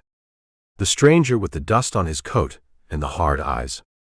The man who had looked at the empty Winchester crates by the blacksmith shop. "A bay horse," Vance said softly. "That's right. You see him." Vance set the glass down on the railing. He picked up his cigar. He took his time lighting it, shielding the match flame with his hands. He puffed, the blue smoke drifting over Hatcher's shoulder. "I saw him," Vance said. Hatcher straightened up. The fatigue seemed to drop off him. "He was here 20 minutes ago," Vance said. "Rode right up to the porch. Arrogant. Didn't introduce himself. Just sat there and looked at me like I owed him money." "What did he look like?" "Drifter," Vance said. "Wore a canvas coat. Vest. Had a badge in his pocket. Or maybe he just carried himself like he used to wear one." "Badge?" "Mexican coin," Vance said. "Cut into a star. Looked like trash." Hatcher nodded. "That fits. A vigilante. Or a bounty hunter who decided to keep the bounty." He asked questions, Vance said. "About the Indians." Hatcher stiffened. He looked around the yard, checking to see if anyone was listening. He saw the Comanches. "He saw them leave," Vance said. "He saw the loot. He saw the scalps. He asked why I didn't shoot them." "What did you tell him?" "I told him it was none of his business," Vance said. But he didn't look satisfied. He rode over to the barn. Watered his horse. He looked at the crates, Hatcher. Hatcher cursed. "The rifles." "The empty rifles," Vance corrected. "But a man like that, a man who shoots 6 rustlers from a ridge, he can do the arithmetic. He knows what 10 empty crates means when a war party just rode through." Hatcher paced the porch. He looked nervous. Corruption worked best in the dark, and suddenly the lights were being turned on. "He's a loose end," Hatcher said. "He's a knot," Vance said. "And you need to cut it." Vance picked up the glass again. He held it out. "He went west," Vance said. "Toward the breaks. He's got a 20-minute head start on a tired horse. Your mounts are fresh." Hatcher looked at the glass. He took it. He drank the lemonade in one long swallow, the ice hitting his teeth. It was cold, sweet, and expensive. It tasted like a bribe. "He killed 6 men," Hatcher said, wiping his mouth. "That makes him a murderer." Federal jurisdiction. He killed 6 bandits, Vance said. Nobody cares about them.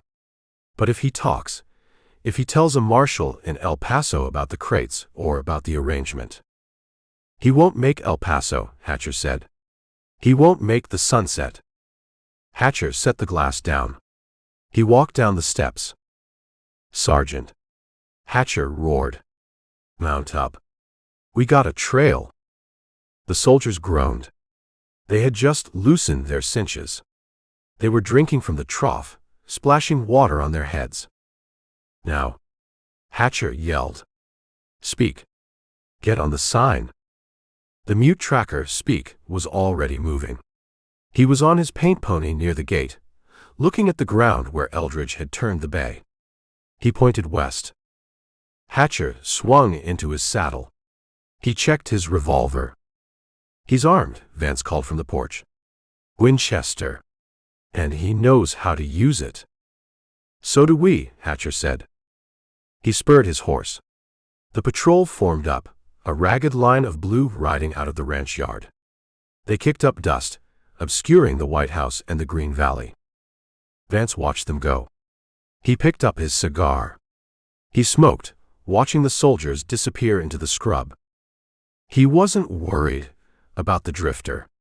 Hatcher was a thug, but he had numbers. 10 guns against 1. The math was simple. Vance looked at the empty crates by the barn. Burn them, he said to the nearest ranch hand. Sir.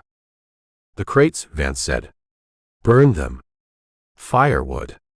I don't like clutter in my yard. He sat back in his chair. He closed his eyes. He listened to the wind in the cottonwoods. It was a peaceful sound. The sound of business being done. Out in the scrub, Eldridge Sample watched the blue column emerge from the double V gate. He was a mile out, hidden in a fold of the land. He saw them turn. He saw the tracker point. They weren't riding a patrol pattern. They were riding a line. His line. He sold me, Eldridge said. He looked at the bay horse. It was rested, but it wasn't a racehorse. It couldn't outrun a cavalry troop on open ground. He looked west. The Caprock was a wall of red stone 5 miles away. If he could reach the rocks, he had a chance. If they caught him on the flat. Run, Eldridge said. He kicked the bay. The horse leapt forward. Eldridge stayed low, hugging the neck. He didn't look back. He didn't have to. He could feel the eyes of the tracker on his spine. Chapter 6. The bay horse was honest. It gave everything it had without asking why, digging its hooves into the caliche and pushing against the earth with a rhythm that was starting to falter. Eldridge Sample felt the change in the animal's stride through his knees. It wasn't a stumble, not yet. It was a heaviness, a delay in the recovery. The bay was running on heart, but its lungs were burning a fuel that was running low. Eldridge looked back. The dust cloud behind him was a solid wall, rolling west. At the base of it, 10 dark shapes moved with a mechanical, terrifying stamina. They're gaining, Eldridge said. He didn't shout it. The wind whipped the words away before they cleared his lips. The cavalry mounts were fresh. They had spent the morning eating Colonel Vance's grain and drinking from his deep well. They were big American horses, bred for power and endurance, carrying men who rode with the arrogance of a pack that knows the rabbit has nowhere to go. Eldridge looked ahead. The Caprock escarpment was a red line on the horizon, jagged and broken. It offered shade. It offered rocks. It offered a place where a man with a Winchester could make a stand and maybe turn the math around. But it was 3 miles away. Too far, Eldridge whispered. He leaned low over the bay's neck. He could smell the sour sweat of the horse, the dust in its mane. Come on, he urged. Just a little more. The bay groaned, a low vibration in its chest, and stretched out. It picked up the pace, its hooves striking sparks from the flint. Behind him, a bugle sounded. It wasn't a call to charge. It was a taunt. A brassy, discordant note that cut through the heat haze. Captain Hatcher was playing with him. Eldridge checked his rifle. It was in the scabbard, bouncing against his leg. He couldn't shoot from the saddle at this speed. He'd just waste lead. He had to make the rocks. He checked the distance again. 2 miles. The ground was getting rougher. Scrub oak and mesquite clawed at the horse's legs. A dry wash cut across the path, 6 feet deep and 20 wide. The bay didn't hesitate. It gathered its haunches and launched. They hung in the air for a second, a suspended moment of silence, before hitting the far bank with a bone-jarring thud. The bay scrambled, dirt flying, and hauled itself up. Eldridge looked back. The lead rider, the tracker Speak, hit the wash. He was riding the paint pony bareback. He didn't jump. He slid down the bank and scrambled up the other side like a goat. He didn't lose a second. Hatcher and the soldiers followed, their big horses taking the jump in stride. They were closing. 500 yards. 400. Eldridge could see the individual soldiers now. He could see the yellow stripes on their legs. He could see the carbines resting on their thighs. They weren't shooting. Not yet. They want to run me down, Eldridge realized. They want to do it close. He spurred the bay. It was a cruel thing to do to a tired horse, but the alternative was a rope or a bullet in the back. The bay responded. It surged, fighting the exhaustion. 1 mile to the rocks. The terrain was rising now, sloping up toward the cliffs. The footing was loose shale. The bay slipped, caught itself, and kept running. Crack. The sound was small, distant. A bullet kicked up dust 10 feet to Eldridge's left. He didn't look back. He kept his eyes on the red wall ahead. Crack. Crack. They were finding the range. Sergeant. Hatcher's voice drifted over the distance, thin but clear. Drop the horse. Don't let him make the climb. Eldridge gritted his teeth. He weaved the bay, trying to spoil the aim. The soldiers pulled up. They stopped their horses. They weren't shooting from the saddle anymore. They were dismounting, kneeling, taking careful aim. Eldridge saw the glint of the barrels. Sorry, boy, Eldridge whispered to the horse. He kicked his feet free of the stirrups. He grabbed the horn, ready to bail. A volley rang out. A ragged tear of sound. The air around him swarmed with lead. Zip, zip, zip. The bay screamed. It was a terrible, human sound. A high-pitched shriek of agony. The horse didn't stumble. It simply ceased to function. A .45 70 slug hit it in the hindquarters, shattering the hip. Another hit the ribs. The bay went down. It collapsed mid-stride, its back legs failing. It plowed into the shale, nose first, turning a somersault. Eldridge pushed off. He launched himself to the side, diving into the air. He hit the ground hard. He rolled, tucking his chin, the world spinning in a blur of blue sky and red dirt. He slammed into a mesquite bush. The thorns tore at his coat, but they stopped him. He lay there for a second, the wind knocked out of him, gasping for air that tasted of dust. He heard the horse. The bay was 10 yards away. It was thrashing, its legs kicking uselessly against the rocks. It was trying to stand, but its back end was dead weight. It raised its head, eyes rolling white, and screamed again. Eldridge scrambled to his knees. He reached for his Winchester. It was gone. The rifle was still in the scabbard, pinned under the 1,000 pounds of dying horse. He reached for his Colt. It was there, jammed into the holster tight. He yanked it free. He looked down the slope. The soldiers were mounting up. They were laughing. They had done their target practice, and now they were coming to collect the prize. Good shooting, boys, Hatcher yelled. That's how you stop a runner. Eldridge looked at the rocks. They were still half a mile away. Too far to run. Too far to crawl. He looked at the horse. The bay was suffering. It was breathing blood, pink foam bubbling from its nose. It looked at Eldridge. It knew him. It didn't understand why the running had stopped, or why the pain had started. Eldridge crawled over to it. "Easy," he whispered. "Easy." He put his hand on the horse's neck. The sweat was hot. The muscles were bunching, fighting a battle that was already lost. The soldiers were closing. 300 yards. A wall of blue coats and dust. Eldridge cocked the Colt. He put the muzzle against the bay's head, right behind the ear. "I owe you," Eldridge said. He pulled the trigger. The shot was lost in the thunder of the approaching hooves. The horse shuddered once and went still. The panic left its eyes. Eldridge stood up. He held the Colt in his hand. 5 rounds left.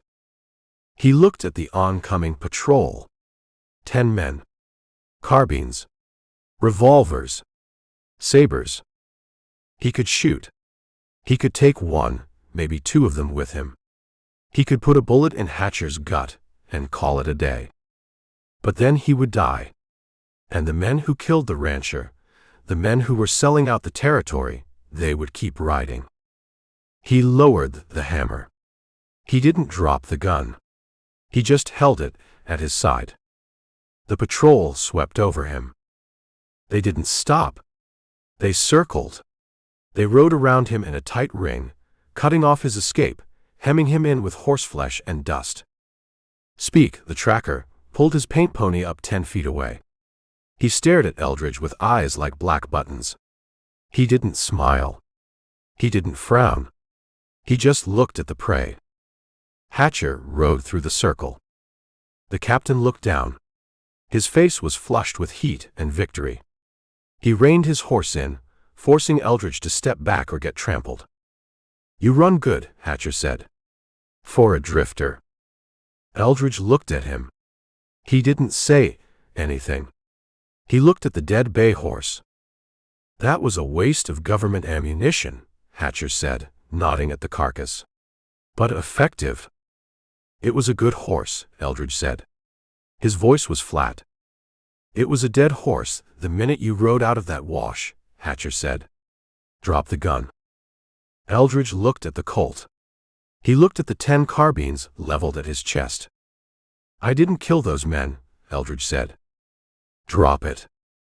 Eldridge opened his hand. The Colt fell into the dust. "Kick it away." Eldridge kicked it. It slid across the shale, coming to rest near the tracker's pony. Hatcher smiled. It wasn't a nice smile. It was the smile of a man who enjoyed breaking things. "Get down," Hatcher said to his sergeant. "Bind him. Tight. I want him to feel the iron." The sergeant dismounted. He pulled a pair of heavy iron shackles from his saddlebag. He walked toward Eldridge, a length of chain swinging from his hand. Eldridge didn't fight. He held out his wrists. "You're making a mistake, Captain," Eldridge said. "We haven't captured a guilty man yet," Hatcher smirked, repeating the line he undoubtedly used on every poor soul he dragged back to the fort. "Every single one of 'em says the same thing.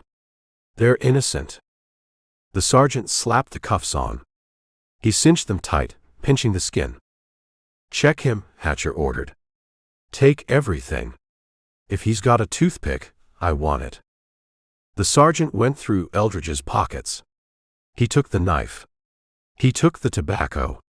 He took the Mexican coin star. He held the badge up. It flashed in the sun, dull and dented. "What's this?" the sergeant asked. "Toy Ranger?" Hatcher laughed. "Souvenir. Put it in the bag. It'll look good on my desk." Eldridge watched the badge disappear into the sergeant's saddlebag. He felt a cold, hard knot form in his chest. They had his horse. They had his gun. They had his name. But they didn't have him. Not really. Mount up, Hatcher yelled. We got a long ride to the fort, and I want to get there before the hanging rope rots. The sergeant grabbed the chain between Eldridge's wrists. He tied the other end to his saddle horn.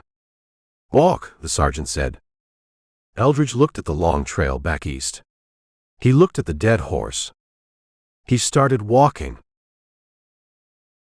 Chapter 7. The chain didn't have any give. It was a straight line of iron links stretching from the saddle horn of the sergeant's horse to the manacles cutting into Eldridge Sample's wrists. Eldridge walked. He didn't look at the sergeant's back.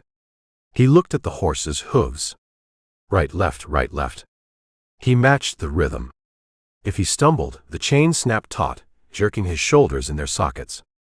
If he fell, he dragged. He had learned that in the first mile. The sun was dropping, but it wasn't done with them yet. It pushed long purple shadows across the scrub, stretching the patrol out into a line of dark shapes moving through the heat haze. Pick it up, prisoner, the sergeant grunted, not looking back. He touched his spurs to the horse, quickening the pace just to see if the man on the end of the line could keep up. Eldridge lengthened his stride. His boots, he still had his boots though Hatcher had threatened to take them, were heavy with dust. His throat was a chimney full of soot. He hadn't had water since the wash. They rode for 2 hours. The terrain shifted from the broken rock of the chase back to the flat hardpan. Camp, Hatcher yelled from the front of the column. He pointed to a cluster of mesquite and a dry creek bed that offered a windbreak. It wasn't a fort. It wasn't much of anything, just a place to stop moving. The sergeant reined in. Eldridge stopped, the chain going slack. He stood there, swaying slightly, the sweat drying cold on his skin. Get him off the line, Hatcher ordered, swinging down from his horse. He tossed his reins to a private. And tie him to the wagon wheel. I don't want him wandering off to file a complaint. The patrol had a supply wagon, a small, rattling buckboard that had trailed the main group. It was parked near the mesquite. The sergeant unlocked the chain from the saddle. He grabbed Eldridge by the shoulder and shoved him toward the wagon. Move. Eldridge walked to the wagon. He sat down in the dirt, his back against the iron-rimmed wheel. The sergeant looped the chain around the spokes and padlocked it. Comfortable? The sergeant asked. He grinned, showing teeth stained with tobacco. It beats walking, Eldridge said. His voice was a dry croak. Don't get used to it. Tomorrow, we do 20 miles. Running. The sergeant walked away toward the fire that was already being built. Eldridge leaned his head back against the spokes. He closed his eyes for a second, measuring his reserves. He was thirsty, bruised, and tired. But he wasn't broken. He watched the camp settle in. These weren't soldiers. Not really. They wore the blue wool, but they wore it like a disguise. Tunics were unbuttoned. Hats were tossed on the ground. There was no perimeter set, no latrine dug. Just men looking for a bottle and a fire. Hatcher sat on a crate near the fire. He had his flask out. He took a long pull, wiped his mouth, and looked at Speak. The mute tracker was sitting on his haunches a little ways off, sharpening a knife. He didn't look at the fire. He looked at the dark. Good work today, Speak, Hatcher said. You ran him right into the ground. Speak didn't answer. He just turned the knife over, the blade flashing orange in the firelight. What about the loot? A corporal asked. He was digging through a saddlebag, Eldridge's saddlebag. He pulled out the box of .44, the 40 shells. This fits my Winchester. Keep it, Hatcher said. Consider it a bonus. He had beans, the corporal said, tossing a can to another man. And peaches. Peaches, Hatcher said. He laughed. A man who eats peaches after killing 6 men. That's cold. I didn't kill them, Eldridge said from the wheel. The conversation around the fire stopped. Hatcher stood up. He walked over to the wagon, his boots crunching in the gravel. He stood over Eldridge, blocking the light. "You're talking," Hatcher said. "I didn't give you permission to talk." "You took my horse," Eldridge said. "You took my gun. You didn't take my tongue." Hatcher crouched. He smelled of bad whiskey and old sweat. "You killed them," Hatcher said. "We saw the tracks. We saw the bodies. Professional work. Military work." "It was an ambush," Eldridge said. 45-70 slugs. Volley fire. "Is that right?" Hatcher smiled. "You know a lot about it." "I know what a government bullet does to a chest." Eldridge looked at Hatcher's holster. He looked at the carbines stacked carelessly against a log. "I know who carries them." Hatcher's smile got tight. "You accusing the U.S. cavalry, Drifter?" "I'm accusing men who shoot bandits and don't bury them." Hatcher stood up. He kicked dirt into Eldridge's face. "They were trash," Hatcher said. He walked back to the fire, raising his voice so his men could hear. "Rustlers. Scum. They were competition." "Competition?" the corporal asked, opening the peaches with a bayonet. "For the range," Hatcher said. "Those boys, they were picking off strays. Messing with the colonel's inventory. We just cleaned up the pasture." "Inventory," Eldridge whispered. "That's right," Hatcher said. "We protect commerce. That's the job." "And those 6 men? They were bad for business. So you executed them." "We engaged the enemy," Hatcher said. He took another drink. "And we won. Just like we won with you. You're the last one. The one who got away." "I wasn't with them." "Doesn't matter," Hatcher said. "You're here now. And you're going to hang for it. We'll write the report when we get to the fort. Bandit leader captured after lengthy pursuit. Confessed before execution." The soldiers laughed. They passed a bottle around. They dug into the stolen beans. Eldridge watched them. They were eating his food. They were drinking to his death. He looked at his wrists. The cuffs were tight, ratcheted down to the last notch. The chain was heavy, wrapped through the wheel spokes. He looked at the sentry. The sergeant had posted a guard, a young private who looked like he'd rather be sleeping.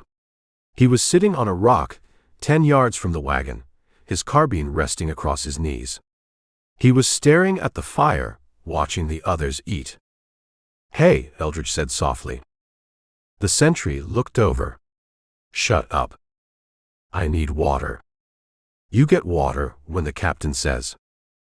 "If I die of thirst," Eldridge said, "you have to carry me back.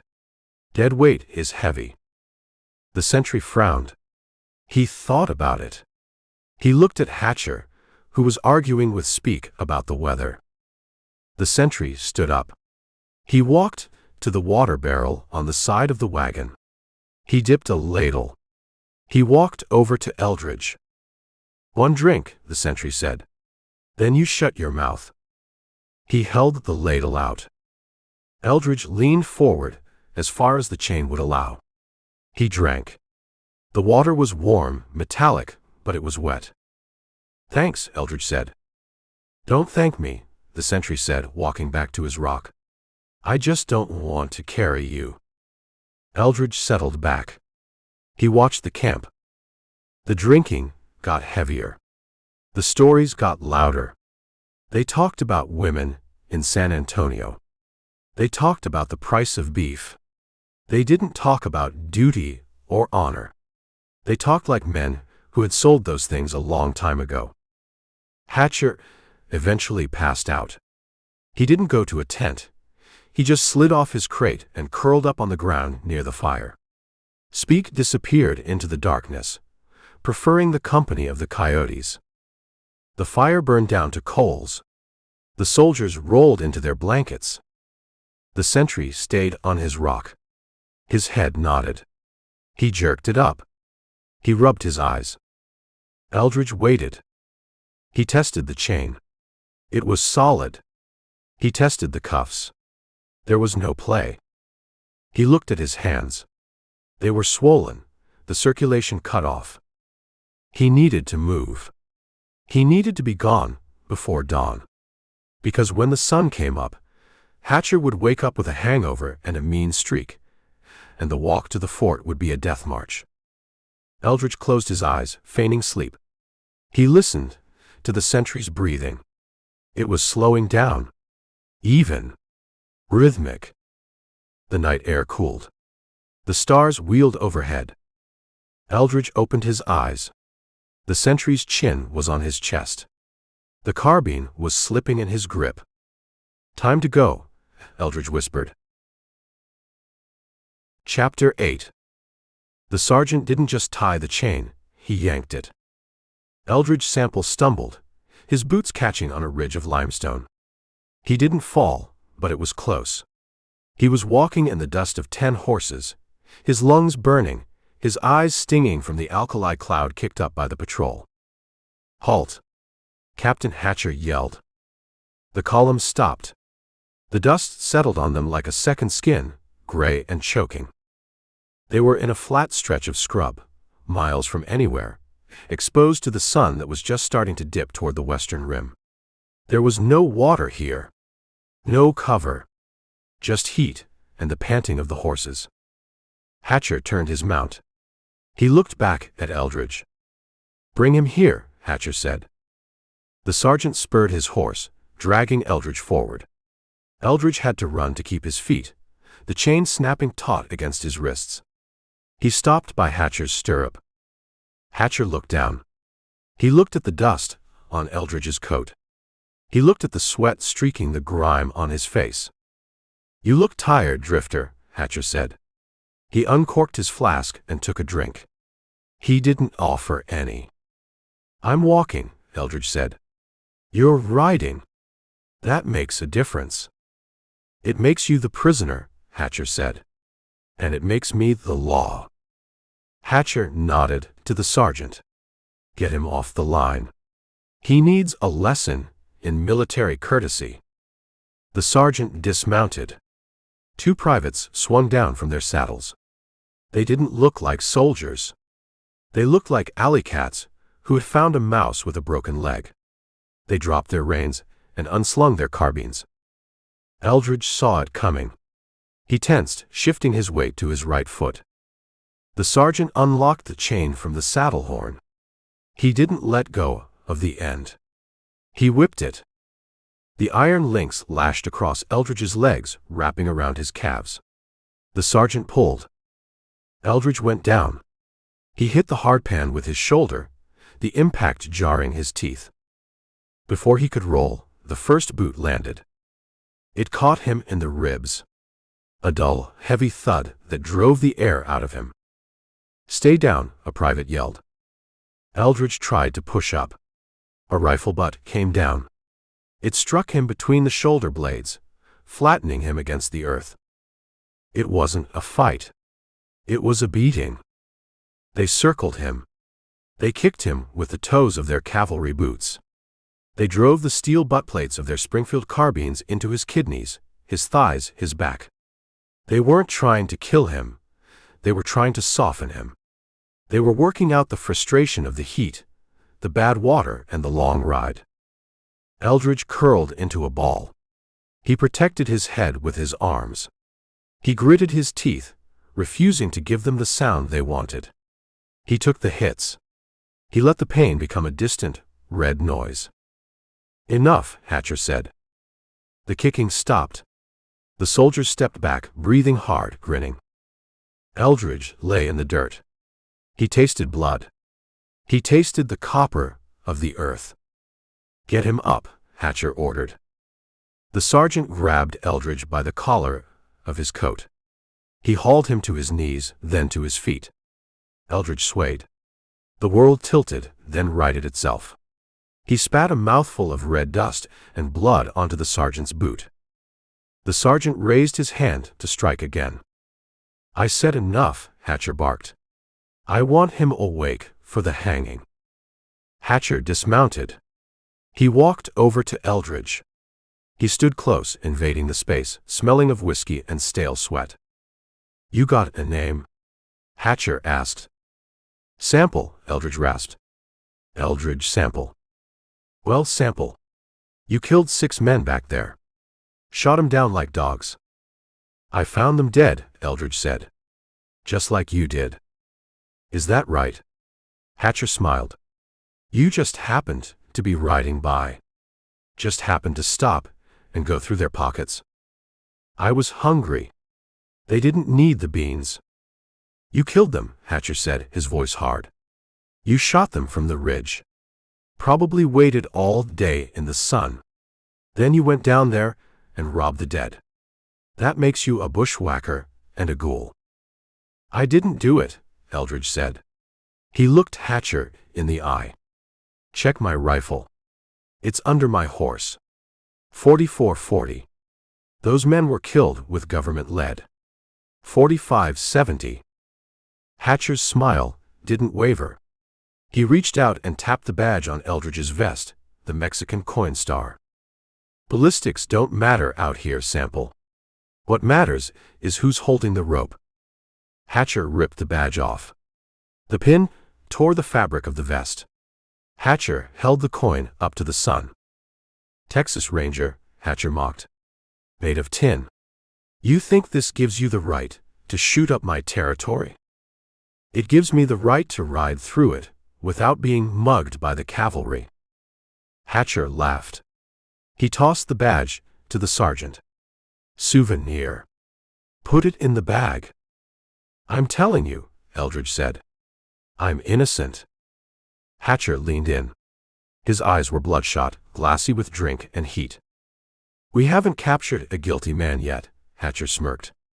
Every single one of them says the same thing. They're innocent. They're just passing through. They're just poor cowboys lost in the storm. Hatcher poked Eldridge in the chest. Guilt is a decision I make, Sample. And I've decided. He turned to his men. Strip him, Hatcher said. I don't want him carrying anything but his skin. The sergeant moved in. He was rougher this time. He unbuckled Eldridge's gun belt, the empty one since the Colt was already gone. He tossed it into the supply wagon. He went through Eldridge's pockets. He found the beans. He found the tin of peaches. Look at this, the sergeant said, holding up the can. Peaches. The dead man's lunch. Evidence, Hatcher said. Keep it. The sergeant found the pouch of tobacco. He found the few silver dollars Eldridge had. He took it all. Then he found the map. The hand-drawn paper from the dead bandit's vest. He handed it to Hatcher. Hatcher unfolded it. He looked at the pencil lines. The X near the double peaks. Well, well, Hatcher said. Looks like our drifter had a destination. I found it, Eldridge said. On the man in the red shirt. Sure you did. Hatcher folded the map and put it in his tunic. This stays with me. Boots? The sergeant asked. You want his boots, Captain? They look like good leather. Hatcher looked at Eldridge's boots.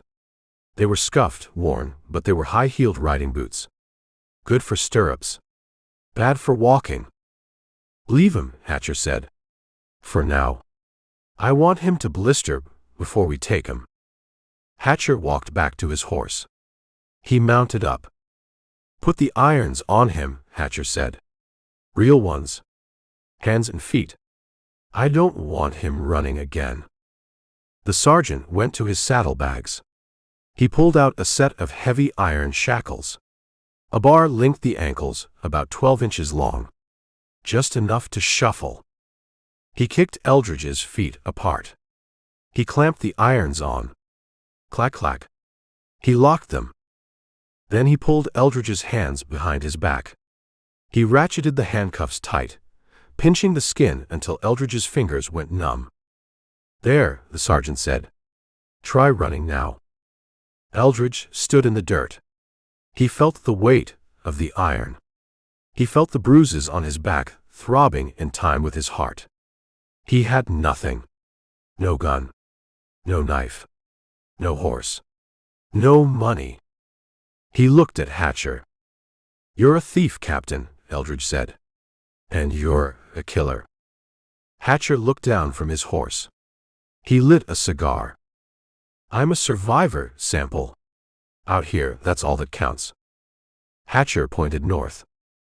Wagon, Hatcher said. Tie him to the tailgate. If he falls, drag him. We make the fort in 2 days. The sergeant grabbed the chain, connecting the handcuffs. He dragged Eldridge to the back of the supply wagon. He looped the chain through the iron brace on the tailgate and padlocked it. Walk, the sergeant said. The wagon lurched forward. The wheels ground into the caliche. Eldridge stumbled. The ankle irons bit into his shins. He caught his balance. He forced his legs to move, shuffling to keep up with the mules. The dust rose up, choking him. The sun beat down on his head. He wasn't drifting anymore. He was livestock. But as he walked, head down, watching the iron rims of the wagon wheels turn, he didn't think about the pain. He thought about the map in Hatcher's pocket. He thought about the empty Winchester crates at the Double V. And he thought about the knife the cook was using to peel potatoes in the back of the wagon, just out of reach. Chapter 9. The fire was too big. It wasn't a cooking fire, carefully fed with mesquite roots to keep the smoke down and the heat concentrated. It was a bonfire. The soldiers had dragged a dead cedar log into the center of the camp and lit it up like they were trying to signal the moon. Flames licked 6 feet into the air, throwing sparks that died in the darkness above the canyon rim. Eldridge Sample sat in the dirt, his back pressed against the iron rim of the wagon wheel. The chain that connected his wrists was looped through the spokes and padlocked. It gave him about a foot of play, enough to shift his weight, not enough to stand. He watched the soldiers. There were no sentries posted on the perimeter. No pickets watching the horses. The discipline that had held them together during the chase had evaporated the moment the sun went down and the bottle came out. They were gambling. A blanket was spread near the fire, covered in coins and crumpled bills. Hit me, the corporal said. He was the one who had taken the peaches. He was sitting cross-legged, his tunic unbuttoned, a cigar clamped between his teeth. The sergeant dealt a card. He flipped it face up. A jack. Bust, the sergeant said. He swept the pile of silver dollars toward his side of the blanket. That's my pay, the corporal complained. That's the dead man's pay, the sergeant corrected. He picked up a silver dollar, one of the ones Eldridge had seen in the bandit's pocket in the wash. He flipped it. It flashed orange in the firelight. You just been carrying it for him. Captain Hatcher wasn't playing. He was sitting on a crate of hardtack, his boots propped up on a log. He had the flask in his hand. He was staring at the fire, his eyes glassy and unfocused. He looked like a man trying to remember a song he used to know. Eldridge shifted his legs. The ankle irons clinked. The sound made Hatcher look over. You still awake, Drifter? Hatcher asked. His words were slurred, sliding into each other. Hard to sleep, Eldridge said. The chain is loud. It's supposed to be loud. Reminds you where you are. I know where I am, Eldridge said. I'm in a camp run by drunks. The sergeant laughed. He didn't look up from the cards. He's got a mouth on him, Captain. You want me to shut it? Let him talk, Hatcher said. He's bored. He knows he's dead tomorrow. Hatcher took a drink. He wiped his chin. You see, speak. Hatcher asked the sergeant. He went for a walk. Probably eating a lizard somewhere. That mute gives me the creeps. He found the trail, Hatcher said. He did his job. The corporal reshuffled the deck. He looked at Eldridge. You really killed them 6 boys? The corporal asked. Or was you just picking the bones? I told you, Eldridge said. I found them. Well, whoever did it, the corporal said, dealing a hand, did good work. That fella in the red shirt. I saw him in the scope. He didn't even know he was dead until he hit the ground. Eldridge went still. He leaned his head back against the spokes, closing his eyes to slits. In the scope, Eldridge repeated softly. The corporal realized he'd said too much. He looked at Hatcher. Hatcher didn't seem to care. He waved the flask. Tell him, Corporal. Tell the dead man how the army works. The corporal grinned. He relaxed. He picked up his cards. We was on the ridge, the corporal said. Waitin'. We been waitin' 2 days. Speak found their sign crossing the Pecos. Said they were moving heavy. Moving what? Eldridge asked. Beef? The corporal laughed. No. Not this crew. These boys didn't herd cows. They herded opportunity. They were rustlers, the sergeant said, cutting in. But not the kind that steal from ranches. They were stealing from the root. The root. The colonel's root, the sergeant said. He threw a card down. Double V beef moves north. It don't get taxed. It don't get hassled. That's the arrangement. And those 6 men. They were poaching, the sergeant said. They hit a double V drive last week. Took 50 head. Colonel Vance, he don't like poachers. He sent word to the fort. And the fort sent you, Eldridge said. We protect commerce, Hatcher mumbled from his crate. It's in the charter. You ambushed them, Eldridge said. You lay on that ridge, and you executed them. It was a battle, the corporal said. A skirmish. They didn't fire a shot. That's because we're better shots, the corporal said. He tapped his chest. U.S. cavalry. Precision marksmanship. He laughed again. He poured whiskey into a tin cup and drank it. Besides, the corporal said, wiping his mouth, they wasn't criminals. Not really.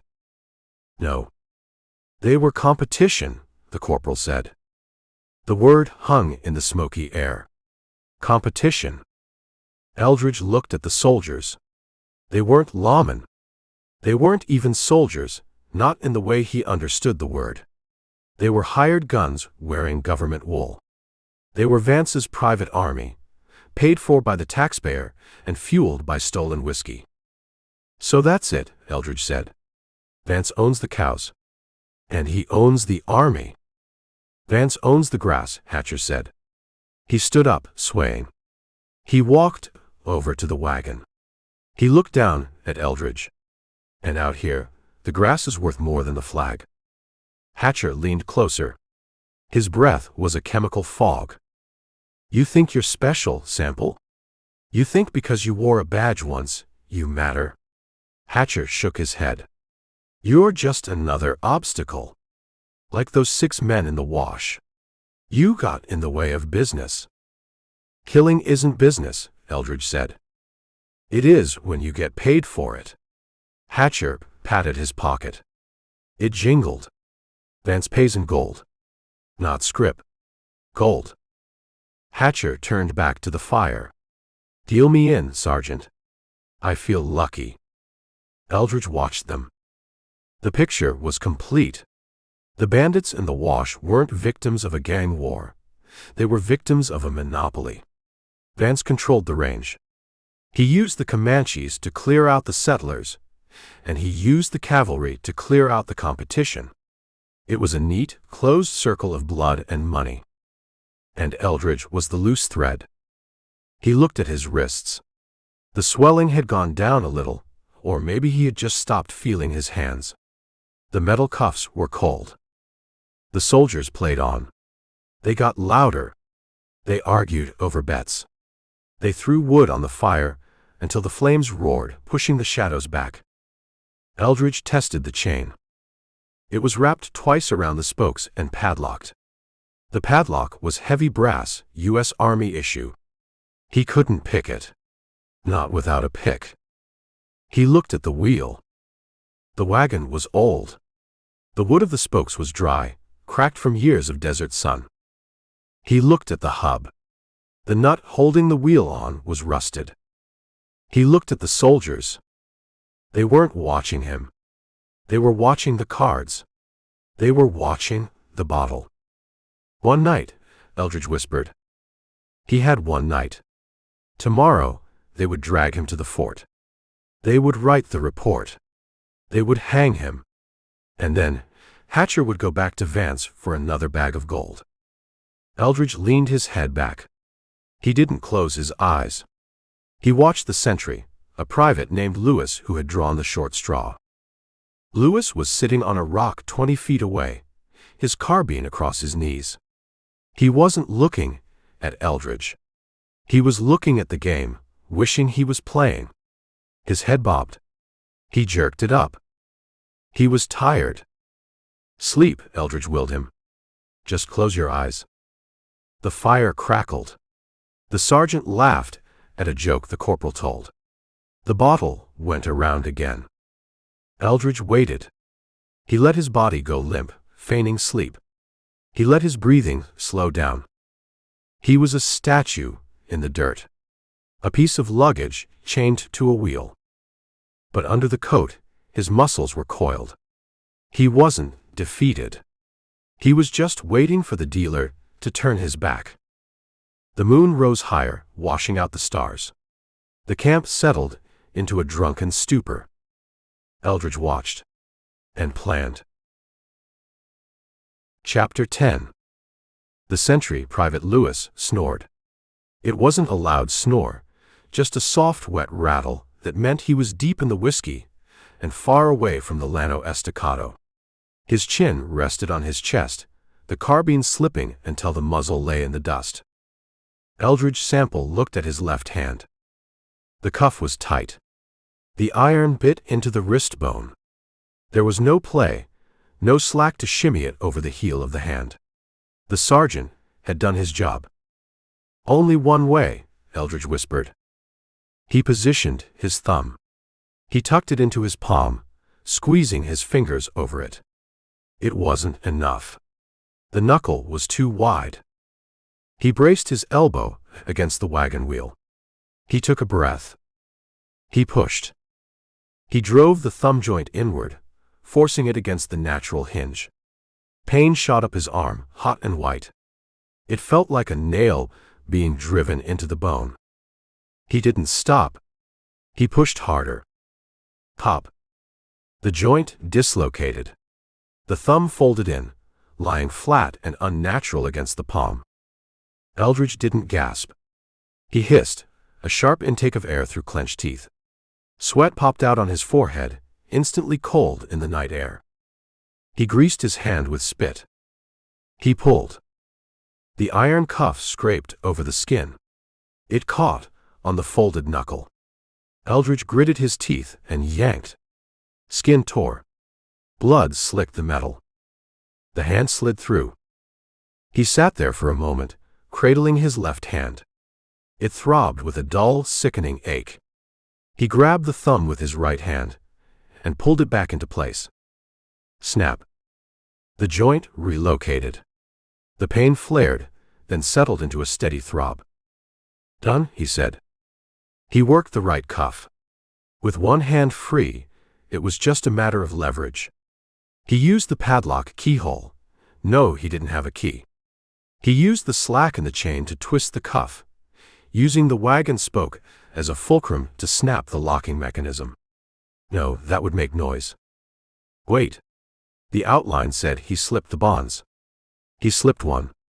With one hand free, he could reach the padlock on the wheel. No, the sergeant had the key. He looked at the chain wrapped around the spokes.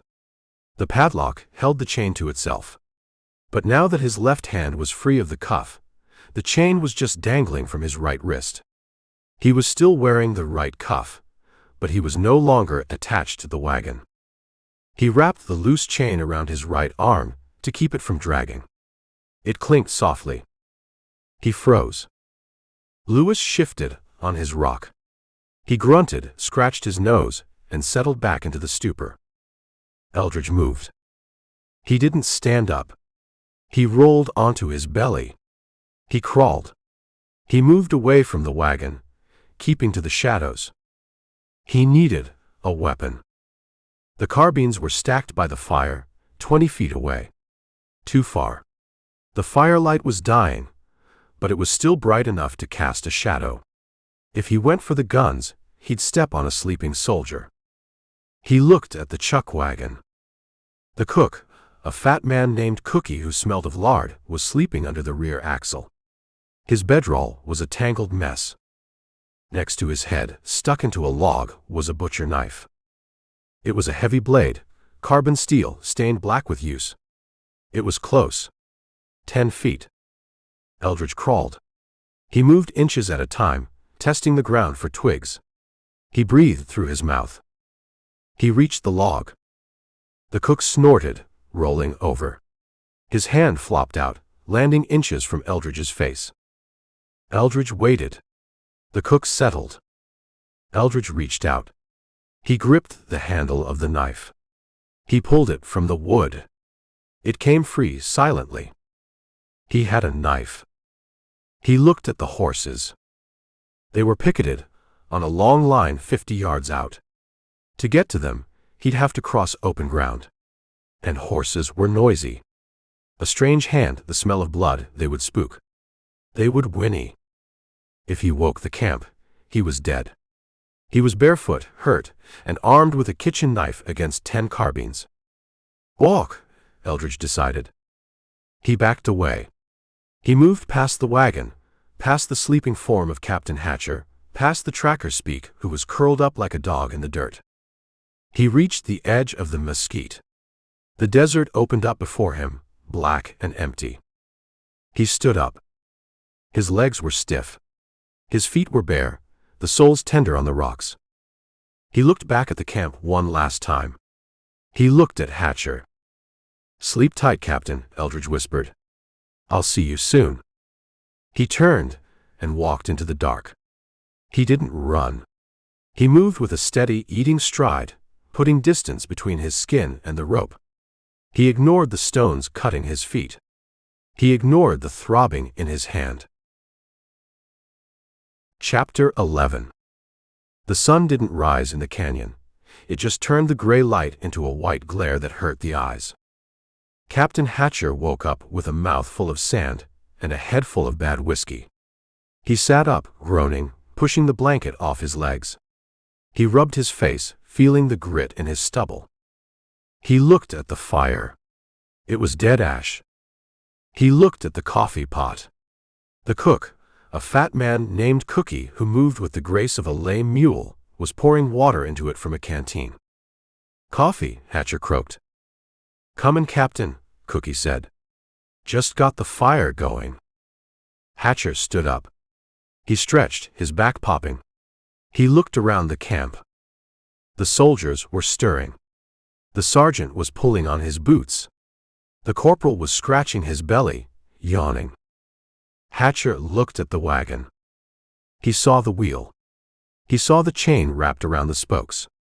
He saw the padlock, still locked tight. He didn't see the prisoner. Hatcher blinked. He thought maybe the whiskey was playing tricks. He took a step closer. The chain was dangling from the hub. The cuffs were there, lying in the dirt. One was closed. The other was empty. Where is he? Hatcher said. His voice was low, dangerous. He looked for the sentry. Private Lewis. Lewis was sitting on his rock, his chin on his chest, his carbine resting across his knees. He was asleep. Deep asleep. Hatcher walked over to the wagon. He picked up the empty cuff. He looked at it. It was slick with blood. Fresh red blood that hadn't dried yet. He slipped it, Hatcher whispered. He looked at the ground. He saw the drag marks where Eldridge had crawled. He saw the boot prints leading away into the dark. The rage hit him. It wasn't a hot flare. It was a cold, constricting tightening of his chest. He had caught the man. He had shackled him. He had him ready for the rope. And now he was gone. Hatcher drew his revolver. He walked to Lewis. He didn't shout. He didn't wake him up. He put the muzzle of the Colt against the meat of Lewis' thigh. He pulled the trigger. Bang! Lewis screamed. He jerked awake, flailing, falling off the rock. He hit the ground, clutching his leg. The carbine clattered away. I'm shot. Lewis yelled. I'm shot. The camp erupted. Soldiers scrambled for their guns, thinking it was Comanches. Stand down. Hatcher roared. Nobody's shooting but me. The sergeant ran over, his suspenders hanging down. Captain? What happened? Hatcher pointed at Lewis, who was rolling in the dirt, sobbing. He fell asleep, Hatcher said. My leg. Lewis cried. You shot my leg. You're lucky I didn't shoot your head, Hatcher said. He holstered the gun. Look at the wagon. The sergeant looked. He saw the empty chain. His face went pale. He's gone, the sergeant said. He's gone, Hatcher mimicked. And he took his hands with him. Hatcher walked to the wagon wheel. He looked at the blood on the cuff. He broke his thumb, Hatcher said. Dislocated it. Pulled it through. That takes commitment. He looked at the cook. Cookie! Hatcher yelled. The cook dropped the coffee pot. Water splashed into the fire, hissing. Sir! Check your knives. Cookie ran to the chuck wagon. He checked the block of wood where he stuck his blades. The butcher knife, Cookie said. The big one. It's gone. Of course it is. Hatcher spat. He crawled right past you. While you were dreaming about pie. Hatcher walked back to Lewis. The private was holding his leg, blood seeping through his fingers. He looked up at Hatcher with eyes wide with terror. I just closed my eyes, Lewis gasped. Just for a second. A second is all it takes, Hatcher said. Sergeant. Bandage him up. Throw him in the wagon. He rides with the flour. He needs a doctor, Captain. He needs a court-martial, Hatcher said. If he dies on the way, save the paperwork. Hatcher turned. He looked at the edge of the camp. Speak was standing there. The mute tracker hadn't moved when the gun went off. He was leaning against a mesquite tree, paring his fingernails with a skinning knife. He looked bored. Speak, Hatcher said. The tracker looked up. He's running, Hatcher said. On foot. Barefoot. He's got a knife. He's got maybe 4 hours on us. Speak nodded. He put his knife away. He walked to the wagon. He knelt by the wheel. He touched the blood on the cuff. He touched the ground. He stood up. He walked to the edge of the brush. He found the spot where Eldridge had stood up. He looked at the ground. He held up 5 fingers. Then he closed his hand into a fist. 5 hours? Hatcher asked. Speak shook his head. He pointed to the blood. He pointed to the horizon. He's hurt, the sergeant translated. And he's moving fast. Speak walked to his paint pony. He swung up, riding bareback. He looked at Hatcher. He pointed west. Go, Hatcher said. Speak didn't wait. He kicked the pony. He rode out of the camp, his eyes locked on the ground, following the ghost trail of a man with no shoes. Hatcher turned to his men. Saddle up. Hatcher roared. We're moving. Captain, the corporal said. Breakfast ain't ready. The coffee. Hatcher kicked the coffee pot over. The water spilled into the dust, turning it to mud. "You want breakfast?" Hatcher yelled. "Catch him. Catch the man who made you look like fools." He walked to his horse. He swung into the saddle. He looked at the empty spot by the wagon wheel. "He thinks he's smart," Hatcher whispered. "He thinks he's tough." He touched the flap of his holster. "He's just meat," Hatcher said. "And meat spoils in the heat." He spurred his horse, leading the patrol out of the canyon, leaving the blood and the spilled water behind. The hunt wasn't over. It had just gotten personal. Chapter 12. The ground in West Texas isn't made for bare skin. It's made of flint shards, limestone caliche that cuts like glass, and goat head thorns that can puncture a leather sole, let alone a calloused heel. Eldridge Sample stopped. He lifted his left foot. A mesquite thorn, 2 inches long and hard as iron, was embedded in the arch. It had gone deep, hitting the muscle. He didn't curse. Cursing took breath, and the air was already getting thin and hot as the sun climbed out of the canyon. He sat on a flat rock, balancing his weight. He pulled the butcher knife from his belt, the one he'd stolen from the sleeping cook. He used the tip of the blade to dig. He pried the thorn out. A bead of dark blood followed it. "Boots," Eldridge said. "Civilization is just a good pair of boots." He looked at his feet. They were already a mess. Swollen, cut, caked with red dust that was mixing with the blood to form a kind of primitive mortar. He had walked 5 miles since leaving the camp. 5 miles of watching every step, and the desert had still taken its toll. He looked back east. The horizon was empty. No dust cloud yet. But Hatcher wouldn't be riding in a column with bugles blowing. He would send the mute. "Speak." Eldridge knew the type. Men who didn't talk usually spent a lot of time looking. Speak would find the spot where Eldridge left the wash. He would see the blood on the rocks. He would measure the stride and know that the quarry was limping. "Can't outrun a horse," Eldridge said. "Not on stumps." He stood up. He unbuttoned his canvas coat. He took it off. The air hit his sweat-soaked shirt, cooling him for a second. He took the shirt off, too. He stood in the sun, bare-chested, his ribs showing through skin that was turning the color of old saddle leather. He laid the shirt on the rock. It was good cotton, thick flannel. He used the knife. He cut the sleeves off. He slit the back panel into wide strips. He worked fast, the knife singing against the fabric.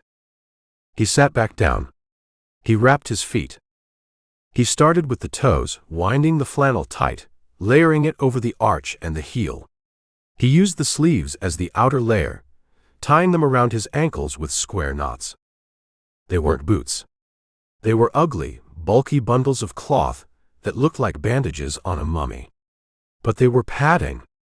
He put the coat back on. He buttoned it over his bare chest.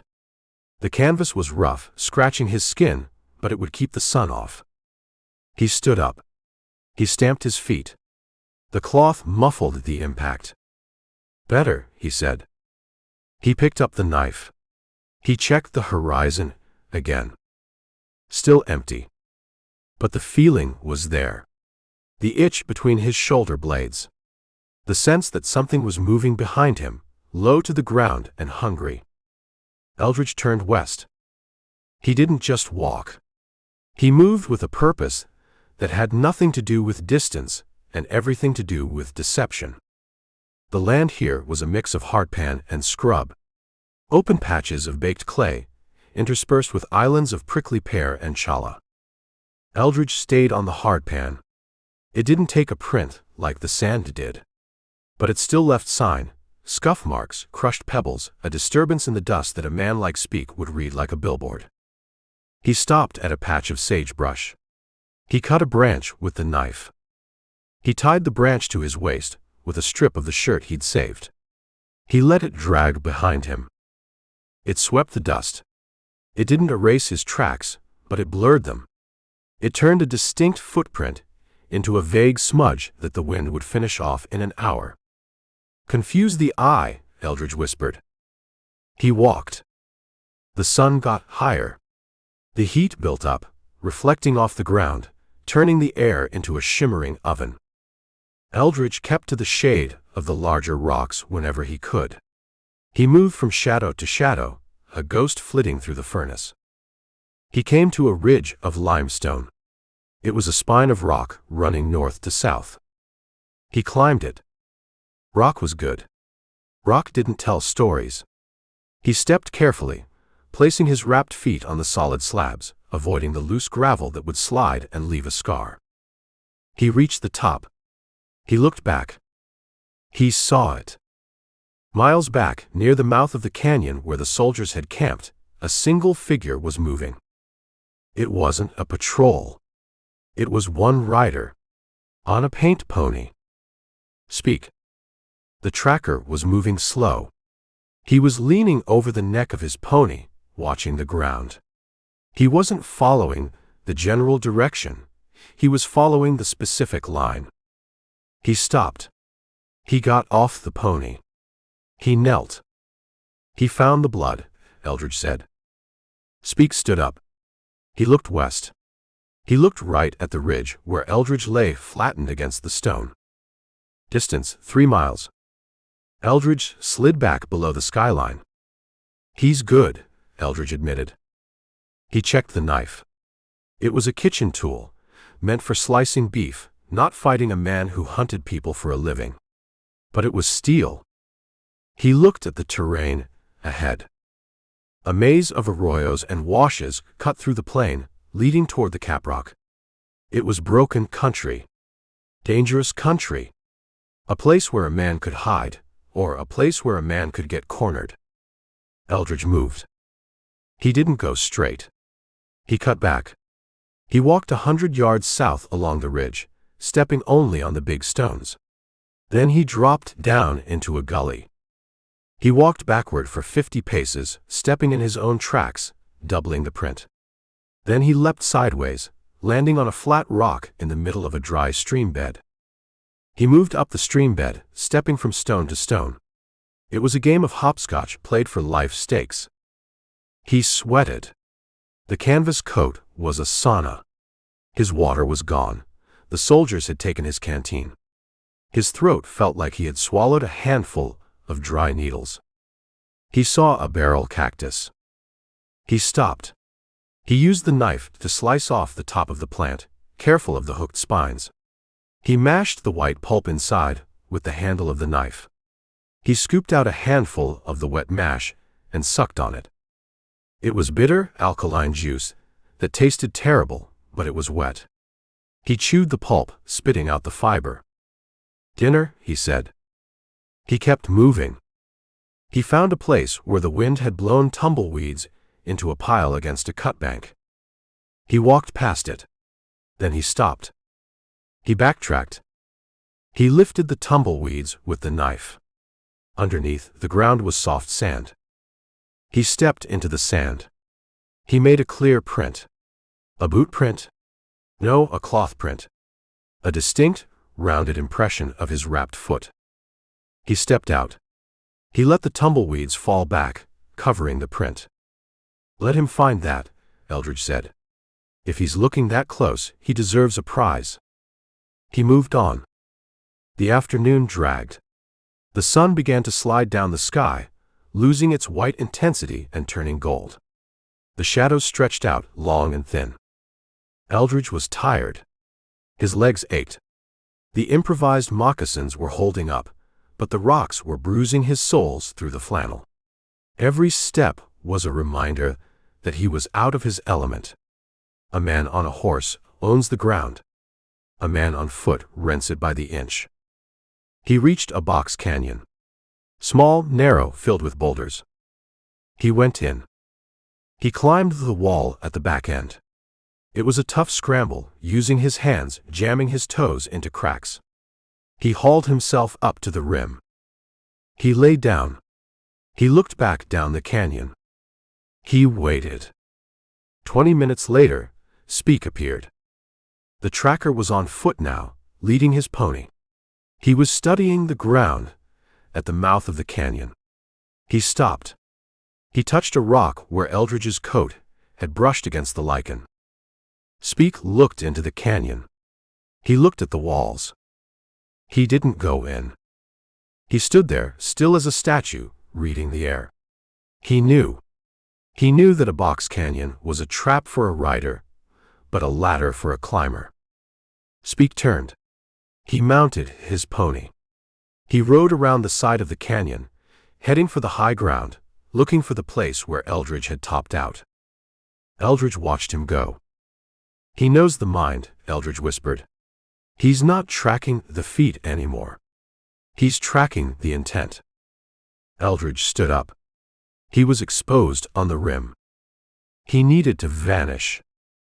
He found a field of volcanic rock, jagged black stones that stretched for a mile. He walked into it. The rock was hard, unyielding. It left no prints. It held no scent.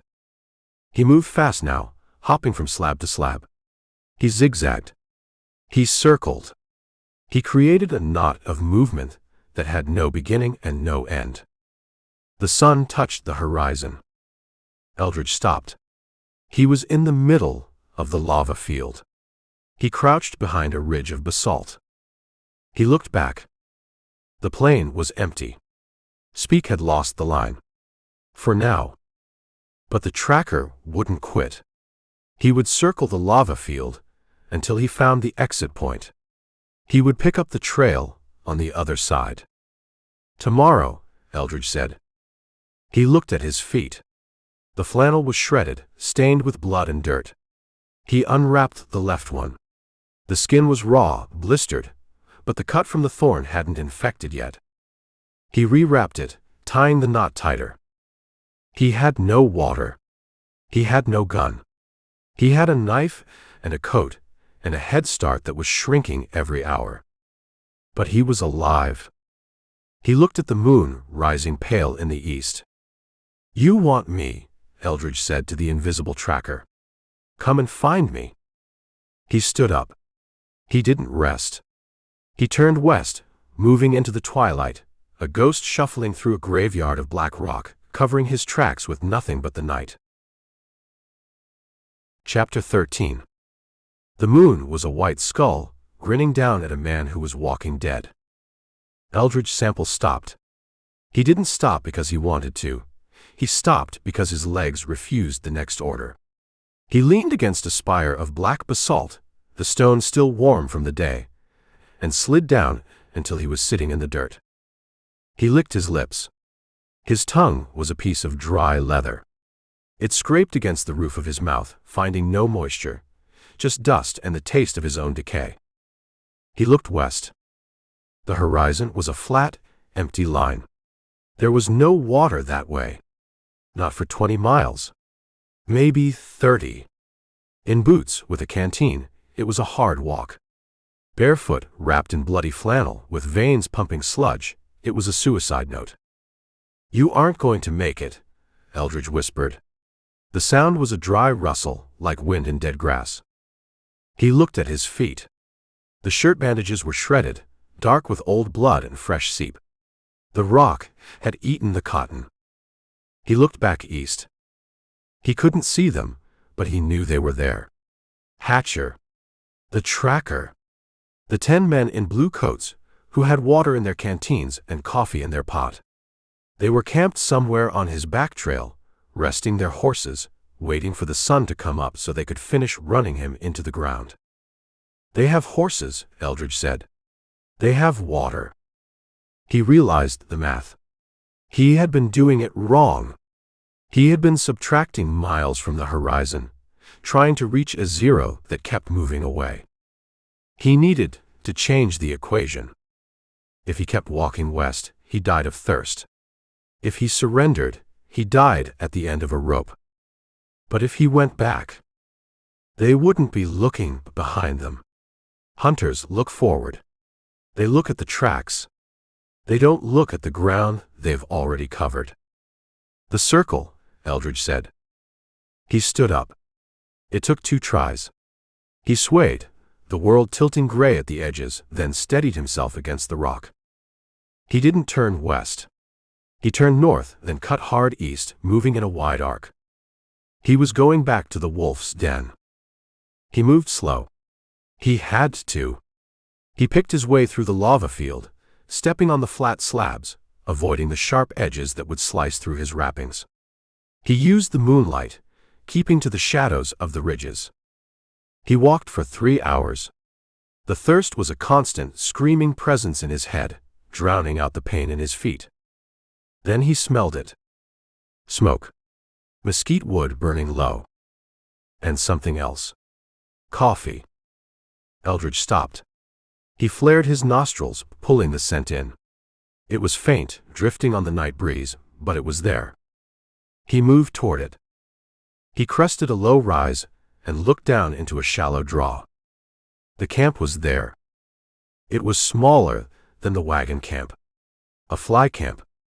They had left the wagon behind to move fast. Just the men and the horses.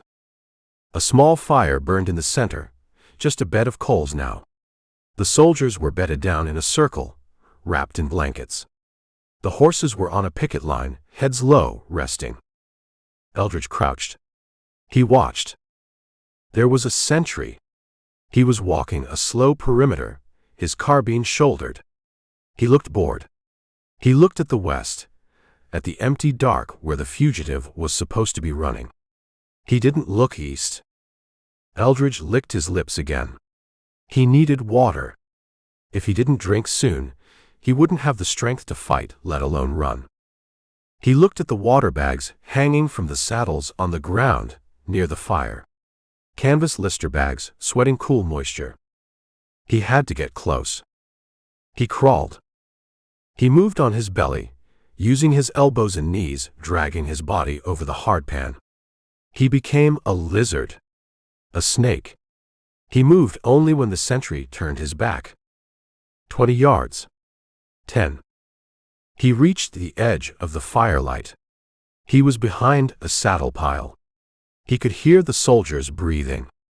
He could hear the corporal snoring, a soft, wet rattle. The sentry walked past, boots crunching softly. He paused, looked at the fire, and kept walking. Eldridge slid forward. He reached the nearest saddle. A canteen was hooked to the horn. He unhooked it. The metal clinked against a stirrup iron. Ting. The sound was tiny, but in the silence it was a bell. The sentry stopped. He turned. Who's there? Eldridge froze. He lay flat, pressing his face into the dirt. He held the canteen tight against his chest to muffle the slosh. The sentry racked the bolt of his carbine. Speak? That you? No answer. The sentry walked toward the saddles. He squinted into the dark. He was 10 feet away. I heard something, the sentry muttered. He took another step. A horse on the picket line blew out a breath and stamped its hoof. The sentry relaxed. He lowered the rifle. Damn horses. Spooky. He turned and walked away, resuming his beat. Eldridge let out a breath he didn't know he was holding. He uncorked the canteen. He didn't gulp. He took a small sip. The water was lukewarm, tasting of tin and canvas, but it was life. He held it in his mouth, letting it soak in. He swallowed. He took another sip. Then a third. He capped the canteen. He didn't put it back. He clipped it to his belt loop. He had water. Now, he needed to know the plan. He looked at the sleeping forms. Hatcher was there, near the fire, sleeping on a cot he must have made them pack. He had a bottle next to his hand. And speak. The tracker wasn't sleeping with the men. He was apart, curled up near a rock on the edge of the light. He lay still, but his eyes were open. He was staring at the stars. Eldridge shrank back into the shadow of the saddle. Speak was the danger. The soldiers were just noise, speak was the eyes. Voices drifted from the other side of the fire. Two men were sitting up, sharing a smoke. The sergeant and a private. "He ain't gonna make it," the private whispered. "Not barefoot. Not in this country." "He made it this far," the sergeant said. "He's tough. I'll give him that. Captain says he's dead by noon tomorrow. Says the sun will cook him." "Captain says a lot of things," the sergeant said. He spat into the coals. "Captain wants him dead so he don't have to explain the money." Eldridge leaned in. "The money." "What money?" the private asked. "The payoff," the sergeant said, his voice dropping lower. "From Vance.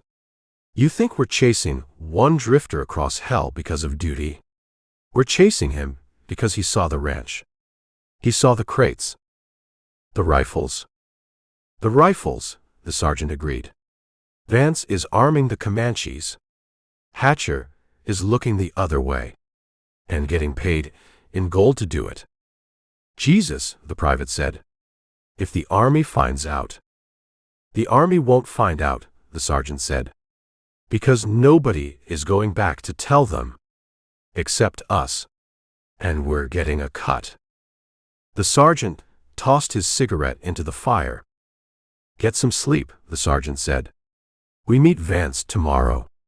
At the canyon." "He's meeting us?" "To pay up. And to make sure the job is done. He wants to see the body." "He's gonna see a dried-up husk," the private said. They lay down. Eldridge stayed still. Vance was coming. Tomorrow. To a canyon. The circle was closing. Eldridge looked at the canteen on his hip. He looked at the knife in his belt. He had water. He had the location. And he knew the stakes. He backed away. He crawled inch by inch, fading into the darkness until the fire was just a spark in the distance. He stood up. He felt stronger. The water was working. "Vance," Eldridge whispered. He wasn't running west anymore. He was going to the canyon. He was going to meet the man who paid for the bullets. He turned and walked into the night, moving silent and cold, a badland spirit with a new direction. Chapter 14. The rider didn't sneak in. He rode in. Eldridge Sample lay flat in the sagebrush, 50 feet from the fire. He held his breath, pressing his face into the dirt to hide the shine of his skin. He heard the horse first. It was a heavy animal, shod with iron, moving with a steady, confident rhythm that said it knew the way and didn't care who heard it coming. It crushed the brush, snapping dry twigs. The sentry, the one who had almost stepped on Eldridge earlier, spun around. He leveled his carbine. "Halt!" the sentry barked. "Identify." "Put it down, Private," Captain Hatcher's voice came from the cot. Hatcher sat up, rubbing his eyes. He capped his flask. "It's the money." The rider entered the circle of firelight. It was Colonel Vance. He looked exactly as he had on the porch of the Double V. He wore a linen duster over his white suit and a white plantation hat that glowed in the moonlight.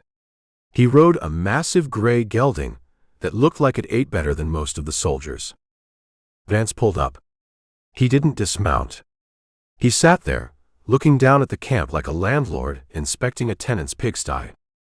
"You're hard to find, Captain," Vance said. His voice was smooth, devoid of the dust that coated everything else. "We're working," Hatcher said. He stood up, buttoning his tunic, trying to summon a scrap of dignity. "Chasing your ghost." "My ghost seems to be lively," Vance said. "He killed 3 of your men. Or so I hear." "He got lucky," Hatcher said. "We got him on the run now. He's barefoot. No water. He'll be dead by noon tomorrow." "I prefer dead now," Vance said. He swung down from the saddle. His boots hit the ground with a solid thud. He dusted off his sleeves. "Coffee." Hatcher asked. I have my own, Vance said. He walked to the fire. He looked at the soldiers sleeping in their blankets. He looked at the sergeant, who was sitting up, watching him with greedy eyes. Where is he? Vance asked. He's out there, Hatcher pointed west. In the lava field. We cut his sign at sundown. Speak says he's limping. Speak says a lot for a man who doesn't talk. Vance looked around. Where is the mute? Out there, Hatcher said. Hunting. Vance nodded. He reached into his saddlebag, a fine leather bag with silver buckles. He pulled out a box of cigars.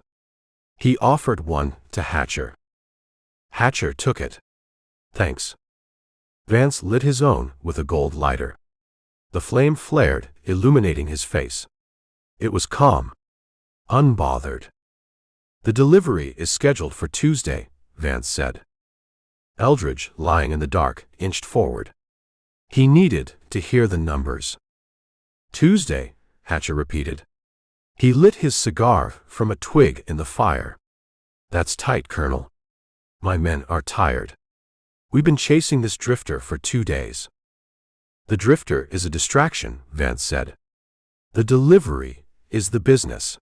The Comanches are waiting at the Painted Rock. They expect the goods. We got the goods, the sergeant said, speaking up. 10 crates. Winchesters. And the ammunition. And the whiskey, Vance added. Don't forget the whiskey.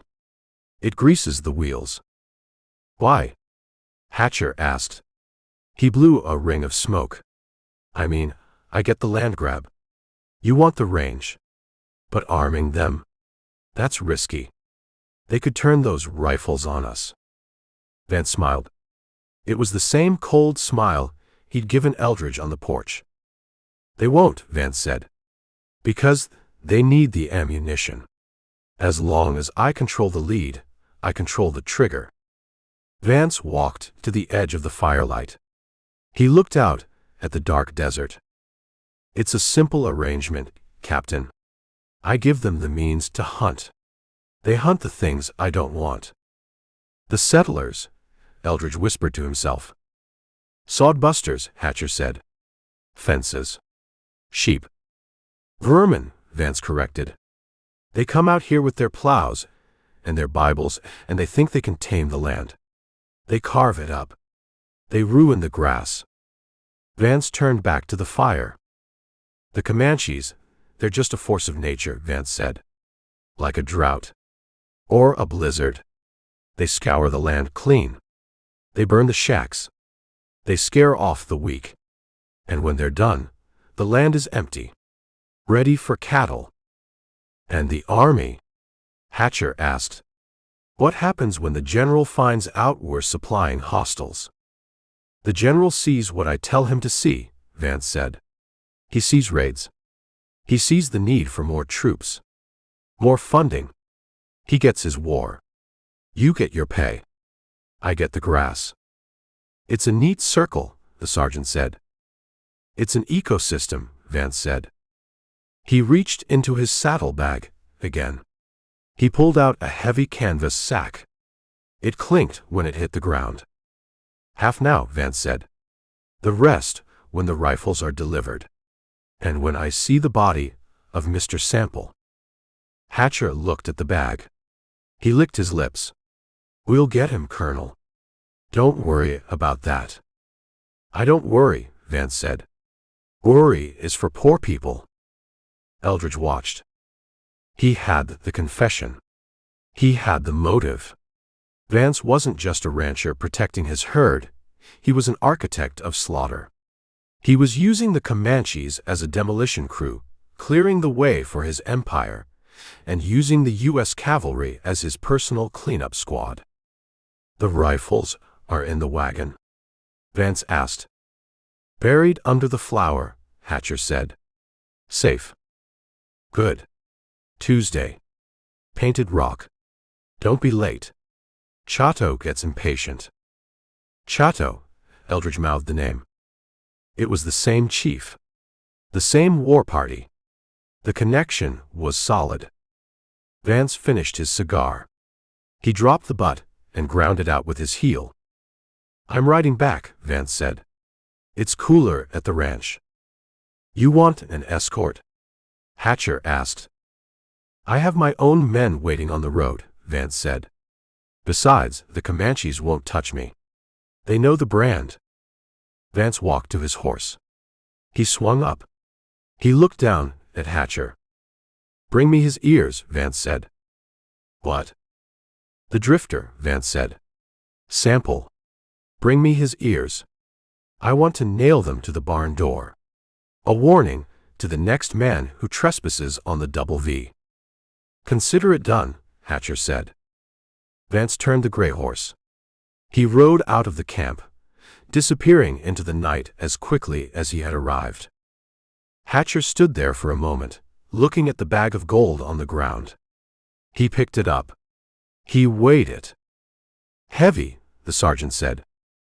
"Heavy enough to forget about the heat," Hatcher said. He tossed the bag to the sergeant. "Stow it. And get some sleep. We move at first light." The camp settled down. The sergeant put the money in his saddlebag. The soldiers rolled back into their blankets. Eldridge lay in the brush. He had water in his belly. He had a knife in his belt. And now he had the truth. It wasn't enough to survive. It wasn't enough to run. He looked at the sleeping soldiers. He looked at the direction Vance had ridden. "Tuesday," Eldridge whispered. He backed away. He moved inch by inch, sliding over the hardpan until the fire was just a spark. He stood up. He turned west. He wasn't running away from them anymore. He was running toward something. Toward the homesteads. Toward the people who didn't know they were just weeds in Colonel Vance's garden. He started walking. Chapter 15. The fire was a red pinprick behind him, fading into the black scrub. Eldridge Sample didn't look back at it. He looked at the ground in front of his feet, or where his feet would be if he could see them. The moon had slid behind a bank of cloud, turning the desert into a room with the lights out. He walked with his knees bent, testing the earth before committing his weight. He was barefoot inside the rags of his shirt bandages, and every cactus spine was a potential cripple. He moved slow. He had the water. He had the knife. He had the date. Tuesday, he thought. Painted Rock. He had to get there first. He had to beat Vance's wagon. He had to beat the cavalry. But first, he had to beat the shadow that had separated itself from the night. He stopped. He didn't hear a footstep. He didn't hear a twig snap. He felt a displacement of air. A shift in the pressure of the dark, like a door opening in a drafty house. Eldridge sank down. He didn't crouch, he melted. He folded his body into the gap between two clumps of sagebrush, pressing his belly into the hardpan. He pulled the butcher knife from his belt. He laid the blade flat against his arm to hide the dull shine of the steel. He waited. He breathed through his open mouth, silent, shallow sips of air.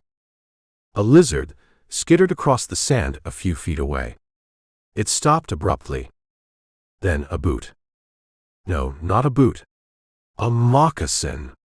High-topped, fringed, silent.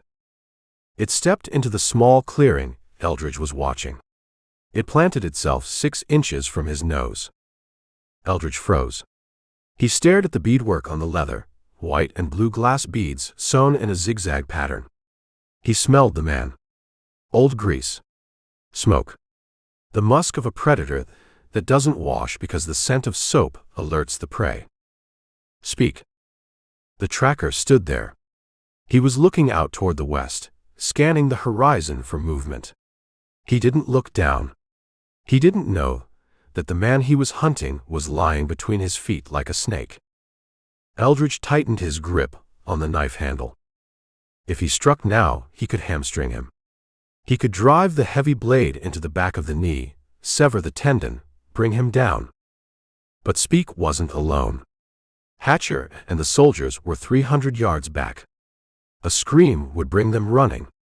And a knife fight in the dark with a man who killed for a living wasn't a sure thing.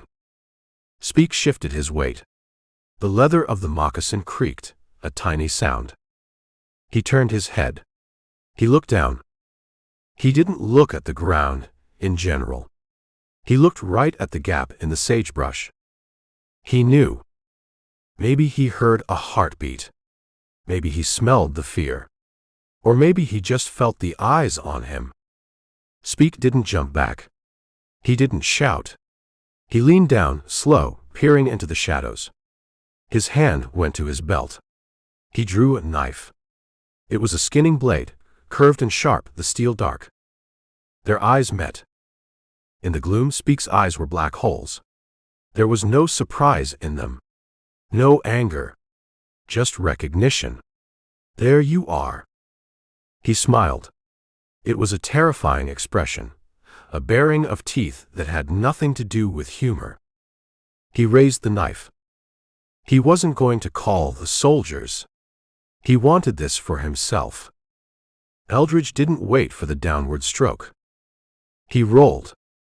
He threw his body to the left, away from the sagebrush, away from the moccasins. Speak struck. The skinning knife hissed through the air and buried itself in the dirt where Eldridge's neck had been a second before. Eldridge scrambled on his hands and knees. He kicked out, his heel connecting with Speak's shin. Speak grunted, a low guttural sound from a man without a voice. He stumbled, ripping his knife free from the earth. Eldridge didn't try to stand. He crab-walked backward, putting distance between them. Speak recovered. He lunged. He moved like a cat, low and fast. Eldridge slashed with the butcher knife. A defensive swipe meant to back him off. Speak caught Eldridge's wrist. His grip was iron. He twisted, trying to force the blade from Eldridge's hand. Eldridge slammed his forehead into Speak's nose. Bone crunched. Speak released the wrist, reeling back, blood starting to flow. But he didn't drop his own knife. He slashed blindly. The tip of the skinning knife caught Eldridge's coat sleeve. It sliced through the canvas and bit into the forearm. A hot line of pain. Eldridge scrambled back again. His foot found empty air. The ravine. He had been moving parallel to a dry wash, a deep cut in the desert floor. In the dark, he had lost the edge. He slipped. "Damn," Eldridge whispered. He went over the side. He fell. It wasn't a sheer drop, but it was steep. He tumbled down a slope of loose shale and cactus. He hit a rock with his hip, spun, and kept rolling. The world was a blur of dust and pain. He hit the bottom hard. He landed in a bed of dry sand, the wind knocked out of him. He lay there, gasping, waiting for the stars to stop spinning. He gripped the knife. He still had it. He looked up. The rim of the ravine was a dark line against the sky, 20 feet above. A silhouette appeared at the edge. "Speak." The tracker stood there, looking down into the black pit. He held his knife. He wiped his bleeding nose with the back of his hand. He didn't come down. The slope was too steep, the darkness too absolute. Even a wolf doesn't jump into a bear's den without seeing the bottom. Speak watched for a long minute. He was listening. Listening for a groan. Listening for movement. Eldridge didn't move. He held his breath until his lungs burned. Speak sheathed his knife. He picked up a rock. He tossed it into the ravine. The rock clattered down the slope, bouncing, and landed 10 feet from Eldridge. Eldridge didn't flinch. Speak turned. He walked away from the edge, disappearing back into the flatland. Eldridge let the air out of his chest. He checked his arm. The cut was shallow, bleeding, but not pumping. He pressed his hand over it. He checked the canteen. It was bruised, dented, but it hadn't burst. He looked up at the rim again. Speak wasn't gone. He was just repositioning. He would find a way down further along the cut. Or he would wait for morning and track the blood. He marked me, Eldridge whispered. He stood up. His legs shook. He was battered, cut, and hunted. But he was loose. He turned and started walking down the center of the ravine, moving deeper into the earth, deeper into the dark, putting one painful step in front of the other. Chapter 16. The ravine opened up onto a flat bench of land that looked like a table set for a meal nobody wanted to eat. Eldridge Sample climbed out of the cut. He dragged his wrapped feet over the lip of the bank, his breath hitching in his chest. The cut on his arm was throbbing, a hot rhythmic pulse that matched the beating of his heart. He smelled it before he saw it. It wasn't the clean smell of mesquite smoke. It was the greasy, heavy stench of burning feather mattresses and scorched pork. It was the smell of a home turned inside out and roasted. He stood up. He swayed, catching his balance. A half-mile ahead, a column of smoke rose straight up into the still morning air.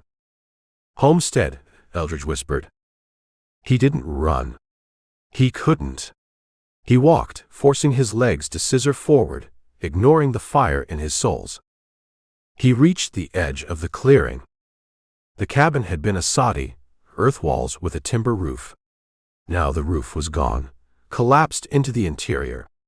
The sod walls were blackened, smoking. The corral fence was kicked down. The windmill was still standing, but the blades were locked, tied off with a rope. It was silent. The kind of silence that screams. Eldridge drew the butcher knife. It was a useless gesture against a war party, but his hand needed to hold something. He walked into the yard. He found the man first. The settler was staked out near the woodpile. He had been stripped naked. His skin was white, untanned where his shirt usually covered him, but it was turning red in the sun. He was spread-eagled, rawhide thongs tying his wrists and ankles to pegs driven deep into the hardpan.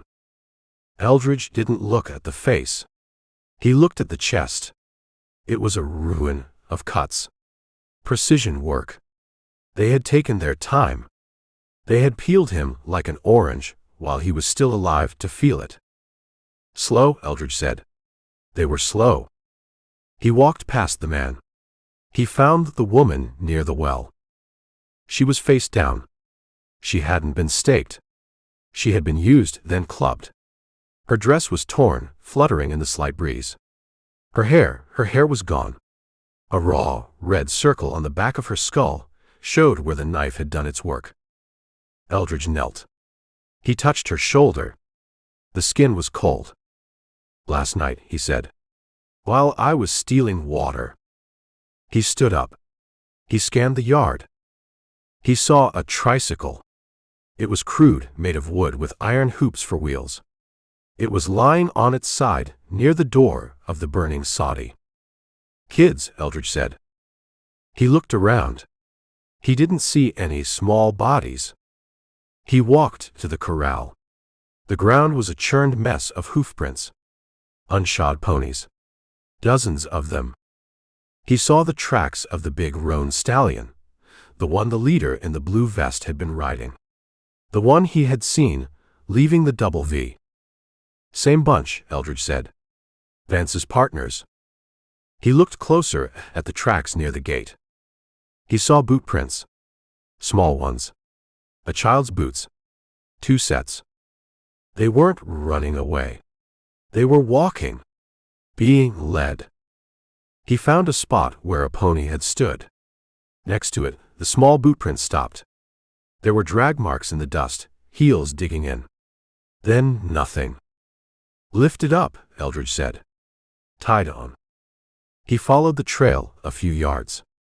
He found a small, white sock lying in a cactus. He picked it up. It was tiny. Taken, he said. He looked at the horizon. The tracks led west. deep into the caprock. The realization hit him like a physical blow. The bandits in the wash, they were just thieves. Hatcher and his soldiers, they were just greedy. But this was business. Vance paid the Comanches to clear the range. This family wasn't cleared, they were erased. The parents were meat. The children were currency, or slaves, or just toys to be broken later. Eldridge looked back at the rancher's body. He thought about Colonel Vance sitting on his porch, drinking lemonade. I have an understanding with the people. Understanding, Eldridge spat the word. He walked to the water trough. It was kicked over, the mud still wet. They had watered their horses and then dumped the rest just to be sure. He went to the well. The rope was cut. The bucket was gone. He looked at the burning house. There was nothing to save. Nothing to bury. The ground was too hard for a knife, and he didn't have a shovel. He stood in the center of the slaughter. He felt the weight of the Mexican coin in his pocket, the one Hatcher had stolen but hadn't found in the first search. No, Hatcher had taken it. He checked his pocket. Empty. Right, he whispered. They took it. He didn't have a badge. He didn't have a name. He looked at his reflection in a piece of broken window glass lying in the dirt. He was covered in dust. His face was gaunt, his eyes hollow. He looked like a dead man walking. He looked at the knife in his hand. The cook's knife. It was dull. He walked to the grindstone near the barn. It was a heavy wheel on a treadle. He sat down. He put his foot on the pedal. Whir. The stone spun. He put the knife blade against the stone. Sparks flew. He ground the edge. He worked it until the steel sang. He worked it until it could shave the hair off his arm. He stood up. He looked back the way he had come. Hatcher was out there. Speak was out there. They were hunting a drifter. They were hunting a victim. Eldridge turned west. He wasn't a victim anymore. He wasn't running. He walked to a mud puddle formed by the overturned trough. He knelt. He scooped up a handful of the red clay. He smeared it on his face. He smeared it on his arms. He covered the white skin, the sweat, the humanity. He stood up. He looked like the land. He looked like the earth itself had stood up and taken a shape. I'm not leaving, Eldridge said to the dead woman. He turned toward the rocks where the soldiers would come. He didn't check the sun. He didn't check the wind. He just checked the knife. Chapter 17. The mud on Eldridge Sample's skin was drying, cracking into a map of the red earth he stood on. It pulled tight across his face, masking the human expression, leaving only the eyes to move. He stood in the center of the yard. The heat from the burning soddy rolled over him, but he didn't feel it. He was looking at the ground. The tricycle lay on its side near the door. It was a homemade thing, pine blocks and iron barrel hoops. "Two," Eldridge said. He walked a circle around the toy. He found the first print in a patch of soft dust near the woodpile. It was a boot print. Small. Maybe 6 inches long. The heel was worn down on the outside edge. Boy, Eldridge guessed. 6. Maybe 7. He followed the line. The prints ran from the woodpile toward the house. They were spaced wide apart. Running. They stopped at the corner of the building. Eldridge crouched. He touched the dirt. There was a scuff mark here. A deep gouge where a small heel had dug in, trying to break. Grabbed, Eldridge said. He looked for the second set. He found them near the garden patch, where a row of dead corn stalks stood yellow in the sun. These prints were smaller. Button boots. Girl, he said. 4. Her tracks didn't run. They shuffled. She had been standing there, watching the house burn, watching her parents die. Then the tracks disappeared. There were no drag marks for the girl. "Lifted," Eldridge said. "Picked up like a doll." He stood up. He walked to the corral fence, or what was left of it. The rails were smashed kindling. The ground was a churned soup of pony tracks. He sorted through the mess. He looked for the story in the chaos. He found it near the gate post. A large pony, unshod, had stood there. The ground was stamped down. The horse had shifted its weight, impatient. Eldridge looked at the post. There was a smear of grease on the wood. And a strand of hair. Light brown. Fine. It was caught in a splinter. Eldridge pulled it free. He rolled it between his muddy thumb and forefinger. It was soft. "The girl," he said. He looked at the ground, under the pony's belly line. There were drops of blood. Not a lot. Just a few spots, dark and dried. Spur cut, Eldridge judged. Or they cut her to make her quiet. He moved to the next set of tracks. Another pony. This one had danced, stepping sideways. The boy's tracks appeared again here. But they were different. They were toes only. He was being dragged. Eldridge followed the drag marks. They went for 10 feet, then stopped. There was a depression in the sand where a knee had hit. Then nothing. "Thrown up," Eldridge said. "Tied on." He looked at the pattern of the pony tracks leaving the yard.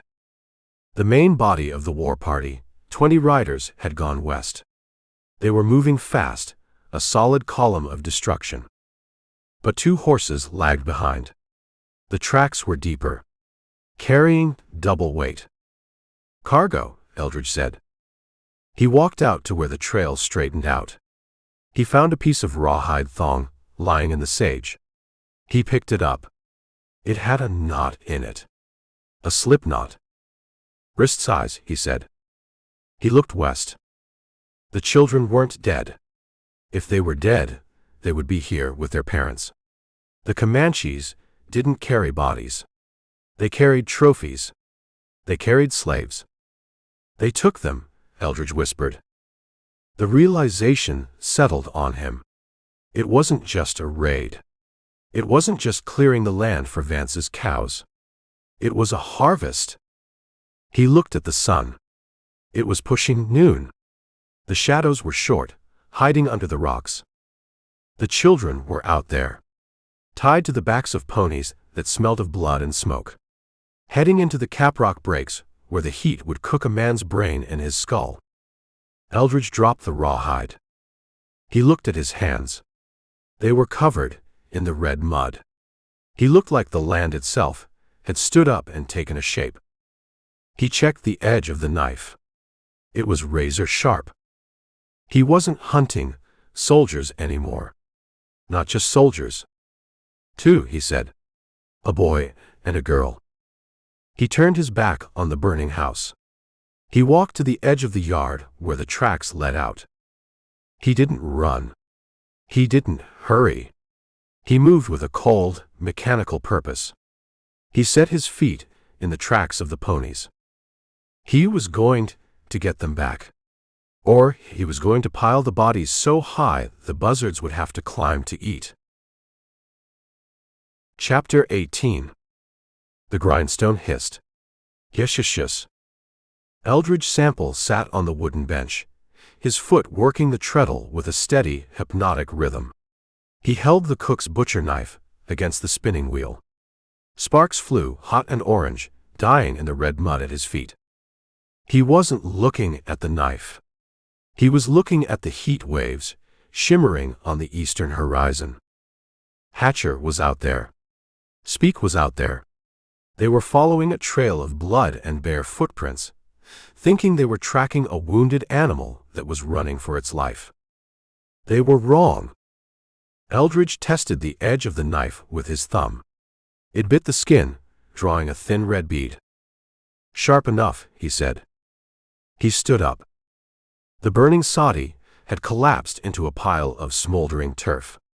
The smoke was thinning out, drifting west. The bodies of the settlers were already attracting the first flies. Eldridge looked at them. He didn't feel pity anymore. Pity was heavy. Pity slowed you down. He felt a cold, hard clarity that he hadn't felt since the war. Since the Shenandoah. Since the days when he wore gray and learned that burning a barn was just a tactical decision. He took off his canvas coat. He threw it on the ground. It was too hot, too heavy, and too visible. He took off his shirt. He stood bare-chested in the sun. His skin was pale where the clothes had covered it, scarred from the beating Hatcher's men had given him, and from older things that hadn't healed right. He walked to the puddle of mud by the trough. He scooped up the red clay. It was thick, cool. He started with his chest. He smeared the mud over his ribs, covering the white skin. He worked it down his arms, over his shoulders. He coated his neck. He wasn't painting himself like a Comanche. He wasn't trying to look like a warrior. He was trying to look like the ground. He was trying to become a piece of the landscape that could stand up and kill. He covered his face. He left only his eyes clear. They looked out of the mask of mud, blue and flat. The Terror. That's what they had called him in the valley. Before he was a marshal. Before he was a drifter. When he was a boy with a rifle who didn't know when to stop. He picked up the knife. He wiped the clay off the handle. He needed a good grip. He looked at the tracks leading out of the yard. The children were gone. Taken west. "I'm coming," Eldridge whispered. "But I have to clean the floor first." He walked to the edge of the homestead. He looked east. The terrain dropped away into a series of broken arroyos and rock shelves. It was a maze. A place where a man on a horse had to watch his footing, and a man on foot could disappear. Eldridge scanned the ground. He saw the dust cloud. It was small, tight. 10 miles back. "Hatcher," he said. The captain was pushing hard. He wanted to catch his prisoner before the heat killed him. Or maybe he just wanted to watch the dying. He was arrogant. He thought he was the hunter. Eldridge turned. He walked into the rocks. He moved differently now. He didn't walk with the trudging gait of a man covering distance. He moved with a high step, placing the balls of his feet on solid stone, avoiding the gravel that crunched. He crouched low, using the brush for cover. He found a spot a mile from the homestead. It was a narrow defile. A cut in the sandstone where the trail necked down to a single horse width. The walls were 10 feet high. The shadows were deep. Eldridge climbed the wall. He found a ledge, an overhang of rock that shielded him from the sun and the view from the trail. He lay down.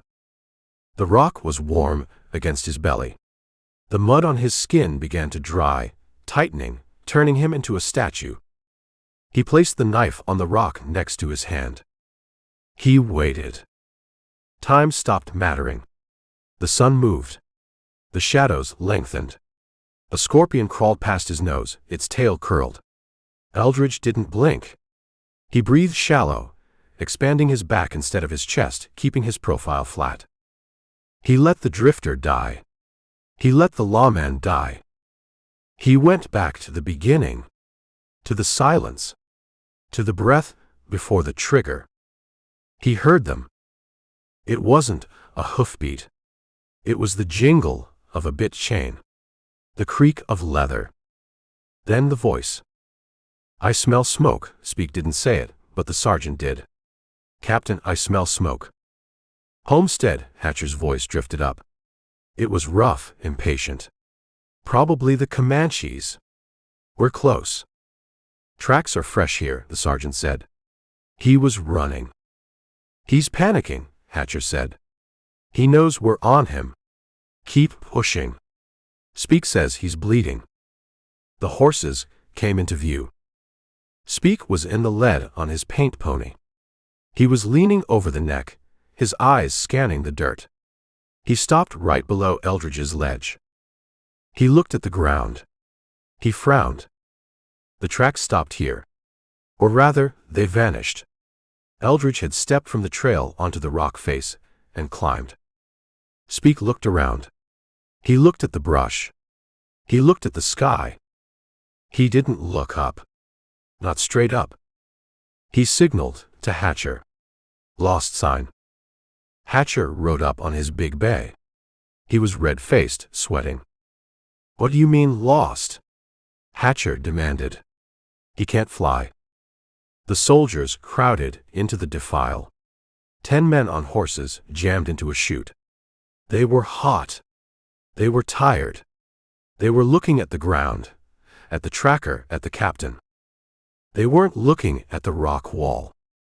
Eldridge watched them. He picked his target. Not Hatcher. Not Speak. They were the leaders. If he killed them first, the soldiers might scatter or they might dig in. He wanted the one in the rear. The drag rider. The straggler. A private. Young. He was looking at his canteen, shaking it. The column started to move again. Speak found a scratch on a rock further up the trail, a false lead Eldridge had left. Move out, Hatcher ordered. They rode past. One by one. The drag rider lingered. He uncorked his canteen. He tilted his head back to drink. Eldridge moved. He didn't jump. He slid. He poured himself off the ledge like water, silent and fluid. He landed behind the horse. The horse sensed him.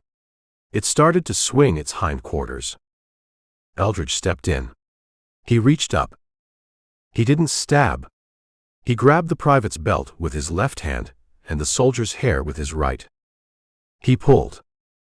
The private came out of the saddle backward. He didn't have time to scream. The water from the canteen splashed onto his face. Eldridge caught him. He drove him into the ground, falling with him, his knees pinning the man's arms. The knife flashed. It was a single, efficient motion. Across the throat. The private's eyes went wide. He tried to take a breath, but the air hissed out of the new opening in his neck. Eldridge rolled off him. He grabbed the man's boots. He pulled them off. They were cavalry boots, black leather, broken in. He grabbed the carbine that had fallen in the dust. A Springfield trapdoor. And the belt with the ammo pouch. The horse had spooked, trotting up the trail to catch the others. Eldridge didn't stay.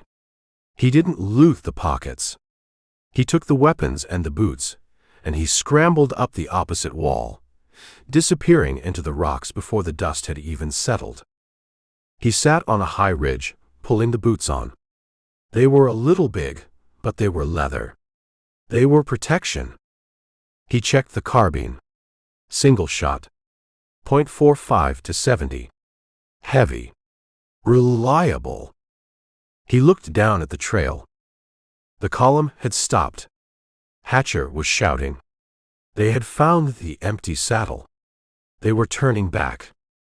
They were going to find the body. Now you know, Eldridge whispered. He wasn't running anymore. He was hunting.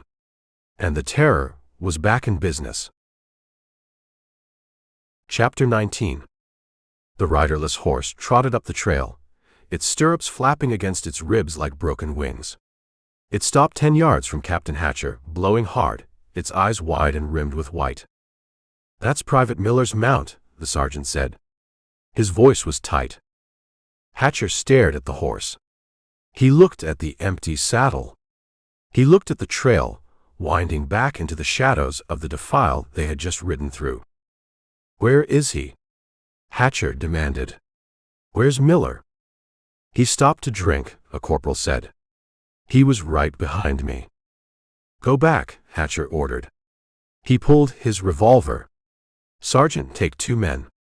Find him. If he's sleeping, shoot him. If he's deserted, shoot him twice. The sergeant nodded. He signaled to the corporal and another private. They turned their horses and rode back down the narrow cut. They moved slow, carbines resting on their thighs, their eyes scanning the canyon walls. Hatcher waited. The heat in the defile was stifling, trapped between the rock faces. He wiped sweat from his neck. Speak, the tracker, sat on his pony a few feet away. He wasn't looking at the trail. He was looking at the rocks above. He sniffed the air. He made a sign with his hand, a chopping motion. What? Hatcher asked. Speak pointed to the ground. Then he pointed to his own throat. A shout came from down the trail. Captain. The sergeant's voice echoed off the stone. It wasn't a shout of discovery. It was a shout of horror. Captain, get down here. Hatcher spurred his bay. He rode past the nervous soldiers, pushing through the brush. He found them 100 yards back. The sergeant and the two privates were dismounted, standing in a circle around something in the dirt. They were pale. The corporal was leaning against his horse, looking like he was about to be sick. Hatcher rode up. He looked down. Private Miller was lying on his back in the center of the trail. He wasn't just dead. He was arranged. His arms were crossed over his chest. His legs were straight. But his boots were gone. His socks were bloody, the heels scraped raw. And his throat. Hatcher grimaced. The cut was deep, ear to ear. It wasn't a desperate slash. It was a surgical opening. The blood had pooled around the head, turning the red dirt black. His carbine is gone, the sergeant whispered. And his belt. He took the boots, the corporal said. He took the boots. Hatcher looked at the body. He looked at the rock ledge above it. He saw the slide marks in the dust where someone had come down. He dropped on him, Hatcher said. Like a cat. He was unarmed, the sergeant said. Miller had a carbine. He had a pistol. The drifter, he had a knife. Just a knife. He has a carbine now, Hatcher said. He looked up at the rim rock. The sun was glaring off the edge, making it impossible to see into the shadows. He's watching us, Hatcher said. The silence of the canyon pressed in. The horses shuffled, smelling the blood. The flies were already arriving, a low buzzing hum that sounded like electricity. This ain't a drifter, the sergeant said. He looked at Hatcher. Captain, drifters don't do this. They run. They hide. They don't harvest. He's trying to scare you, Hatcher said. He's trying to make you jumpy. It's working, the corporal muttered. Shut up. Hatcher roared. He's one man. One man with a stolen gun and boots that don't fit. We are the United States Cavalry. We don't run from trash. Crack. The shot came from high up. From the rim. It wasn't a wild shot. It was a statement. The bullet hit the ground 6 inches from Hatcher's horse. It kicked up a spray of gravel that stung the captain's face. The horse reared, screaming. Hatcher fought the reins, cursing, keeping his seat. Cover, the sergeant yelled. The soldiers scrambled. They dove behind rocks, behind their horses. They pointed their carbines at the skyline, firing blindly. Bang, bang, bang. Smoke filled the defile. Cease fire. Hatcher yelled. Save your rounds. You can't hit him. He looked up at the rim. Nothing moved. Just the heat waves and the rocks. He missed, the corporal said, his voice shaking. He missed you, Captain. He didn't miss, Hatcher said. His voice was cold. He's got a Springfield now. 45-70. He could have taken my head off. Then why didn't he? Because he wants us to know, Hatcher said. He wants us to know the rules have changed. Hatcher looked back at the body of Private Miller. He looked at the bare, bloody feet. "Speak!" Hatcher yelled. The tracker rode up. He looked at the dead man. He looked at the rim. He didn't look scared. He looked interested. "Go get him," Hatcher said. "Go up there. Root him out." Speak shook his head. He signed no. He pointed to the narrow trail. He pointed to the rocks. He made a circle with his finger. "Trap." "I don't care if it's a trap," Hatcher screamed. "I pay you to hunt." Speak just sat on his pony. He folded his arms. He wasn't going up that wall. Not alone. Not against a man who dropped from the sky and took boots. Hatcher looked at his men. They were huddled behind cover, eyes wide, sweating. They were looking at the rim, waiting for the next shot. "Get the body," Hatcher said. "Throw him over a saddle. We're moving." "Moving where?" the sergeant asked. "Forward," Hatcher said. "To the box canyon. We get into the open. We can't fight him in a chute. He's got the high ground, Captain." "He's got one gun," Hatcher shouted. "We got 9. Now move." The soldiers dragged Miller's body. They heaved it onto his horse, tying it down. The head flopped loose, the cutthroat gaping. They mounted up. They didn't ride in a column. They rode in a bunch, shoulders touching, looking up at the cliffs. Hatcher rode at the front. He kept his pistol drawn. He felt the eyes on him. High above, on the rim of the canyon, Eldridge Sample watched them. He sat in the shade of a boulder, the stolen carbine across his knees. He was wearing the dead private's boots.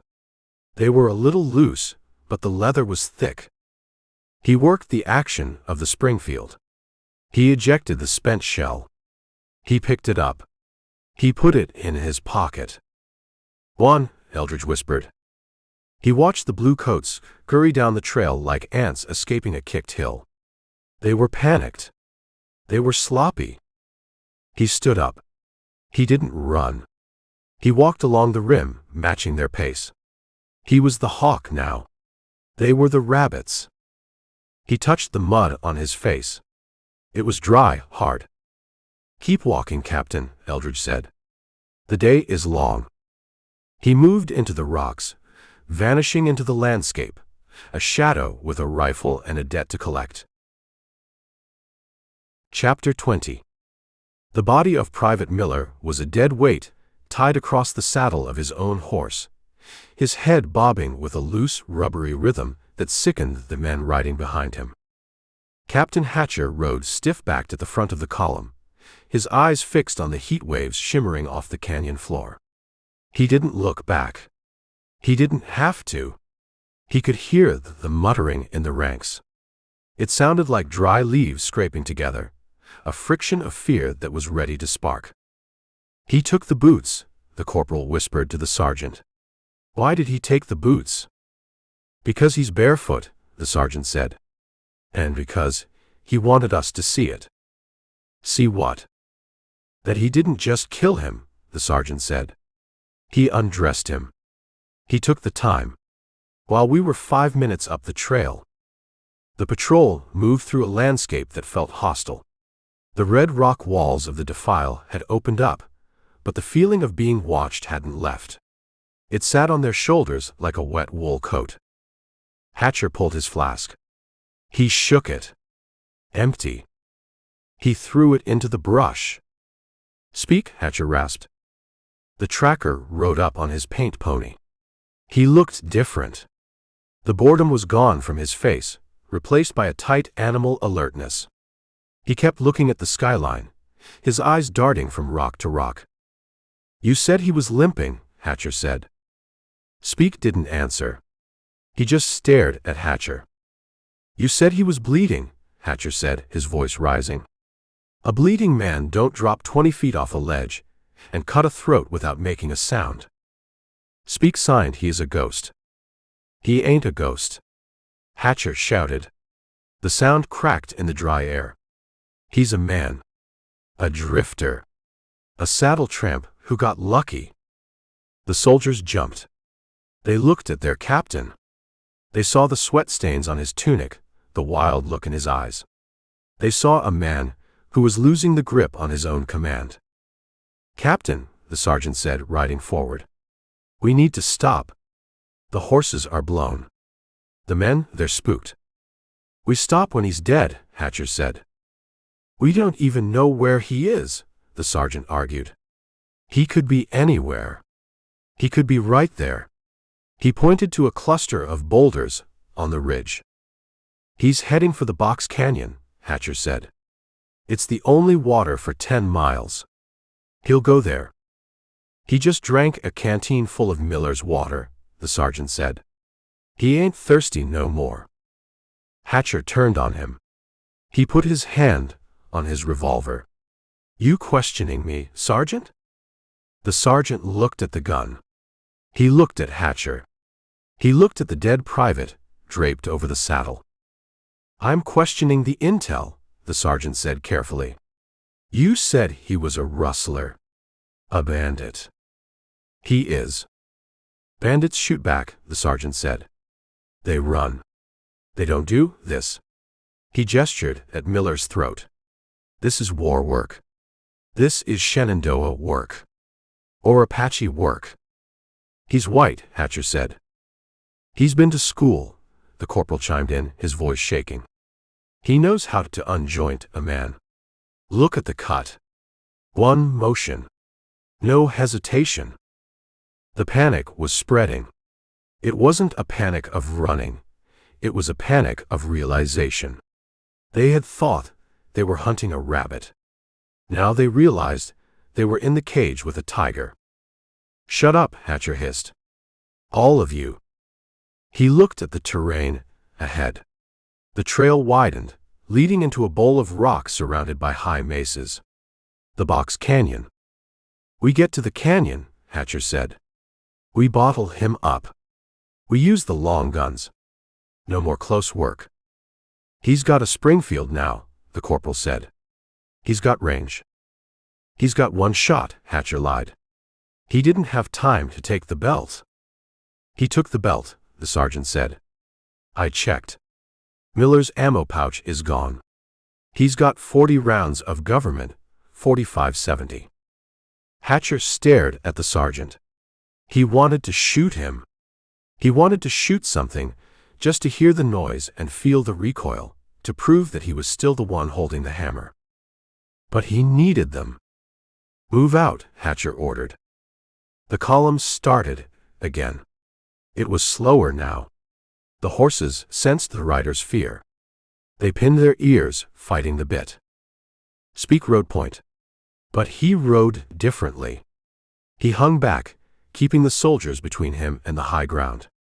He wasn't leading anymore. He was surviving. They passed a stand of ocotillo. The long, thorny stalks looked like skeleton fingers reaching out to grab them. A stone clattered down the slope to their left. Every head snapped around. 10 carbines leveled at the noise. "Hold fire," Hatcher yelled. It was just a rock, dislodged by the wind. Or a lizard. Or a boot. "He's playing with us," the corporal whispered. "He's hurting us. He's one man." Hatcher screamed. "Stop acting like old women." But Hatcher felt it too. The itch between his shoulder blades. The feeling that the landscape itself had turned against them. The red rocks looked like blood. The white dust looked like bone.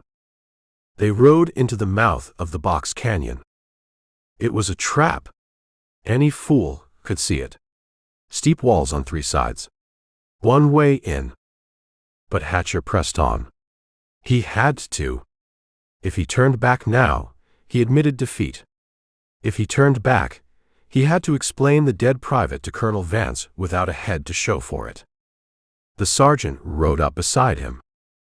"Captain," the sergeant said softly, "if we go in there, and he's on the rim."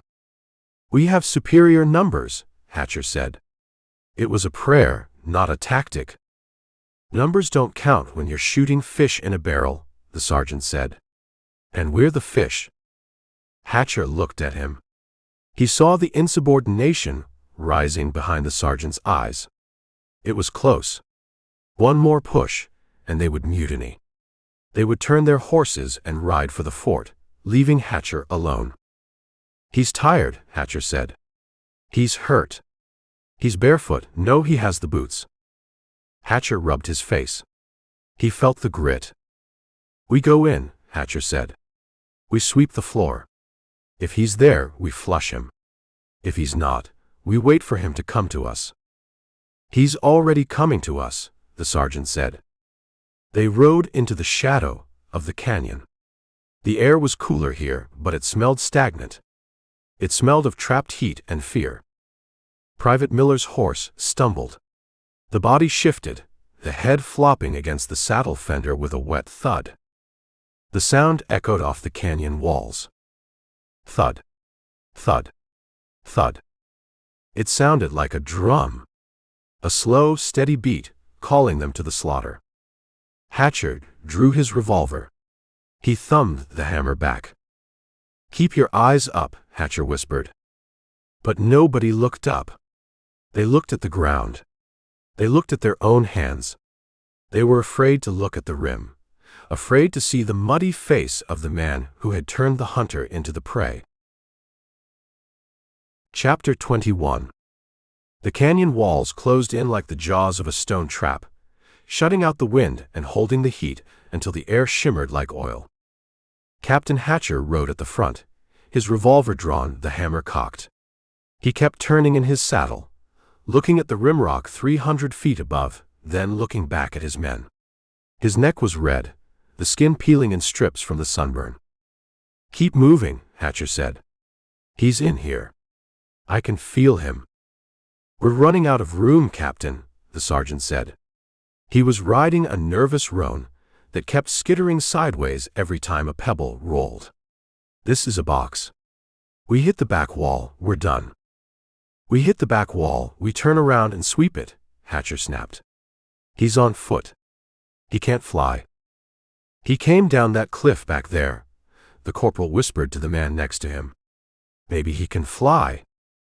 They rode deeper. The ground was littered with boulders the size of wagons, fallen from the rim centuries ago. It was bad ground for horses. Good ground for an ambush. Speak rode in the drag position. The tracker wasn't looking at the ground anymore. He was riding with his head tilted back, watching the skyline. He knew the terrain. He knew that a box canyon was a slaughterhouse if you didn't hold the high ground. He kept his pony near the canyon wall, hugging the shadow. The patrol rounded a bend. The canyon ended. A sheer face of red sandstone rose up 500 feet, smooth and vertical. There was no way out. No goat path. No chimney. Just a dead end filled with silence and heat. Hatcher pulled his bay up. He stared at the wall. Damn, Hatcher whispered. Turn him, the sergeant yelled. Get him around. Back out. The patrol disintegrated into a confusion of turning horses. The narrow floor was crowded. Stirrups clicked against stirrups. Men swore, sawing on reins, trying to spin their mounts in the tight space. High above, on the north rim, Eldridge Sample adjusted his elbows on the rock ledge. He had been waiting for 20 minutes. He had watched them ride in, a line of blue ants crawling into a bottle. He had let them pass below him, waiting until they hit the cork. He looked through the sights of the stolen Springfield carbine. The rear sight was a buckhorn V, the front a simple blade. It was a soldier's gun, rugged and heavy. He rested the barrel on a flat stone. He didn't aim at Hatcher. Hatcher was the dessert. He aimed at the corporal, the one who had eaten the peaches. The corporal was fighting his horse, trying to turn it near a cluster of boulders in the center of the wash. Eldridge shifted his aim. He lowered the muzzle. He didn't aim at the man. He aimed at the horse. Sorry, Eldridge whispered. He squeezed the trigger. Boom. The .45 to 70 slug hit the corporal's horse in the shoulder. It shattered the bone and punched into the heart. The horse didn't rear. It collapsed. It went down like a building demolition, dropping straight into the gravel. The corporal screamed. He didn't have time to kick free. The horse fell on his right leg, pinning him to the ground. The saddle horn drove into his gut. I'm pinned, the corporal shrieked. My leg. Get it off me. The echo of the shot rolled back and forth across the canyon walls, magnifying the sound, making it impossible to tell where it came from. Sniper. Hatcher roared. Take cover. The soldiers scrambled. They dove from their saddles, hitting the dirt, looking for rocks. They dragged their horses down, forcing them to lie flat or letting them run loose. The corporal was stuck. He was in the open, trapped under 1,200 pounds of dead meat. He was thrashing, clawing at the dirt, trying to pull his leg free. Help me, he yelled. Sergeant. Help me. Eldridge worked the trapdoor action. He flipped the latch, ejecting the hot brass casing. He thumbed a fresh cartridge in and snapped it shut. He aimed. The corporal was looking up at the rim now. He saw the puff of smoke. He saw the death coming. Eldridge fired. The bullet hit the corporal in the chest. It ended the screaming. One, Eldridge said. Down in the canyon, panic set in. Where is he? A private yelled, firing his carbine blindly at the south rim. I can't see him. North rim, the sergeant shouted. Muzzle flash. High up. The soldiers shifted their fire. They started pouring lead at the north wall. Bullets chipped the stone 10 feet below Eldridge's position, whining off into the sky. Eldridge slid back. He stayed low. He moved. He crab-walked 20 yards to his right, finding a new gap in the rocks. He looked down. The soldiers were pinned. They were huddled behind dead horses and boulders. Hatcher was behind a large slab of sandstone, screaming orders that nobody was following. But there was one man exposed. A private was trying to calm his horse. The animal was spooked, dancing in the middle of the wash, pulling on the reins. The private was standing up, trying to grab the bridle. Eldridge settled the rifle. He shot the horse. The bullet took the animal in the neck. It dropped instantly, kicking up a cloud of dust. The private stumbled, losing his balance as the horse went down. He fell backward. He sat up dazed. He looked at his dead mount. Eldridge racked the action. Click-clack. He shot the private. The man slumped back into the dust, his hand still gripping the reins of the dead horse. Two, Eldridge said. Stop shooting the horses. Hatcher screamed. His voice was cracking. He's killing the mounts. He's pinning us, Captain, the sergeant yelled from behind a rock. He puts the horse down, then he picks the man off. It's a turkey shoot. Eldridge ejected the shell. He reached into his pocket, Miller's pocket, and pulled out another round. He watched them. They were terrified. They weren't fighting a man, they were fighting the geography. The canyon was a funnel, and they were at the bottom. Hatcher popped up. He fired 3 rounds from his revolver at the rim. It was a useless gesture. The range was too long for a pistol. Face me. Hatcher screamed. Come down here and fight like a man. Eldridge didn't answer. He didn't shoot Hatcher. He let the fear marinate. He looked for Speak. The tracker wasn't in the open. He wasn't behind a rock. His paint pony was standing near the canyon wall, reins trailing. But the rider was gone. Eldridge scanned the base of the cliffs. He saw movement in the shadows. Speak was climbing. He was moving up a chimney cut in the rock, quiet as a lizard. He was flanking. He was coming up to the rim.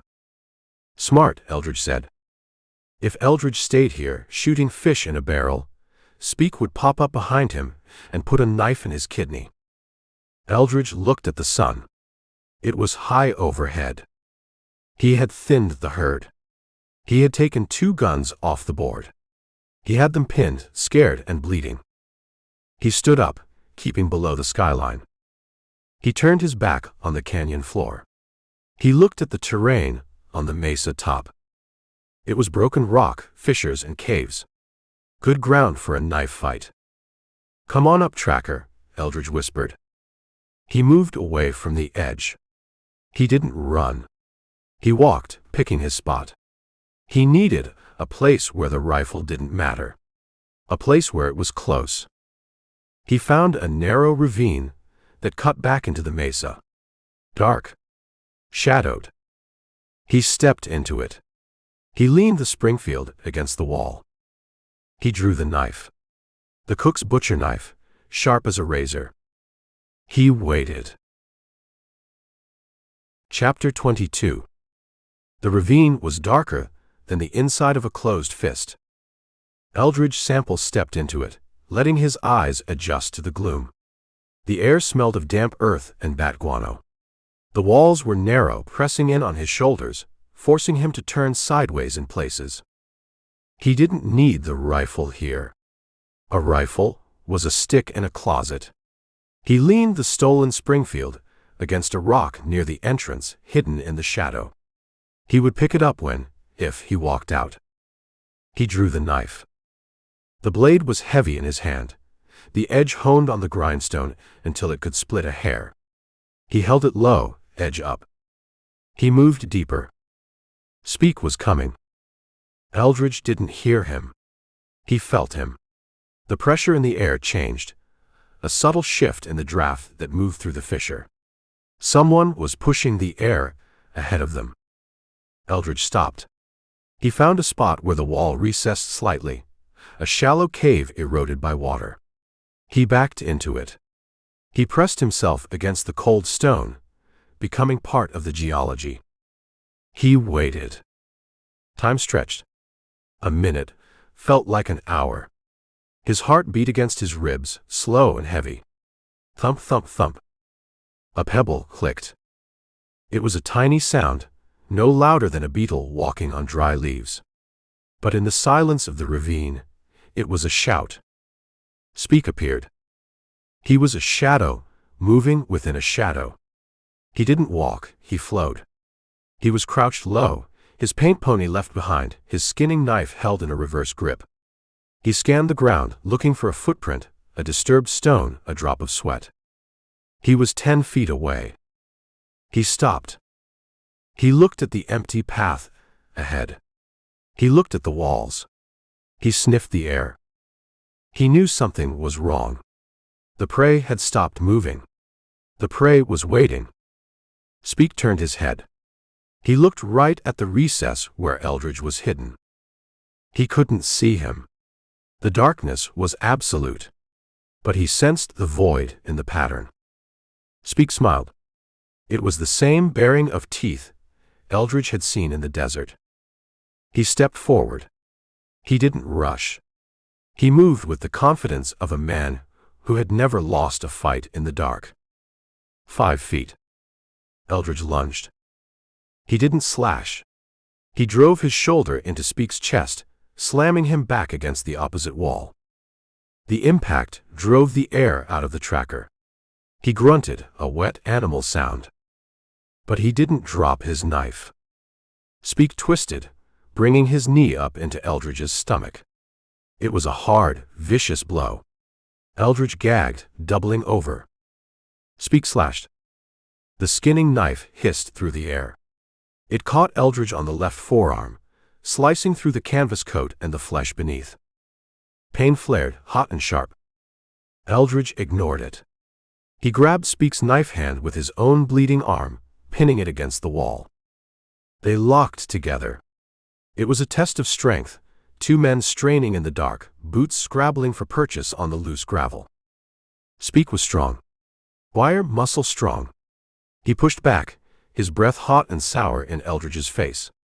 He opened his mouth in a silent snarl, revealing teeth filed to points. Eldridge brought his own knife up. Speak saw it. He caught Eldridge's wrist with his free hand. They were stalemated, each man holding the other's death. You talk too much, Eldridge whispered. He headbutted him. He slammed his forehead into the bridge of Speak's nose. Bone crunched. Blood sprayed, warm and sticky. Speak's head snapped back, hitting the stone. His grip faltered. Eldridge ripped his knife hand free. He drove the butcher knife into Speak's belly, up under the ribs. Speak stiffened. His eyes went wide in the gloom. He looked at Eldridge with a terrible intimacy, the look of a man realizing the hunt was over. Eldridge twisted the blade. Speak's mouth opened. He tried to scream, but he had no voice. Just a gargle of blood and air. His knees buckled.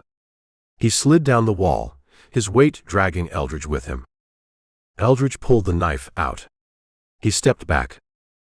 Speak hit the ground. He curled into a ball, clutching his stomach. He kicked once, twice, his moccasins scraping the dirt. Then he went still. Eldridge stood over him, breathing hard. He clutched his wounded arm. The blood was flowing freely, soaking his sleeve. One, Eldridge said. Left. He wiped the knife on Speak's buckskins. He sheathed it. He tore a strip from his coat lining. He wrapped his arm tight, cinching the knot with his teeth. It wouldn't stop the bleeding, but it would slow it down. He looked at the dead tracker. You should have stayed on the pony, Eldridge said. He walked back to the entrance of the ravine. He picked up the Springfield. He stepped out into the sunlight.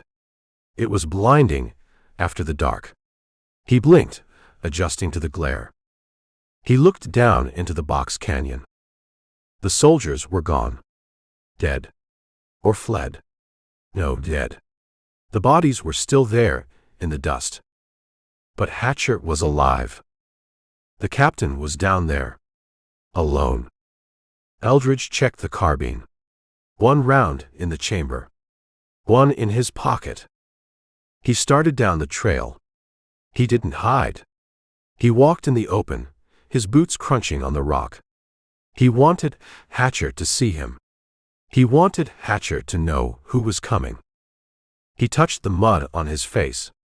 It was starting to flake off, revealing the man underneath. But the man underneath wasn't the drifter anymore. He was the reckoning. Chapter 23. Captain Hatcher was screaming at a dead horse. Get up. Hatcher kicked the carcass of the corporal's mount. Get up, you useless glue bag. Cover me. The horse didn't move. Neither did the corporal, pinned beneath it. The canyon floor was a graveyard of silence, broken only by the captain's ragged, hysterical shouting. Hatcher spun around, his revolver leveled at the canyon wall. He fired at a shadow. Bang! The bullet hit the red rock and whined away into the sky. I see you. Hatcher yelled. Come out. Show yourself. There was no answer. Just the heat shimmering off the gravel and the buzzing of the flies that had found the feast. Hatcher backed up until he hit a boulder. He slid down, putting his back against the stone. He fumbled with his gun belt, pulling out loose cartridges. His hands were shaking so bad, he dropped 2 for every one he managed to shove into the loading gate. Speak. Hatcher screamed. Where are you? Track him. Earn your money. He listened. He wanted to hear the paint pony. He wanted to hear the sergeant telling him to calm down. He heard boots. Heavy, deliberate steps crunching on the loose rock. Not sneaking. Walking. Hatcher scrambled up. He leveled the Colt. He swung it back and forth, trying to cover the whole canyon at once. Stay back. Hatcher shrieked. I got a full cylinder. He didn't. He had 3 rounds. He'd lost count. A figure emerged from the heat haze at the mouth of the ravine. It wasn't a soldier. It wasn't an Indian. It was a golem made of red mud and dried blood. It walked with a rifle held loose in one hand, dragging a leg slightly, but moving with a momentum that felt like a rock slide. Hatcher squinted. The sun was in his eyes. "Who are you?" Hatcher whispered. The figure stopped 20 yards away. The mud on its face had cracked, revealing patches of white skin burned red by the sun. The eyes were blue ice. "Sample," Hatcher said. The name tasted like ash. Eldridge didn't say anything. He just stood there. He held the stolen Springfield carbine at his hip. He looked at Hatcher. He looked at the dead men scattered around the wash. "You killed them," Hatcher said. His voice pitched up, high and thin. "You killed my command." "I cleaned up the mess," Eldridge said. His voice was a rasp, dry as the dust under his boots. "You can't do this. I'm a captain in the United States Cavalry. I have authority." "You have a gun," Eldridge said. "Use it." Hatcher raised the Colt. He aimed at the mud-caked chest. His hand wavered. He looked at the muzzle of the Springfield. It looked like a cannon. He pulled the trigger. Click. Hatcher stared at the gun. He had miscounted. He pulled again. Bang. The shot went wide, hitting the dirt 5 feet to Eldridge's left. Hatcher flinched from his own recoil. He tried to cock the hammer again, but his thumb slipped on the spur. He dropped the gun. It fell in the dust. Hatcher looked at it. He looked at Eldridge. He didn't dive for it. He raised his hands. "I surrender," Hatcher said. He forced a smile. It was a rictus of terror. "I surrender, Sample. You win. Take me in. I'm a prisoner of war." Eldridge worked the action of the Springfield. The hammer clicked back. "War is over," Eldridge said. "No." "Wait," Hatcher took a step back, stumbling over a rock. "The money. The gold. I still have it. In the saddlebag. It's yours. All of it. Just let me ride out." "I don't want your money." "Then what? What do you want?" Hatcher fell to his knees. He clasped his hands. He was crying now, tears cutting tracks through the grime on his cheeks. "I was just following orders. Vance. It was Vance. He made me do it." "He paid you," Eldridge said. "You did it because you liked it." "I have a family." Hatcher lied. "I have a wife in San Antonio." "The sodbuster had a wife too," Eldridge said. "And 2 kids. You didn't ask about them when you took the money to look the other way." Eldridge raised the rifle. He settled the stock against his shoulder. Hatcher stared down the barrel. He saw the end. He saw the darkness waiting behind the flash. "Please," Hatcher whispered. "I'm innocent. We haven't captured a guilty man yet." "You just did," Eldridge said. He didn't aim for the head. That was too quick. He aimed low. He squeezed the trigger. Boom. The heavy .45-70 slug hit Hatcher in the stomach. It punched through the belt buckle, driving metal and lead into the gut. Hatcher doubled over. He made a sound like a deflating bladder. He fell onto his side, curling around the wound. He didn't die. Not yet. He lay in the dirt, gasping, his hands clutching his belly. Blood pooled under him, dark and thick. "It burns," Hatcher wheezed. Eldridge lowered the rifle. He walked over to him. He stood over the dying man, casting a long shadow. "It's supposed to," Eldridge said. He looked around the camp. He saw Hatcher's bay horse. It had pulled its picket pin during the shooting, and run to the far end of the canyon, but it was still there, terrified and shaking. Eldridge walked to the horse. He caught the reins. He stroked the animal's nose, calming it. "Easy," he said. "You're under new management." He led the horse back. Hatcher was still moving. He was trying to crawl, dragging himself inches at a time, leaving a wide, wet smear on the rock. "Help me," Hatcher gargled. Eldridge checked the cinch on the bay. He mounted up. He looked down at the captain. "The buzzards are coming," Eldridge said. "Try not to scare them off." He turned the horse.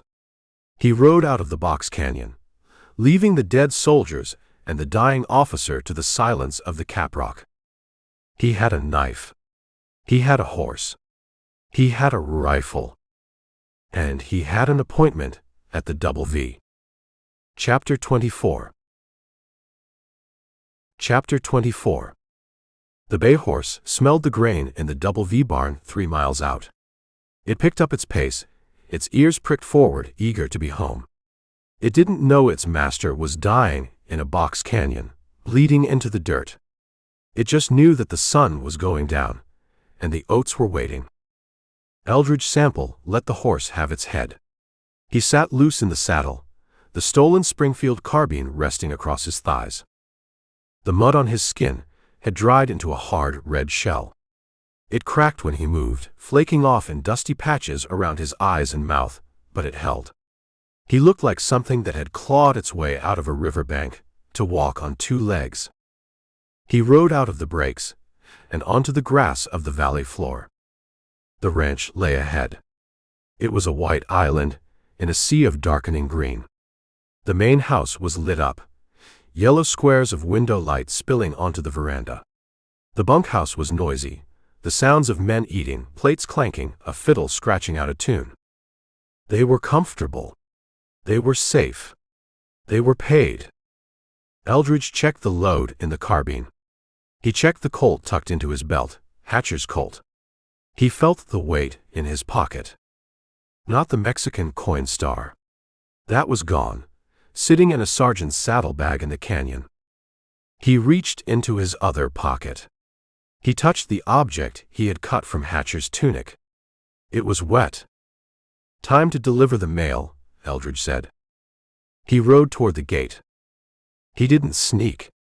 He didn't circle around the back. He rode straight up the main road, the bay's hooves thudding rhythmically on the packed earth. A cowboy was leaning against the corral fence, smoking a cigarette. He saw the horse. He recognized the gate. He recognized the cavalry saddle. "Captain's back," the cowboy called out to a man in the barn doorway. "Looks like he's alone." "Probably drank the others under the table," the second man laughed. Eldridge rode past them. He didn't look at them. In the twilight, covered in mud, slouching in the saddle, he was just a shape. A rider returning. The cowboys didn't look close enough to see the face. They saw what they expected to see. He rode to the hitching rail in front of the main house. He dismounted. The bay shook itself, the stirrups rattling. Eldridge tied the reins. He walked up the steps. The porch was deep, shaded by the overhang of the roof. A table had been set up near the railing to catch the evening breeze. It was covered in a white linen cloth. A silver candelabra held 3 burning tapers, the flames standing straight in the still air. Colonel Vance was eating dinner. He was cutting a steak. A thick, rare porterhouse that bled onto the china plate. He used a silver knife and fork, his movements precise, elegant. He raised a piece of meat to his mouth, chewed and swallowed. He took a sip of red wine from a crystal goblet. He looked content. He looked like a man who had won the war and was enjoying the spoils. Eldridge stopped at the edge of the light. The floorboards didn't creak. He was wearing Hatcher's boots now, but he still walked like he was barefoot, testing the wood. Vance sensed him. He didn't look up immediately. He cut another piece of steak. "You're late, Hatcher," Vance said. I expected you an hour ago. Did you bring the ears? I brought something, Eldridge said. Vance froze. The fork stopped halfway to his mouth. It wasn't Hatcher's voice. It was a rasp. A sound like a shovel hitting gravel. Vance lowered the fork. He turned his head. He looked at the figure standing by the rail. He saw the red mud. He saw the cracks in the mask where the white skin showed through. He saw the eyes. Blue ice. Vance didn't panic. He was a colonel. He had seen things in the war that would break a lesser man. But he went still. You, Vance said. Me, Eldridge said. You're supposed to be dead. Hatcher said you were barefoot. In the desert. Hatcher was optimistic. Vance looked past Eldridge toward the yard. Where is he? Where is my patrol? They resigned, Eldridge said. He walked to the table. He stood opposite Vance. The candles flickered, casting long dancing shadows on the white suit. Vance looked at the Springfield in Eldridge's hand. He looked at the Colt in his belt. You killed them, Vance said. It wasn't a question. It was an appraisal. 10 men. And a tracker. I cleaned the range, Eldridge said. Isn't that what you pay for? Clearing out the vermin. Vance set his knife down. It clicked against the plate. You're a resourceful man, Mr. Sample. I misjudged you. You judged me fine. You just bet on the wrong horse. And now you're here. Vance picked up his wine glass. His hand was steady. What do you want? You want to kill me. Here. On my porch. My men are in the bunkhouse. One shot, and they'll cut you to pieces. Maybe, Eldridge said. But you'll be the first piece on the floor. Vance took a sip of wine. So it's money. It's always money. You want the rest of the payment? The gold I promised Hatcher? I saw the gold, Eldridge said. It looked heavy. It is. $5,000. In the safe. Inside. Vance gestured with his glass toward the front door. It's yours. Take it. Ride out. You're a free man. Rich. I'm not here for the payroll. Then what? Justice? Vance scoffed. There's no justice out here, Sample. There's just land. And men strong enough to hold it. There are children, Eldridge said. Vance frowned. What? The homestead, Eldridge said. 10 miles west. The Saudi.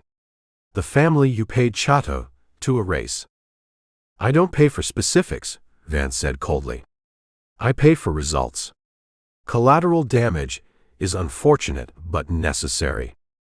2 kids, Eldridge said. A boy and a girl. They weren't collateral.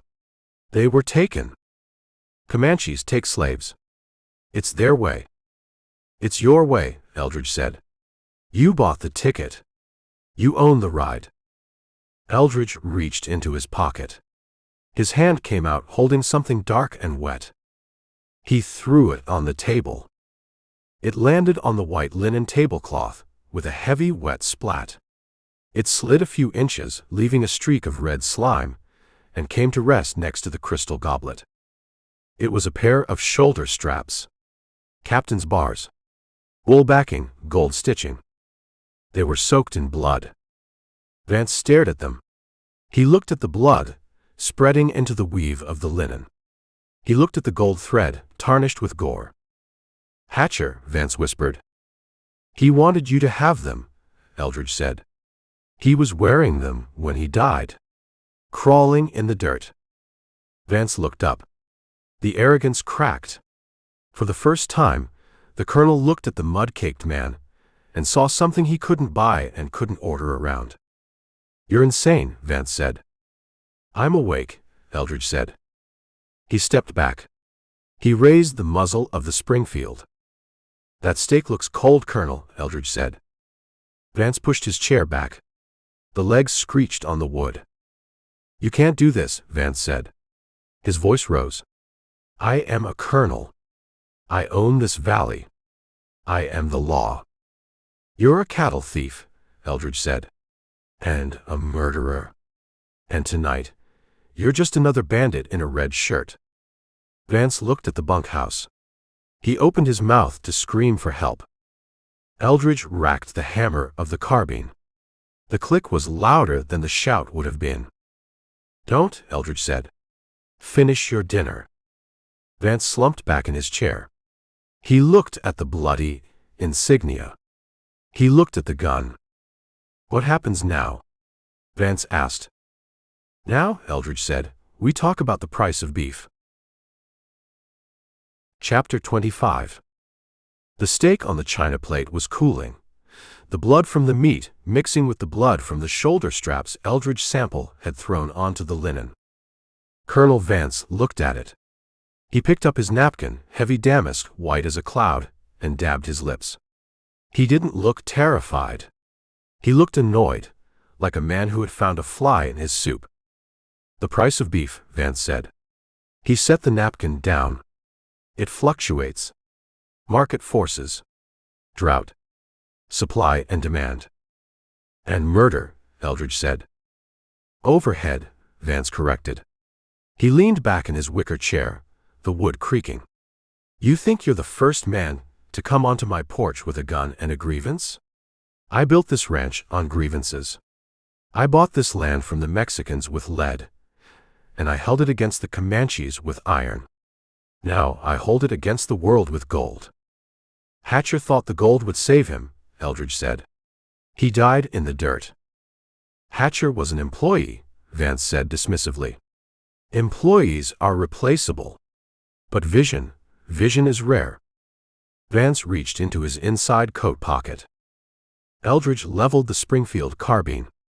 Careful. Vance moved slowly. He pulled out a key on a gold chain. He laid it on the table, next to the bloody insignia. The safe is in the study, Vance said. Behind the portrait of my father. $5,000, Mr. Sample. In double eagles. It weighs about 17 pounds. You can carry it. You have a horse. I don't want your money. Everyone wants money, Vance said. It's the only thing that's real. Justice. That's a story we tell children, so they sleep at night. Honor. That's what they write on tombstones to make the widows feel better. But gold buys the land. It buys the law. It buys the silence. Vance picked up his wine glass. He swirled the red liquid. Think about it, Vance said. You kill me, what happens? My men come out of the bunkhouse. They cut you down. You die here on my porch for nothing. A drifter who got greedy. Or, Eldridge said, I kill you and they realize the payroll just stopped. Vance paused. He looked at the bunkhouse lights. He looked back at Eldridge. They're loyal, Vance said. They're hired, Eldridge said. There's a difference. Vance's eyes hardened. The veneer of the Southern gentleman slipped, revealing the ruthless cattle baron underneath. You're making a mistake, Vance said. A fatal one. I am the law in this county. I appoint the sheriff. I dine with the judge. You shoot me, you hang. There is no version of this story where you ride away. I'm not looking for a way out, Eldridge said. I'm looking for a balance. Balance? Vance scoffed. Because of a sodbuster? A squatter who put up a fence on my range? Because of the children, Eldridge said. They're gone, Vance said. Comanches took them. They're halfway to the Llano by now. They'll be sold in Mexico or raised as slaves. It's ugly, but it's the way of the world. You can't change it. I can change the man who paid for the ticket. Vance slammed his hand on the table. The silverware jumped. I paid for order. Vance shouted. I paid to civilize this territory. You think a few homesteaders matter? I feed cities. I bring the railroad. I am the future. You're a butcher, Eldridge said. I am a necessary evil. Vance stood up. He was big, imposing in his white suit. He glared at Eldridge. And you are nothing. A relic.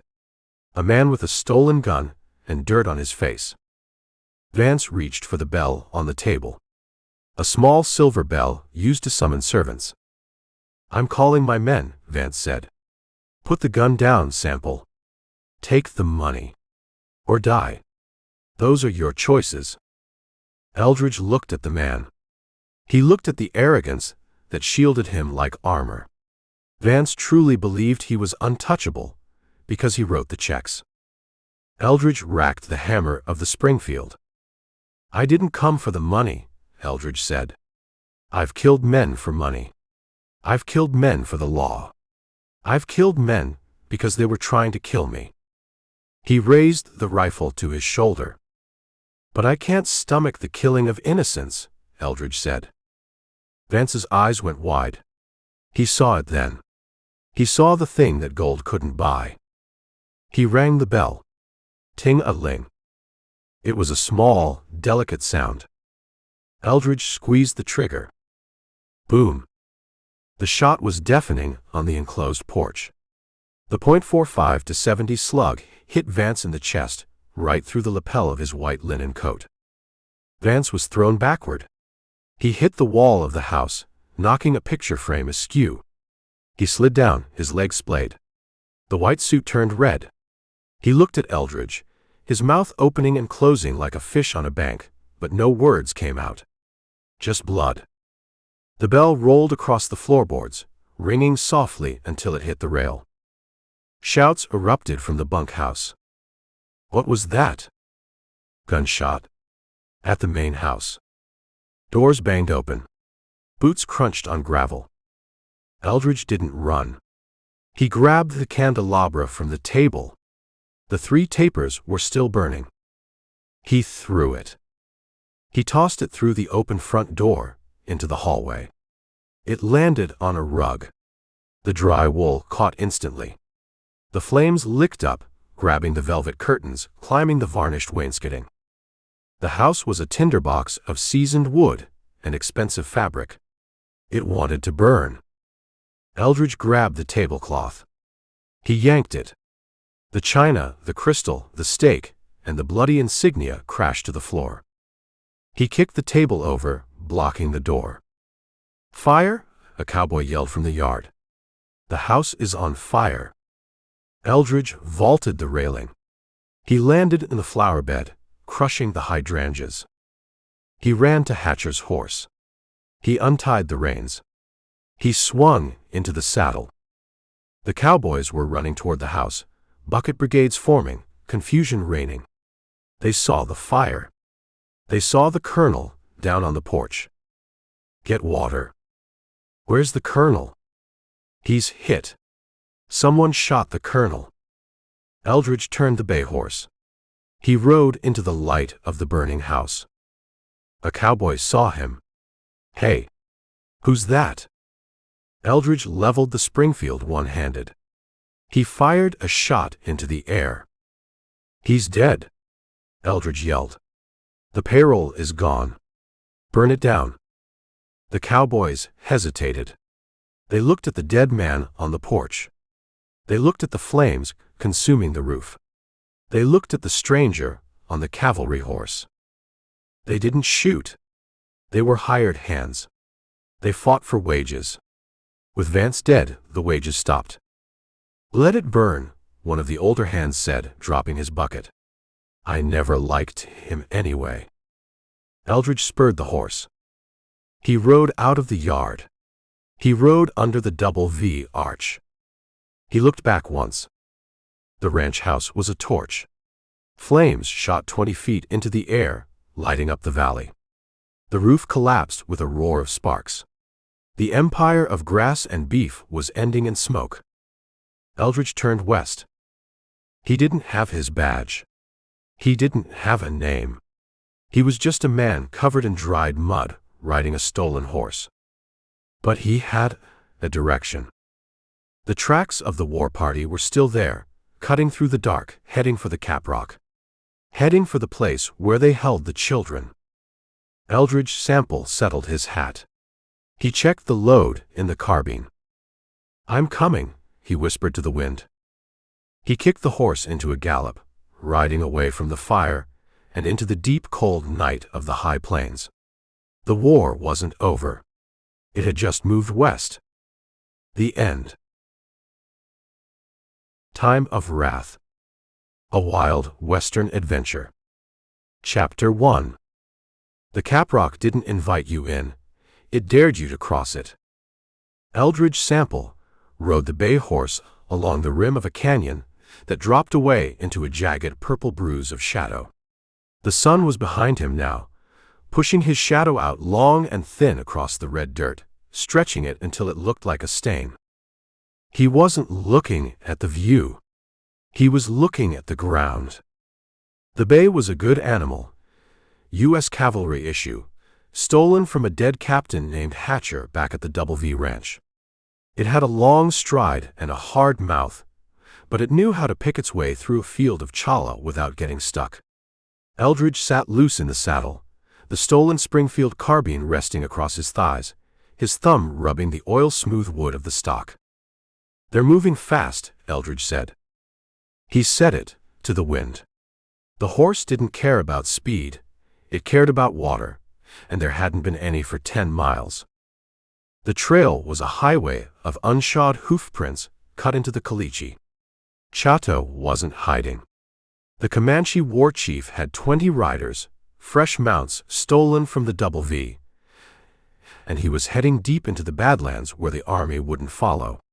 He drove the ponies hard, kicking up a dust cloud that had settled hours ago, but left a grit on the sagebrush that tasted of iron. Eldridge pulled his hat low.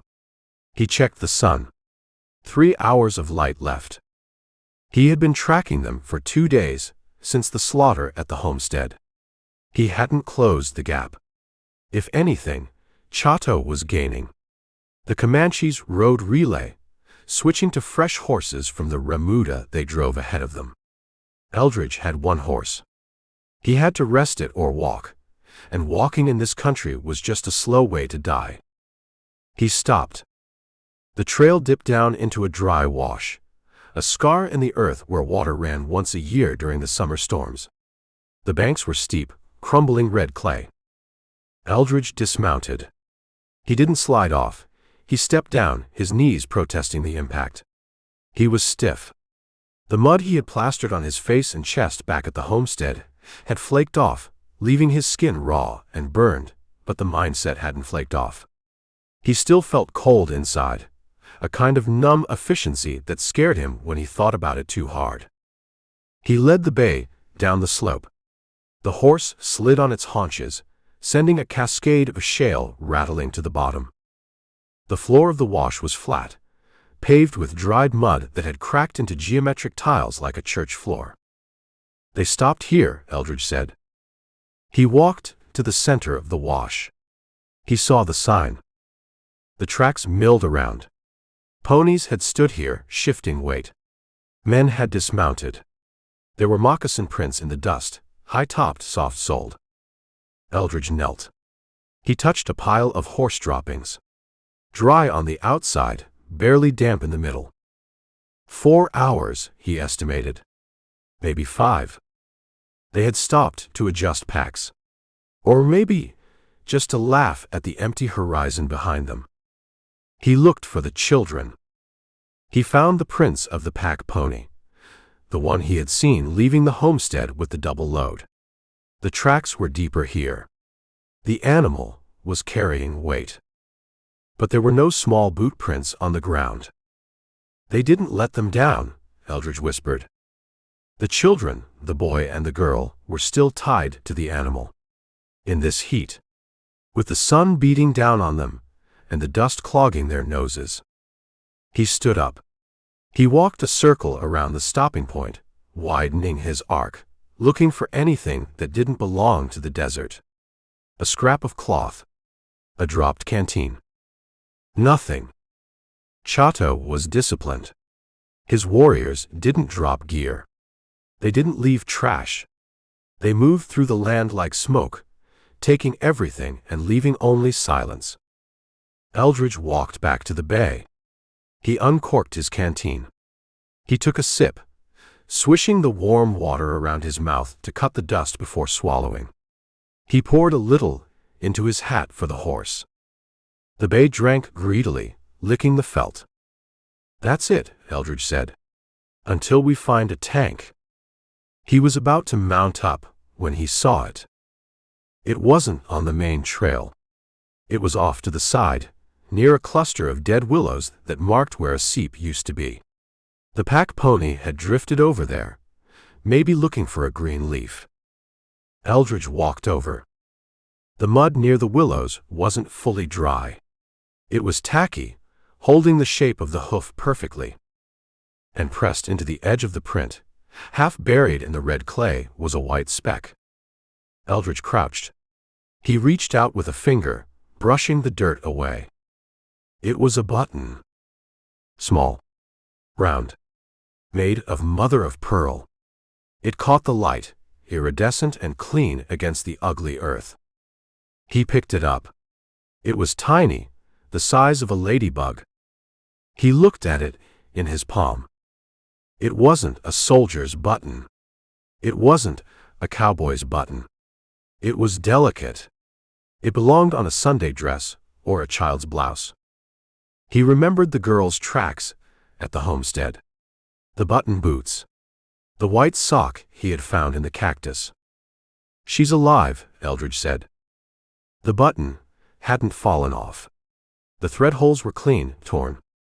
It had been pulled. She had ripped it off. Tied to a pony, exhausted, terrified, surrounded by men who had butchered her parents, the little girl had managed to work a button loose. And she had dropped it. She had dropped it in the mud. "She's leaving a trail," Eldridge said. He closed his hand over the button. It felt like a hot coal. It was a message. A shout in the silence. "I am here. Come find me." It was defiance. Eldridge looked west, following the line of the wash as it curved toward the caprock. The land out there was a fortress of stone and heat, a place where people vanished. But she hadn't vanished. She was fighting. He stood up. He put the button in his shirt pocket, buttoning the flap securely. He walked back to the bay. He checked the cinch. He slid the Springfield into the scabbard, but he left the stock sticking out, ready to grab. He mounted up. The fatigue that had been riding on his shoulders for 2 days lifted just a fraction. The coldness inside him shifted, finding a new focus. He wasn't just tracking a war party anymore. He was answering a call. "Hang on, little one," Eldridge whispered. He turned the horse. He kicked it into a trot, riding out of the wash, and onto the hardpan, following the tiny white echo of a scream. Chapter 2. The wind shifted in the middle of the afternoon, swinging around from the south, and bringing a smell that Eldridge Sample knew better than the scent of his own sweat. It wasn't the smell of a dead cow bloated in the sun. It was sharper. It tasted of copper and opened bowels. Eldridge pulled the bay horse up. The animal tossed its head, the bit jingling, and blew air through its nose, trying to clear the scent. "I know," Eldridge said. "I smell it too." He looked at the ground. The trail of the war party had been running true west, a straight line toward the high mesas. But here, in a patch of soft sand between 2 ridges of red shale, the tracks veered. They turned sharp left, south. Eldridge leaned over the saddle horn. He read the story in the dust. The ponies had been walking. Then, right here, they had stopped. The tracks deepened where the horses had shifted weight, waiting for a signal. Then they dug in. Deep gouges. They spurred them, Eldridge said.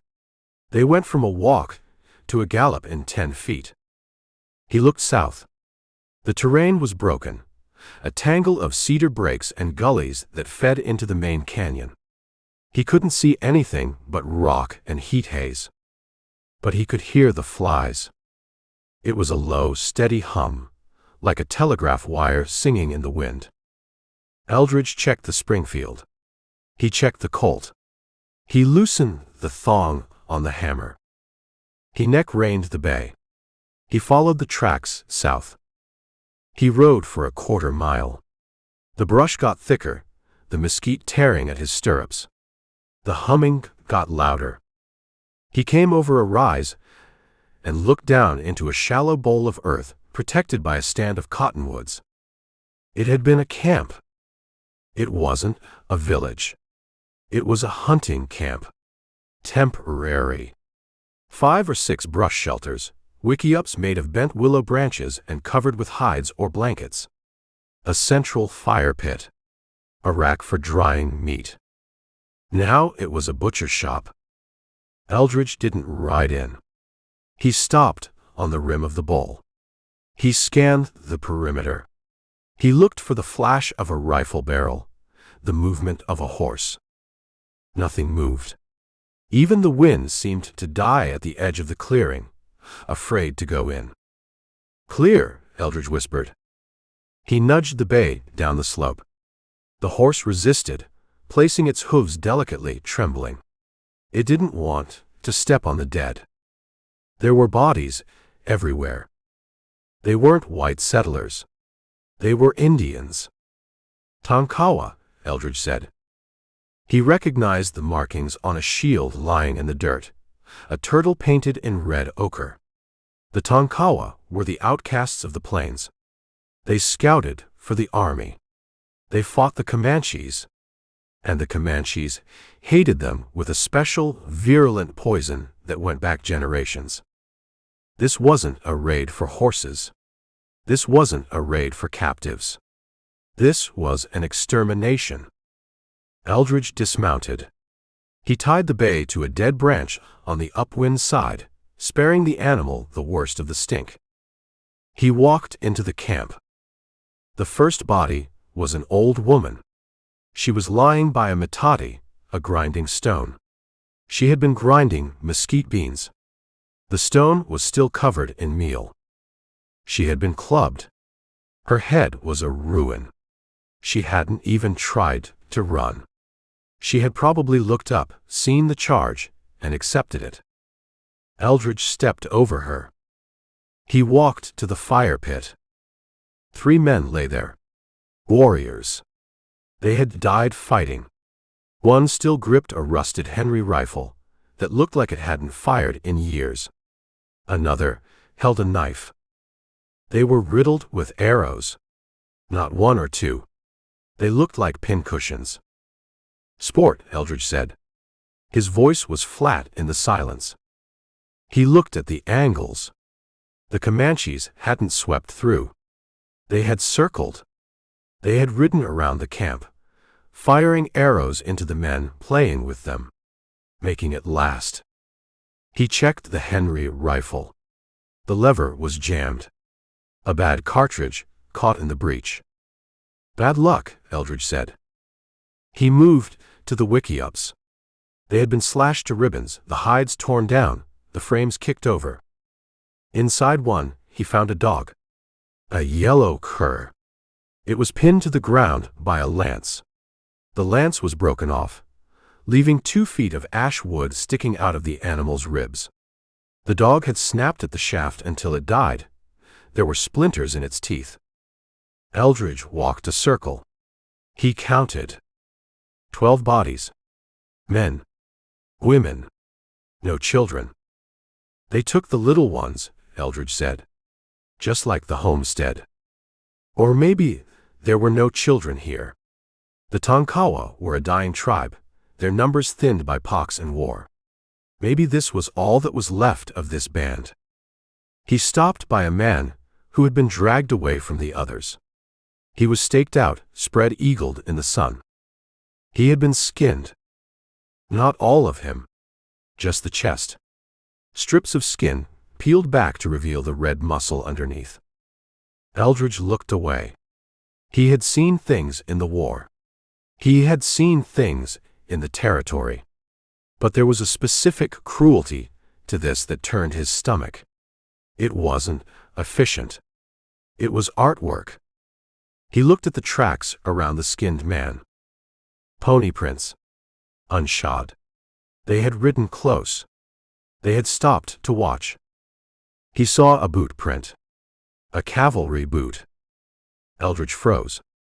He crouched. He looked closer. It wasn't a soldier. It was an Indian wearing soldier's boots. The boots were too big, the toes curling up. "Loot," Eldridge said. He stood up. He looked at the scattering of debris. The Comanches had taken the guns. They had taken the horses. But they had left the rest.